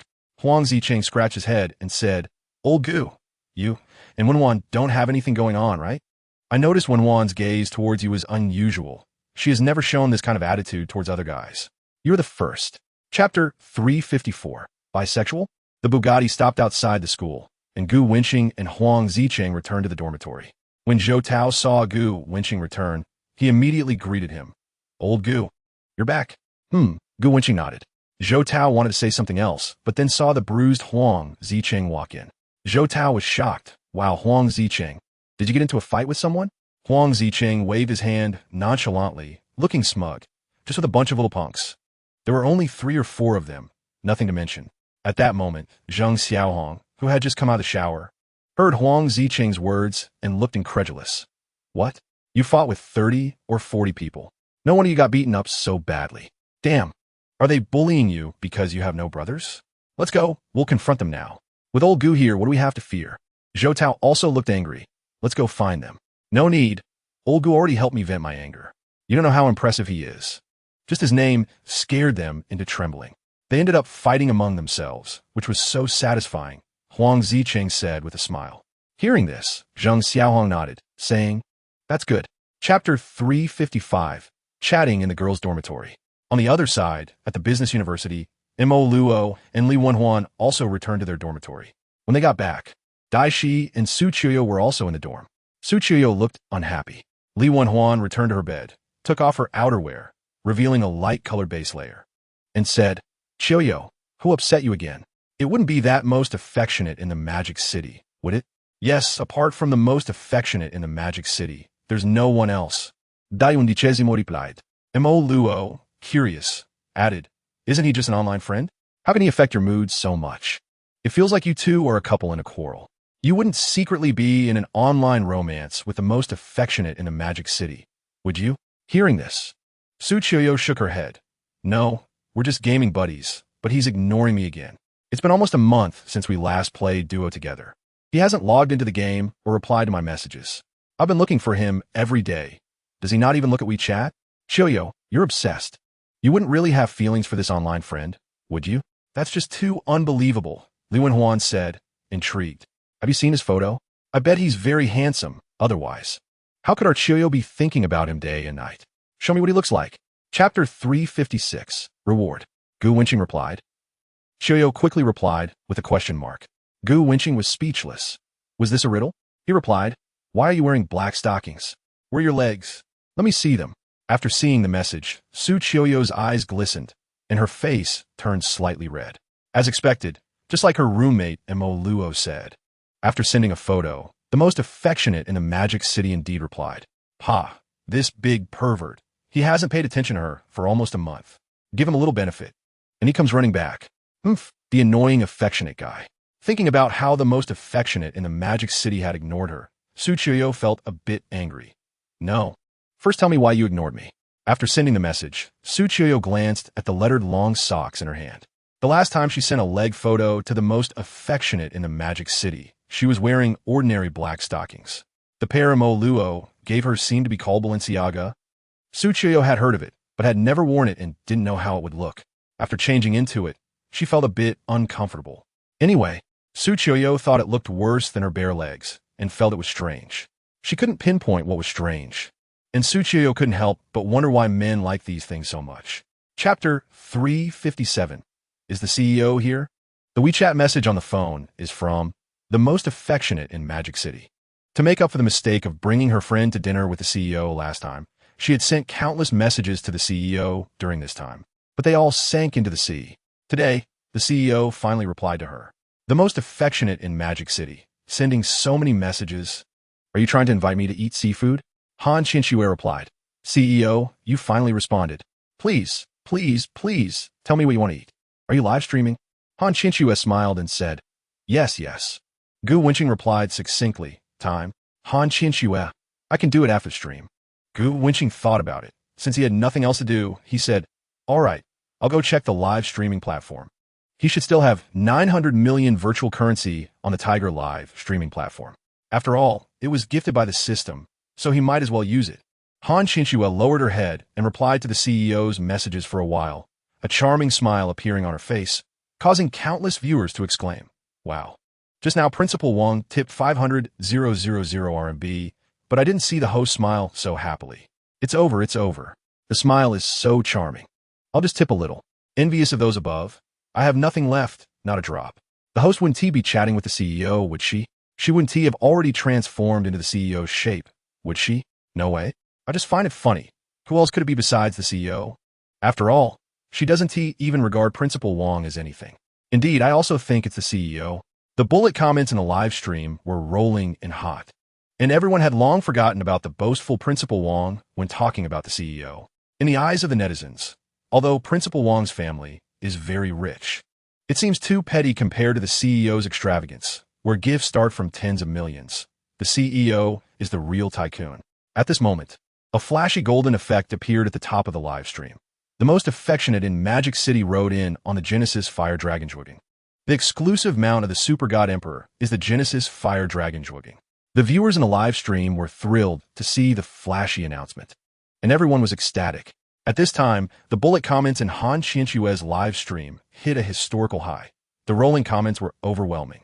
If someone were to turn on the comment switch now, the phone screen would be completely filled with comments, making it impossible to see any live stream footage.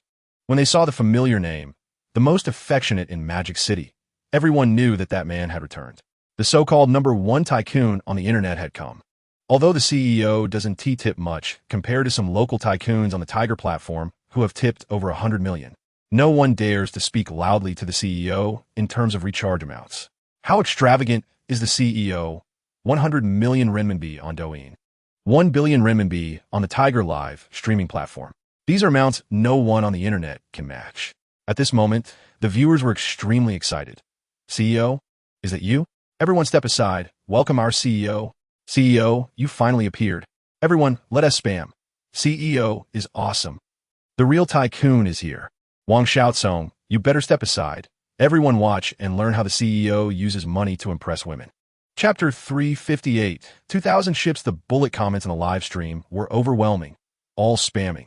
Welcome, CEO. It was quite a spectacle.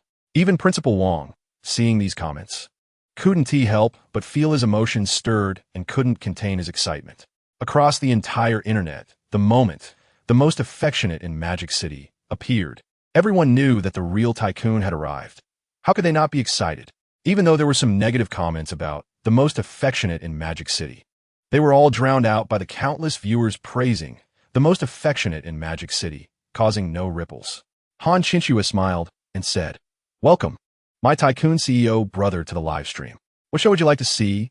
Chicken dinner or singing and dancing?" Han Qinshue's tone was filled with joy, and the difference in her attitude was very obvious. Even the viewers could see that Han Qinshue was particularly enthusiastic towards the most affectionate in Magic City. Seeing the host Han Qinshue's attitude shift so obviously, she was so enthusiastic towards the most affectionate in Magic City, while being relatively indifferent towards Principal Wong, who had just tipped 500,000 RMB. Principal Wong felt somewhat jealous.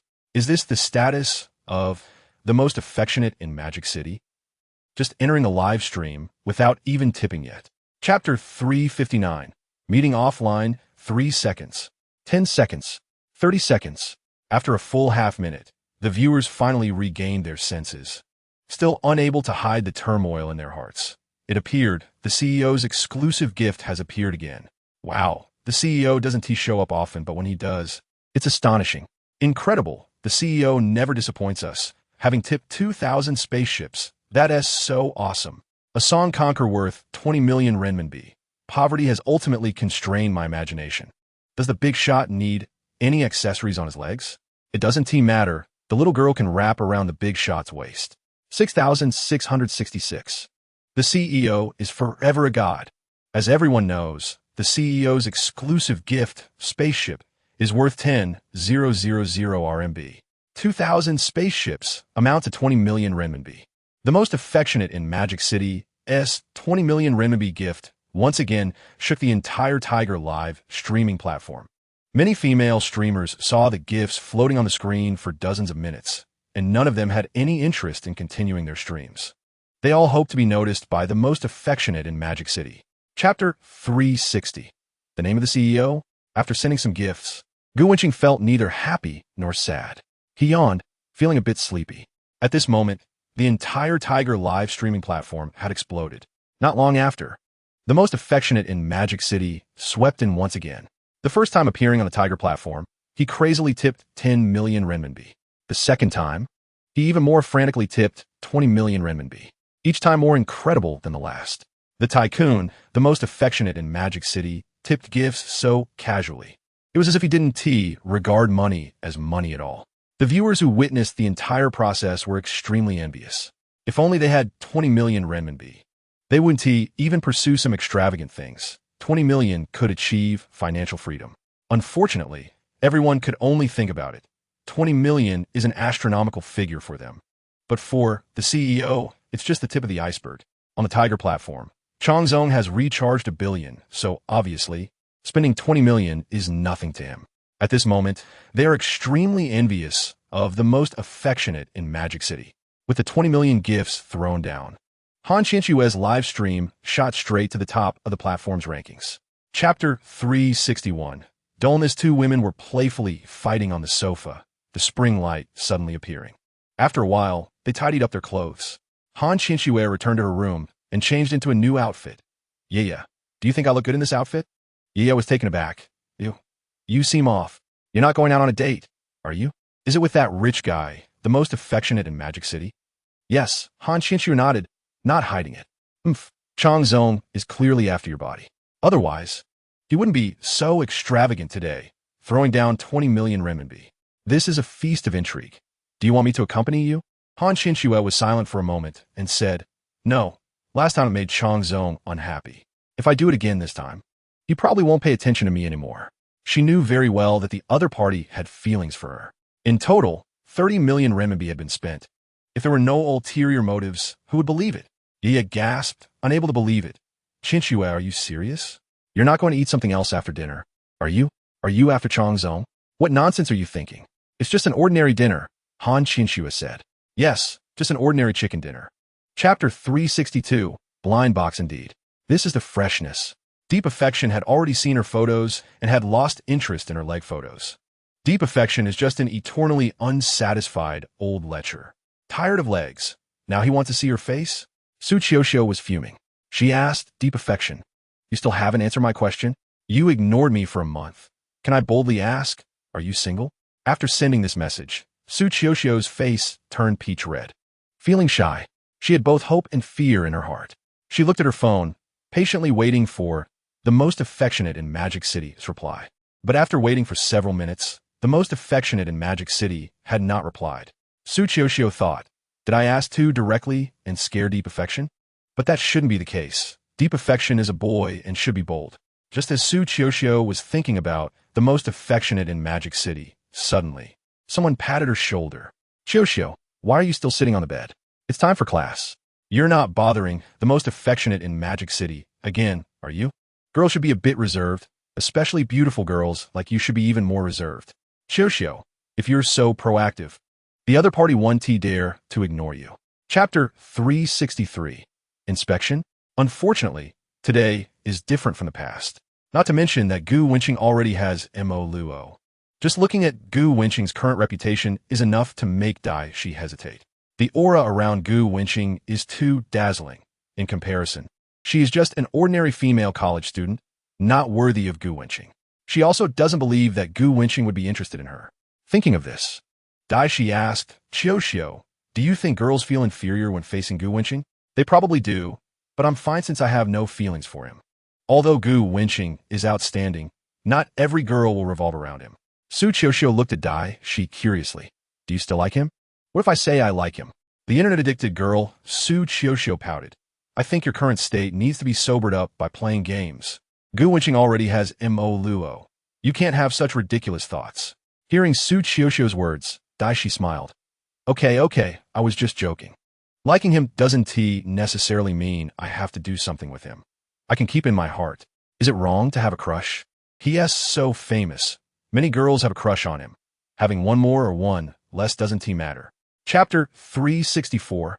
Awkward position. Good evening, Mr. Gu. Qi Rushue's crisp voice rang out. Qi Rushue was dressed in a black uniform. The black women's suit paired with a white shirt, and a black pencil skirt accentuated her curves. Her legs were clad in nude stockings, and she wore black high heels, her legs evenly shaped. Her short hair, dyed a deep brown, shiny like silk, bounced with elasticity as she walked. Unlike other girls with heavy makeup, Qi Rushue's face was bare. Her skin is smooth and white as milk. Dressed in a black work suit, she exuded a strong aura of a career woman. In terms of looks, Qi Rushue, with her plain face, was beautiful, and her presence was strong. Gu Wenqing looked at Qi Rushue a few more times. Such a beauty. Did she turn out to be a lesbian? Gu Wenqing nodded and shifted his gaze, sitting in his office chair, listening to Qi Rushue report on the company's recent affairs. Qi Rushue assessed Gu Wenqing, the chairman. Just like the pictures circulating online, he was young and very good-looking. It's no wonder the female streamers in the company were so excited. Before they met, there had been many legends about Gu Wenqing online. Chapter 365. Leaving Gu Wenqing looked at Qi Rushue, who was standing meekly beside him. The aura of the strong woman had vanished upon their first meeting. Teasing this girl was quite interesting. Gu Wenqing continued. What s with that expression? Are you feeling wrong to be dating me, Gu Wenqing? Qi Rushue quickly thought. No. Isn't there a company rule that prohibits office romances? This rule doesn't apply to the boss. Huh. Qi Rushue was defeated by Gu Wenqing's shamelessness, pouting, boss. There's so many beauties in our company. Why do you have your eyes on me? Because they all haven't sprayed the boss with anything. You're the only exception. Qi Rushue. Upon reflection, she felt Gu Wenqing's words were a bit strange, a bit suggestive. Gu Wenqing glanced at her, looking down at Qi Rushue, who was staring at her toes in silence. Why are you looking down? You can't see your toes. Then can I look at my own bare? The boss can't look at that, can he? Qi Rushue panicked, crossing her arms tightly in front of her, not letting Gu Wenqing see. Covering up is fine. I can at least take a look at your legs. Chapter 366. Who is the female streamer meeting? Yeah, I'm leaving now. Han Qinxue raised her hand. The time for the appointment was approaching. MMHM, go ahead, be careful, and call me if anything happens. Yian nodded listlessly. Okay, remember to leave the door open for me. Han Qinxue said, preparing to leave. The elevator arrived, and the company's general manager, Qi Rushue, stepped out. The two passed by each other. Han Qinxue glanced at Qi Rushue, feeling that something was off about her. Usually, Qi Rushue had a cold demeanor, but just now she had a flushed face, appearing shy. Could it be that the air conditioning in the office was too warm? Han Qinxue thought to herself. The time agreed upon with the most affectionate in Magic City was approaching, and Han Qinxue didn't have time to think further. She hurriedly got off the elevator and rushed to the intersection of the commercial street to wait, sending her location to the most affectionate in Magic City.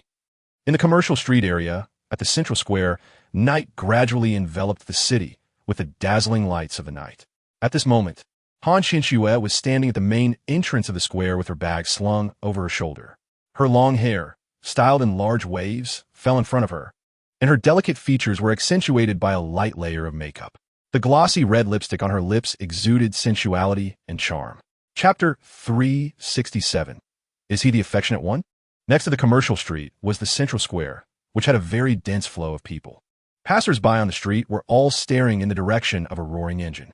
A completely black supercar was emitting an extremely high-profile engine roar, its pure black carbon fiber body shining even more under the streetlights. The cool exterior, combined with the loud engine roar, captured everyone's attention. The deep rumbling of the engine caught the attention of several boys sitting in a modified sports car. Just from the sound of the car's roar, they could tell that the approaching vehicle was definitely a high-displacement sports car, far beyond the sound that their modified car could produce. They all gazed at the black sports car, its striking appearance making their hearts race. The boy who played with modified cars was the first to recognize the brand of the sports car, his tone filled with envy. Wow, it's a Bugatti Chiron. So damn cool. Chiron? No wonder. Just listening to the sound is impressive. The W16 quad-turbocharged engine is incredible. Is Gu Wenqing here? Damn, being rich is great. Chapter 368. Alone? For Lazy Bug Can't Think. Giant S additional update. Fortunately, the makeup didn't smudge. Han Qianxue let out a slight sigh of relief. Then she glanced at the driver, Gu Wenqing. As someone who values appearance, Han Qianxue had seen many handsome male celebrities online. Handsome, tall, and charming men were everywhere in the entertainment industry. But compared to her boss, Gu Wenqing, his perfect looks and outstanding temperament completely overshadowed all the male celebrities. His handsome appearance made Han Qianxue feel very shy. Since she was young, Han Qianxue had been outstanding in looks, always the center of attention among boys in class. After graduation, she relied on her good looks and the benefits of live streaming to have a smooth career. She also had her own pride. But faced with the exceptionally perfect Gu Wenqing, her pride vanished, leaving only a blush on her face. This was the psychology that a girl experiences when facing a boy who is several times more outstanding than her, now manifesting in Han Qianxue. Gu Wenqing also took a moment to assess Han Qianxue, noting that her outfit was quite alluring, fitting for a streamer. The long trench coat, paired with an inner lining and long boots, all in light colors, was a style that darker-skinned individuals couldn't pull off, while fair-skinned girls looked even more radiant in light clothing. Chapter 369. Is it okay? Wrong. Boss, I am the most affectionate and devoted, just like my username. Mature and steady, Gu Wenqing said without changing his expression. Really? Then, can you move your hand? Han Qianxue flicked her hair, preparing to remove Gu Wenqing's hand resting on her lap. Suddenly, Gu Wenqing grasped her hand. Ah, you still say you're affectionate? Han Qianxue's face turned even redder. Feeling the warmth from Gu Wenqing's palm, his hand was large, enveloping her entire hand. It felt very secure. Isn't it? Gu Wenqing said, one hand on the steering wheel and the other holding her small hand, speaking seriously. Hearing this, Han Qianxue pouted. There's so many gossip news about you online, and you still come to flirt with me. How can this be called affection? That's right, the boss's affection and devotion to beautiful women has never changed. Gu Wenqing said shamelessly. Han Qianxue was stunned. So, the affection and devotion can still be pluralized? Gu Wenqing was simply unreasonable. Han Qianxue secretly glanced at Gu Wenqing, who was focused on driving.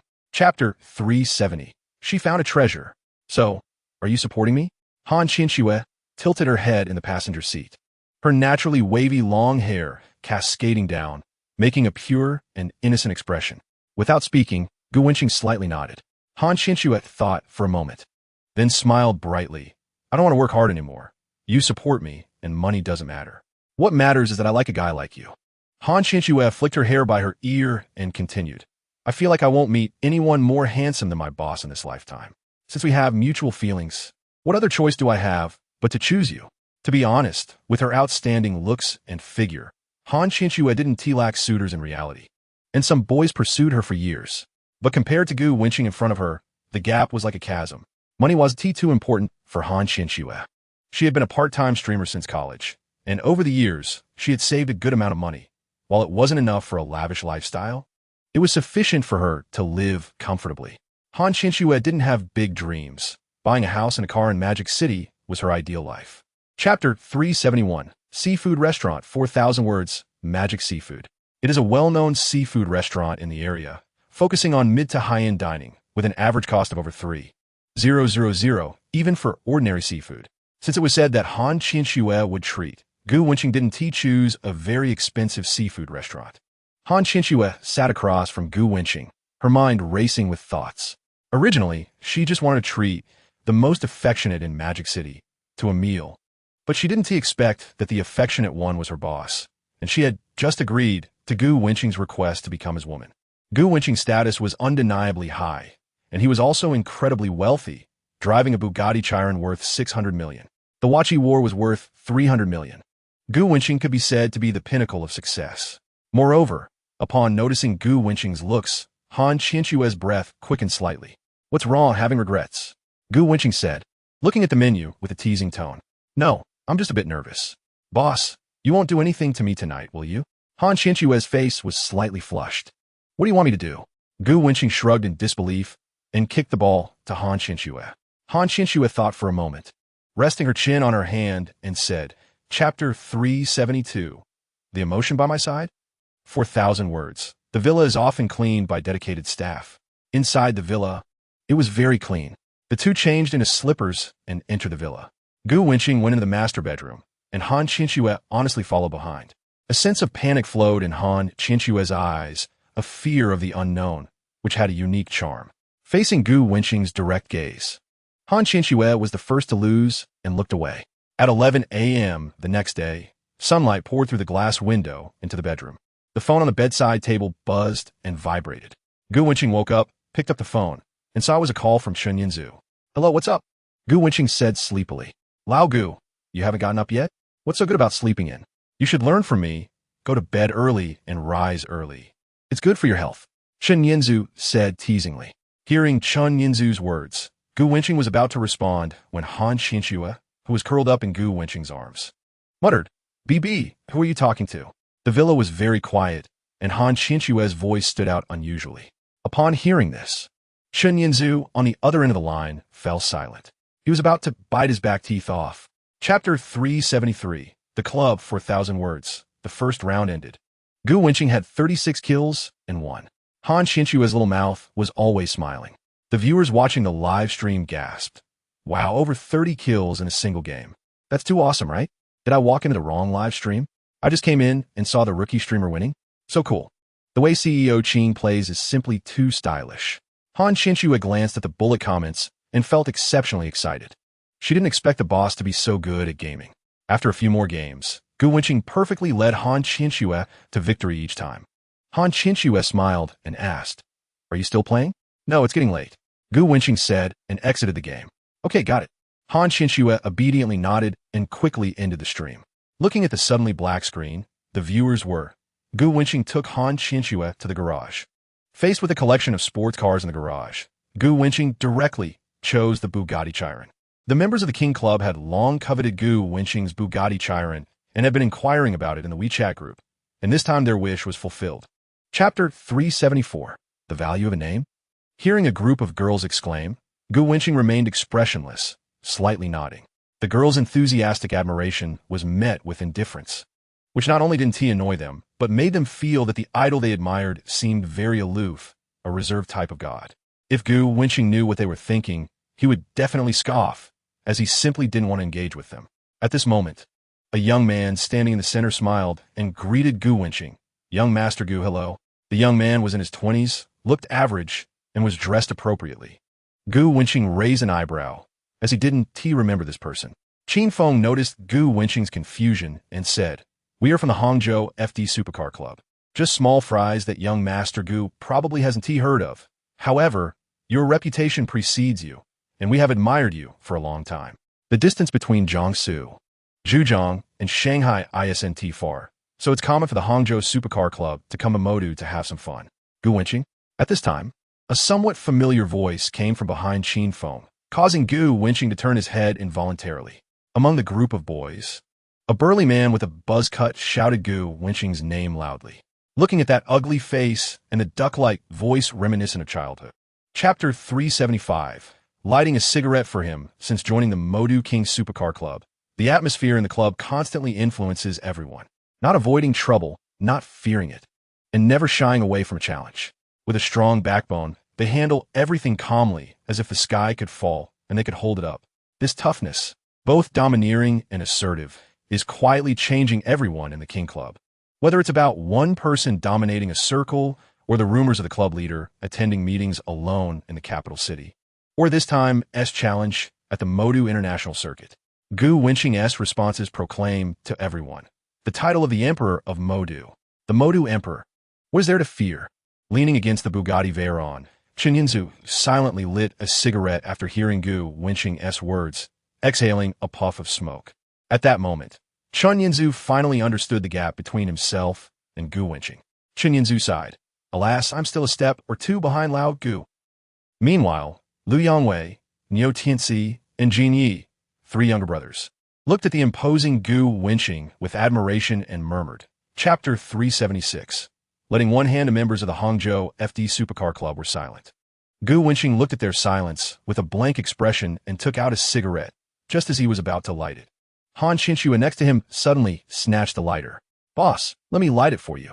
With a snap, Han Qianxue ignited the lighter with one hand while shielding the flame with the other, bringing it to Gu Wenqing's lips. Gu Wenqing lowered his head, lit the cigarette, and glanced at her. Han Qianxue's face flushed with excitement, looking as if she had applied natural blush, stunningly beautiful. Han Qianxue murmured to herself, so handsome. After lighting the cigarette, Gu Wenqing exhaled a puff of smoke, surveying the members of the FD Supercar Club, his gaze landing on Lao Do. And he slowly spoke. The opportunity has been given to you. You need to make use of it. Perhaps I overestimated you.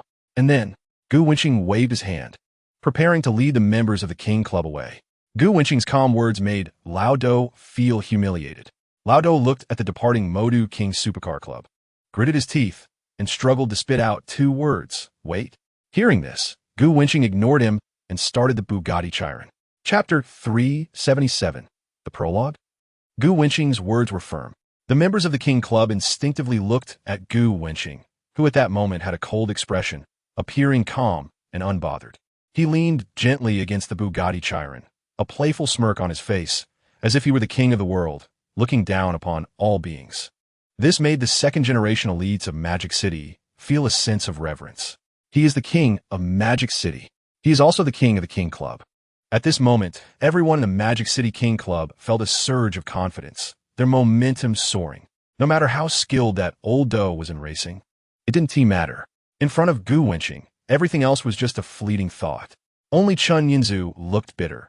Ever since he became friends with Gu Wenqing, he couldn't stand being overshadowed, so he secretly studied Gu Wenqing's public persona, trying to find the essence of high status in his style of conduct.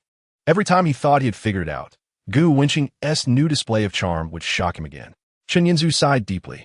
It seems I was wrong. I always thought I was just a step behind old Gu, but it turns out I was mistaken. Chapter 378. The steadiest one-handed 4,000-word chapter. The live chat room was already in an uproar. Gu Wenqing sat calmly at the front of the Bugatti. After a while, the lawyer from Hua Phone Group arrived at the Magic City International Circuit, hurriedly jogging over. Soon, Old Doe and Gu Wenqing signed the betting agreement. Old Doe was driving a Ferrari. The car was at a disadvantage. The official data showed it lagged significantly behind Gu Wenqing's Bugatti Chiron. But Old Doe remained completely unfazed. In his eyes, Gu Wenqing was just a novice. And Old Doe was somewhat famous in the second-generation racing circle as a skilled racer. He believed Gu Wenqing had almost no chance of winning. In the driver's seat, Gu Wenqing wore sunglasses, glanced at the co-driver Han Qianxue, and couldn't help but smile. Are you excited about the race? Han Qianxue nodded and said, I'm very excited. The boss is so confident. Your racing skills must be amazing. After saying that, Han Qianxue secured her seatbelt and sat up straight. Gu Wenqing glanced at Han Qianxue. She was gripping her seatbelt tightly, her face full of nervousness. If you're nervous, just close your eyes. Chapter 379. Killing two birds with one stone. Old Doe's Ferrari had already fallen far behind, losing in a pitiful manner. Gu Wenqing kept his gaze fixed ahead, but quietly asked, how was that? Exciting enough? It It was okay. Han Qinxue, sitting in the passenger seat, replied. Her face flushed from the thrill of the high-speed experience. This was the most exhilarating sport she had ever experienced. Although she felt it was thrilling, she didn't want to admit it, thinking she wouldn't acknowledge that and let someone laugh at her. Han Qinxue, had her dignity. Hearing this, Gu Wenqing smiled. Is that so? Then please don't close your eyes, because the next part will be very exciting. Han Qinxue scoffed. I'm not scared. After Gu Wenqing finished speaking, the roar of the Bugatti Chiron grew louder, creating waves of terrifying sound. Gu Wenqing operated the Bugatti with one hand, his expression calm, while the speedometer was rapidly climbing, soon exceeding 300 kilometers h and continuing to rise. In the blink of an eye, the Bugatti's speed had surpassed 400 kilometers h and was still climbing. Chapter 380, Big Move? Everyone in the Hangzhou FD Supercar Club fell silent. Gu Wenqing had already reached the finish line. While they thought Old Do was impressive, he was still struggling on the track. Han Qinxue pulled out a lighter to light a cigarette for Gu Wenqing. Boss, you drive really cool. With a snap, Han Qinxue ignited the lighter, shielding the flame with one hand. Gu Wenqing lowered his head, lit the cigarette, and glanced at her.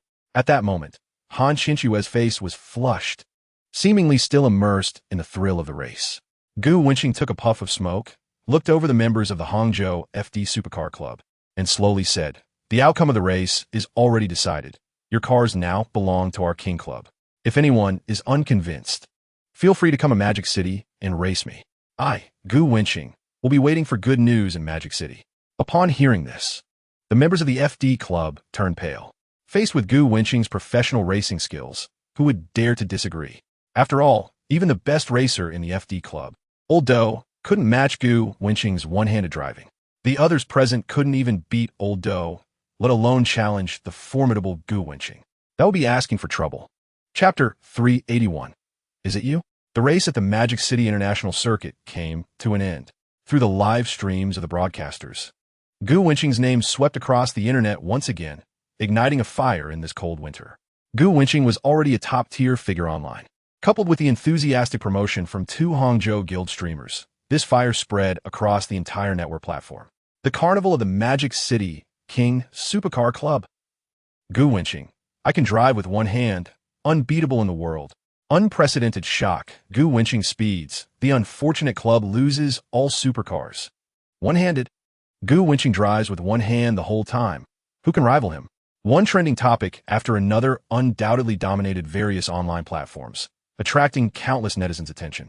The 3 characters Gu Wenqing were already a hot topic in the media, and with the keyword one-handed racing, countless netizens searched for videos of Gu Wenqing's races. Regardless of whether they understood racing or not, people paid attention to Gu Wenqing's racing videos. Some who disliked Gu Wenqing didn't understand the hype, and some even scoffed. Chapter 382. Thank you. Well, you, Han Qinxue, I was worried you would be taken advantage of by a rich guy, and I even purposely left the door open for you, but you turned around and stole my husband. Woe is me. The world has gained another heartbroken beauty. Ye said with a sad face. Didn't I send you a picture? You were too silly to guess. I told you that the profile of the person in the picture looked really familiar, and it turned out to be the Emperor of Magic City, Gu Wenqing. You owe me a husband. All right, stop whining like a girl. If you're not satisfied, go chase Gu Wenqing back. I won't say a word. Han Qinxue looked at her pretentious best friend, placing her bags on the living room table. Yeah asked. You didn't come back last night. Did you sneak off to kiss Gu Wenqing? Yeah, then noticed something on the table and pouted. Damn it. You all went shopping? She quickly ran to the table and took a look. Wow, it's all luxury brands? Chanel bags, cosmetics, and these clothes. All of which I've been wanting to buy for a long time, but couldn't bring myself to. Chapter 383. Don't be too nice to me. Hearing Yin Weiwei's quiet thank you, Gu Wenqing looked her over and realized that Yin Weiwei was quite tall, probably around 1.7 meters. Standing in front of Gu Wenqing, she didn't seem short at all. Yin Weiwei was still wearing long sleeves and long pants, with an old cotton jacket. The deep blue sports pants had 2 white stripes on the sides. Gu Wenqing stared at the familiar-looking sports pants, and suddenly remembered that they seemed to be the school pants from her high school days in Huaxia. Yin Weiwei noticed Gu Wenqing's gaze, feeling as if her body had turned to stone, and felt uncomfortable. She tilted her head to glance at Gu Wenqing. Was Gu Wenqing's gaze fixated on her pants? Meeting Gu Wenqing's clear eyes, Yin Weiwei said softly, This is an old-school uniform. Is it cold to wear this in winter? Not cold. Yun Weiwei stood still in a daze. Didn't he wear thermal pants? That is fine, she said, choosing a less crowded window, and the two followed the crowd to the back of the line. Yun Weiwei stood behind Gu Wenqing, lowering her head to fiddle with her phone. After a while, she finally put her phone away in the pocket of her cotton jacket. Buzz, buzz, buzz. Gu Wenqing's phone also vibrated in front of her. Chapter 384. Saving money, these are small matters. Why bother? Gu Wenqing said without hesitation. Yun Weiwei stubbornly shook her head. But to you, it's a small matter. To me, it's not. Only then did Gu Wenqing understand Yun Weiwei's concerns. To Gu Wenqing, what had happened to Yun Weiwei was indeed trivial considering her status. But for the stubborn girl in front of her, it was significant, not to mention the food in front of them. For Yun Weiwei, who usually spent only a few dozen yuan, 100 or so yuan was enough for her to cover a week's worth of meals, if not more. However, for Gu Wenqing, who was used to lavish meals, it was just an ordinary meal. The two had different spending habits and thus viewed things differently. Gu Wenqing didn't think too much. Yun Weiwei was so tall yet so thin. He appreciated her stubbornness and resilience. Her family's difficulties had made Yun Weiwei self-reliant, always exuding a sense of determination. She wasn't self-conscious because of her family background. Instead, she radiated strength. In ancient Huaxia, there's a saying, "What is wrong with not eating meat porridge?" Chapter 385. A change of taste? Gu Wenqing felt full and put down his chopsticks, looking at Yun Weiwei. Feeling his gaze, Yun Weiwei became shy, and her eating slowed down even more. She already ate slowly, taking a long time to gnaw on a piece of rib, and she was careful not to waste any, ensuring every bit of meat was cleaned off the bone. After waiting for a while and seeing that most of the food had been devoured, Gu Wenqing asked, "Are you full?" Yun Weiwei nodded. Gu Wenqing stood up. "If you're done, shall we go?" "But I haven't finished eating. We can't waste it." Yun Weiwei pointed at the remaining food on the plate. "As long as you're full, don't overstuff yourself." Yun Weiwei replied, "I can still eat. We can't waste food." Upon hearing this, Gu Wenqing picked up his chopsticks again and resumed eating. Suddenly, he felt regret. If he had known, he wouldn't have ordered so many dishes. After a while, looking at the empty plate in front of them, Gu Wenqing felt a sense of relief. They had finally finished everything. Yun Weiwei was even more meticulous, licking the small bowl clean, leaving not a single grain of rice behind. Gu Wenqing burped. "You're right. We can't waste food." Chapter 386. The little grove, some bold girls huddled together, gossiping. Are Gu Wenqing and Yun Weiwei dating? One girl, her face flushed, said, "No way, I heard Gu Wenqing likes sexy girls, the kind that wears black stockings." Hard to say. Yun Weiwei isn't bad either. Just dresses a bit plain. If she took off her glasses, she'd be stunning. How infuriating. Losing to the department flower Wang Yanran, and now to Yun Weiwei. I can't believe I don't have the look that Gu Wenqing likes. Of course, there were also girls who had just been heartbroken, resentfully cursing. Scumbag. Yun Weiwei was as pure as a blank piece of paper, and that scumbag Gu Wenqing was just a liar. Girls, remember, guys who can talk are all big liars. Upon hearing this, several girls giggled, chattering. If it were Gu Wenqing, I would willingly be deceived. Me too. If I were deceived by the national idol, my friends would definitely envy me. Gu Wenqing, please deceive me. Chapter 387. Arrogance, this is for you. Yun Weiwei, blushing, lowered her head and handed a knitted glove to Gu Wenqing. "Happy New Year." "What? Is this my New Year gift?" Gu Wenqing said in surprise. Hum. Yun Weiwei looked up at Gu Wenqing, her little face now completely red, feeling a bit shy about giving a gift to a boy, her big eyes darting around. Only then did Gu Wenqing remember that today was December 31st, and after midnight, it would be New Year's Day. He sighed inwardly. On New Year's Day, with so many girls, he didn't know whom to spend it with. Taking the gloves, Gu Wenqing tried them on and found they fit quite well. "It's cold in winter. Wearing these keeps my hands warm." Yun Weiwei said softly. "Thank you, I really like them." Gu Wenqing smiled, feeling warm with the gloves on, appreciating Yun Weiwei's thoughtful gesture. Yun Weiwei was a girl who couldn't be labeled as particularly special, just pure like a blank sheet of paper. In this materialistic year of 2022, it felt like Gu Wenqing's soul was also being purified. Hearing Gu Wenqing's words, the innocent and lovely Yun Weiwei tilted her delicate face upward to look at him, her eyes shyly evading his gaze, looking as charming as a rosy apple, making Gu Wenqing unable to resist wanting to take a bite. Chapter 388. Humble? 20 to 30 people were stamping their feet in the cold, hands covering their mouths to exhale warm breath. A young man, shivering from the cold, said, "Uncle, with so many of us today, Wang Jinhui should be scared now. The wages should definitely be settled." Upon hearing this, other workers also spoke up. "If Wang Jinhui continues to drag this out, we won't leave today. We might as well sleep in front of his KTV for a night. I think that's fine. Sigh. The new year is just around the corner.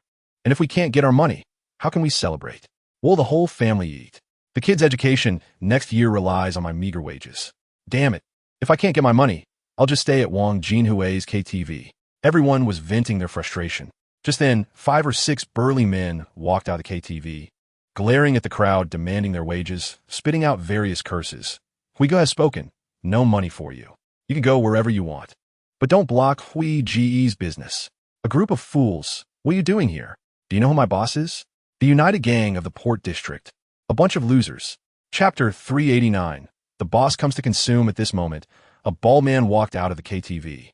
When he noticed the mud-stained people gathered at the entrance, his brows furrowed. 5 or 6 little brothers quickly shouted, "Brother G." The bald man nodded slightly. Looking at the crowd, clearly, his patience had run out. His tone turned cold. "I've seen plenty of people who want money but don't care about their lives. Their end is usually very tragic, and they don't listen to kind advice." Brother G then switched his tone to a terrifying and chilling one. "Bring a few people and teach them a lesson. If they dare to resist, beat them to death." "Yes, Brother G." 5 or 6 little brothers walked out, looking fierce as they approached the crowd, swinging the steel pipes in their hands. Upon seeing this, the crowd of wage claimants felt scared and instinctively took a few steps back. Noticing the fear on their faces, Brother G squeezed out a chilling smile. "Hit them. Hit them hard." Hearing this, the little brothers stopped hesitating, swinging their weapons and charging into the crowd. A group of thugs, used to fighting, avoided hitting vital spots, targeting only the fleshy parts. Faced with the thugs wielding steel pipes, the crowd, frozen from the cold, was no match for them. Plus, they were unarmed, and soon they were knocked to the ground by the thugs. Chapter 390. Turn the scale back. Hearing the noise, the little brothers immediately pushed the mud-stained people into the corners of the KTV, leaving the middle area open to welcome the VIPs. Leading the way, Brother G, along with his group of little brothers, appeared harmless, their faces filled with smiles. The roar of a supercar's engine grew closer. Just the imposing and cool appearance amazed Brother G and the others, leaving them in awe. The fully black Bugatti, with its impressive and technological look, instantly caught everyone's attention. Some little brothers looked at the supercar with envy, and one recognized it as the Bugatti Dark Voice. "Brother G, this seems to be the ride of the Demon Emperor Gu Wenqing. Wow, no wonder the license plate is so flashy. 5.9's the Supreme 9.5. Incredible. Our place has even attracted Gu Wenqing. He is my idol. If I could achieve half of his success, I would wake up smiling in my dreams." Hearing the little brother's envious words, Brother G also wore a look of longing. Becoming like Gu Wenqing? That could only be a dream. What kind of person is Gu Wenqing? Here, only the big boss we in the Port District could be worthy of talking to young Master Gu. Chapter 391. Is the United Gang powerful? With each step Gu Wenqing took, the fear in Brother G and the others' hearts grew. Just relying on his sharp aura made them feel terrified. Even a group of second-generation rich kids from the Demon City respected Gu Wenqing, knowing they were like ants in his presence. When Gu Wenqing approached them, Brother G and his crew were already soaked in cold sweat, their legs giving way as they slumped to the ground. "Young Master Gu, we're just following orders. Please let us off. Young Master Gu, we know we were wrong. Just treat us as nothing and let us go." 20 to 30 little brothers, faces filled with awe, felt cold all over, kneeling and begging for mercy, hoping that the powerful Gu Wenqing would overlook them, the insignificant ones. Looking at the terrified Brother G and his group, Gu Wenqing's expression was stern as he slowly spoke. "You like to bully honest people with your power, right? Today, I will let you experience what it's like to be bullied by power." Then, Gu Wenqing's tone turned exceptionally cold. "And you all claim that entering the police station is like going home, reminiscing about your time inside, right? I will fulfill your wishes." Chapter 392. Knowing the absurdity hearing this, Gu Wenqing's mouth curled up, revealing a smile. "Captain Lin, You are truly righteous. They didn't even mention anything about beating the workers? It's simply an insult to the hat on your head. Captain Lin looked at the injured little brothers and then at the bruised workers. Although he was drunk, he still had some rationality. He rubbed his aching forehead from the alcohol. This case was initially just a regular wage dispute, but now it involved Wang Jinhui, which made it different. He raised his head to glance at the young man, whose expression was indifferent, with a mocking look in his eyes. This young man was wealthy. He knew that. Otherwise, he wouldn't have called so many bodyguards to confront Wang Jinhui directly. However, often, having money doesn't guarantee effectiveness. So many people were injured, and they were all Wang Jinhui's thugs. Wang Jinhui's family had significant power in the port district and many connections in the mainland. Captain Lin wanted to climb up by relying on the Wang family. This young man, of all people, chose to provoke Wang Jinhui. Given Wang Jinhui's network in the Demon City, this young man would definitely face severe consequences. Captain Lin also strategically chose his side, indicating his intentions. Chapter 393. Interrogation. Upon hearing this, the leaders of the Demon City glanced at the wage claimants in the corners, who were cowering. The Secretary General immediately understood and asked in a deep voice, Director Lin? As an international city, maintaining stability is paramount. What happened today? The Secretary General glanced at the leader of the Demon City, whose expression was not good, and continued. Sitting in this position means being a servant of the people. Protecting the safety of the people and safeguarding their legal rights is our duty. Director Lin's face turned pale. Having been in this position for so long, how could he not understand the Secretary General's underlying message? The leader of the Demon City was clearly here to hold him accountable. Considering the attitude of the leader of the Demon City towards Gu Wenqing, Director Lin knew he had caused a major incident.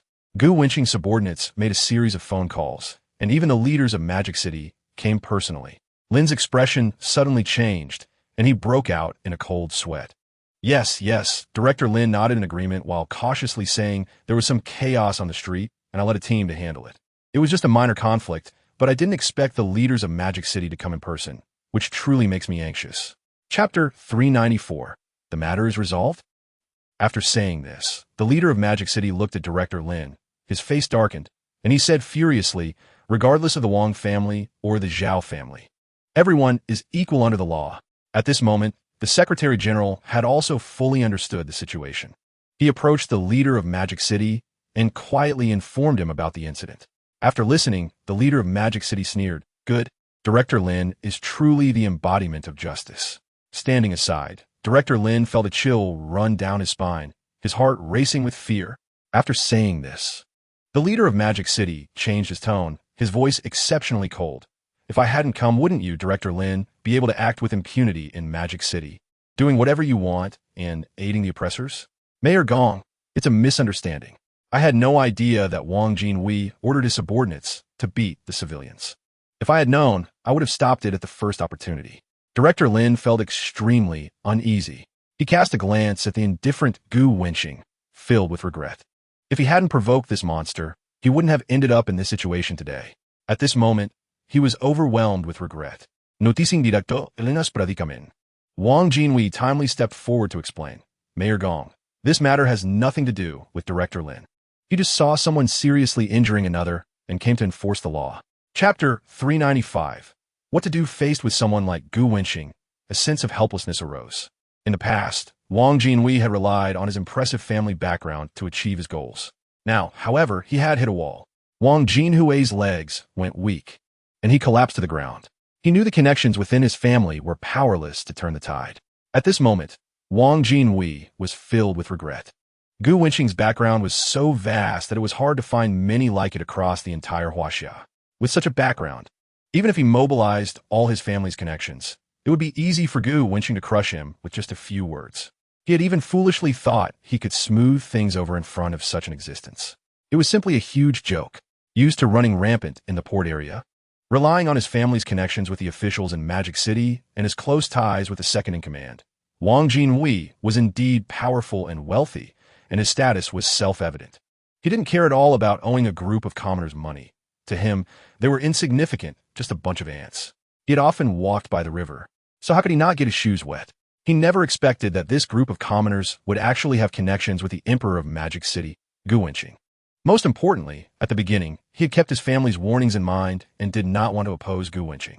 Chapter 396. Something feels off, thank you, old Gu.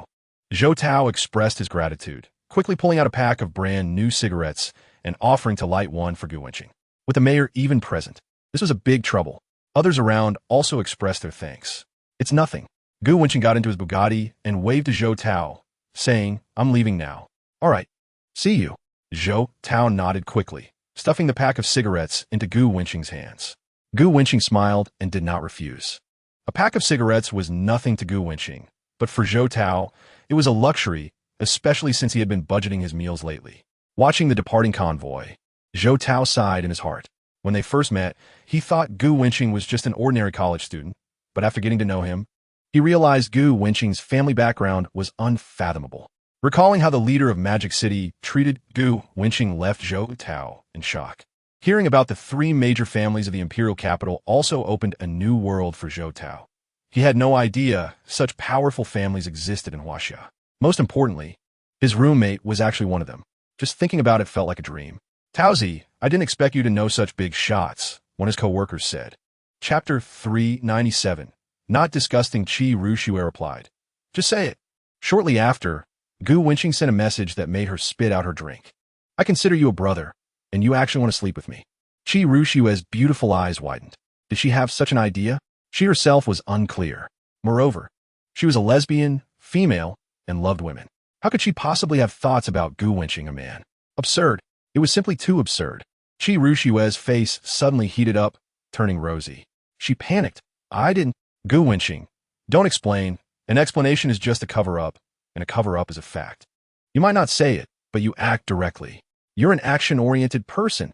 Qi Ruxue, how long ago was this? How come I don't remember? Frowning. Gu Wenqing. In the office, you touched the part you shouldn't have. Have you forgotten so soon? You truly are a scumbag, oh no. A scumbag male, to be precise. After seeing the message, Qi Ruxue felt like a startled rabbit.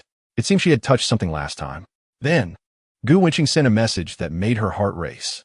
Chapter 398. Overcoming fear. Gu Wenqing opened the group chat of Yunming Interactive Entertainment. He directly chose to send 100 red envelopes, totaling 20,000. Sending 20,000 at once, 5 times in a row, he directly sent a total of 100,000 in red envelopes. He set it as a password-protected red envelope. Han Qinxue, hubby, Happy New Year. Liuchan, hubby, Happy New Year. Yeah, hubby, Happy New Year. Qi Ruxue, hubby, Happy New Year. Qi Ruxue retracted a message. Gu Wenqing, wives, I love you all too. Happy New Year. Yeah, boss, your little wife is online, cute. Han Qinxue, yeah, I'll give you a chance to reorganize your words. This is my husband. Li Yuechan, President Gu, such an unbelievably handsome guy, should be everyone's. Qi Ruxue, President Gu, you really are generous. Gu Wenqing, today is the company team building, address TXX nightclub. Yeah, boss, are you coming? Gu Wenqing, if all of you are black stockings, I might consider it. Qi Ruxue, everyone, today let's all wear black stockings to satisfy my brother's preference. Han Qinxue, got it. Chapter 399. Team building as one of the most famous nightlife venues in the country. The vibrant nightlife of Magic City is filled with dazzling lights and intoxicating drinks. TXX, as the top nightclub in Magic City, is the undisputed choice for many young people's nightlife. As night falls and the clock strikes midnight on New Year's Eve, TXX is already packed with people. The top nightclub in Magic City, TXX, is now a gathering place for luxury cars. A crowd of men and women gathers at the entrance. Some coming together to stay up all night to celebrate the new year, while others wait for their companions.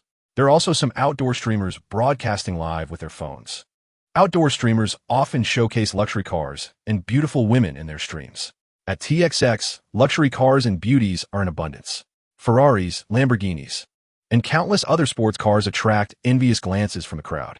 An outdoor streamer just got out of his sports car when suddenly a roaring sound echoed. A Bugatti supercar appeared at TXX, quickly driving towards a parking spot. The comments in the outdoor streamer's chat exploded. Wow, Bugatti. So cool. Could it be Gu Wenqing? It's uncertain. There have been rumors online that TXX is owned by Gu Wenqing, and he often appears there, so it might really be him. Chapter 400. Sisterly affection? You really are something. saying what others dare not say so confidently. 666. The streamer is scared. Unfollow, unfollow. The quality of these female streamers. No guild on the internet can compete, right? Desperately seeking information about their guild, wink. The outdoor streamer, seeing the comments, remained unfazed and ignored the rhythm in the livestream chat. He took his phone from a distance, filming a group of female streamers from Yunming Entertainment. The outdoor streamer thought, is there a big shot selecting a consort today? Or is a guild holding a year-end party at TXX? If it were just one or two female streamers, he would definitely make a move. But with so many beautiful streamers appearing at once, he certainly wouldn't dare to act rashly. On the other side, Chen Yinzu, just getting out of sports car, was stunned. Wow, so many beauties in black stockings? I have to take a video to show off to old Gu. He knew Gu Wenqing well. Old Gu has a thing for this. Chen Yinzu recorded a short video on WeChat and sent it to Gu Wenqing. Old Gu, look quickly. A group of beauties in black stockings, all your type. TXX is indeed filled with beauties today. Too bad you can't see it. Chapter 401. Let me do it. After waiting for a while, everyone from Yunming Entertainment realized that the company's general manager, Mr. Chi, had yet to arrive. Some curious individuals asked, where's Mr. Chi? I saw her parking just now. Why hasn't she come down yet? Yeah, it's been so long. She should be here by now. She must be in the car. In the parking lot of TXX, Chi Rushue sat in her car, looking at a brand new pair of black stockings in her hand. With a conflicted expression, after the company sent out a uniform dress code, she was the only one who hadn't worn them. One of the female streamers saw this and handed her a pair, kindly reminding her, Mr. Chi, the company team building is your idea of a uniform in black stockings. You can't be an exception, and you were specifically mentioned by Mr. Gu. Don't forget. Mr. Chi hesitated for a long time, but still couldn't bring herself to wear them. Usually, wearing them would be fine, and it wouldn't matter much. However, thinking of her chat history with Gu Wenqing, she felt he had ulterior motives all along. After a while, Chi Rushue opened the packaging, thinking, forget it. If he wants to see, let him see. After all, looking 1T cost me anything. After opening the packaging and looking at the style, Chi Rushue was stunned. Chapter 402. Hooking a finger under everyone's gaze, the door of the Bugatti slowly opened. Gu Wenqing, dressed in a well-tailored outfit, stepped out of the car and came into view. He was impeccably dressed in a suit, exuding a commanding presence, looking extremely handsome. Standing over 1.8 meters tall, his fitted black suit and white shirt showcased his strong physique. His air of confidence was striking. Watching Gu Wenqing step out of the supercar left everyone present in a daze. One word, handsome. Everyone couldn't help but exclaim that even if this man had no money or supercars, just by looks alone, he would be the center of attention wherever he appeared, overshadowing everyone else. With a tall and upright figure and an impressive demeanor, even if he did nothing, just standing there quietly made him the most eye-catching presence. Gu Wenqing's popularity spread across the internet. They thought the pictures were already peak, but they didn't expect in real life he was even more striking. It was as if heaven was rewarding him with good looks. Moreover, not only was Gu Wenqing handsome, but his wealth and background also surpassed everyone present, evoking a wave of envy among the crowd. Chapter 403. Where's Mr. Chi? Chen Yinzu was in shock. The invisible show-off was most deadly. Gu Wenqing hadn't even made a move yet, and a crowd of beauties had already surrounded him. This was simply outrageous. However, when he noticed Han Qinxue, he understood. Could it be that the year-end party old Gu mentioned was with this group of female streamers? Having a year-end party with a group of goddesses would be too thrilling. Boss, good evening. Boss, you finally made it. A chorus of flirtatious or sweet greetings echoed continuously. A group of female streamers from Yunming Entertainment approached Gu Wenqing. The beautiful streamers looked up at him, their eyes fixed on Gu Wenqing, all feeling a bit excited. Especially the streamers who were meeting the boss for the first time were extremely thrilled. Ye secretly stole a few glances at Gu Wenqing. He was tall and handsome, and his presence was so much better in person than in the pictures online. Clearly not very old, yet his aura was outstanding. Almost like a character straight out of a novel. Ye's cheeks flushed as thoughts about sizes crossed her mind. Chapter 404. Brotherly Affection? A group of female streamers surrounded Gu Wenqing. The outdoor streamer couldn't help but gasp. This is a real big shot. The chat in the outdoor streamers live stream exploded. At this moment, the barrage in the outdoor big streamers chat was overwhelming. What the heck? What's going on? A group of goddesses is throwing themselves at him? Wow. I only have fantasies about a goddess, while Gu Wenqing has a group of goddesses surrounding him. I would like to call Gu Wenqing the ancestral master. Streamers, take a good look and learn. It's so hard for you to flirt with a girl. You always lack class. Those legs, all those beautiful black stockings, I'm so envious. Chen Yinzu's face was full of envy. Suddenly, he noticed the outdoor streamer's camera. Thinking about everyone appearing on camera, Gu Wenqing was surrounded by a group of charming goddesses, and he himself was just an accessory. Chen Yinzu looked left and right, his face a bit unnatural. Wow. Lao Gu, we must have been filmed. That person is live streaming. Hearing this, Gu Wenqing turned his head to take a look, then didn't care. Let them film. It's nothing. Of course, it doesn't matter to you, being the main character surrounded by a group of goddesses, while I am just your background wall. Chapter 405. Proving a point, Qi Ruxue took a deep breath to calm the displeasure in her heart. She inhaled sharply and exhaled. The tall car headlights in her white inner shirt also shook up and down with her breath. Then, she glanced at her thighs exposed to the air. In her light-colored women's suit paired with a white shirt and a matching bodycon skirt, if she wore such a sexy, strapless bodycon skirt that couldn't fully cover her thighs, wouldn't that mean her thighs would be exposed to the air? Just thinking about it made Qi Ruxue a bit embarrassed, not to mention wearing it out. If a group of people saw her, wouldn't she be too ashamed? She regretted changing into it just now and was about to switch to skin-colored stockings when Gu Wenqing arrived, with Gu Wenqing urging her so much. Even if she wanted to change now, it was too late. Thinking of this, Qi Ruxue, who had been fuming just a second ago, now timidly spoke up. Big brother, could you help me with something? But saying help seemed too sentimental. Gu Wenqing waved his hand. Chapter 406. Six-color champagne. The outdoor internet celebrity kept filming Gu Wenqing and the others from afar until Gu Wenqing walked into TXX. Truly worthy of being called a national male god, with a group of beautiful women following him, and the quality is so high. This scene is unmatched. Stop filming. Gu Wenqing has left. What else is there to film? Go take a closer look at the Bugatti Chiron. Yes, a supercar worth 600 million. Let us take a good look at it. The outdoor streamer, responding to everyone's requests, came to Gu Wenqing's Bugatti Chiron for a close-up shot of the car and streamed for a while. Wow, so handsome. The license plate is also so impressive, 95 Supreme. Paired with the Chiron, the scene is simply unbeatable. In comparison, even a license plate is worth more than the streamer sports car. I'm so envious. The outdoor streamer expressed his amazement, staring at the Bugatti Chiron and the license plate, who in 99999, unable to look away for a long time. As a major streamer on the platform, his income is not small. Chapter 407. Gu Wenqing? Is there nothing else? Hearing this, a female streamer explained. The common Shenlong set in bars is a 5-color set, and there is also a lower-priced 3-color set that can usually be ordered in nightclubs. Although the price is high, it's not a problem if you have money. However, the 6-color Shenlong is not ordinary. Among the 6-color Shenlong, the black gold version of the champagne is limited edition, with only 2,333 bottles worldwide. This is rare. Many nightclubs sell 6-color black spades, but the black gold version is fake. It's said that Tax's black gold champagne is never sold to the public. The boss is really generous, giving us 20 bottles of this limited edition champagne.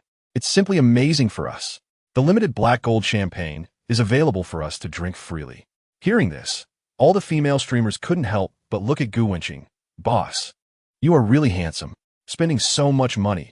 I can't repay you, so I can only offer myself. Han Qianxue, sitting next to Gu Wenqing, pouted. You all think too beautifully. Gu is mine. Qi Ruxue, sitting on Gu Wenqing's other side, couldn't help but say something upon hearing Han Qianxue's intimacy with Gu Wenqing. Chapter 408. Spotlight. The shocking music festival had an explosive rhythm, with colorful laser lights intertwining. The DJ on stage was spinning records, pushing the nightclub atmosphere to another peak. Someone opened the 6-color Shenlong, and in the biggest booth in the venue, the renowned Gu Wenqing was there. The sisters dancing to the music in the nightclub, or the men sitting quietly in the booth, couldn't help but exclaim. All eyes turned towards Gu Wenqing's booth. Under the constantly sweeping spotlight, everyone saw a young man, slightly leaning against the sofa, his expression calm and relaxed. Surrounded by a group of beautiful women dressed as internet celebrities, all smiling lightly. Like stars surrounding the moon, they gathered around him. Even though he was quietly sitting in the booth without saying a word, his extraordinary demeanor made everyone marvel. Amidst the flowers, he stood out. Beside Gu Wenqing, there were at least 60 or 70 goddess-level beauties surrounding him, their lips slightly curved in smiles, their expressions alluring, chatting with Gu Wenqing. The big boss is truly a big boss. Facing so many beauties, he did not show the excitement and agitation they imagined. Sitting in the center of the booth with a calm expression, slightly nodding. Chapter 409. Adorable and fierce Qi Ruxue. Sitting next to Gu Wenqing was Han Qianxue, while on the other side was Qi Ruxue, the general manager of Yunmeng Interactive Entertainment, facing a group of female streamers from the company. Han Qianxue unhesitatingly took Gu Wenqing's hand and placed it on her black-stockinged beautiful leg, leaning her body gently against Gu Wenqing from a gap in her down jacket. Gu Wenqing, looking down, could vaguely see a white V-neck base shirt inside, accentuating an exaggerated curve.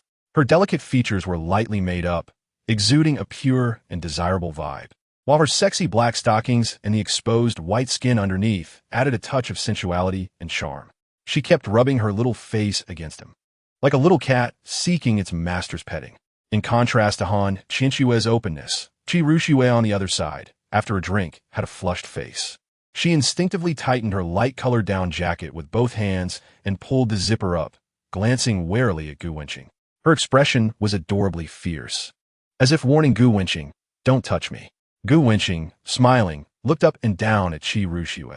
Unlike the female streamers from the company, Qi Ruxue didn't wear any makeup. Under the lights, her skin was as white and translucent as milk. Chapter 410, not hot? If you want to showcase your charm, please be a bit more excessive so that you can live up to me as an audience, because I really can't see clearly right now. Gu Wenqing slowly said to Qi Ruxue. Hearing this, Qi Ruxue pouted. Be more excessive? She really didn't dare. Once she opened her down jacket, it would reveal the sexy, suspender black stockings underneath. In front of so many subordinates, did she really want to lose face? If it were ordinary black stockings, she wouldn't mind letting Gu Wenqing take a look to prove her figure. But something like the Q-style suspender black stockings made Qi Ruxue truly shy, thinking, I really can't do this. Meanwhile, Han Qianxue noticed that Gu Wenqing had been chatting with Qi Ruxue and pouted, unwilling to be outdone. She brought her empty glass to Gu Wenqing's lips, feeding him the drink inside. As the drink entered, the unique fruity aroma of the black ace was tasted. Every sip a flavor of money. The DJ's music was lively, and the girls on the dance floor showcased their skills, swaying their bodies to the beat. Occasionally, girls wanting to get close to the national male god attempted to sneak in, but were stopped by security. Chapter 411. Tired of it must be cold, right? Gu Wenqing said with a strange expression. I believe you not at all. Qi Ruxue timely changed the topic. I'll go take a photo for you. Okay. Gu Wenqing nodded. Qi Ruxue wiped a bit of sweat and moved to the front of the booth, also adjusting the seating of the female streamers. A group of sexy female streamers sat beside Gu Wenqing. In the midst of the flowers, Gu Wenqing sat in the center, like the moon surrounded by stars. Qi Ruxue held the camera, found the best shooting position, and said, everyone smile.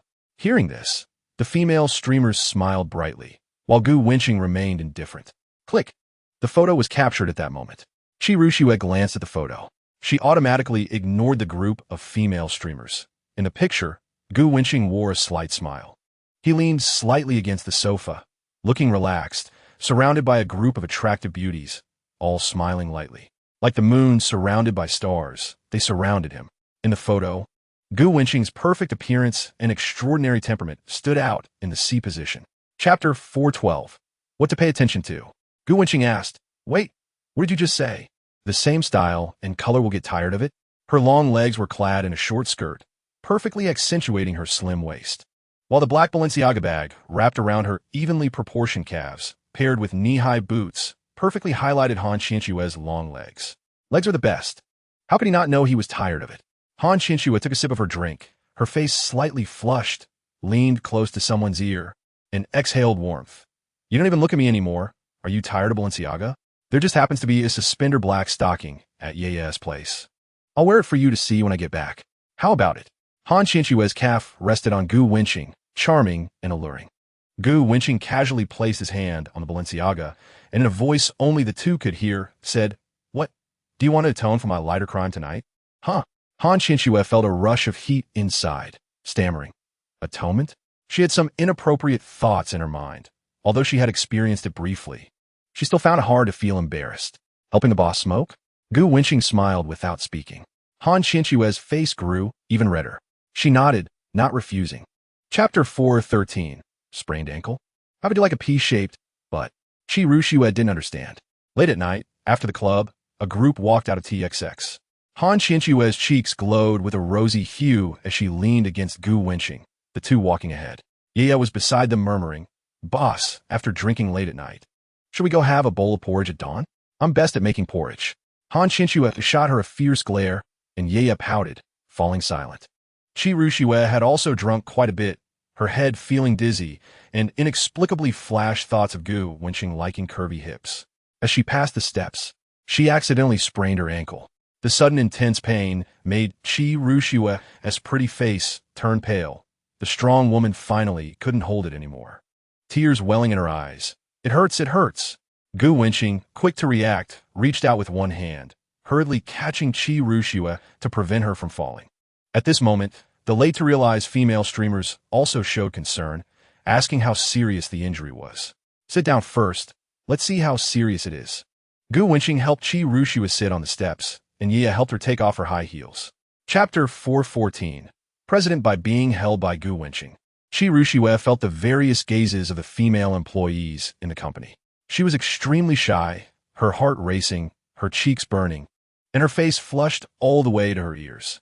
As a lesbian, it was her first time being held by a boy, especially in front of so many subordinates. She felt so embarrassed. She buried her head, not daring to look around. So this is what it feels like to be in a boy's arms. It gives a sense of security. Qi Ruxue felt a strange thought rising in her heart. "Don't move."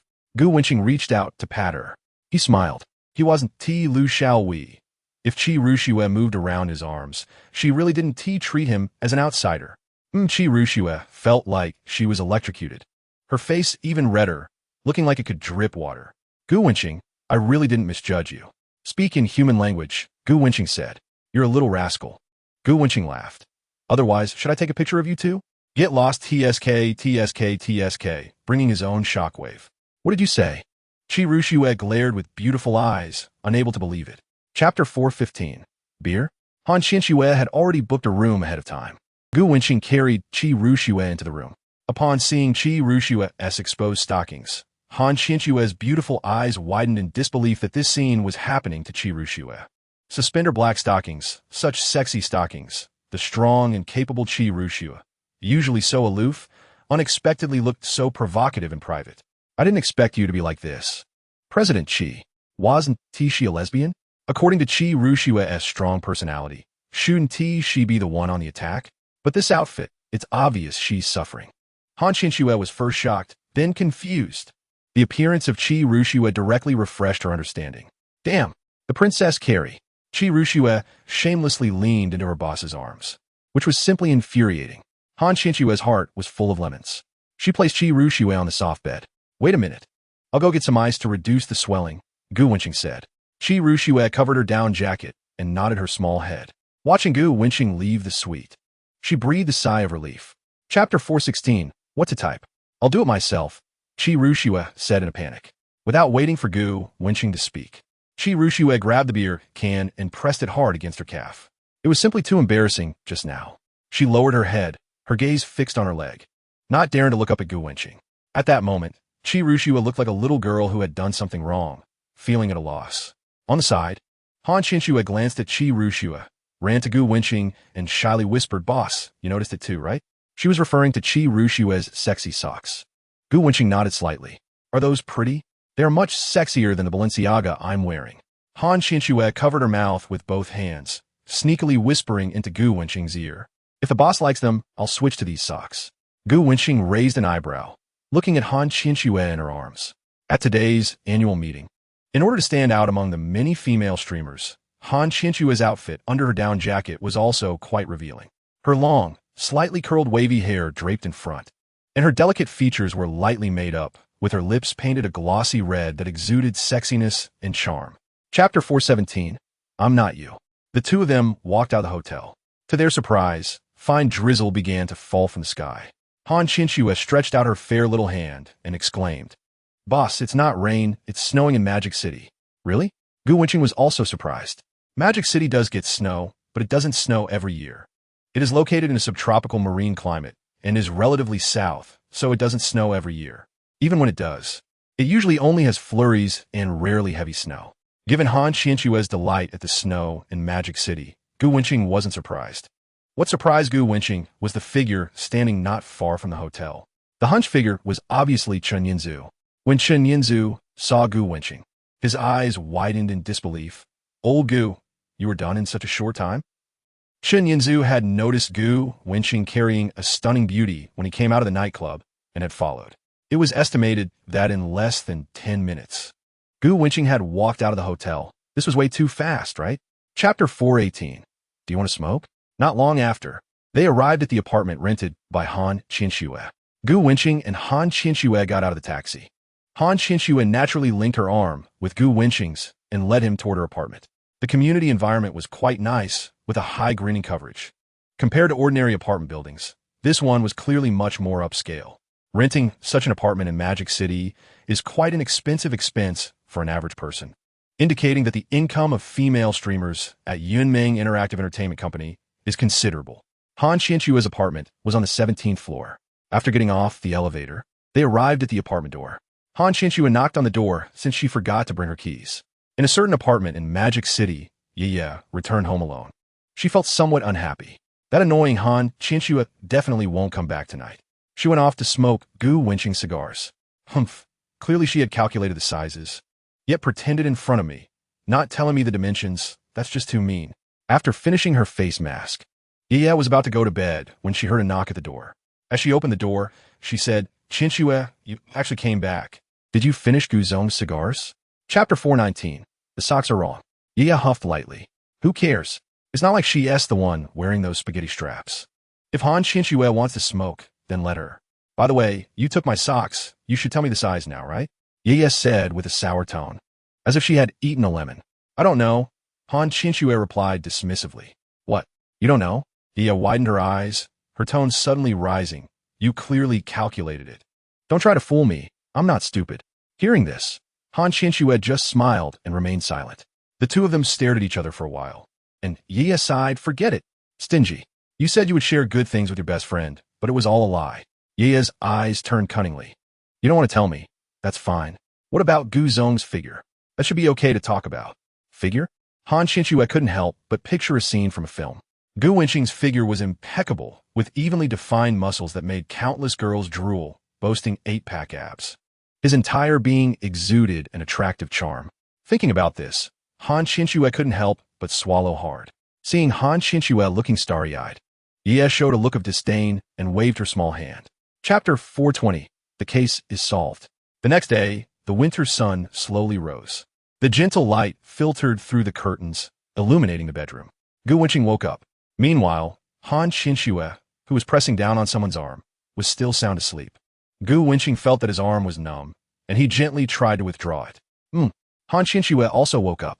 She rubbed her eyes sleepily.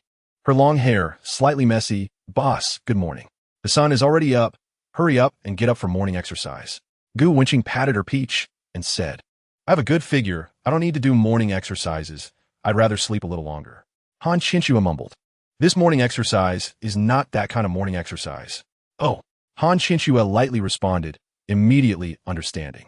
On the other side, last night the apartment's soundproofing was not very good, and Ye hadn't slept well at all. She had endured for a long time. The noise next door finally stopped. Ye, fighting against her drowsiness, picked up her phone to check the time. She gasped softly, my God, this timing is simply impeccable. The boss is too amazing, right? Truly deserving of being chased by a group of girls. So perfect in every way. Chapter 421. Trending. Gu Wenqing felt refreshed after taking a shower. She walked into the living room, where breakfast was already laid out on the table. Century egg and lean meat porridge, pickles, and shredded potatoes. A very simple breakfast. Boss, please sit down and try the porridge I made, Ye said with a smile, pulling out a chair. It tastes pretty good, Gu Wenqing praised after taking a bite. Hee. If the boss likes it, eat more, Ye replied with a silly grin. After a while, Ye noticed that there seemed to be less porridge in the boss's bowl. She directly poured Han Qianxue's porridge into Gu Wenqing's bowl. Men who exercise need to eat more. Han Qianxue looked confused. Then what do I eat? You've already eaten a bit. Isn't that enough? Ye frowned. Han Qinxue said she felt insulted. Ye pouted. Unlike me, I can only have pickles and porridge. Ye, I don't want to die. Han Qinxue said angrily. Ye laughed. I choose to die in the boss's arms, is that okay? Han Qinxue replied. You're daydreaming. That's right. I'm daydreaming. Yeah, emphasize the first two words. Chapter 422. Discussions across the internet. Gu Wenqing, as the idol of the second-generation rich in the Magic City, has gone viral online. With his handsome looks, countless girls have hailed him as the national male god, a young entrepreneur with immense wealth. Gu Wenqing sits among the big shots at auctions in the capital, his family background absolutely extraordinary. Every new piece of information about Gu Wenqing attracts significant attention, maintaining its heat for a long time. Photos of Gu Wenqing with female streamers shocked everyone. Gu Wenqing's nightlife. Gu Wenqing parties with female streamers, spending millions. Articles about Gu Wenqing and female streamers quickly made it to the trending topics on Weibo, Douyin, and various major platforms.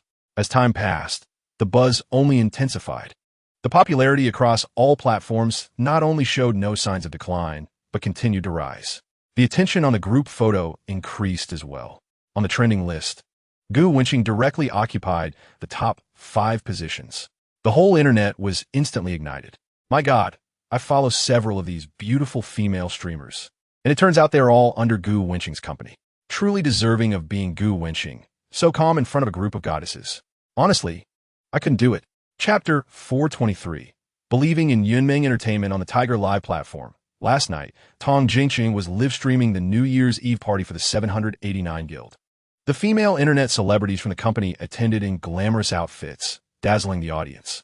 Tong Jingqiang smiled and said, Brothers, such a lineup of beauties is definitely something. All female streamers from our 789 Guild. He casually walked around with his phone, capturing no less than 20 beautiful streamers, causing fans to exclaim, Wow, amazing. This entire party is more exciting than my whole life. I'd rather be Tong Jingqiang than Zhang Wanson's wife. The envy was palpable. I don't want to say the word envy anymore. With so many beauties, 789 Guild must be the ceiling. Upstairs, Big Brother seems to have forgotten about Wuyo Media. Awesome. I would like to call 789 Guild and Wuyo Media the ceiling. The strongest female streamer on the surface. Nothing else compares to these two guilds. Agreed. Agreed.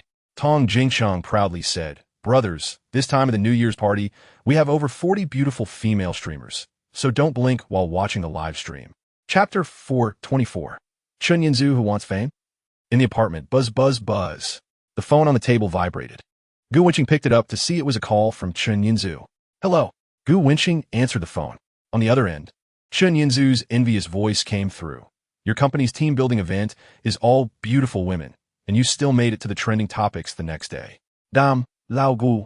This is harder to bear than being killed. Hearing this, Gu Wenqing shrugged it off. So what if it trends? What's there to be surprised about? Gu Wenqing knew his influence online. Plus, it wasn't the first time he had trended. Previously, it was passive. But this time, he actively encouraged his employees to share photos to gain some traffic. Why should the benefits flow to outsiders? My female employees want to ride on Gu Wenqing's popularity to gain some followers. And as the company boss, Gu Wenqing won't refuse. After all, it's a win-win situation. Moreover, he had long anticipated that he might trend, so it was no big deal. You don't know? All the men online are envious and jealous of you, wishing they could replace you as the boss of Yunmeng Entertainment. Chapter 425. Come play in the snow. Gu Wenqing returned to the dormitory. All 3 of his sons were there. Huang Zicheng was scrolling through Douyin, the volume blasting loudly. Meanwhile, Zhang Xiaohong was surprisingly still fast asleep in bed, indicating that her sleep quality was quite impressive. Lao Gu is back. Huang Zicheng called out while still watching videos. Lao Gu, you were so impressive yesterday. At the peak of your life. Then he couldn't help but sigh again. With so many beauties accompanying you, you stole the show. If we say the prestige in the university realm of the Magic City is a stone, you alone occupy 8 parts. I take 1, and the rest share 1 part. Exaggerated, right? Not exaggerated at all. After all, among the students in the Magic City University, no one has the fame of Gu Wenqing. But how could Huang Zicheng have the face to say he takes 1 part? Zhou Tao rolled his eyes. He had long been used to Huang Zicheng's pretentious character. Ignoring him, Zhou Tao turned to Gu Wenqing and said, Lao Gu, are you free tomorrow? I just got my salary and want to treat everyone to a meal. Sure. Let's go to that grilled fish restaurant outside the school. It tastes good. Noticing Zhou Tao's serious expression, Gu Wenqing did not refuse. Chapter 426. Save a bang. Just as he walked out of the dormitory, a small snowball flew at him. The snowball hit Gu Wenqing's back. The snowball was made very, very small, so it didn't feel like much when it hit Gu Wenqing. Let's build a snowman. Qin Yunan tilted her little face up, her eyes curving into a beautiful arc. When they were young, on snowy days, little Gu would always stick to her to build snowmen together. Qin Yunan had prepared gloves for Gu Wenqing, but they weren't of much use because Gu Wenqing was already wearing a pair of gloves. They were the ones Yun Weiwei gave her, along with the scarf that Yun Weiwei knitted for her, which Gu Wenqing also wrapped around her neck. Fully armed, she was very warm. Noticing this, Qin Yunan's expression dimmed a bit. The gloves clearly didn't look like they were bought from a store outside. However, Qin Yunan quickly adjusted her mindset. She smiled, pointing at the half-built snowman behind her, which only had a round body. I made a snowman for you, but I haven't finished it yet. I wanted to surprise you, but you found out. As Qin Yunan spoke, she continued to build the snowman. After a while of puffing and panting, she finally transformed the half-snowman into a complete snowman. Chapter 427. Little wontons? This way, it can be preserved forever. Gu Wenqing sent the photo she took to Qin Yunan. It's really nice. Qin Yunan smiled broadly, looking extremely beautiful. Huang Ziqing beside them was dumbfounded. Old Gu, can we build a snowman now? You build it, and I'll go stroll around the campus with Qin Yunan. Gu Wenqing waved her hand and said. Huang Ziqing was instantly petrified. Good for you, old Gu, treating me like a tool? In the thick snow, Huang Ziqing watched the two of them walk away, feeling a chill in his heart. His previously boiling blood seemed to be doused with a bucket of cold water. Old Gu, you're so heartless. We agreed to build a snowman together. In the end, you treated me like a tool to take photos. It's one thing to take photos, but they look like a couple's photo. At that moment, single dog Huang Ziqing wished he could flip over his dog bowl. It had snowed all day. The entire Magic City University seemed to be covered in a thick white blanket. Gu Wenqing and Qin Yunan strolled around the campus, their footsteps crunching on the snow. Chapter 428. News inside the wonton shop. Gu Wenqing and Qin Yunan's arrival attracted the attention of all the students in the shop. Both of them were quite famous at Magic City University. Gu Wenqing goes without saying. Almost all students knew him. As for Qin Yunan, during military training, a hot dance combined with her youthful and playful appearance made her a white moonlight admired by first-year students. Later, she went viral on the school forum, and over time, students at Magic City University referred to her as the White Moonlight. Some seniors were even only aware of her as the White Moonlight and didn't know her real name. Everyone was also used to their dating. During military training, Qin Yunan often brought Gu Wenqing water. After military training, under the scorching sun, she brought Gu Wenqing fresh fruits in front of everyone. Without a doubt, Qin Yunan liked Gu Wenqing. Many boys knew this well. However, Gu Wenqing was just a scumbag. Not only was he a cultured scumbag, but he was also wealthy and had a net worth of hundreds of millions. He could sing and write songs, and, more importantly, was stunningly handsome, being referred to by girls on the school forum as the most handsome school prince in the history of Magic City University. It was proven that the seniors' judgment was not wrong. Chapter 429. Scenery? The Sakura country has plundered and destroyed 741 historical sites in Huagua, over 15,000 pieces of paintings and calligraphy, over 16,000 pieces of ancient artifacts, 300 pieces of steel inscriptions, 3 million rare books, and over 600,000 miscellaneous items. To destroy a nation, one must first obliterate its history. For Huagua's culture, especially for some valuable cultural relics, it was a great disaster. Countless treasures and precious historical materials were either stolen, robbed, or destroyed by the invaders from the Sakura country. For many people in Huagua, this was an indelible pain in their hearts. Gu Wenqing raised his eyebrows. The Sakura country is auctioning Huagua antiques? Actually, going to the Sakura country wouldn't be bad. Qin Yunan, she swallowed the words she was about to say.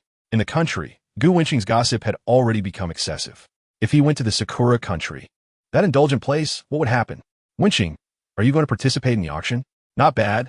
I actually want to take a look at little Sakura country. Gu Wenqing nodded. Qin Yunan pouted. Are you going to participate in the auction? Otherwise, why do I feel like you're going for the Sakura girls? Chapter 430. discussion after parting ways with Qin Yunan, Gu Wenqing dialed Ling Ruoqing's phone number. The phone rang once and then connected. Ling Ruoqing's voice came through. Young Master Gu. In the phone, the voice of the big secretary Li Jiahui could be faintly heard, seemingly saying, "The boss didn't even call me." Li Jiahui's tone carried a hint of grievance. Ignoring Li Jiahui, Gu Wenqing directly instructed, "I've decided to depart for the Sakura country the day after tomorrow. Please arrange the flight schedule." The day after tomorrow? No problem.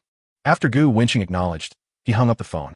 He called Zhong Jun and instructed him to arrange for bodyguards from Huafeng Security Company to disperse into the Sakura country. Then, Gu Wenqing dialed an overseas phone number to the mercenary company, Highland International, asking Gulin Liao to prepare some weapons. "Okay, boss, what are your requirements for firepower?" Gulin Liao asked excitedly. "Just the usual," Gu Wenqing said. "It's just a trip to Little Sakura country to attend an auction, not for planes, tanks, or heavy weapons." Although Highland International could easily obtain these, Gu Wenqing was going to attack the Sakura country, so there was no need for them. Chapter 431.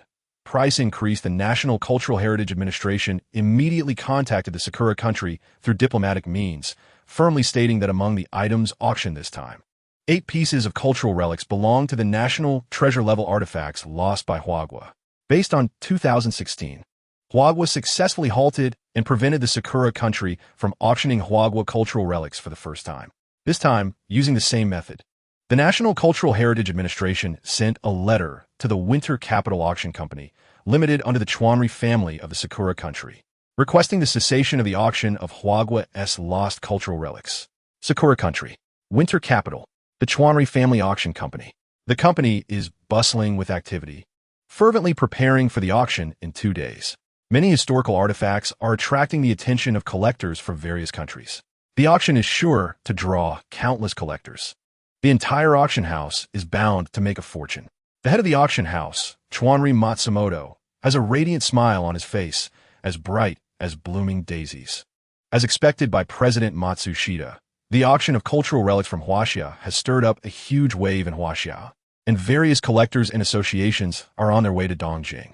A subordinate has prepared tea for Chuanri Matsumoto and is standing respectfully beside him, reporting. Chapter 432. Confrontation. Chuanri Matsushita and Chuanri Jiro are smiling. The wealth of Huaxia collectors traveling to the Sakura nation seems to have already become the Chuanri family's possession. Knock, knock, knock. There's a hurried knock at the door.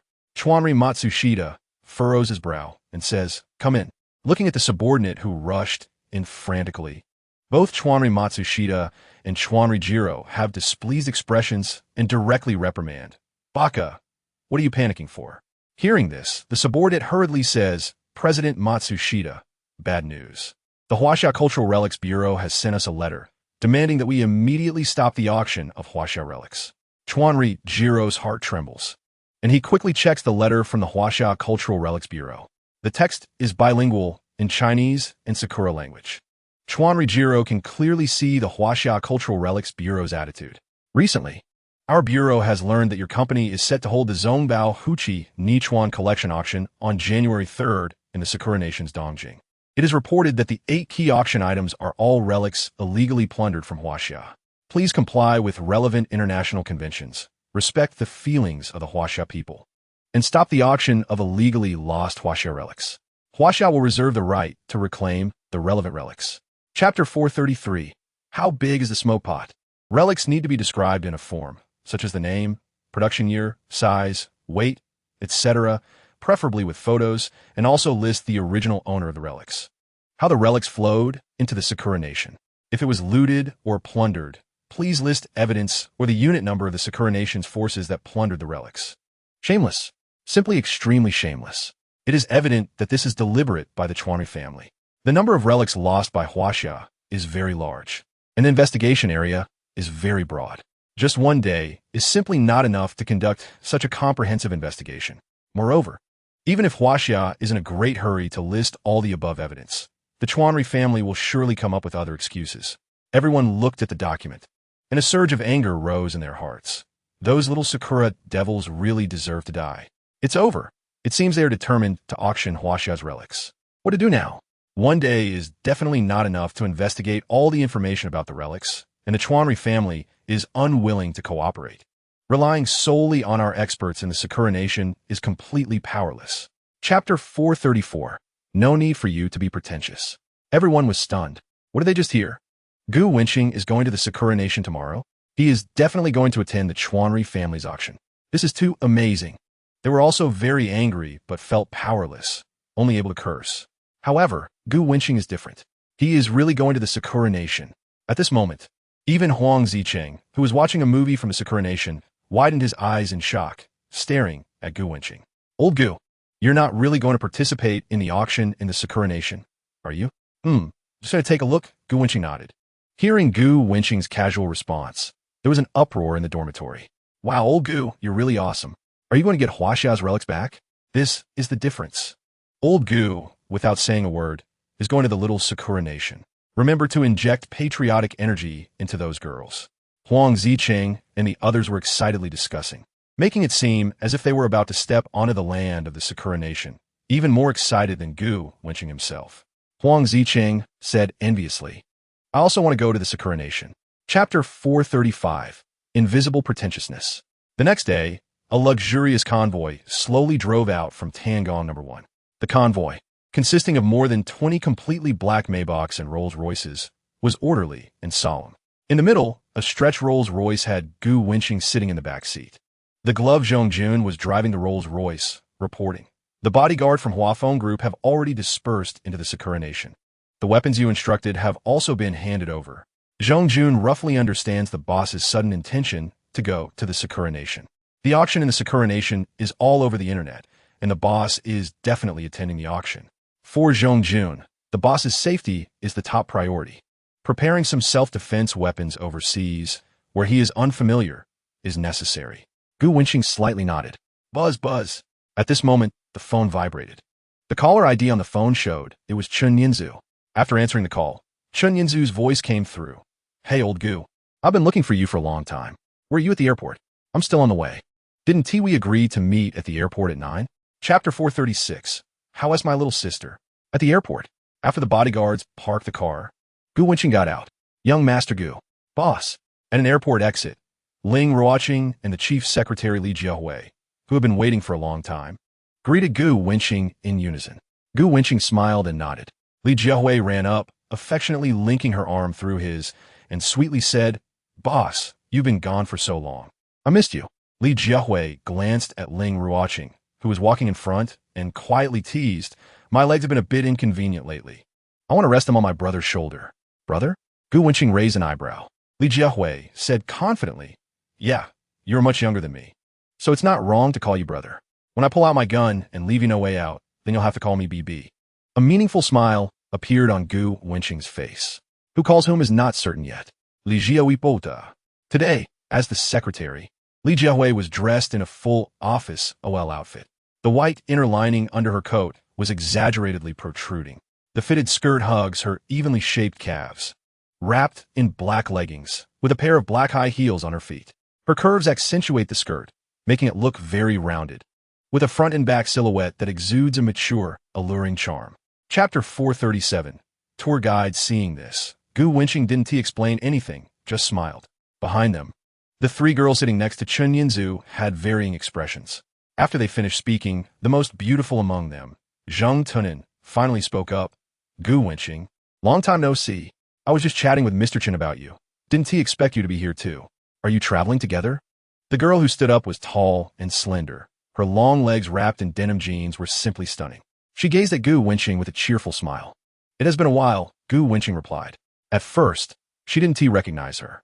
Only when the girl stood up and her familiar face came into view did Gu Wenqing remember. Though it was her height of 175 centimeters and her enviable long legs that left an impression.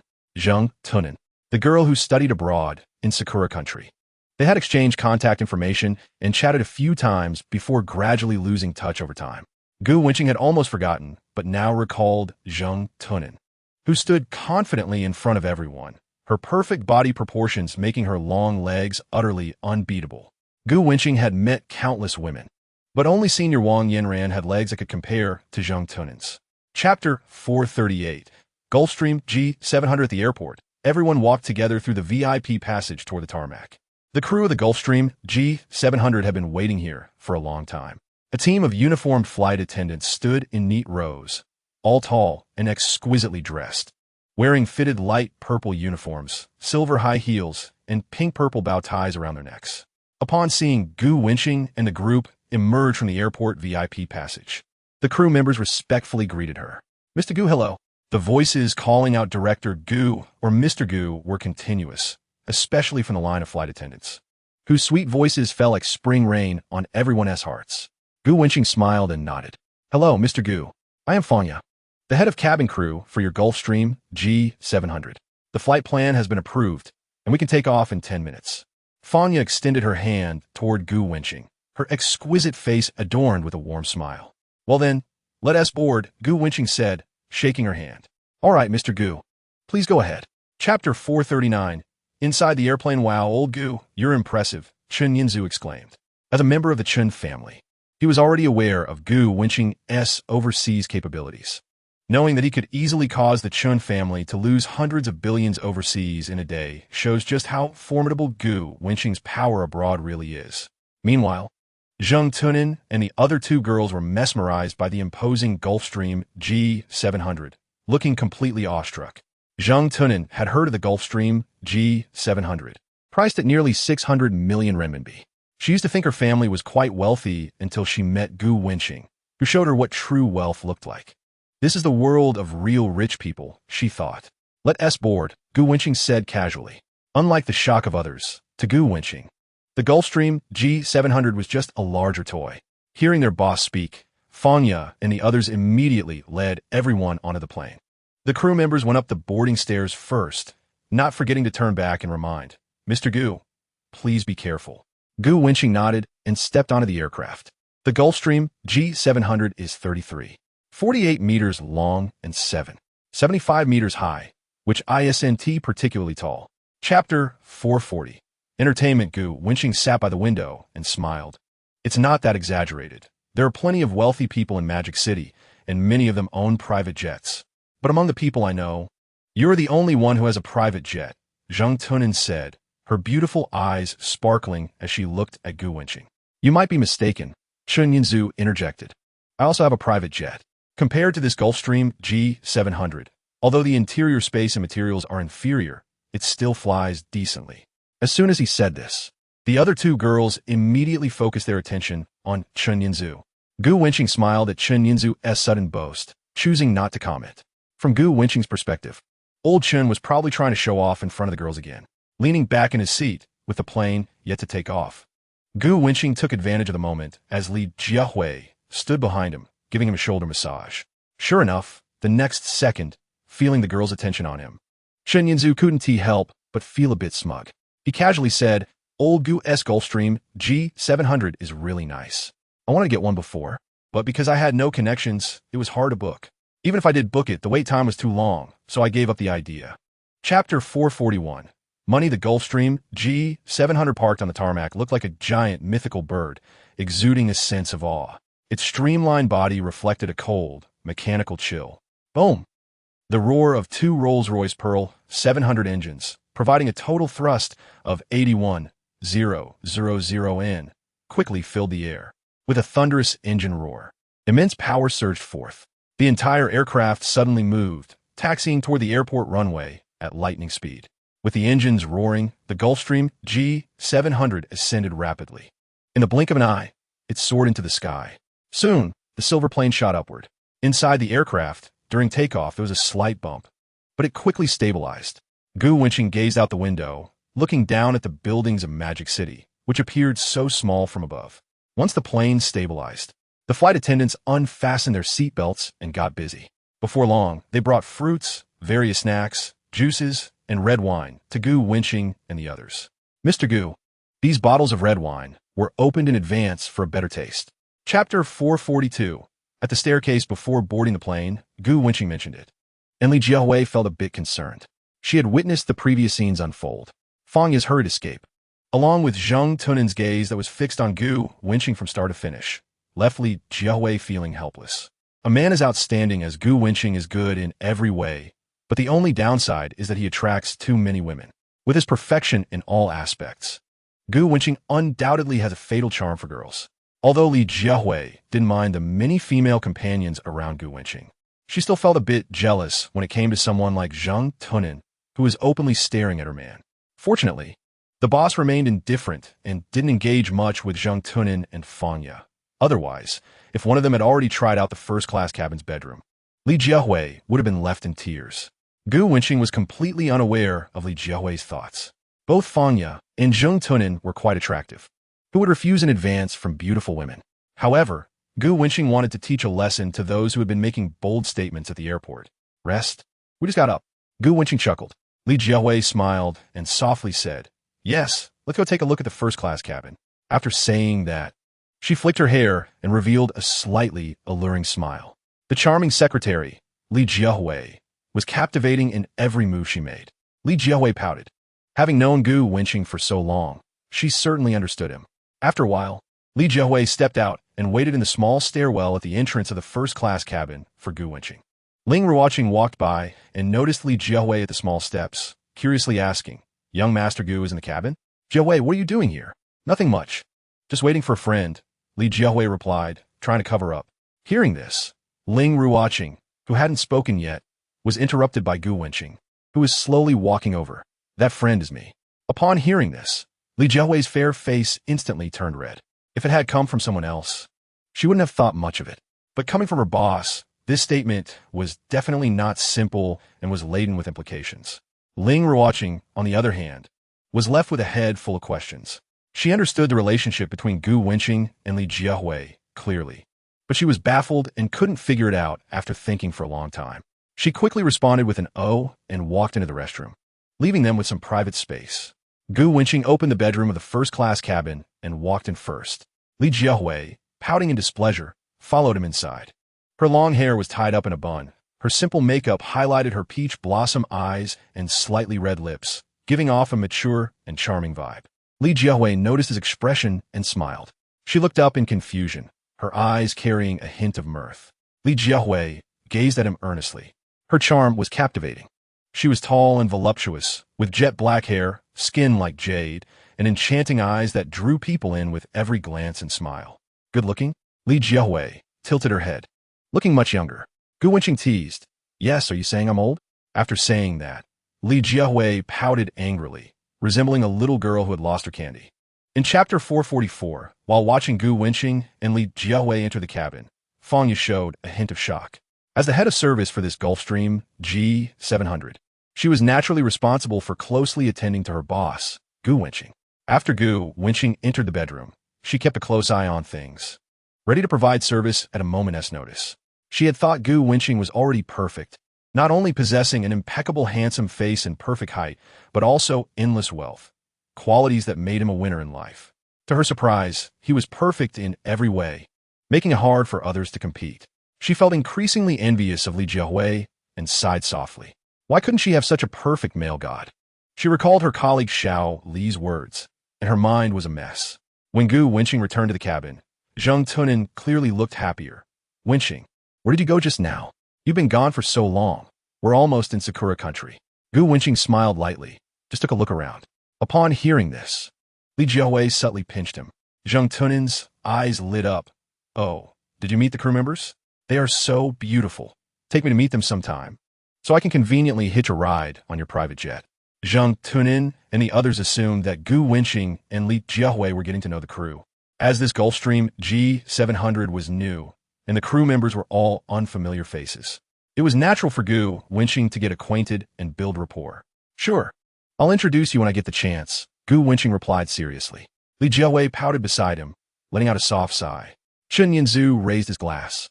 "Old Gu, sit down and explain to them. I just told them I'm single, and they didn't believe me." Upon hearing this, Gu Wenqing smiled. "Old Chen, are you eyeing Wang Qing?" Gu Wenqing nodded slightly. "That's right, Old Chen is single. If you have any single friends, you can introduce one to him. Old Chen is handsome and wealthy. A perfect choice for a boyfriend." Hearing Gu Wenqing's words, the three girls burst into laughter. No matter how you looked at it, Chen Yanzu was not handsome at all. Mr. Chen is young and accomplished with good conditions. He shouldn't have trouble finding girls, Wang Qing said, covering her mouth with a smile. In response, Chen Yanzu sighed deeply. looking quite pained. Before, Gu and Peng Yuyan weren't anxious, so I wasn't either. I was almost fooled. I couldn't sleep last night, tossing and turning, listening to the Water Buffalo Chronicles all night. But what comforts me is that the Peng banquet is not urgent, haha. Gu Wenqing was amused and patted Nian's shoulder. You should be anxious. The reason Peng isn't anxious is that he's handsome. Chen Yan's will look confused. Wow. Old Gu, you were just praising me, Chun, for being handsome and rich, and now you're denying it? Wang Qing's eyes were crescent-shaped with laughter, knowingly asking, Manager Gu, do you have a girlfriend? Yes, Gu Wenqing said without hiding it. Wang Qing blushed and asked shyly, would you be willing to have another girlfriend? This shocked everyone. Zhang Tunin looked incredulous. Wang Qing had just been advising her not to easily fall for Gu Wenqing. So what was going on with Wang Qing? Meanwhile, Chen Yan's eyes widened. What did he just hear? Am I not worthy as a single dog? Do you really want to come and stick to me? Chapter 445. About to arrive, Gu Wenqing was also taken aback. He didn't expect the seemingly gentle Wang Qing to ask such a question. Their eyes met, and Wang Qing's face instantly turned red. Everyone, don't misunderstand. I'm just asking for a friend. I don't have such an idea. Wang Qing's explanation made Chen Yan breathe a sigh of relief. Wow, that was scary. I almost had to look for a new target again. I, Chen Yanzhua, am rich, and although my looks might be slightly inferior to old Gu, I still consider myself handsome. If old Gu can have so many goddesses, isn't it reasonable for me to want just one girlfriend, even if I'm a little less attractive? Sitting next to Wang Qing, Zhang Tunin's gaze flickered. Wang Qing's friend? Isn't that just herself? Is she asking for me? With this thought, Zhang Tunin perked up her ears, wanting to hear Gu Wenqing's answer. As long as there's chemistry, why should I care? Gu Wenqing said generously. Gu Wenqing was inherently a superficial person. Superficial people are genuine and open, not shying away from their desires for money and beauty. Who can truly be indifferent to money and beauty without any thoughts? Loving money and appreciating beauty is human nature. There's no need to hide it. Expressing one's fondness for money and beautiful women openly makes one feel more real. Chapter 446. Arrival. Zhang Tunin glanced at Gu Wenqing's impeccable handsome face, then looked at Fanya, who was in a fitted light purple uniform, silver high heels, and a pink-purple bow around her neck. Zhang Tunin fastened her seatbelt and sighed softly. The timing was too coincidental. The window paper had just been half pierced. She could only hope for a chance to meet Gu Wenqing alone next time. In the cabin, Fanya noticed Zhang Tunin's gaze and smiled gently at her. Their eyes met, and Fanya instantly saw the subtle disappointment in Zhang Tunin's eyes. Fanya had been standing by to serve but had heard everything clearly. Zhang Tunin had feelings for Manager Gu, and the previous topic was relentlessly pursued. Moreover, from the moment they boarded the plane, Zhang Tunin's gaze had been fixed on Gu Wenqing. Even a goddess like Zhang Tunin couldn't resist Gu Wenqing's charm, let alone other girls. Fanya couldn't help but recall what the flight attendant Xiao Lu had said earlier. Her eyes became a bit hazy. Yes, Gu Wenqing is young, rich, and handsome. And he's also physically excellent. More importantly, he's not just any rich person. Chapter 447. Getting excited. Flight attendant Xiao Lu looked at Gu Wenqing's tall figure and sighed softly. A perfect male god. Even his back is so charming. Fanya asked, Fanya, did you see the two behind young Master Gu, General Ling, and Secretary Li? Their relationship with young Master Gu must be complicated, especially Secretary Li, who usually looks serious at work, but is like a little cat in front of young Master Gu, so obedient. Facing such a stupid question, Fanya pouted and didn't reply. Anyone who isn't blind can see that. As the head flight attendant providing exclusive service to Gu Wenqing, she witnessed it all. Incredible. I have a bold idea. Do you want to hear it? Flight attendant Xiao Lu said mysteriously. What idea? Fanya was extremely curious. Let's collaborate. Collaborate? That's right. Secretary Li and General Ling are both top goddesses. Although we are not bad-looking, we are still slightly weaker in temperament. If we work together. As Xiao Lu spoke, her face turned completely red, shy to the extreme. But thinking about spending a wonderful night with a perfect man like young Master Gu, it wasn't a big deal. Chapter 448. Ready? Gu Wenqing and the others had not yet exited the private tarmac when a whistling sound came from the sky. A plane slowly glided down. Upon seeing the plane, everyone's eyes widened slightly in surprise. Another Gulfstream G700, the same model as Gu Wenqing's private jet. The difference was that its fuselage was emblazoned with a large cherry blossom emblem. Gu Wenqing raised an eyebrow. What does the cherry blossom emblem on the plane mean? Kawari Nichi Society, Ling Ruoqing and Zheng Tunin, 3 international students, said in unison. Hearing this, Gu Wenqing's brow furrowed. Kawari Nichi Society? Is this Gulfstream G700 the plane of the Kawari family from Cherry Blossom Country, hosting an auction of Huaxia cultural relics in Dongjing? Gu Wenqing couldn't help but sneer. Beside him, Chen Yinzhuo looked serious. Gulfstream G700? The Kawari family from Little Cherry Blossom. What identity and status do they have? Just like your private jet. The money must have come from auctioning Huaxia cultural relics, right? Gu Wenqing waved his hand. Unpleasant to look at? Yes, very unpleasant. I don't even have a Gulfstream G700. Chen Yin's was said indignantly. Chapter 449. Congestion? Meanwhile, on the other side, at Yutian Airport outside the passageway, a group of girls was screaming excitedly, one after another. The passers-by entering and exiting the airport were immediately drawn in, stopping to join the excitement. In an instant, the airport passageway was crowded. In the middle, surrounded by a group of girls, stood a man wearing sunglasses. He had long, cherry blossom-colored hair, styled meticulously. His face, pale beneath the sunglasses, was heavily made up, exuding a somewhat effeminate and delicate aura. This was Yoshino Kaido, the recently popular male star in the Cherry Blossom Country. After debuting, he had appeared in several TV dramas and movies. Although his acting skills were not remarkable, his exquisitely feminine face quickly made him a sensation in the Cherry Blossom Country, where he amassed a large fan base. He often ranked among the top 10 most handsome faces in the annual awards in the Cherry Blossom Country. He was currently at the height of his fame. Today, after a busy schedule, Yoshino Kaido and his team took a flight back to winter Tokyo City. Considering his popularity, the team had kept their itinerary confidential. However, someone leaked the artist's schedule. At that moment, the bodyguards of Yoshino Kaido's team, noticing people emerging from the back of the airport, started shouting, "Step back, don't crowd. Let's through first. Kaido-san has a packed schedule, and we need to hurry." A boy just exiting the airport scoffed. "It's only you in a hurry. We have jobs too. Do you know who caused this congestion? And you still have the nerve to ask us to stand still? Is this airport yours?" Hearing this, some ordinary-looking people turned to glance at the speaker. Members of the Stars team were displeased, their expressions darkening. "What do you mean? The fans coming to greet the artist is not arranged by the company. Besides, it's all fans in front. If you crowd from behind and cause harm to the artist, can you afford to pay for that?" In the back, Chen Yinzhu immediately got angry upon hearing this. He boldly replied, "What does that have to do with us? Move aside. My time is worth countless times more than your precious artists." After saying this, Chen Yinzhu remembered that they were not in Huaxia, but in the Cherry Blossom Country. He asked Wang Qing to help translate. Wang Qing hesitated, but eventually translated it into the Cherry Blossom language. The scene instantly froze. Yoshino Kaido's bodyguards covered their faces in disbelief. The fans were also shocked. Even Yoshino Kaido stared wide-eyed, unable to believe that his burly bodyguard had been slapped by a delicate woman.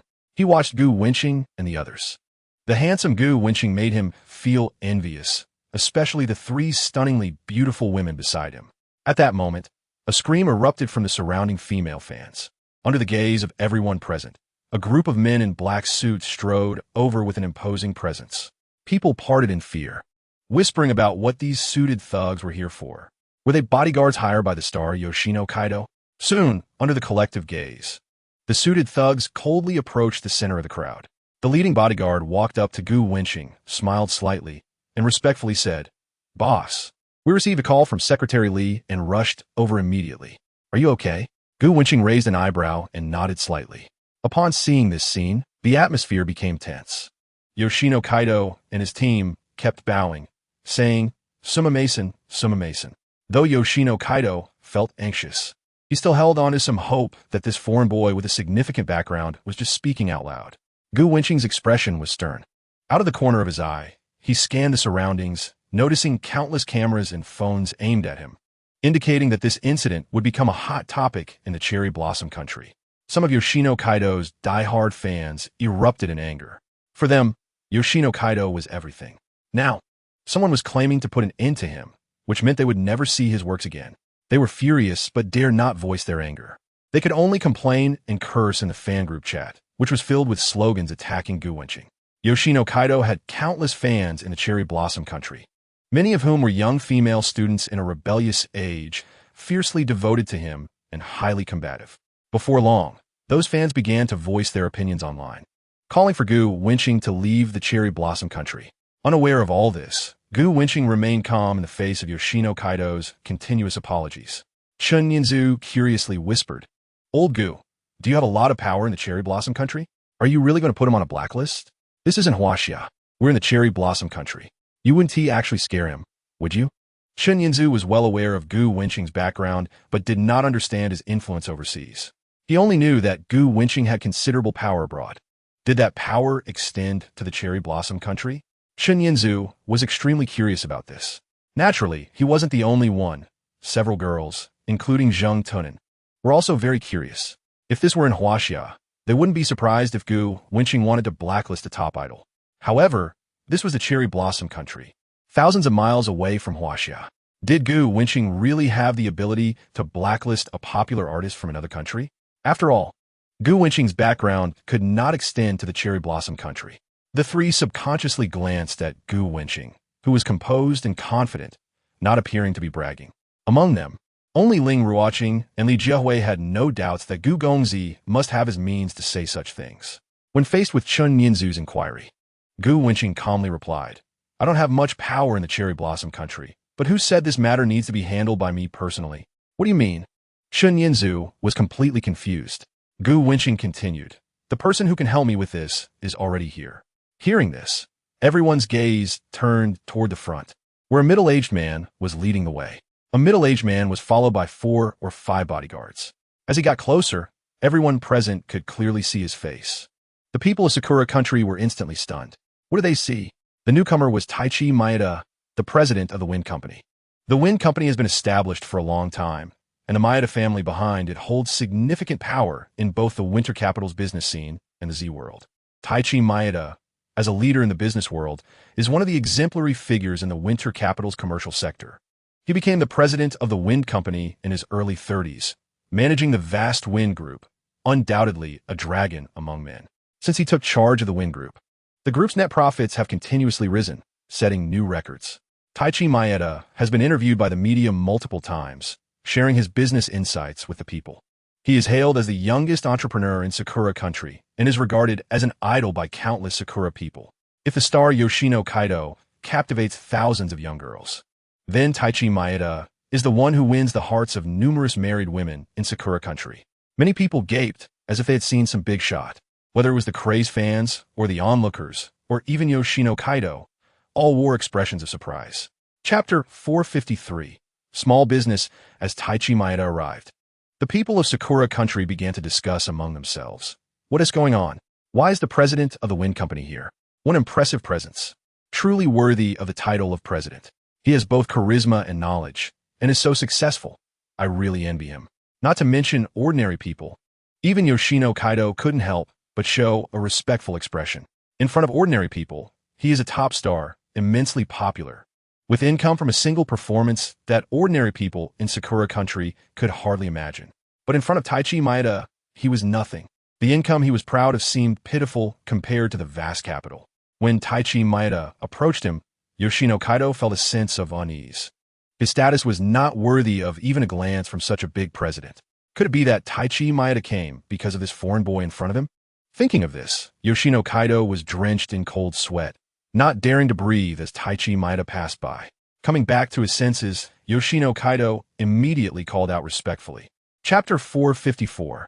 Attempt to save a row of luxury cars was parked at the exit. At the same time, all the car doors opened simultaneously, and a large bodyguard in a suit got out of each vehicle. A dozen pitch-black luxury cars were orderly parked around a Rolls-Royce Phantom. A group of bodyguards stood tall outside the cars. "Boss." Gu Wenqing nodded slightly and stepped towards a Rolls-Royce surrounded by several luxury cars. When the onlookers saw Gu Wenqing get into the Rolls-Royce and the convoy leave in an orderly manner, they finally came back to reality. The crowd was first silent, then erupted in chatter. Countless people widened their eyes, shocked. Who exactly is that handsome young man? Even Taichi Maeda, the president of the Wind Company, knows him. Moreover, Taichi Maeda's attitude towards him was somewhat flattering. Even someone as successful as Taichi Maeda needs to lower his head. This scene left everyone dumbfounded, their mouths agape in disbelief. This is too unbelievable. Who is this young man that even President Maeda needs to treat with such respect? Chapter 455. Ordinary?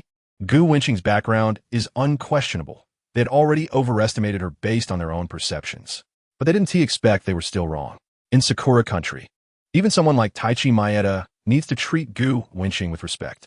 Gu Wenqing's abilities directly exceeded the understanding of the three. It radiated all the way to Sakura country.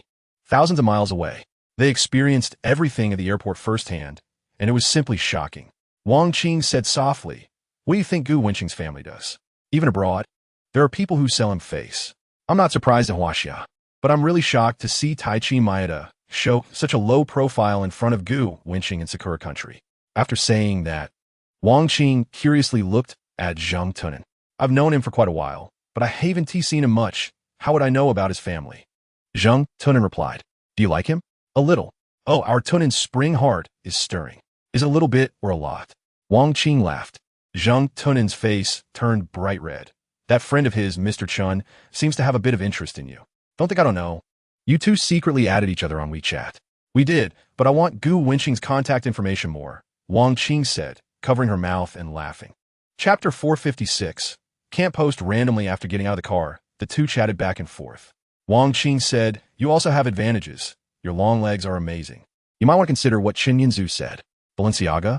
Zheng Tunin scoffed. "Gu Wenqing is quite talented. Why would he have this hobby?" On the way, the convoy moved in an orderly fashion. Gu Wenqing sat in the back seat. He was not lying to Taichi Maeda. He did indeed have an appointment today. Moreover, even if he didn't have an appointment, he didn't want to meet Taichi Maeda so soon. Let them wait a bit longer.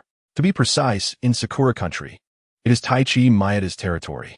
As the saying goes, a strong dragon does not suppress a local snake.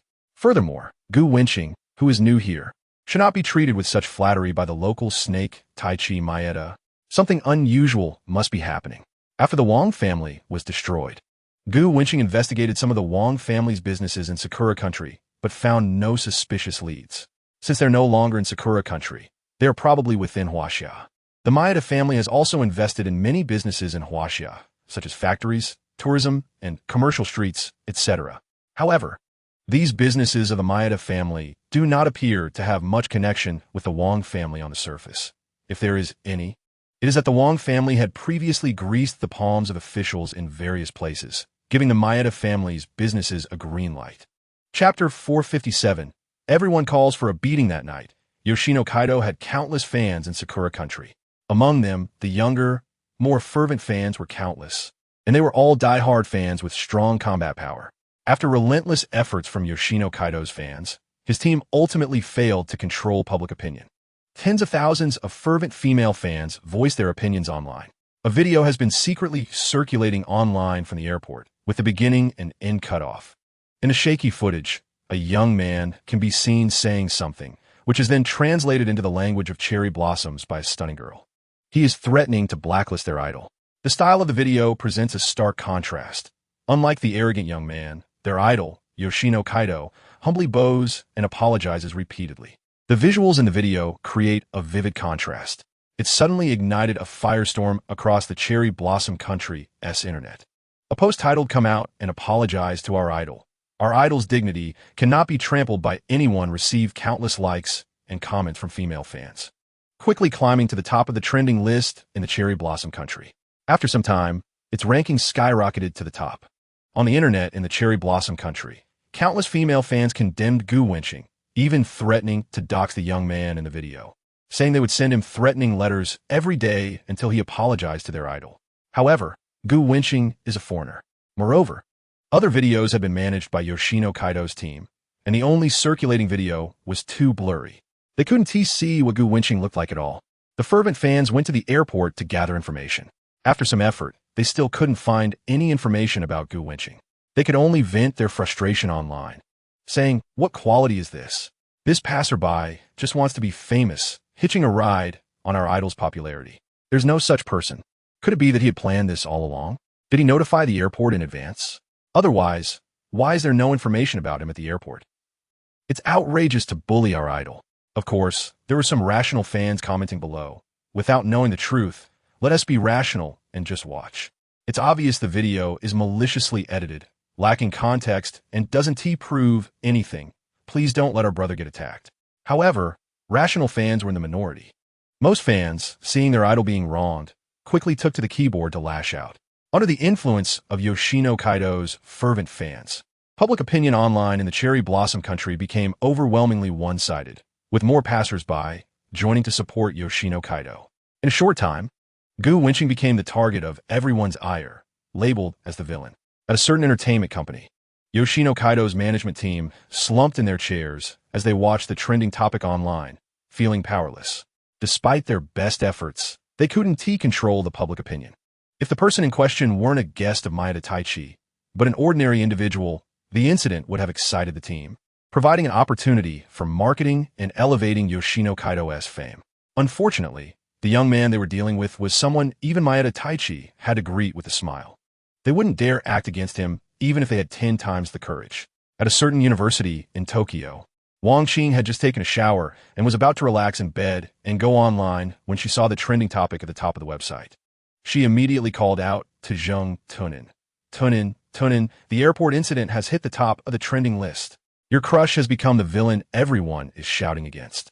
And many people are criticizing him. In 2023, things gradually fell into place. Those who needed to work were working, and those who needed to go to school were going back to school. Wishing everyone success in their studies and careers in 2023. Chapter 458. Is it him? What? The villain? Zheng Tunin was taken aback, quickly grabbing Wenqing's phone to browse through the trending topics and comments. Becoming speechless. What do you mean by hitching a ride on popularity? Gu Wenqing is a top star in Huaxia. What is a small celebrity from the cherry blossom country worth riding on? Are these fans out of their minds? The airport congestion was caused by Yoshino Kaido's fans. And they still expect others to make way? Are they in a hurry to reincarnate? Fans just jump to conclusions without understanding the situation? This is simply insane. Then, Zheng Tunin took out his own phone and started arguing with the fervent fans from the cherry blossom country. Are you sick? Shouldn't popular stars enjoy privileges? Should they be above everyone else? You're defending your idol without even understanding the context of the video? A bunch of brain-dead people. However, public opinion on the cherry blossom country's internet was overwhelmingly one-sided. There were simply too many people criticizing Gu Wenqing, and Zheng Tunin's comments were quickly drowned out by malicious comments from fans. Zheng Tunin did not get discouraged and continued to engage with the fervent fans. Their maliciously posted videos and distorted narratives made him furious. Chapter 459. They are still fervent. Gu Wenqing's information circulated on the internet in the cherry blossom country. Those who had known him for a long time suddenly realized, oh, it's the person who bought the Bugatti Chiron. I even specifically followed the news about it. Finally, the mystery was solved. My phone wallpaper is him. His name is Gu Wenqing. He is young, yet possesses assets worth hundreds of billions. He is not only good-looking, but also has an extraordinary temperament. At under 20 years old, he is already the chairman of a corporate group. All of this feels like a dream. When gathered in one person, it is like a dream coming true, leaving countless female fans in shock. There really is such a perfect man in the world. As we all know, people in the cherry blossom country love to exaggerate when complimenting others. There are claims of a woman appearing once every 4,000 years, or a young man appearing once every 1,000 years, and so on. Quietly, the phrase once in a millennium, young man Gu Wenqing began circulating on the internet in the cherry blossom country. Countless infatuated women from the cherry blossom country looked at the pictures with flushed faces filled with excitement. Even Yoshino Kaido's fervent fans quieted down. Chapter 460. A Feast. President Taichi, I don't understand. Since we want to befriend Gu Wenqing, now is the time for us to extend goodwill. If we don't act now, when will we? A subordinate asked with confusion. Maeda Taichi, sitting in his boss's chair, smirked, revealing a long-lost smile. You don't understand. As the saying goes in Huaxia, while adding flowers to a brocade is good, for Gu Wenqing's status, it is insignificant. Only providing timely help in his time of need will make him grateful. Gu Wenqing's strength in Huaxia is not to be underestimated, but he is certainly powerless against the condemnation in the cherry blossom country. The more critical the moment, the more we need to keep our composure and maximize our benefits. A young nobleman from Huaxia wouldn't want to be infamous abroad, would he? When he comes to us for help, That will be the best time for us to act. Upon hearing this, the subordinates suddenly understood. President Taichi, you are indeed impressive. Taichi Maeda showed a confident smile. Gu Wenqing's influence was limited, and in the land of cherry blossoms, he ultimately had no capability. He really couldn't think of anyone else Gu Wenqing would know in the land of cherry blossoms who had any ability. Aside from seeking the Maeda family, there were no other options left. Chapter 461. Unlocking titles. The three entered the restaurant. This was a top-notch tempura restaurant in Tokyo that was notoriously hard to book. The head chef, a culinary heir, produced tempura that was top-notch. Wen-sung spoke as they walked in, and the waiter came forward to lead the three into the dining area. The head chef had been waiting for a long time, and upon seeing Wen-sung arrive with guests, he began preparing the tempura. Various high-end ingredients were showcased one after another, beautifully plated once finished. As Wen-sung enjoyed the tempura, he asked Gu Gongzi if he had come to the land of cherry blossoms for the Kawaii family's auction. Gu Wenqing nodded, confirming it. Wen-sung expressed his respect, sighing, "Today, many wealthy Chinese have arrived in the land of cherry blossoms, along with many members of the Huaxia Antique Association. Everyone has a common goal, to bring cultural relics back to Huaxia." After saying this, Wen-sung raised an eyebrow and continued, "I heard a secret. The Kawaii family has raised the starting bid for 8 cultural relics from Huaxia by 40. The Kawaii family is simply desperate for money. The auction they held in beautiful country last time earned them a fortune, and now the little cherry blossom devils are even more outrageous." Chapter 462. SBA. In the bustling streets of Tokyo, many young girls kept turning back to look at the three, whispering shyly. Chen Yinzu also noticed the unusual attention. What are these cherry blossom girls looking at us for? With that, Chen Yinzu tried to strike what he thought was the most suave pose, tossing his hair that hadn't been washed for 3 days with a natural grace. Sure enough, under Chen Yinzu's charming actions, the girls widened their eyes, exchanging glances.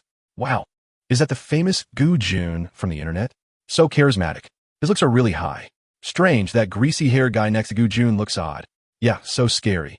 Like a lovesick fool. I don't understand why Gu Jun is walking with a lovesick fool. Ugh, that lovesick fool is so annoying, I don't even dare to approach. Wen-sung was nearly suffocated with laughter from his side. Chen Yinzu, who couldn't understand the cherry blossom language, noticed the girls' gazes on him and felt a bit proud. Gu, what are they saying? Are they praising me and Gu Wenqing for being handsome? That's right. That's how it is. Wen-sung couldn't help but laugh. They were indeed praising Gu Gongzi. They just didn't praise you. As expected, Chen Yinzu said with a look of course. A man as stylish as me is the center of attention wherever I go. Gu Wenqing understood the cherry blossom girl's words after exchanging for the cherry blossom language. Faced with their compliments, he remained calm and left Chen Yinzu some face, not exposing him, and tactfully said, "Old Chen, your hair is a bit greasy. It's time to wash it. You don't understand, it's like this on purpose. As the saying goes, with slick back hair, I'm more handsome than Andy Lau." This slick back style shows off a mature man as charm. Chen Yinzu beamed, slicking back his greasy hair. "All right, as long as you're happy," Gu Wenqing sighed.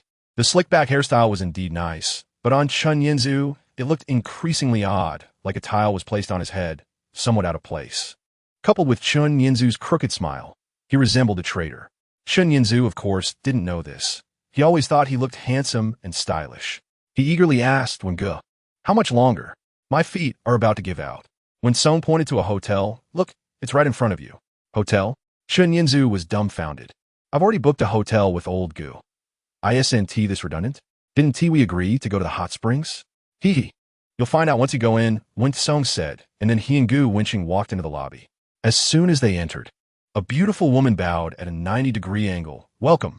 Gu Wenqing smiled and nodded. Even without using the system's language rewards, he was very familiar with such expressions. The beauty led them to the front desk. Wen-sung waved his hand. "What services do you offer?" There were many options, all quite novel. After translating, Wen-sung asked, "Gu Gongzi, what would you like?" "No need to translate for me. I understand Japanese." Gu Wenqing waved his hand. "Just a normal hot spring."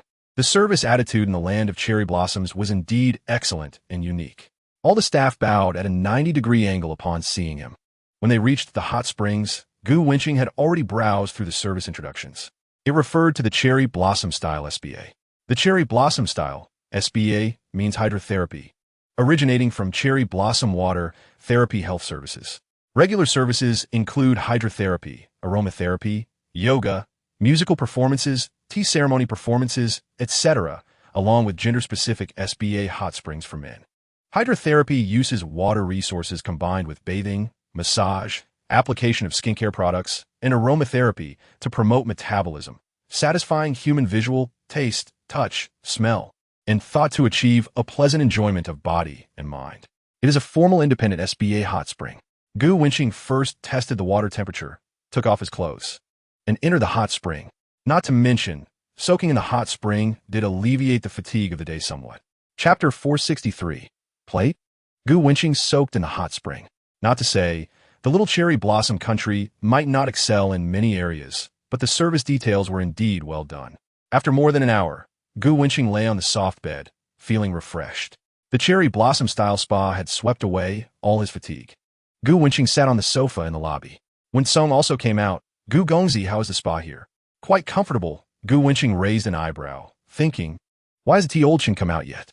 He would T have fallen asleep from comfort. Would he? Upon exiting the store, Chen Yinzu said, "Wengu, you go ahead and do your thing. Don't worry about us anymore." He was utterly disappointed with Wen Song's arrangements. Old Gu can speak cherry blossom language. "We don't need you to arrange for us." Hearing this, Wen Song looked at Gu Wenqing. Gu Wenqing nodded. Seeing this, Wen Song said, "If you encounter any trouble in Tokyo, just find me."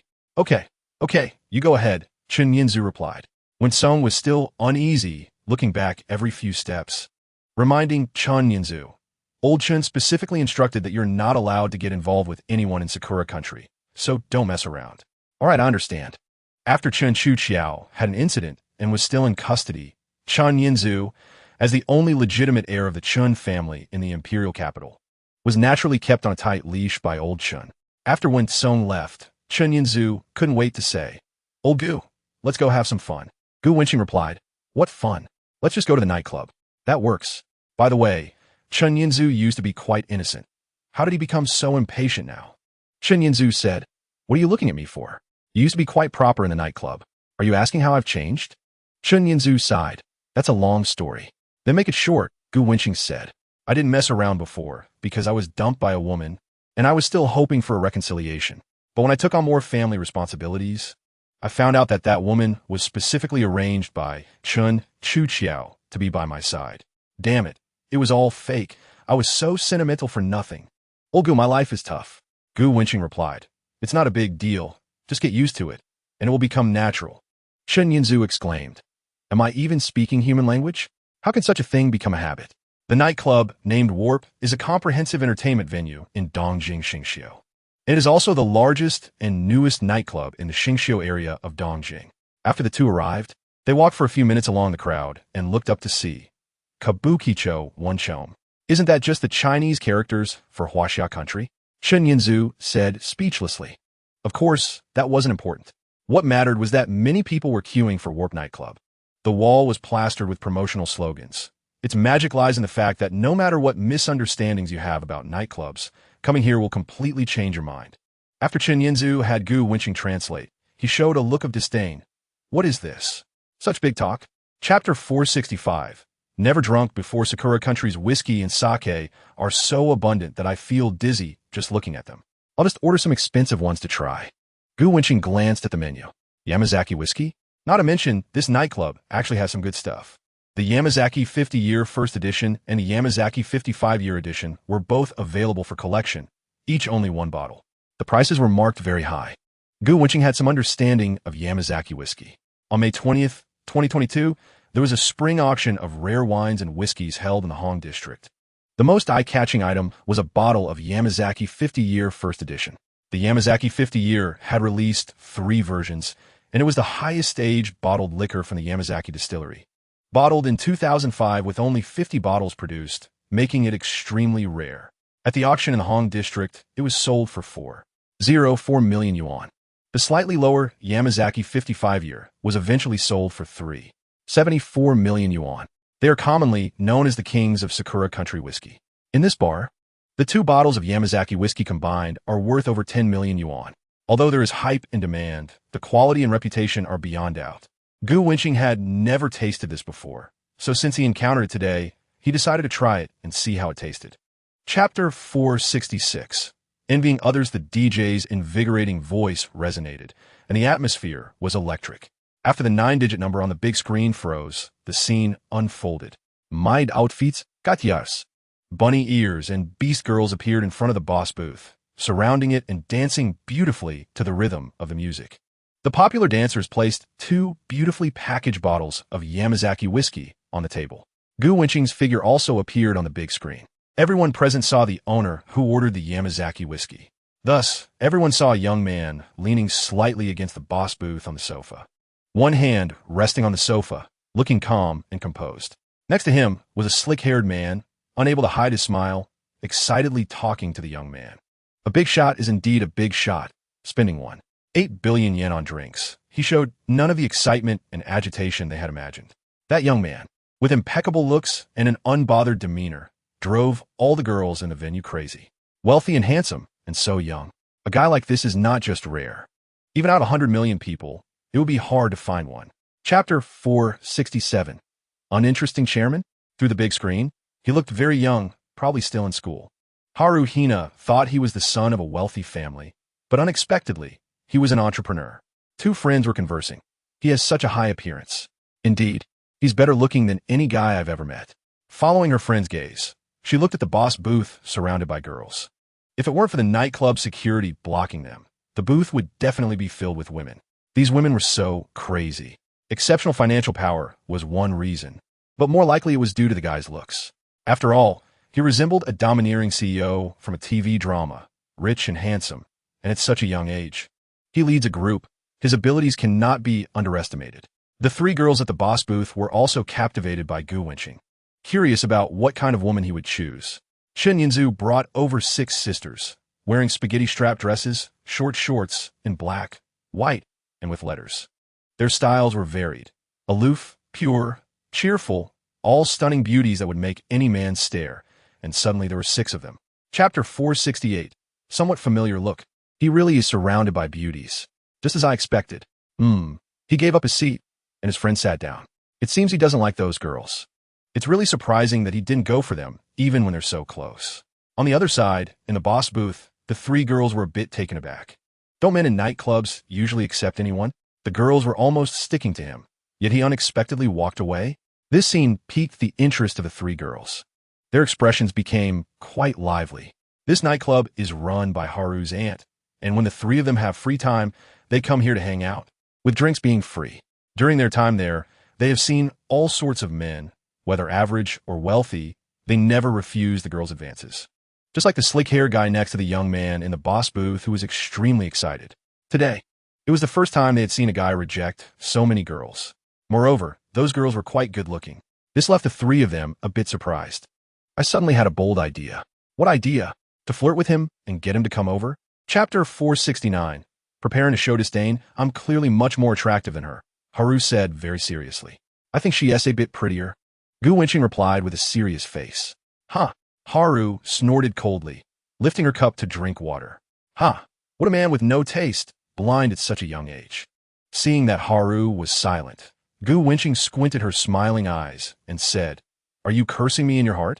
No, I'm a polite artist. Your expression gave you away. Gu Wenqing said. Haru looked puzzled and blurted out. Am I that obvious? Yes, it's practically written on your face, Gu Wenqing said disdainfully. This girl from Sakura country has a touching IQ. It seems I need to go back and practice my acting skills. Haru tilted her head, looking serious. She instinctively adjusted her sunglasses. Haru froze for a moment. Sunglasses? All right, I'm wearing sunglasses. How could he see my expression? Humiliation? This is rubbing my IQ into the ground. Haru straightened her little face. Anyway, I didn't curse you. Then, she humbly changed the subject. I heard those women calling you Gu. Is that your name in Sakura country? Chapter 470. Get a try. Haru wore over-the-knee white socks. Her long legs crossed in an X shape, her delicate little hand pressed against her pleated skirt, biting her soft red lips, and stomped her foot in annoyance. Huihozi, do you think I'm pretty? Huihozi laughed so much she couldn't close her mouth and said, Pretty. Haru then happily looked at another friend. How do I look? Beautiful. You've been rated as a once-in-a-thousand-years beauty in Sakura country. Now Haru proudly looked at Gu Wenqing. Your taste is terrible. After saying that, Haru asked, "Do you like Japanese girls?" Upon hearing this, Gu Wenqing's lips curled into a slight smile. Chinese culture is profound. One sentence can have two meanings. Haru's delicate little face, big eyes, exquisite nose, and cherry-like lips, and most importantly, this little girl is so fair, glowing white, similar to Daishi's skin, fair and translucent. Her body is also very healthy. Well, it's not bad. Of course, Gu Wenqing knew she didn't mean it that way. Like? Then why did you reject them? Haru pointed at the group of women in the boss booth. Chapter 471. All because of her? Haru was just about to evaluate the scumbag when she suddenly heard such a sentence, and her eyes widened in shock. How could he so lewd? They stared at each other for a long time, and finally, Haru conceded and looked away. Is he plotting something against me? The more Haru thought about it, the more likely it seemed, and her gaze became unnatural. She was still a child after all. After a while, Haru asked curiously, "Did you come to Sakura Country just to play?" Gu Wenqing nodded. "I lost something here. I came to retrieve it." Lost something? It wouldn't be the auction of the Nichikawa family tomorrow, would it? Haru instantly thought. He is Chinese. It can't be wrong. I believe in you. Good luck. Get back what belongs to you. I hope so. While they were talking, a voice came from behind.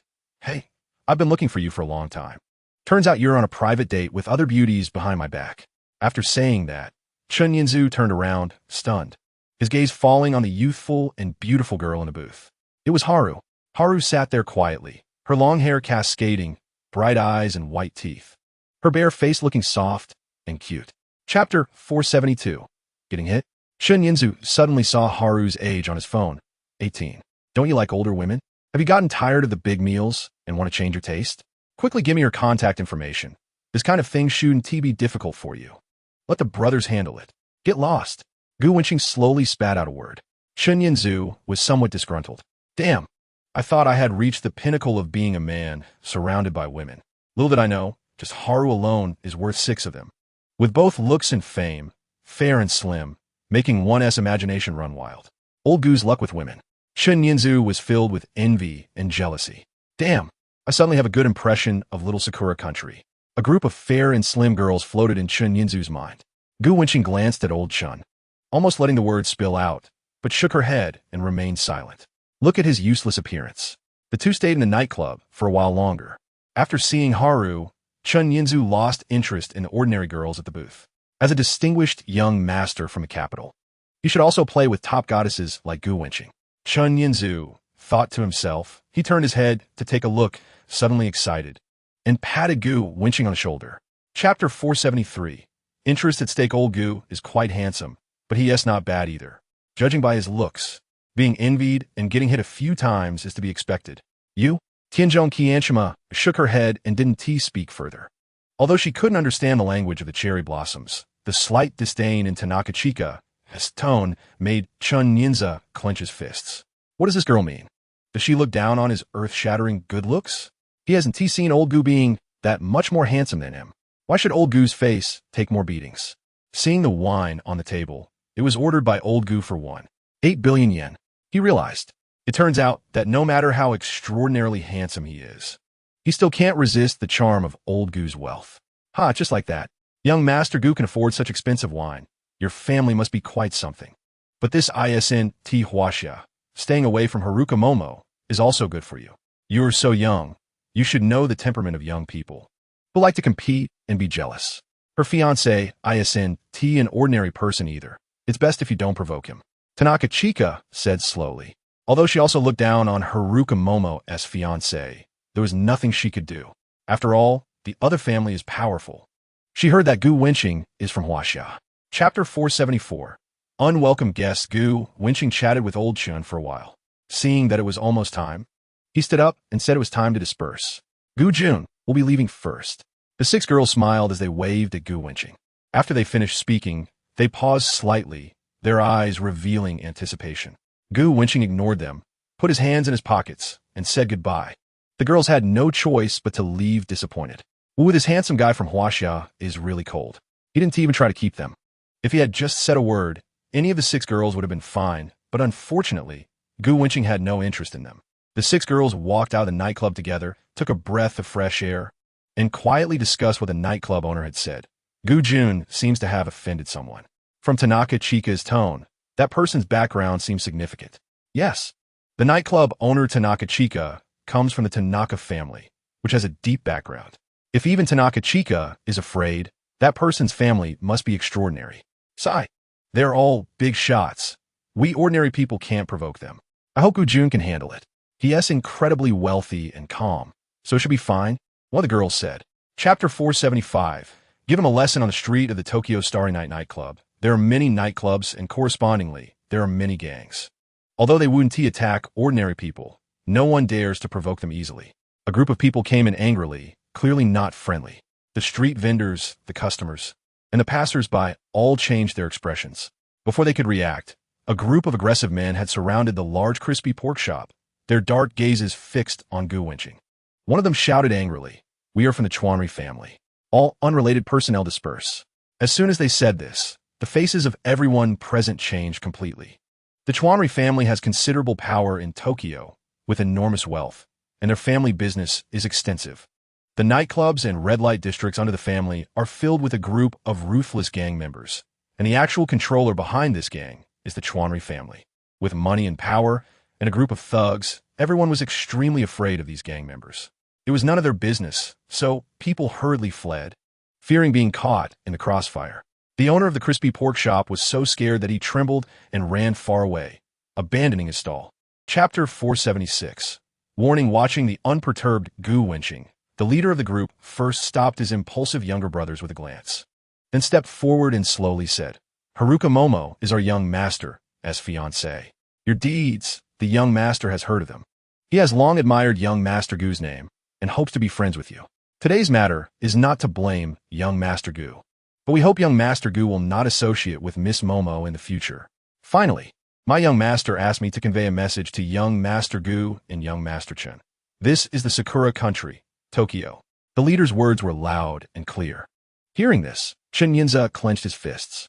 Although he couldn't understand the language of the cherry blossoms, he could guess the general meaning from the other party's expression. What is Chen Yinza's identity?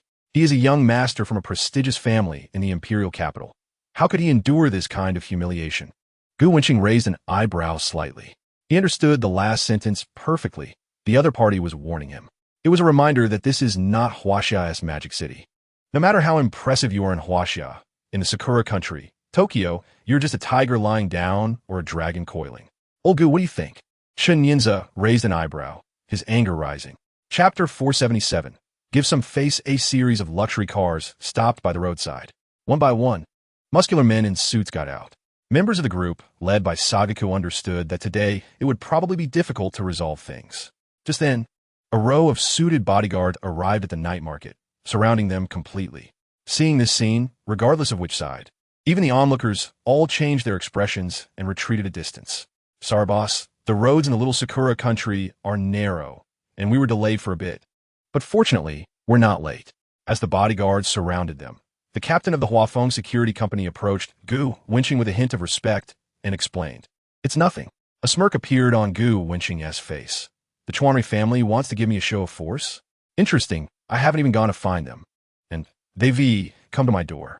They dare to show off with such a small number of people. Just because they're flaunting, they think they can act tough in front of us.